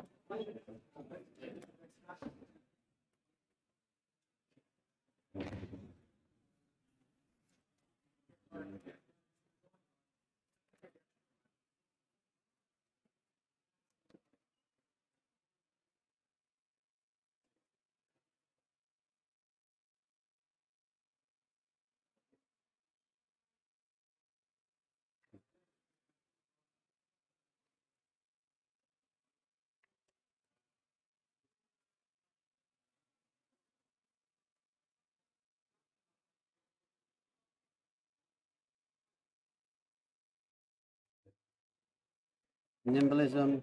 Yep. Coax a Commotion.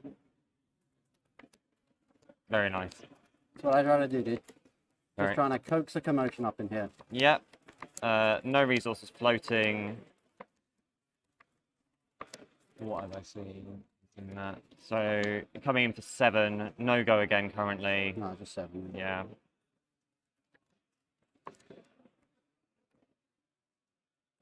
I'll block for 7. Do you have the razor? I do. Nice. Yeah. So I take 3 and go to 4. Thank you.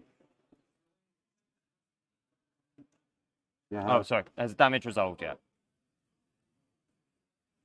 Yeah, you've taken. No, I'm just asking if you're still in attack reactions. Yeah, and I'm I- just thinking about the mode of coax commotion to resolve. So I make 1 embodiment.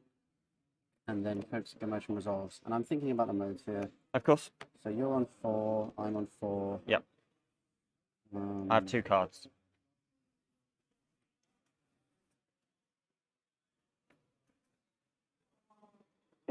Both players draw a card, both players create a Quicken token. Yep. I don't have a Quicken token. Do you have a spare? I don't have any Quicken tokens. Okay, sure. Fairly certain neither of us are using these, so that's fine. Yeah. They're Quicken tokens. Thank you. Okay, so you're saying both players draw, both players create a Quicken? Yes. Cool.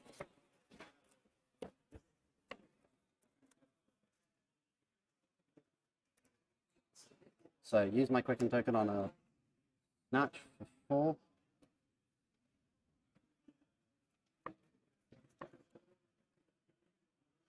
Yeah, very nice.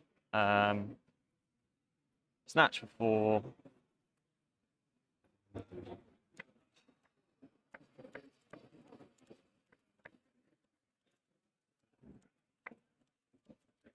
I'll block with a Cranial Crush for 3. Sorry, let's tidy this up a bit. Sure. Draw a card. No defense reactions. Yep, you draw a card. I go to 3.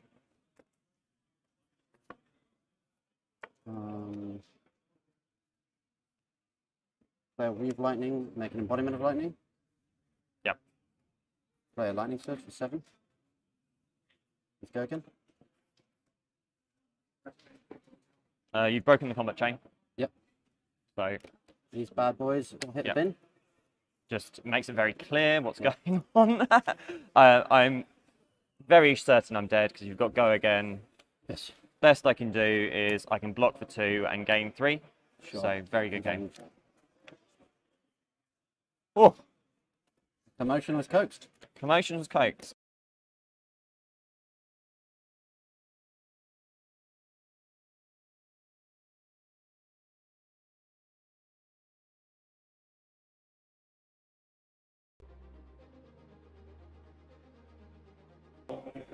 So in a tense matchup there, we got Briar out for the win. That was very close. We've got some time in between the rounds. Now we're going to see if we may be able to get some special guests on. Bear with us.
So we've got a very impromptu special guest. We've got the Heralds of Wraith.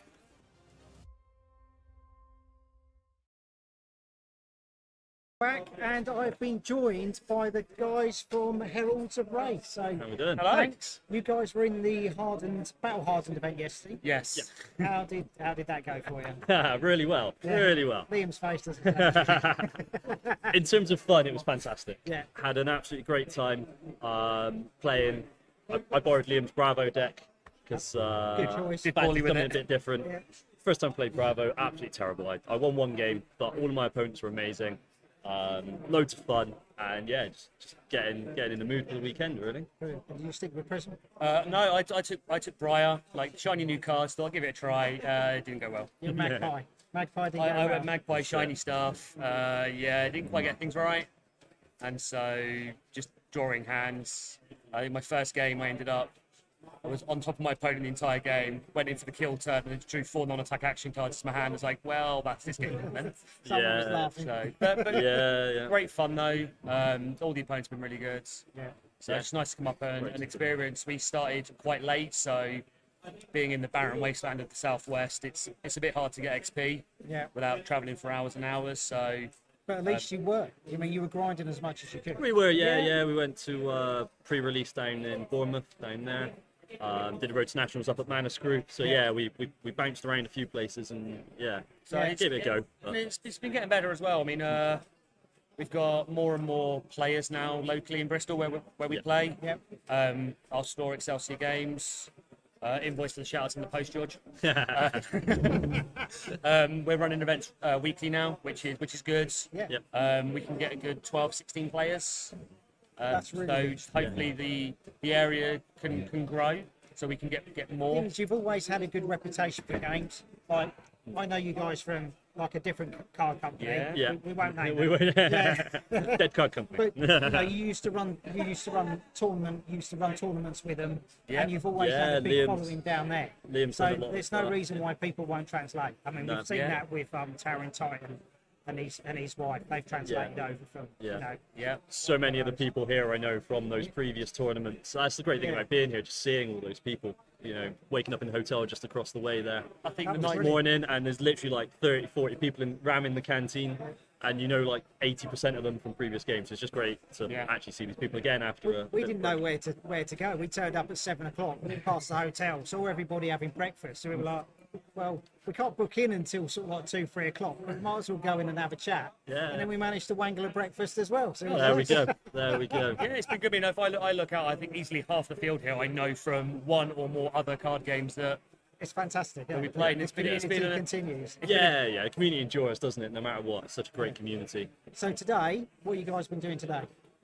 Drafting. Just drafting. The guys, Living Realm's been putting on some side events, giving us some very favourable prices on some Tales of Aria first edition. Yeah, tenner for Tales of Aria first edition draft. So yeah. And there was a second table drafting, and they were drafting mono. Yes, So yeah, there they was a were lot of- alternating. Yeah, we did an Arcane Rising this morning, a Tales of Aria earlier this afternoon, and we just finished a Monarch as well. That's awesome. So yeah, So it's either drafting or pick up games, Yeah. whatever you can get. Yeah. It's just playing and having fun. chatting to taking some cards with one people. another. Yeah, been into town for some lunch, nice and chill. No, Yeah, no brilliant. pressure, not good enough for the pressure of the main event. So the excitement and nerves that went round this morning. I'm Oh. so glad I wasn't playing. Same. Tomorrow, what are you guys doing? failing miserably. No, you're not, because you just drafted. Fighting for a gold cold foil skull Yeah. cap tomorrow. aren't we? Yeah, no, we are entering the Pro Quest tomorrow. Yep. Tales of Aria sealed, I believe, is it? It is, yeah. Yes, 6 yeah. rounds. So if it's sealed, who do you normally look for? I've been playing Briar in pretty much every until today. I've Let's been be playing honest, Briar. it's sealed. There's no arcane barrier. It's hope you pull good Briar stuff and then go from there. Yeah, totally. I wish you all the best. No, thank we you very will much. hear about how you guys got on in your next. Yeah, check out the your next podcast. cast. Yeah, So, listen go for on. Liam's You can- rant. you can on- give it a If you are, I'll try and keep it as clean as possible. I might have some rants about Blitz format. But yeah, no. As long as you don't bang your head and get concussion. It's Oh fine. yeah, I've managed to be concussion free this weekend, which is good. I've tried. Don't fall down the stairs on the way down. Yeah. Yeah, I might need to put a guardrail up. Yeah, that's it. An old broken man. I'm too old for this. But It's been yeah. a pleasure seeing you guys. No, again. It's been great catching up Cheers, again. Liam. So, Thank you very much. Thank you very Cheers, much. Dan. Thanks for letting us Brilliant. Good luck get with the rest of involved. it. Thank you. Cheers, guys. Have a great day. Thank you.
So a thank you to the Heralds of Wraith there. Like I say, an impromptu drop onto the stream. Now, we have heard from Fendel's Library a couple of times. We're going to take you back there right now. Hopefully, I will get the video right this time.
So a bit delayed from earlier. We're going to get Aaron on camera now just to chat through how he's found the day. And obviously he was on and won a couple of times on stream. So hopefully he's got some words of wise wisdom. All right then.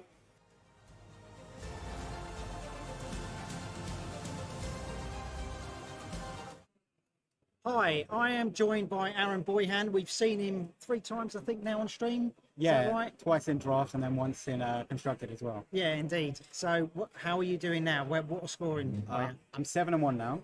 So yeah, I've only lost one limited round, unfortunately. Which was the one on stream? Yeah, the one on stream. Sorry. So, yeah. I'm going to avoid the stream for the rest of the weekend now, hopefully. Well, you can't. Till the finals. Yeah, indeed. Yeah. If you're in the final, jolly good. So you set the chat on blaze when you played your Briar. So we kind of dubbed it the Briar Cheerios deck or Cheerios deck. Is that the one you're playing? Yeah, that's absolutely the one I'm right. playing. Okay. I don't find it very cheery. I find it quite oppressive. But do you guys just want to have a chat with people? Just say like the outline of the deck, what the premise is. Yeah. So the deck was handed to me a few weeks ago by a friend of mine, Matt Folks, and he basically said, this is Briar with as many free actions as possible, and you just go again and you try and go as wide as possible. So you try and play 4 to 5 cards a turn, or at least 3 cards, and push in with your Rosetta Thorn. And the deck, the deck doesn't seem to have a massive weakness. Like the weakness is a lot of your cards block for 2. Yeah. But when you're making all these embodiments of Earth with the Briar triggers, suddenly all your cards are blocking for 4 or 6. My last game, I blocked a Bravo dominated attack with a card for 7 from my hand, and I was just like, okay, there's not much they can do about it, and it suddenly just turns off their turn. So I think the deck is really powerful. There are some weaknesses out there to it, and there are definitely some decks I want to avoid. We won't say what those are. Yeah, we'll give that one a skip. We'll leave some secrets. Great. So, but yeah, I mean, what we saw was just like plunder run after plunder run, and it was just the huge amount of damage that you could pull off with a couple of cards going into the go again. It's not just, yes, you've got the little bit of chip damage from the arcane, but it was still more powerful attacks than what we would see in a Briar sealed and a Briar draft. It was just. Yeah, no, definitely. And the problem with Plunder Run as well is when you draw a card of it, so you're getting +3 on a red one, and then you draw a card of it, you're getting to attack with that card as well, because there's so many 0 costs, so you're just repeatedly coming at them over and over again. That's been brilliant. It's been fantastic to watch. I'm so glad I haven't had to play against it. But, so thank you very much for sharing the deck tech with us, or a small part of the deck tech. Yeah, got to keep some secrets for tomorrow. Yeah, we'll hopefully see you later on. Cheers. Right, Thank you very much. Cheers, fella. Thank you.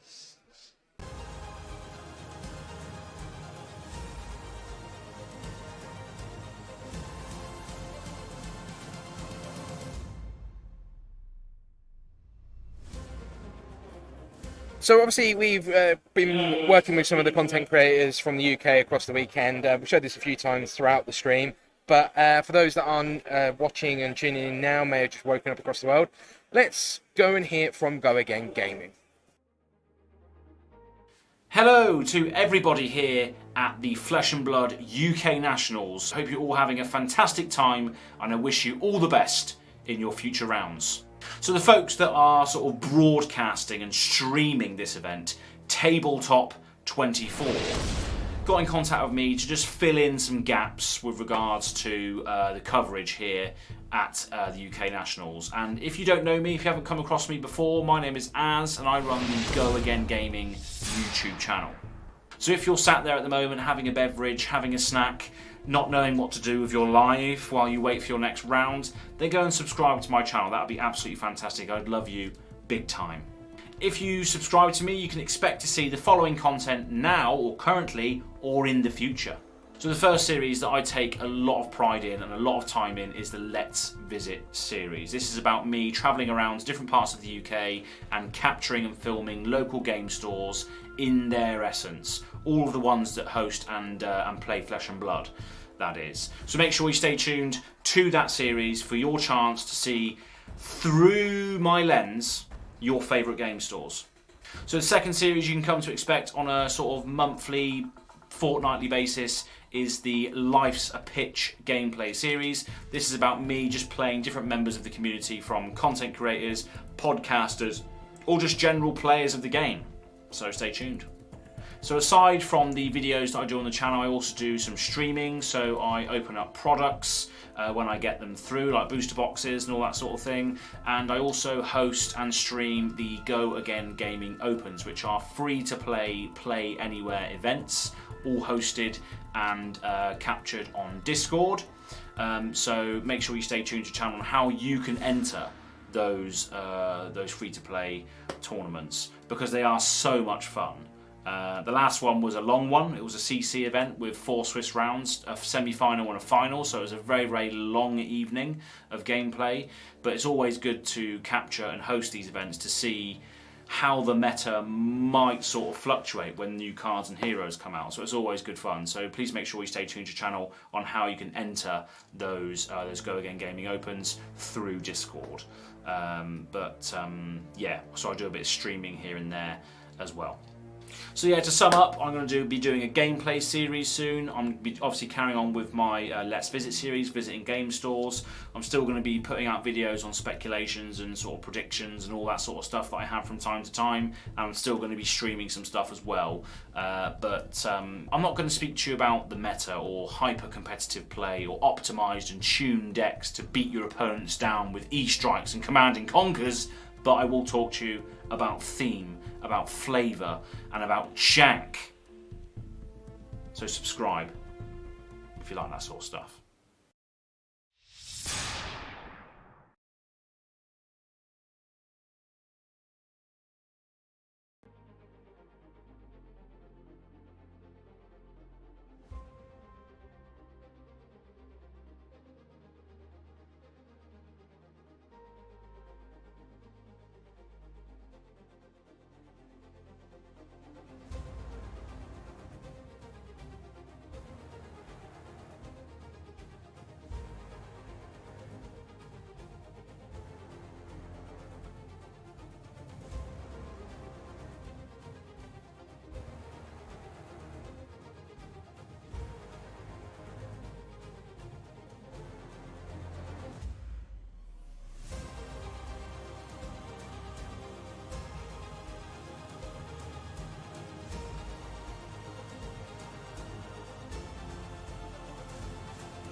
Okay, you will see on screen at the moment that we have got the standings for round 8. Obviously, we've got one player on 8-0. It's no surprise that is Matt Folks, who's been on stream several times throughout. Aaron's following up on 7.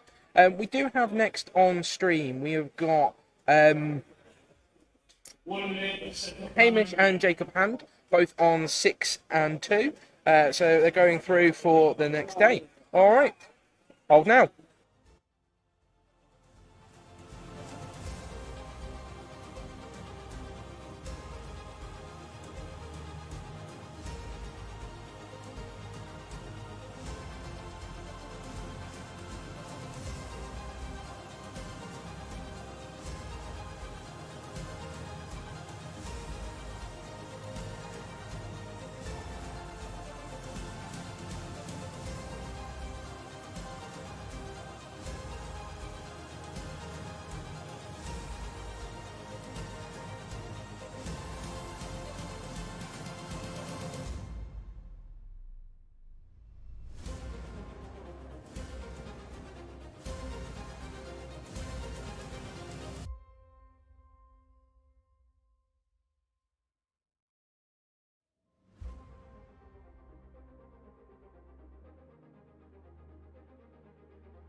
Okay, for the first time today, we will be seeing Viserai, and we will also be seeing Dash. So this is your 9th and final round of the day. Obviously, we will round out everything after this and give you some of the standings. Okay, hold tight, round 9.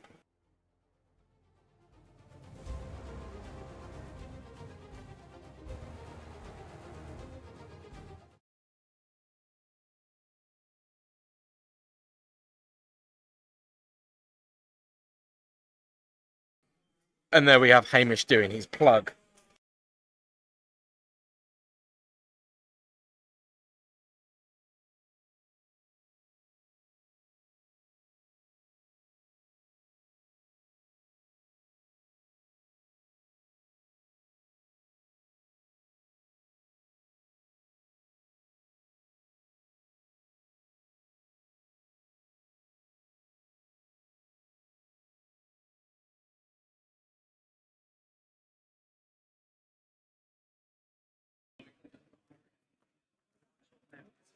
Okay, so you are live. Hi, everyone. Yo. Welcome to probably another awesome game of the Arcane Rising meta. I'm hyped. Yeah, didn't 2 sets come out after that? I don't really that's- remember. No, no. 3. Oh yeah, 2.5. I'm Hamish, by the way. I'm Jacob. Pleased to meet you, man. Yeah, you too.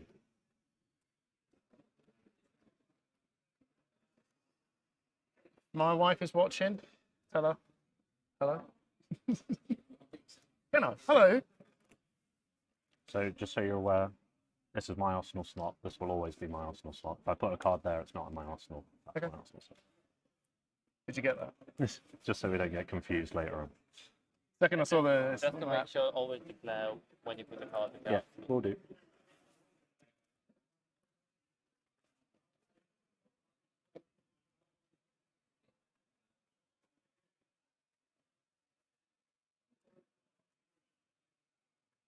Okay. All good? Yeah. Probably should have rolled first, but Oh, yeah. it is what it is. Okay, we good? Who's going? Oh, 9. Do you want me, I'll re-roll that? Yeah, can do. Up to you. I'll go first, please. Game on, guys. Yeah. Thank you. Good luck. Right.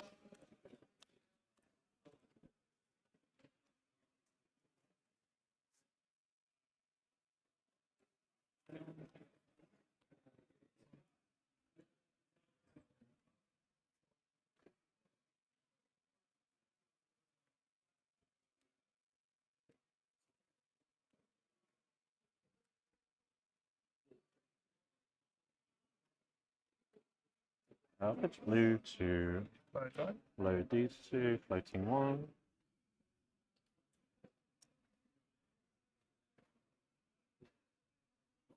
Or shoot for 2. Yeah. Block. I'll give it a go again. Yep. Close the chain. Use the 1 to load this.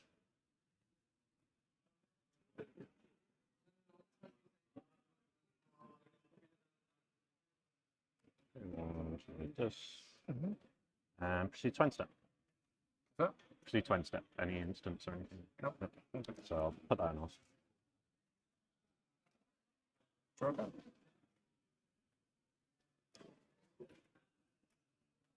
Okay, cool.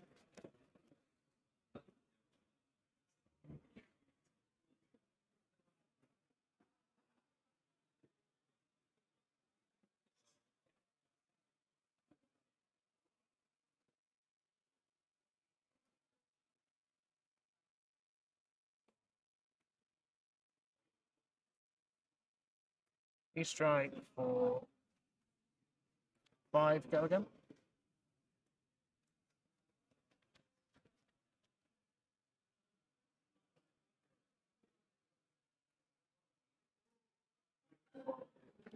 Block 3. Any reactions? No reactions. Take 2.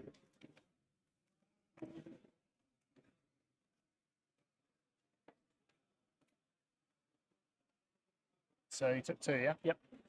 So, 40. Then pitch, make a ring jump. Close to chain.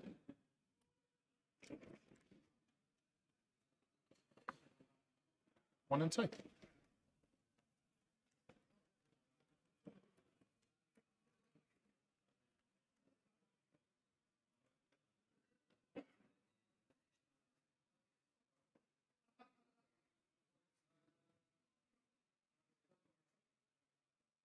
I'll stop the 1. Yep. Take 2. And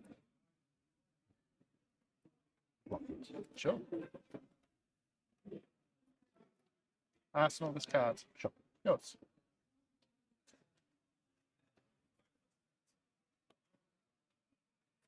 Shoot for 2. No blocks. I'll give it a go again. Oh yeah, I'm going to do this, aren't I? Close the chain. Yeah. Load them both. Floating 1. Yep. Shoot 2. No blocks. Yeah, I think you're going to have more work to do than me on that thing.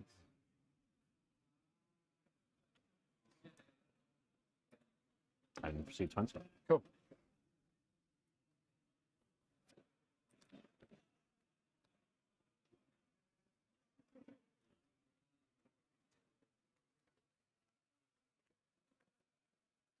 G-time? Yep. Draw a card. Plunder run? Funny luck in plunder. Whoa. Yeah, you're all good. Stay in it now, aren't I? Okay. So make a rune chant because I played a non-attack action card, followed by a rune blade card. Then I'll play Spellblade Strike, pitching, Vexing Malice blue, 2 floating. Comes in for 1 arcane and 4 physical, makes 2 rune chants. Next invade, attack the IG players turn. Go again if it hits. So it's 4+1, right? Mm-hmm.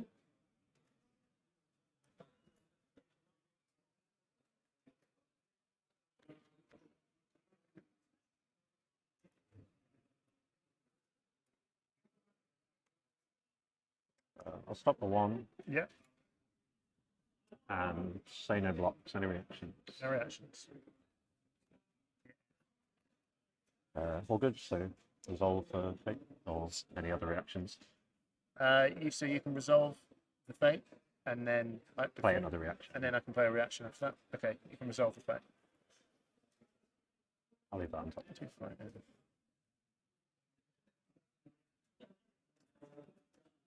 Sure. Right, no reactions. I will then just moving these out of the way. Chains Yeah, not that's fine. closed. 2, 2, and 2. So I'll stop 2.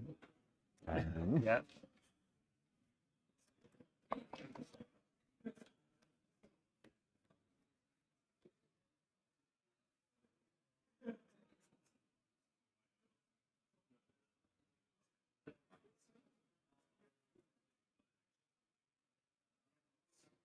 I'll take the 2 arcane. Sure. And the spell blade or whatever. I've done it.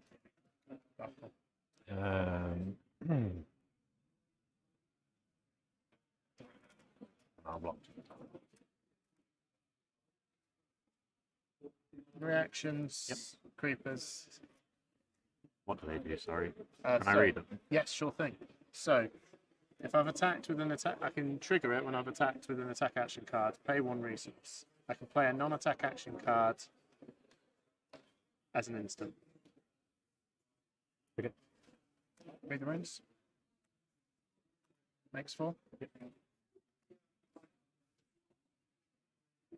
And that's that. And then our arsenal.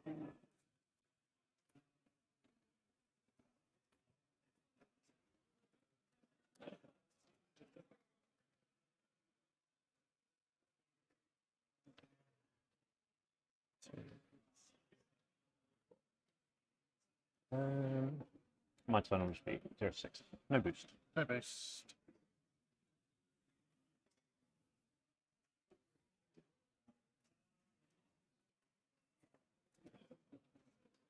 Mistake 4.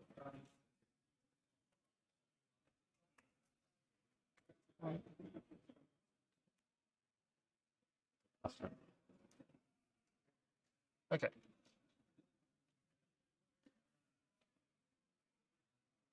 Thunderant from Arsenal. Mm-hmm.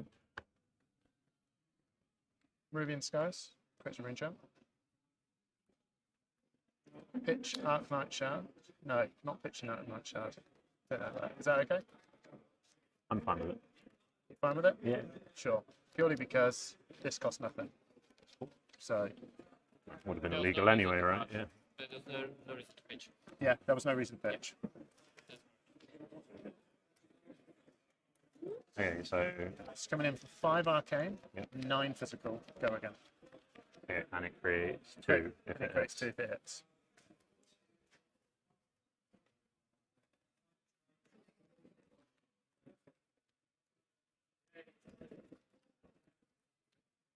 Yeah, that's pretty unfortunate.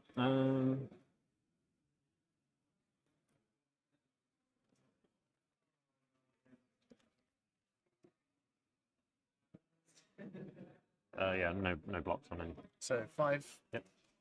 goes down to 27. And then 9. 5 Goes- puts me on 31, right? What's that? That's you. So 5 puts me on I 31. do apologise, yes. 31. And then 9 puts me on 22. So that would And draw you me a get- card. Yep. That will create me 2 rune champs. Rubian Skies makes 2. Okay,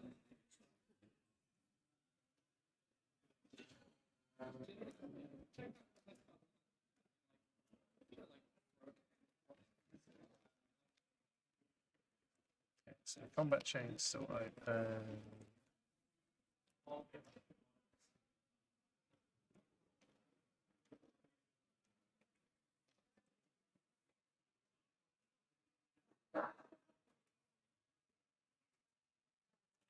Pitch the Art Knight Shard. Sure. To play a Spellblade of Strike. This will make 3 rune champs.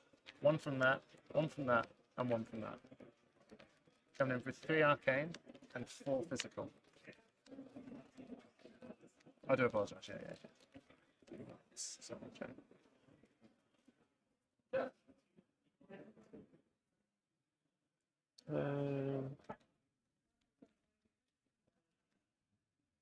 Yeah, no blocks on any of that. Okay, so take 7 in total. 15. Now Arsenal.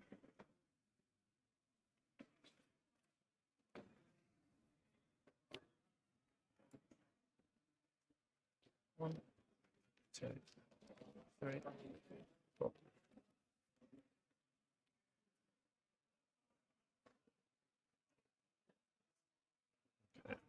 Well, high octane. Here we go. I wouldn't worry too much.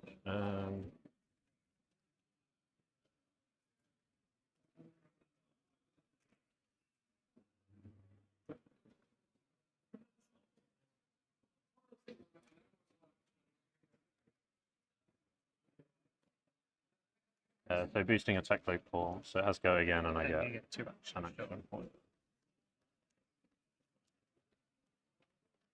So yeah, and if it is the next attack I boost, this combat chain gains dominate. Sure thing.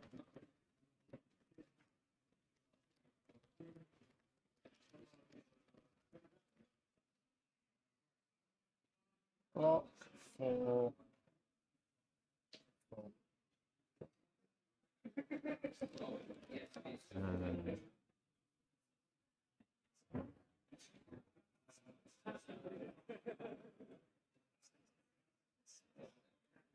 I'll place the chain to play a Purify, floating to losing the extraction point, so I just have 1 now. Oh, so is that it?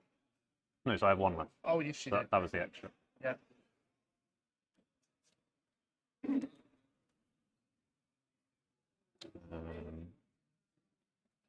That's not your arsenal card. Sorry, no, it's not.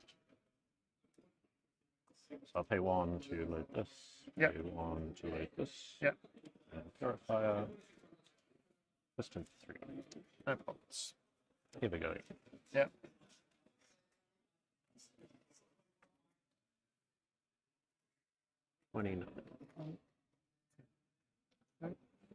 Close the chain, pitch to load and shoot for 3.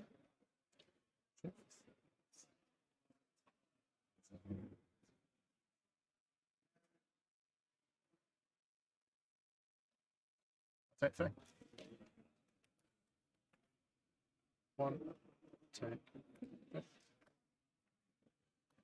End step. Sure.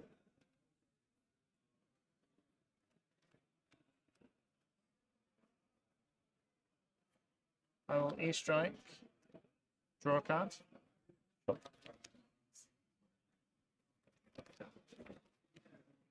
5 plus 3, right? Yeah.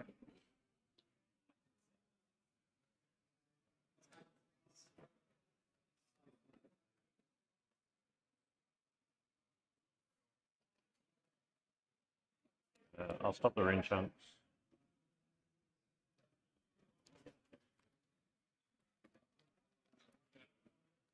And say no blocks. Any reactions? Creepers. So that just lets you play the next thing. Yeah. Pitch 1 to play Mortal Tide. It has a go again, so it gives me an action back. I will take this. So take 1? Yeah. I'll resolve the paper scene first. But...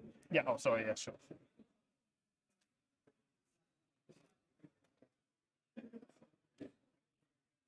And then, yes, I will take 1. Then I'll play the Spectres and Malice out of Arsenal. Makes 2 reenchants because of Mordred Tide. Okay. 2 arcane and 1 physical. Okay, and no go again. And no go again. That's it. So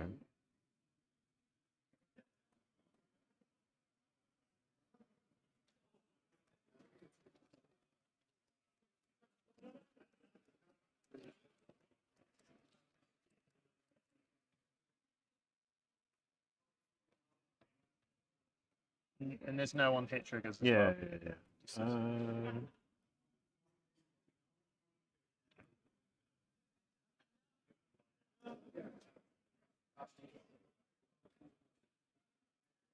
I'll stop the arcane and take 1.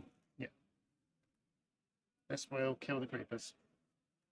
Oh, okay, sure. Because you took no arcane damage this time. I'm not gonna lie, I read it and I still don't understand it. Those tokens keep creeping up. Okay. I looked at it, I was like, too many words. I'll just assume he knows what he's doing. Yeah. Okay. 30.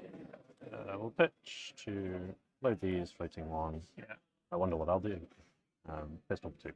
Take 2. Give it a go again, and then load it and shoot it. I'll just take 2. So 1, 2, 3, 4. Sure. Go ahead. Yeah, yeah.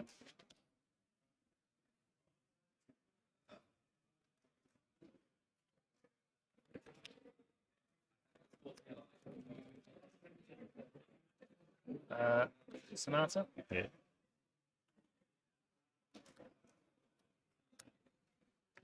Take this really flash. 1 arcane.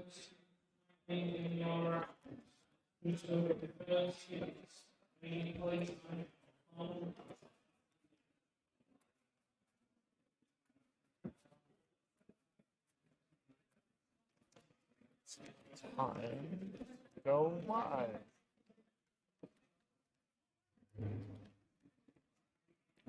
You all good? Yeah, yeah. Okay. And then that will go into the banish zone. Yeah. And I have to say that because I'll forget.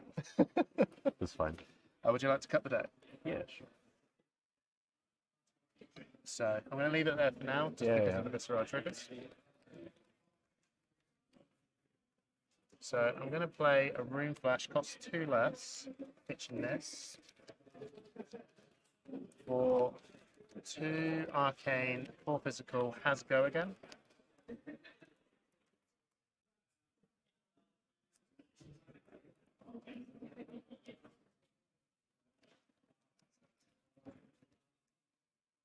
I'll prevent the arcane. Yeah. Rock. Taking 1? Yep.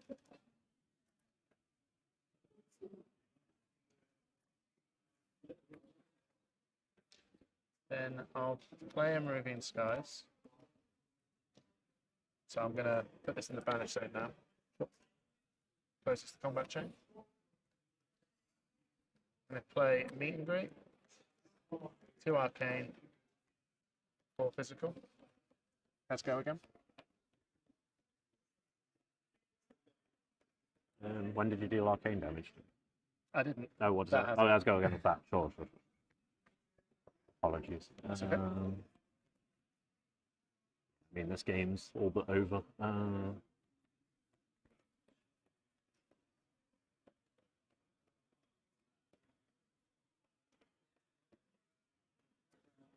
I'll just take 6. Yeah, so take 2 arcane. Goes to 10, take 4. Yep. Goes to 6, makes 2 rune champs. And then 3, 2 and 2.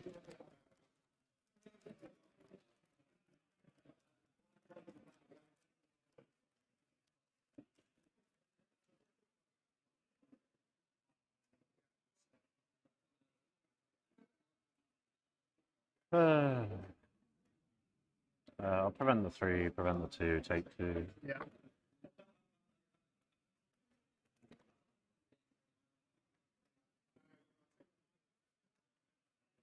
And I'll just draw up for my turn, so Yep. you get to go again.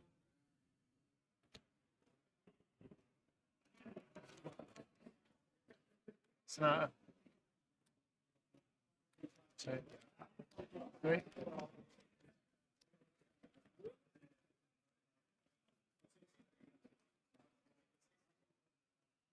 CNC, 1 arcane.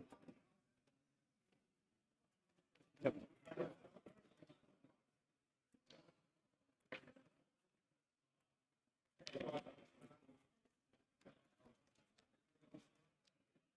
Oh man, made a misplay. Oh, it must be terrible No, for you. sorry. I don't think I've made any. No, I probably have. The taking the sky, taking the skies hits. Oh, I mean, I had 2 items in hand when you hit me with that big Oh, thing, right, so oh, like, sorry. what do I do? Yeah, no, that's fair. That's fair. I could literally block for 6. Oh. Yeah. The reason why is because I have a lever charge. I should have played the lever charge first. I think you'll be okay. I think I'll be fine.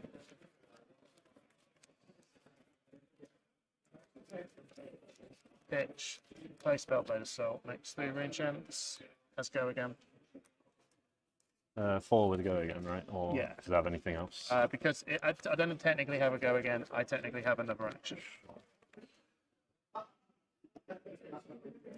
No blocks. Any reactions? No reactions. Sync. Yep. Do you want to sync? Yeah. Yeah. Making sure you didn't have anything else. No, all good. And then return 2. This goes to the banish. Still in my hand.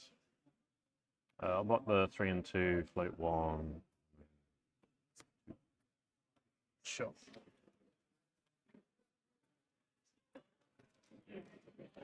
One, 2, 3, 4.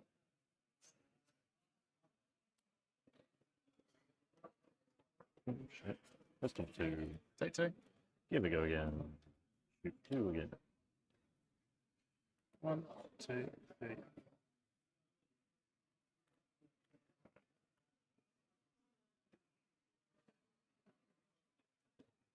Go ahead.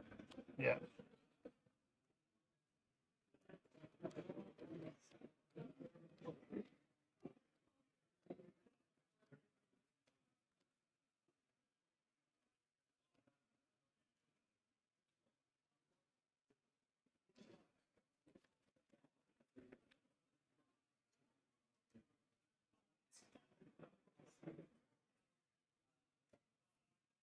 Hold your tight. Yep.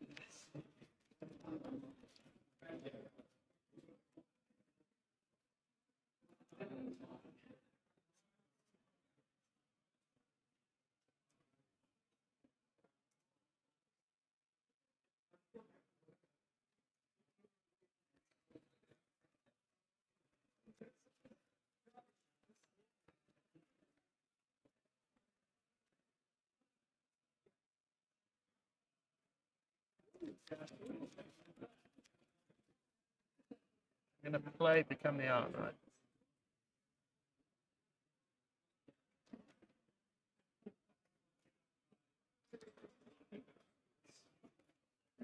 So you discard 1, search the other, right? Yeah, I'm just thinking though. No, that's fine. I don't think we're going to time.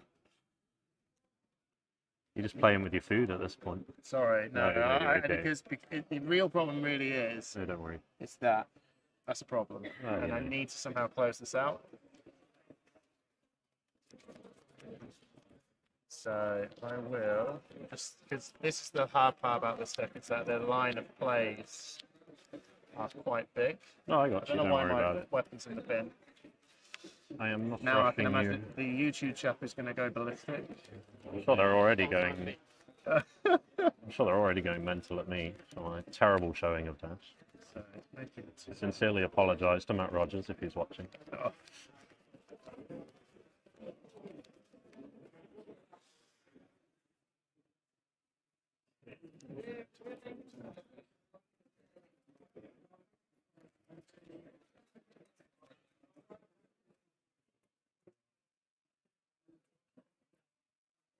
I'm going to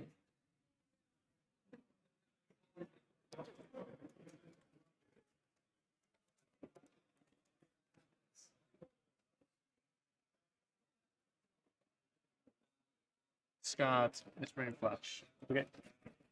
Make 2 Rune Champs. I'm going to find a non-attack action card. A Rune Blade non-attack action card specifically. Rattlebones.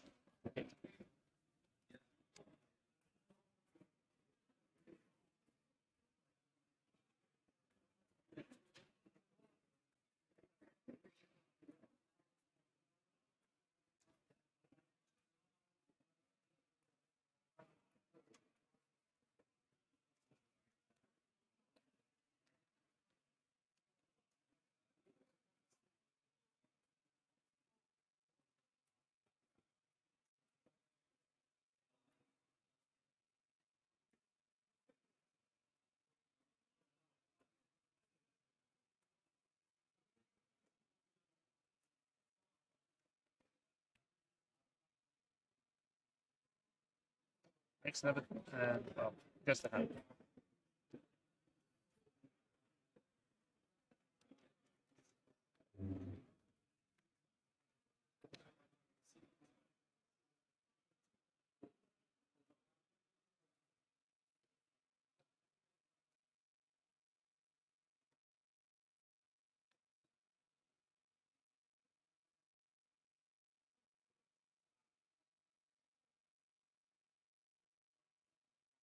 I'm gonna pop this. What was that? Sorry. Oh, the skeleton. Yeah. And next on attack action card, and attack action cards are reduced by the amount of ring champs. So this now it costs nothing because I've got 2.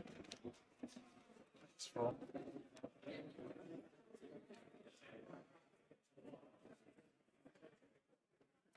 Ninth blade in the bin.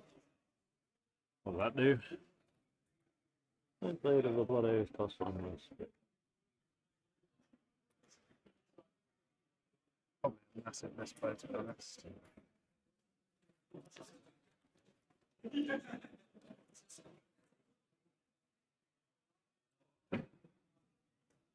Could I be able to swap that out? Yeah, I'm fine. For a green flash instead? Yeah, that's cool. Really, as probably people will be watching this, there's not really much point about why I did all this, apart from just make rune champs and lose 2 armor. Not a good play. So 4 and 4? 4 and 4 has go again.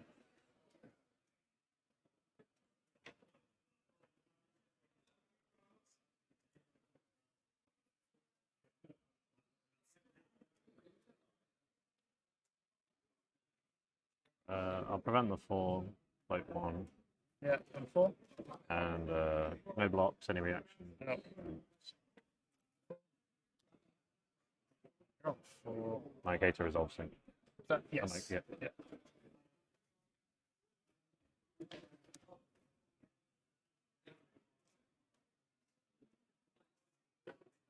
And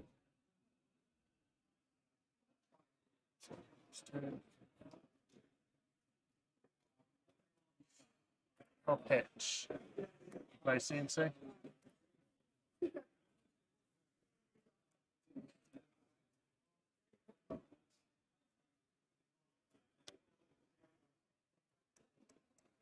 And 1. I'll take 1 and then... And I'll block for 4. So you're that's not. I take 2 from the CNC. Oh, I was sitting there looking, thinking I've got to close this out. But right, yeah, GG. Yeah, good game. Oh, sorry, I do apologise, chat.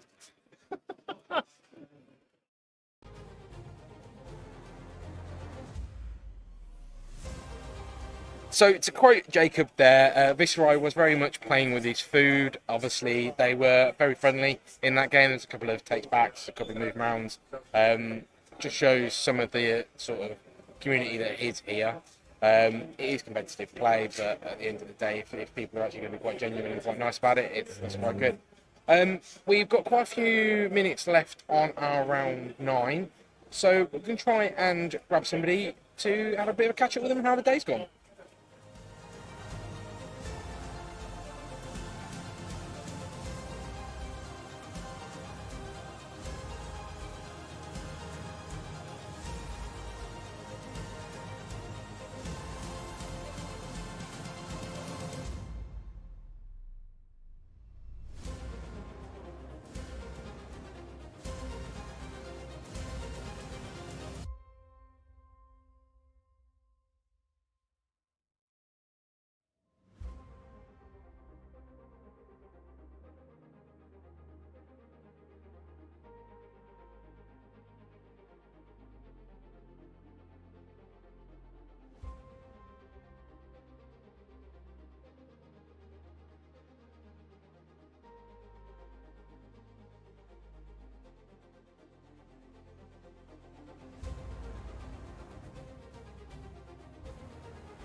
Okay, so we've got a few players that are lined up to talk about their day. We're now going to start with our 9-0.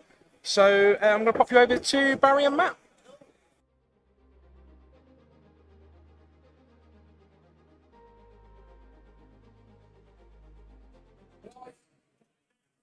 Okay, welcome back. And we have the 9-0 player. Yeah. Matt Folks. Awesome. Amazing. Thank now, you. played you played your friend Aaron. Yes. Twice. You played him in draft. Yeah. Then you've played him again in CC. They matched you up again.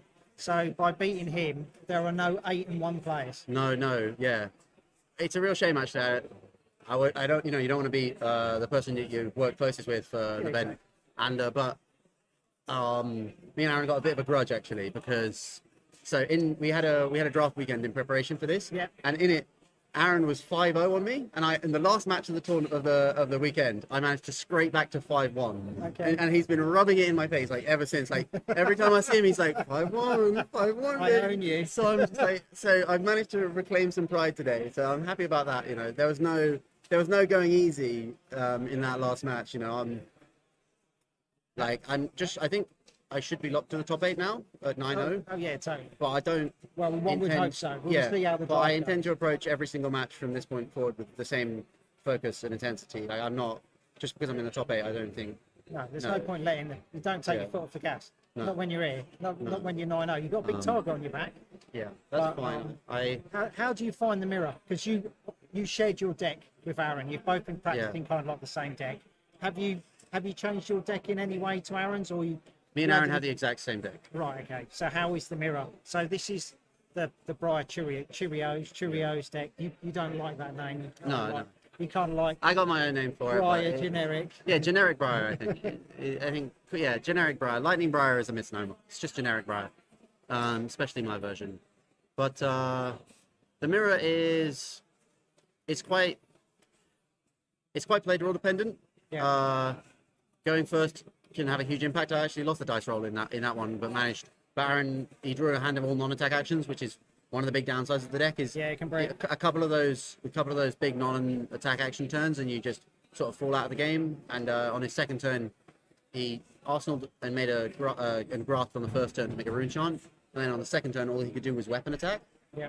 Because he hadn't drawn any non-attack any attack actions, and that set him so far behind because I just had all the momentum, and then once you get the embodiments rolling, it's hard to regain momentum because you have to take a turn to just say, yeah, hit me for as much as you're going to hit me, because I need the cards to regain the. Yeah, the problem is your deck it gets damage out of nowhere. You don't know what's coming. Yeah. Is it a plunder run?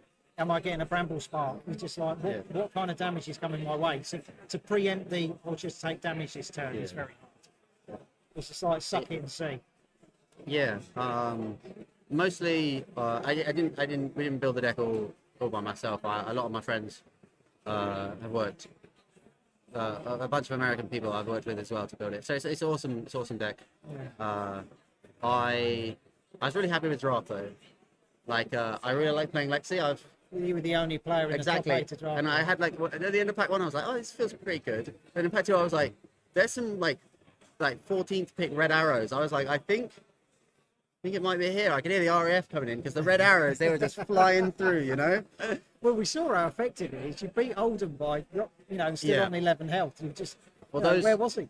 Those matchups were quite good for me. I played 3 Oldhams in the draft. Yeah. And because there was 4 Oldhams, I think I got quite fortunate with my drafts because I had a good Lexi deck. And I think because the Oldham decks are usually trying to fatigue you often. Yeah. The really good Lexi decks are very, very high win percentage against the sort of medium to poor Oldham decks. Plus you had 4 people drafting Oldham on your Exactly. table. So it waters down what potentially an Oldham deck is capable of. Yeah, and those decks, they really need the defense reactions often to be able to, when you're getting fatigued, you're usually going to set up big dominated arrows, and that's pretty much what I did. Either a couple of attacks or one smaller and one big arrow, and without those defense reactions, they can't quite deal with that.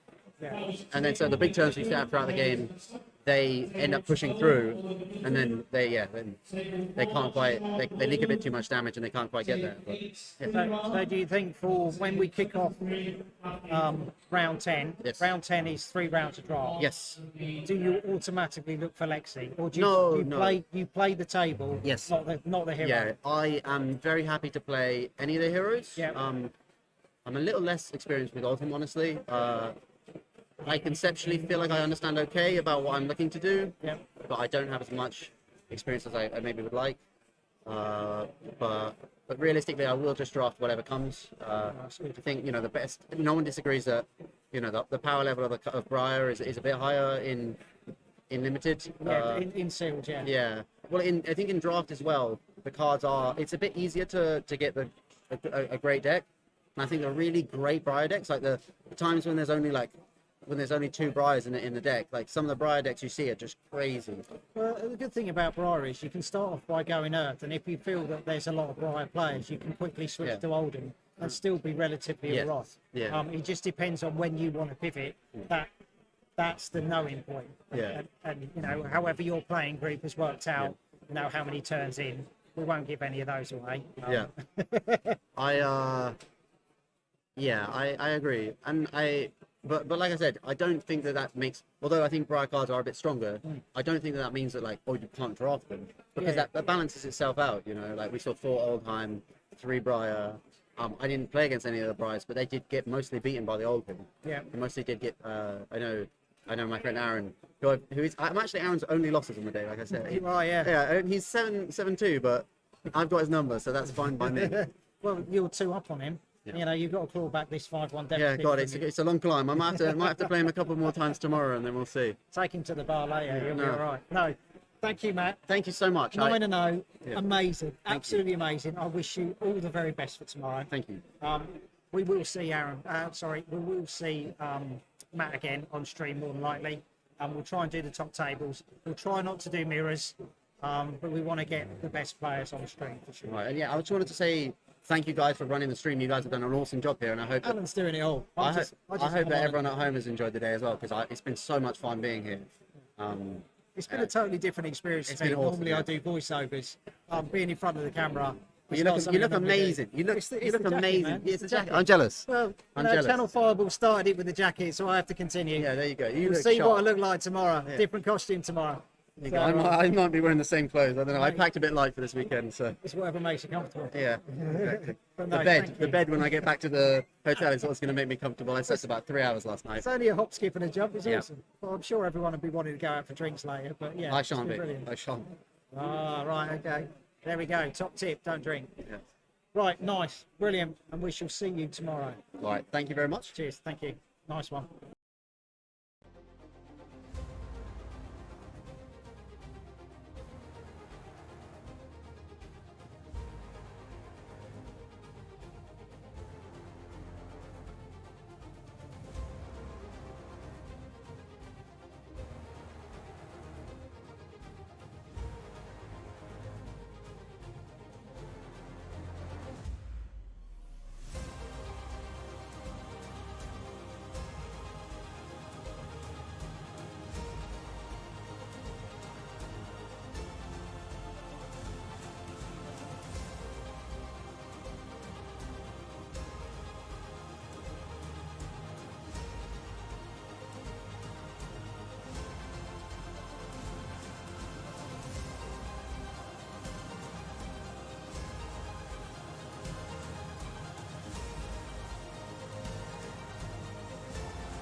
Okay, we're going to hear from Hamish from Push the Point, and hopefully we'll get some good stuff out of him. He's one of the 7 and 2s on the day.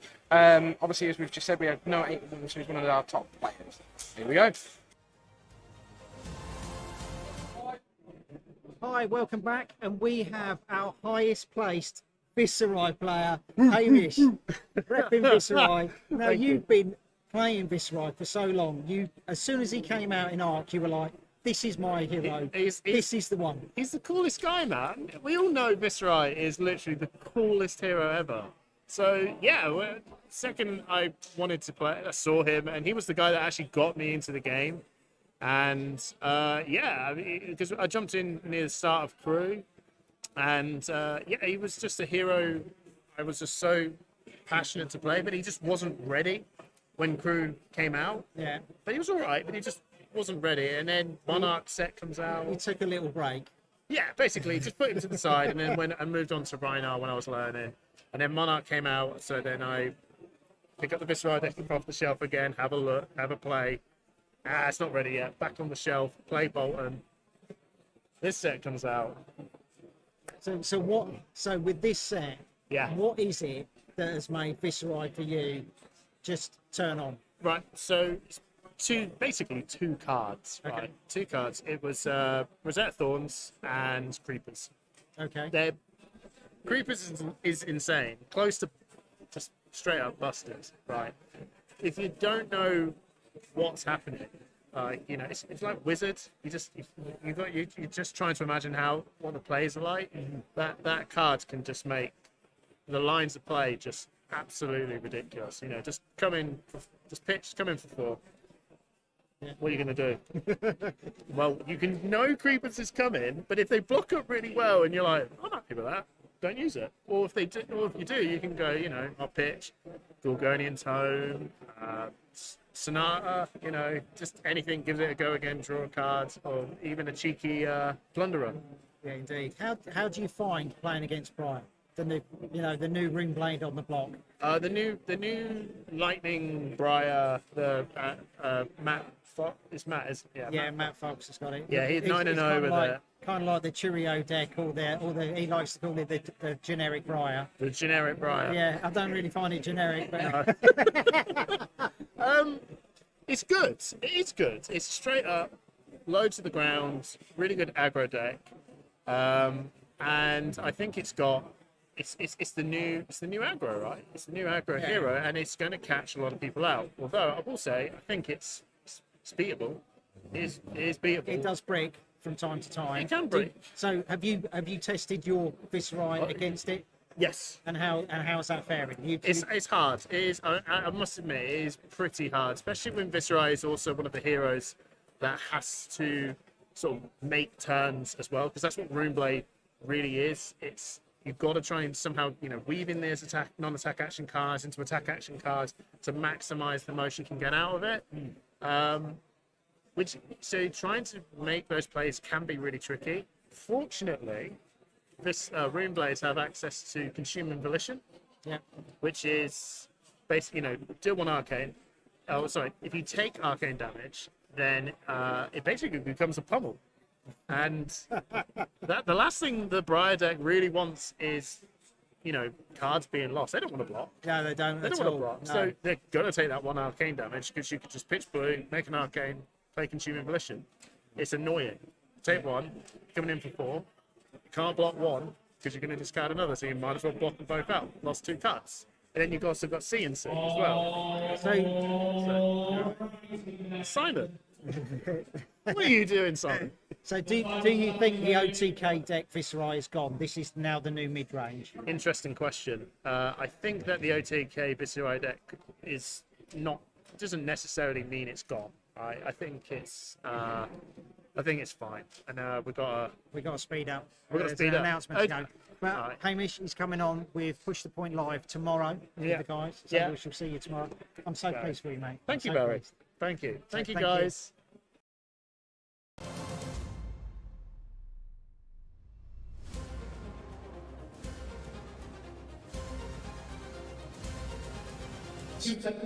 Right, guys, we're just doing our announcements for top 24 and standings. We will get those out on the stream shortly. I'm being hurried along because I have a room full of people in the background that are eagerly waiting for that. So we will be back with you in a moment.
Right, so we're going to hear from our TO today, Jake. He has been great behind the scenes. Now he's in front of the camera rather than screaming through the microphone behind it. So we're going to go live with those guys. So we're back at the Royal Armoury. It's a lot quieter. The players have departed, and we have Jake, the TO for the day. You've done an outstanding job. Thank you. Organising 89 people Yeah. all day, trying to keep it on track, which is never easy. You know, I've run tournaments in the past. You know, and you've done a phenomenal job. Thank you. That That means a lot. It is brilliant. How do you feel the day's gone? It's gone quite well. I don't want to jinx it, especially for tomorrow. Yeah. Yesterday was a bit hectic, so it was the first day in. I expected today to be more hectic. I won't say worse, but more hectic. You iron out all the wrinkles. That's what the battle harden's for. Yeah, I think that's what it has been. It's been. I think it's also helped well with the 50-minute of the CC rounds. It's put a lot of time in for admin work and printing off all the necessary paper, all the materials, and it's been nice having a lot more judges on today as well. Yeah. James has been really good with it, and yeah, it's been really good. It's been tiring. I won't be lying, so quite tired, but You've got to do it all again tomorrow. do it all again with Well, you two got right- tournaments. With two tournaments tomorrow. So have you got help tomorrow running them, or you're running them both simultaneously? Yes, so this is so tomorrow's gonna be a top 24 cut, and there's also Pro Quest happening alongside that. I am going to be, as far as my perspective, I'm going to be heading the Pro Quest, and Fabio is sort of taking more of a handle on the top 24. Yeah. That's why it's nice. We've actually got 2 official TOs for this set of events. It's not usual to have 2 TOs. Usually it's a singular, but we thought it works best. Obviously, we work really well as a team at Living Realms, and yeah. So Fabio's going to head out sort of top 24, make sure they're all good, as I sort of contain the rowdy bunch of the Pro Quest. The thing is, the team that you have is all worked seamlessly. I mean, there's never been a problem. Everybody's known exactly where they're going. There's no one looking around like a sheep going, "What am I doing?" It's just like everybody, even the draft, when you were trying to herd people to their pods, was done seamlessly. You had everything printed out. Everybody knew where they were going. It was like everyone was crammed around the printouts like an exam result. Where am I? Where am I? Oh, there I am. Right, get to that table. And even on the table, it was like, these are the seat numbers. Yeah. There was no problem. When people were having to register their deck, these people stand up, you move over here. Everything was so orchestrated. It was brilliant. Well, it was like a little dance going on. Players are just moving around the table. I don't know if it's surprised you to hear this, Barry, but that decision on sort of independent third-party checks where you have to move everyone around was decided this morning whilst we were eating scrambled eggs. Some of the best decisions are made over breakfast. Yeah, so we were kind of in a few mind about how it was going to end up working out, but we ended up going for one, and it worked surprisingly well. I know we were just talking off camera for a second about how it was crazy how quiet it was. Everyone was so focused on it. Yeah. It was really kind of strange. You could hear a pin drop. And then you just had your hand up every now and again. Yeah, I had my hand counting up, down. 5, Yeah. 4, and then there was a little bit of a hiccup with the printing, and then James saw that because I'd forget about the top the last 5 seconds, and I'd go 3, 2, but we got through it. I'm glad it seemingly went super smooth. It was brilliant. It was quite easy on our end as well, but yeah, absolutely. Today has been really good. We're really happy about it, and tomorrow, hopefully, is even better. Yeah. So let's talk about tomorrow. Yep. When you called out the top 24, the buzz in the room was brilliant. Everyone got a massive round of applause. There were some huge shout outs because there was a few people on the bubble. Yep. Didn't know if they were going to get in. I'm so chuffed for my mate Mike. Yeah. So chuffed. Yeah. I am as well. He's a big fan of Dragon Ball, and I appreciate that. So when Mike made it. Cheers, Tom. All right, you Thank take care. Right, so let's. Are we doing a breakdown of the top 24? Are we going for it? I'm gonna put you on the top 24. Yep. And we'll get a hero breakdown if you bear with me. Of course. All right. Okay, Right. so is that live? Is it? Okay, so this is our top 24. Alan is working on the hero breakdown. So we know there's going to be a lot of Bries. Yep. There's going to be some Bravos in there. I spoke to Hamish, so there's a Viserai. Yeah, it's going to be interesting. That's for sure. Whether or not someone is able to stop this new Briar deck, or she will basically dethrone Chain. Yeah, that's the battle of the Rune Blades, absolutely. Indeed. definitely for myself, as a Dash player, myself primarily, it was quite nice to see how many Dashers turned up today. It was nice that Matt Rogers was in the chat. Seeing Yeah. that last game, it was Yeah. just like, oh my god, Matt Rogers in the chat. Right, okay. I think I was literally trying to get reports off of somebody. And someone said Matt Rogers, and I was like, "What are you talking about?" And I was like, "No," and I was like, "Oh no, really? I thought you were joking." Yeah, we had Kale McCree watching Bravo games at the beginning, and I was just like, "Oh my god, I can't believe it." You've got, such big names in the chat watching. Yeah. Yeah. Thank you all for tuning in and watching the games. The games are going to be amazing tomorrow. The top 24 of the best UK players playing Flesh and Blood. It's going to be amazing. Yeah. It's going to be really outstanding. Right, so go on, breakdown. Okie dokie. So 7 Briar. There we go. I don't know if everybody's running this new Briar deck. I've heard big things about this new. Yeah, it's got a couple of names, sort of like Briar Cheerio, generic Briar. It's kind of Right, like yeah. they kind of like coming up with it. I don't find it very cheery. No. Unless you're a Runeblade player. Yeah. So then you're loving it. You're just like, yeah, chains okay, but yeah, It's we'll nice. go to Briar. It's a nice split though. It is. Absolutely. It is really good. We have a Levia. Yeah, We have a Levia. Oh my god. We got the bolting. We got the chain. So yeah. 2 Dash. See, there we go. So you're rooting for Dash. I'm rooting for Dash. Yeah, I'm rooting for Bravo. What are you rooting for, Alan? Bolton. So I'm really going for that. I've got a really janky bolting deck that has gone 4-0 in an armory. So yeah, that's what I'm rooting for, I think. And actually, as well, the player behind Sir Bolton, I don't know if you know of him, but Oliver Dutton, he's only been playing the game since the start of the summer. Okay. So he actually grinded opened, like mad to get He in has, and I think he actually opened his first pack of Flesh and Blood in Living Realms as well, which is kind of crazy. But it's been nice to see him grow, and now he's there. So Yeah. The first time I came to your store was Skirmish Season 2. You walk in that store, you just think it's going to be another gaming store. Everybody knows what a gaming store's like. It's a bit grungy. You're kind of used to it. But you walk into Living Realms and you're just like, where have I walked into? This is just like, it's just absolutely amazing. I said it earlier. It kind of feels like what you would expect if you walked into Team Covenant. You know what I mean? Oh, wow. That's how I felt. I walked in there and I was like, blimey. And you hadn't even finished the upstairs. No, the upstairs that was was being constructed at the time Yeah. when we were doing Skirmish. And I was like, oh my God. You got the cafe next door. Yep. That sort of like, so you have, people don't have to go anywhere. The food comes in. It's all organised. There's so much food and it's hearty food that people can go up for seconds. It's like you couldn't actually want for more when you go to your store for a tournament. And that's why you're getting 64 players for a road to nationals. You are selling out. Normally for card games you would see the big shops in the Midlands, in London. These are where the events are.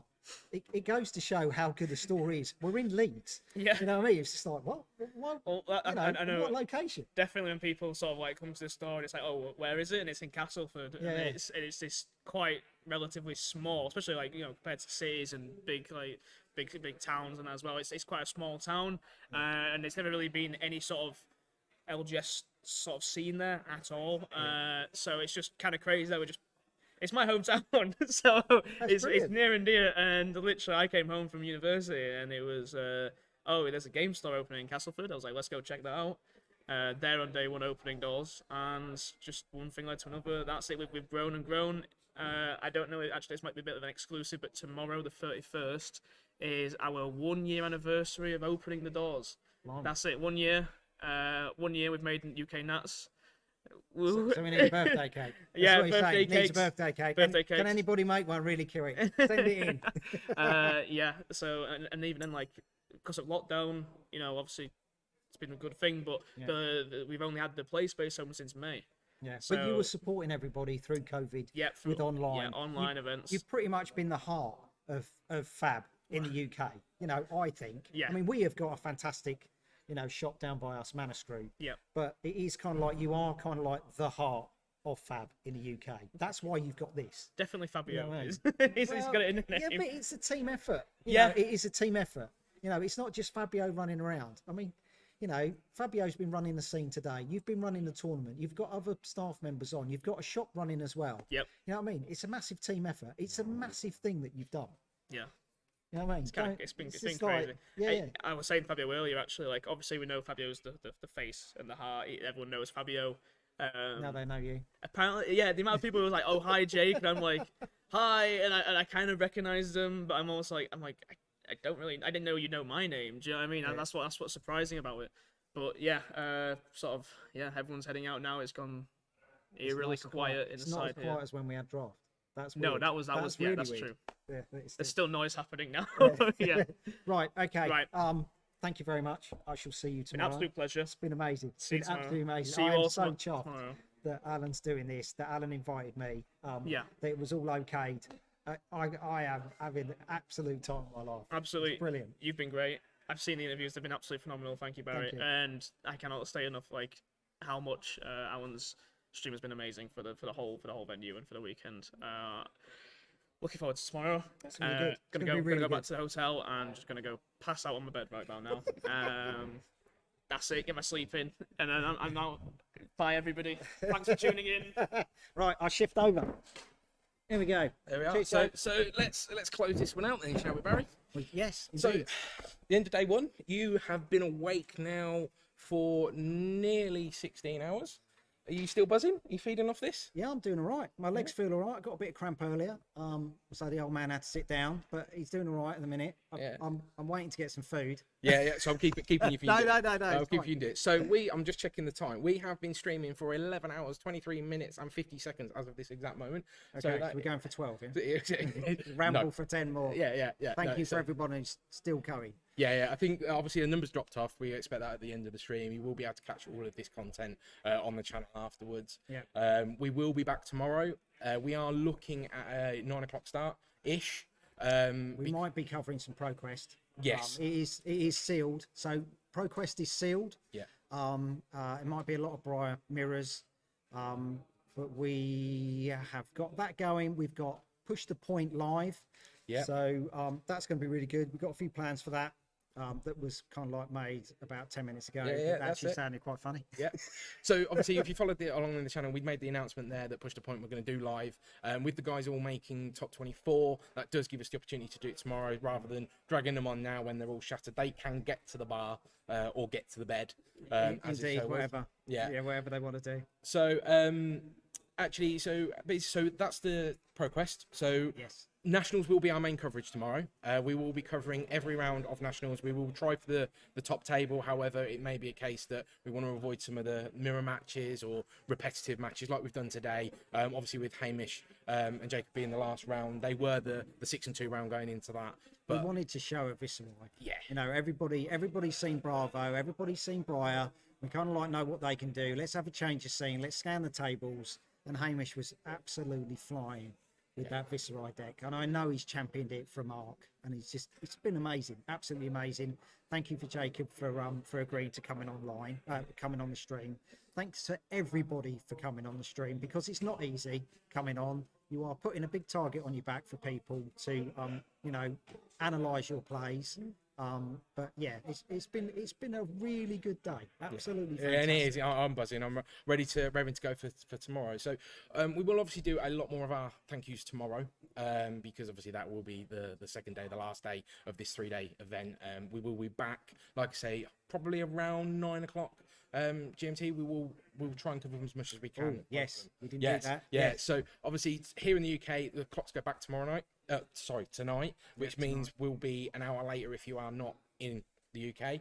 So to do checking for that, which is obviously good for those people that I have seen across the world that have got up stupidly early. So And it gives the players a bit more rest. yeah, it does, especially for those for the top 24. So that top 24 does kick off around sort of 11:30. So that is a bit later. Some of the progress will start a bit earlier, and as always, we'll have content there. I mentioned thank yous. Obviously, thank you, Barry, for today. I know it's been a long day for you. I'll just go for it. Yeah, just You go. were just like, can you push that button? Can you make sure they got the mics on? Yes, fine. Can you interview this person? Can you talk to that person? Yeah, hopefully we will have more time for interviews. Obviously, through the draft, it was quite difficult because we were trying to catch up time for the because there was a slight delays. There has been a lot of games that are going to time because of the Bravo players mainly. There's been some really close games with Dash players and Briars that have been going to time. Unlike the Viserai Dash. Speaking of time, we have got to wrap up because we are about to get kicked out. So sorry about that. My last thank you, and I know she is watching, is to my wife for allowing me to come on this, allowing me to develop all the content I have, and literally overloading the kitchen with all the crap that I've had in there to bring with me for the last week. So thank you, Emma. Thank you for that.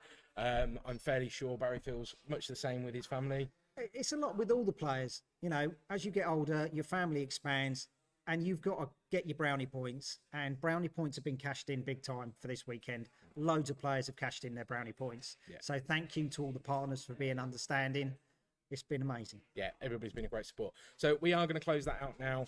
Thank you for watching, and hopefully you'll tune in again tomorrow. Yeah. Take care. See ya. Brilliant. Cheers, dude.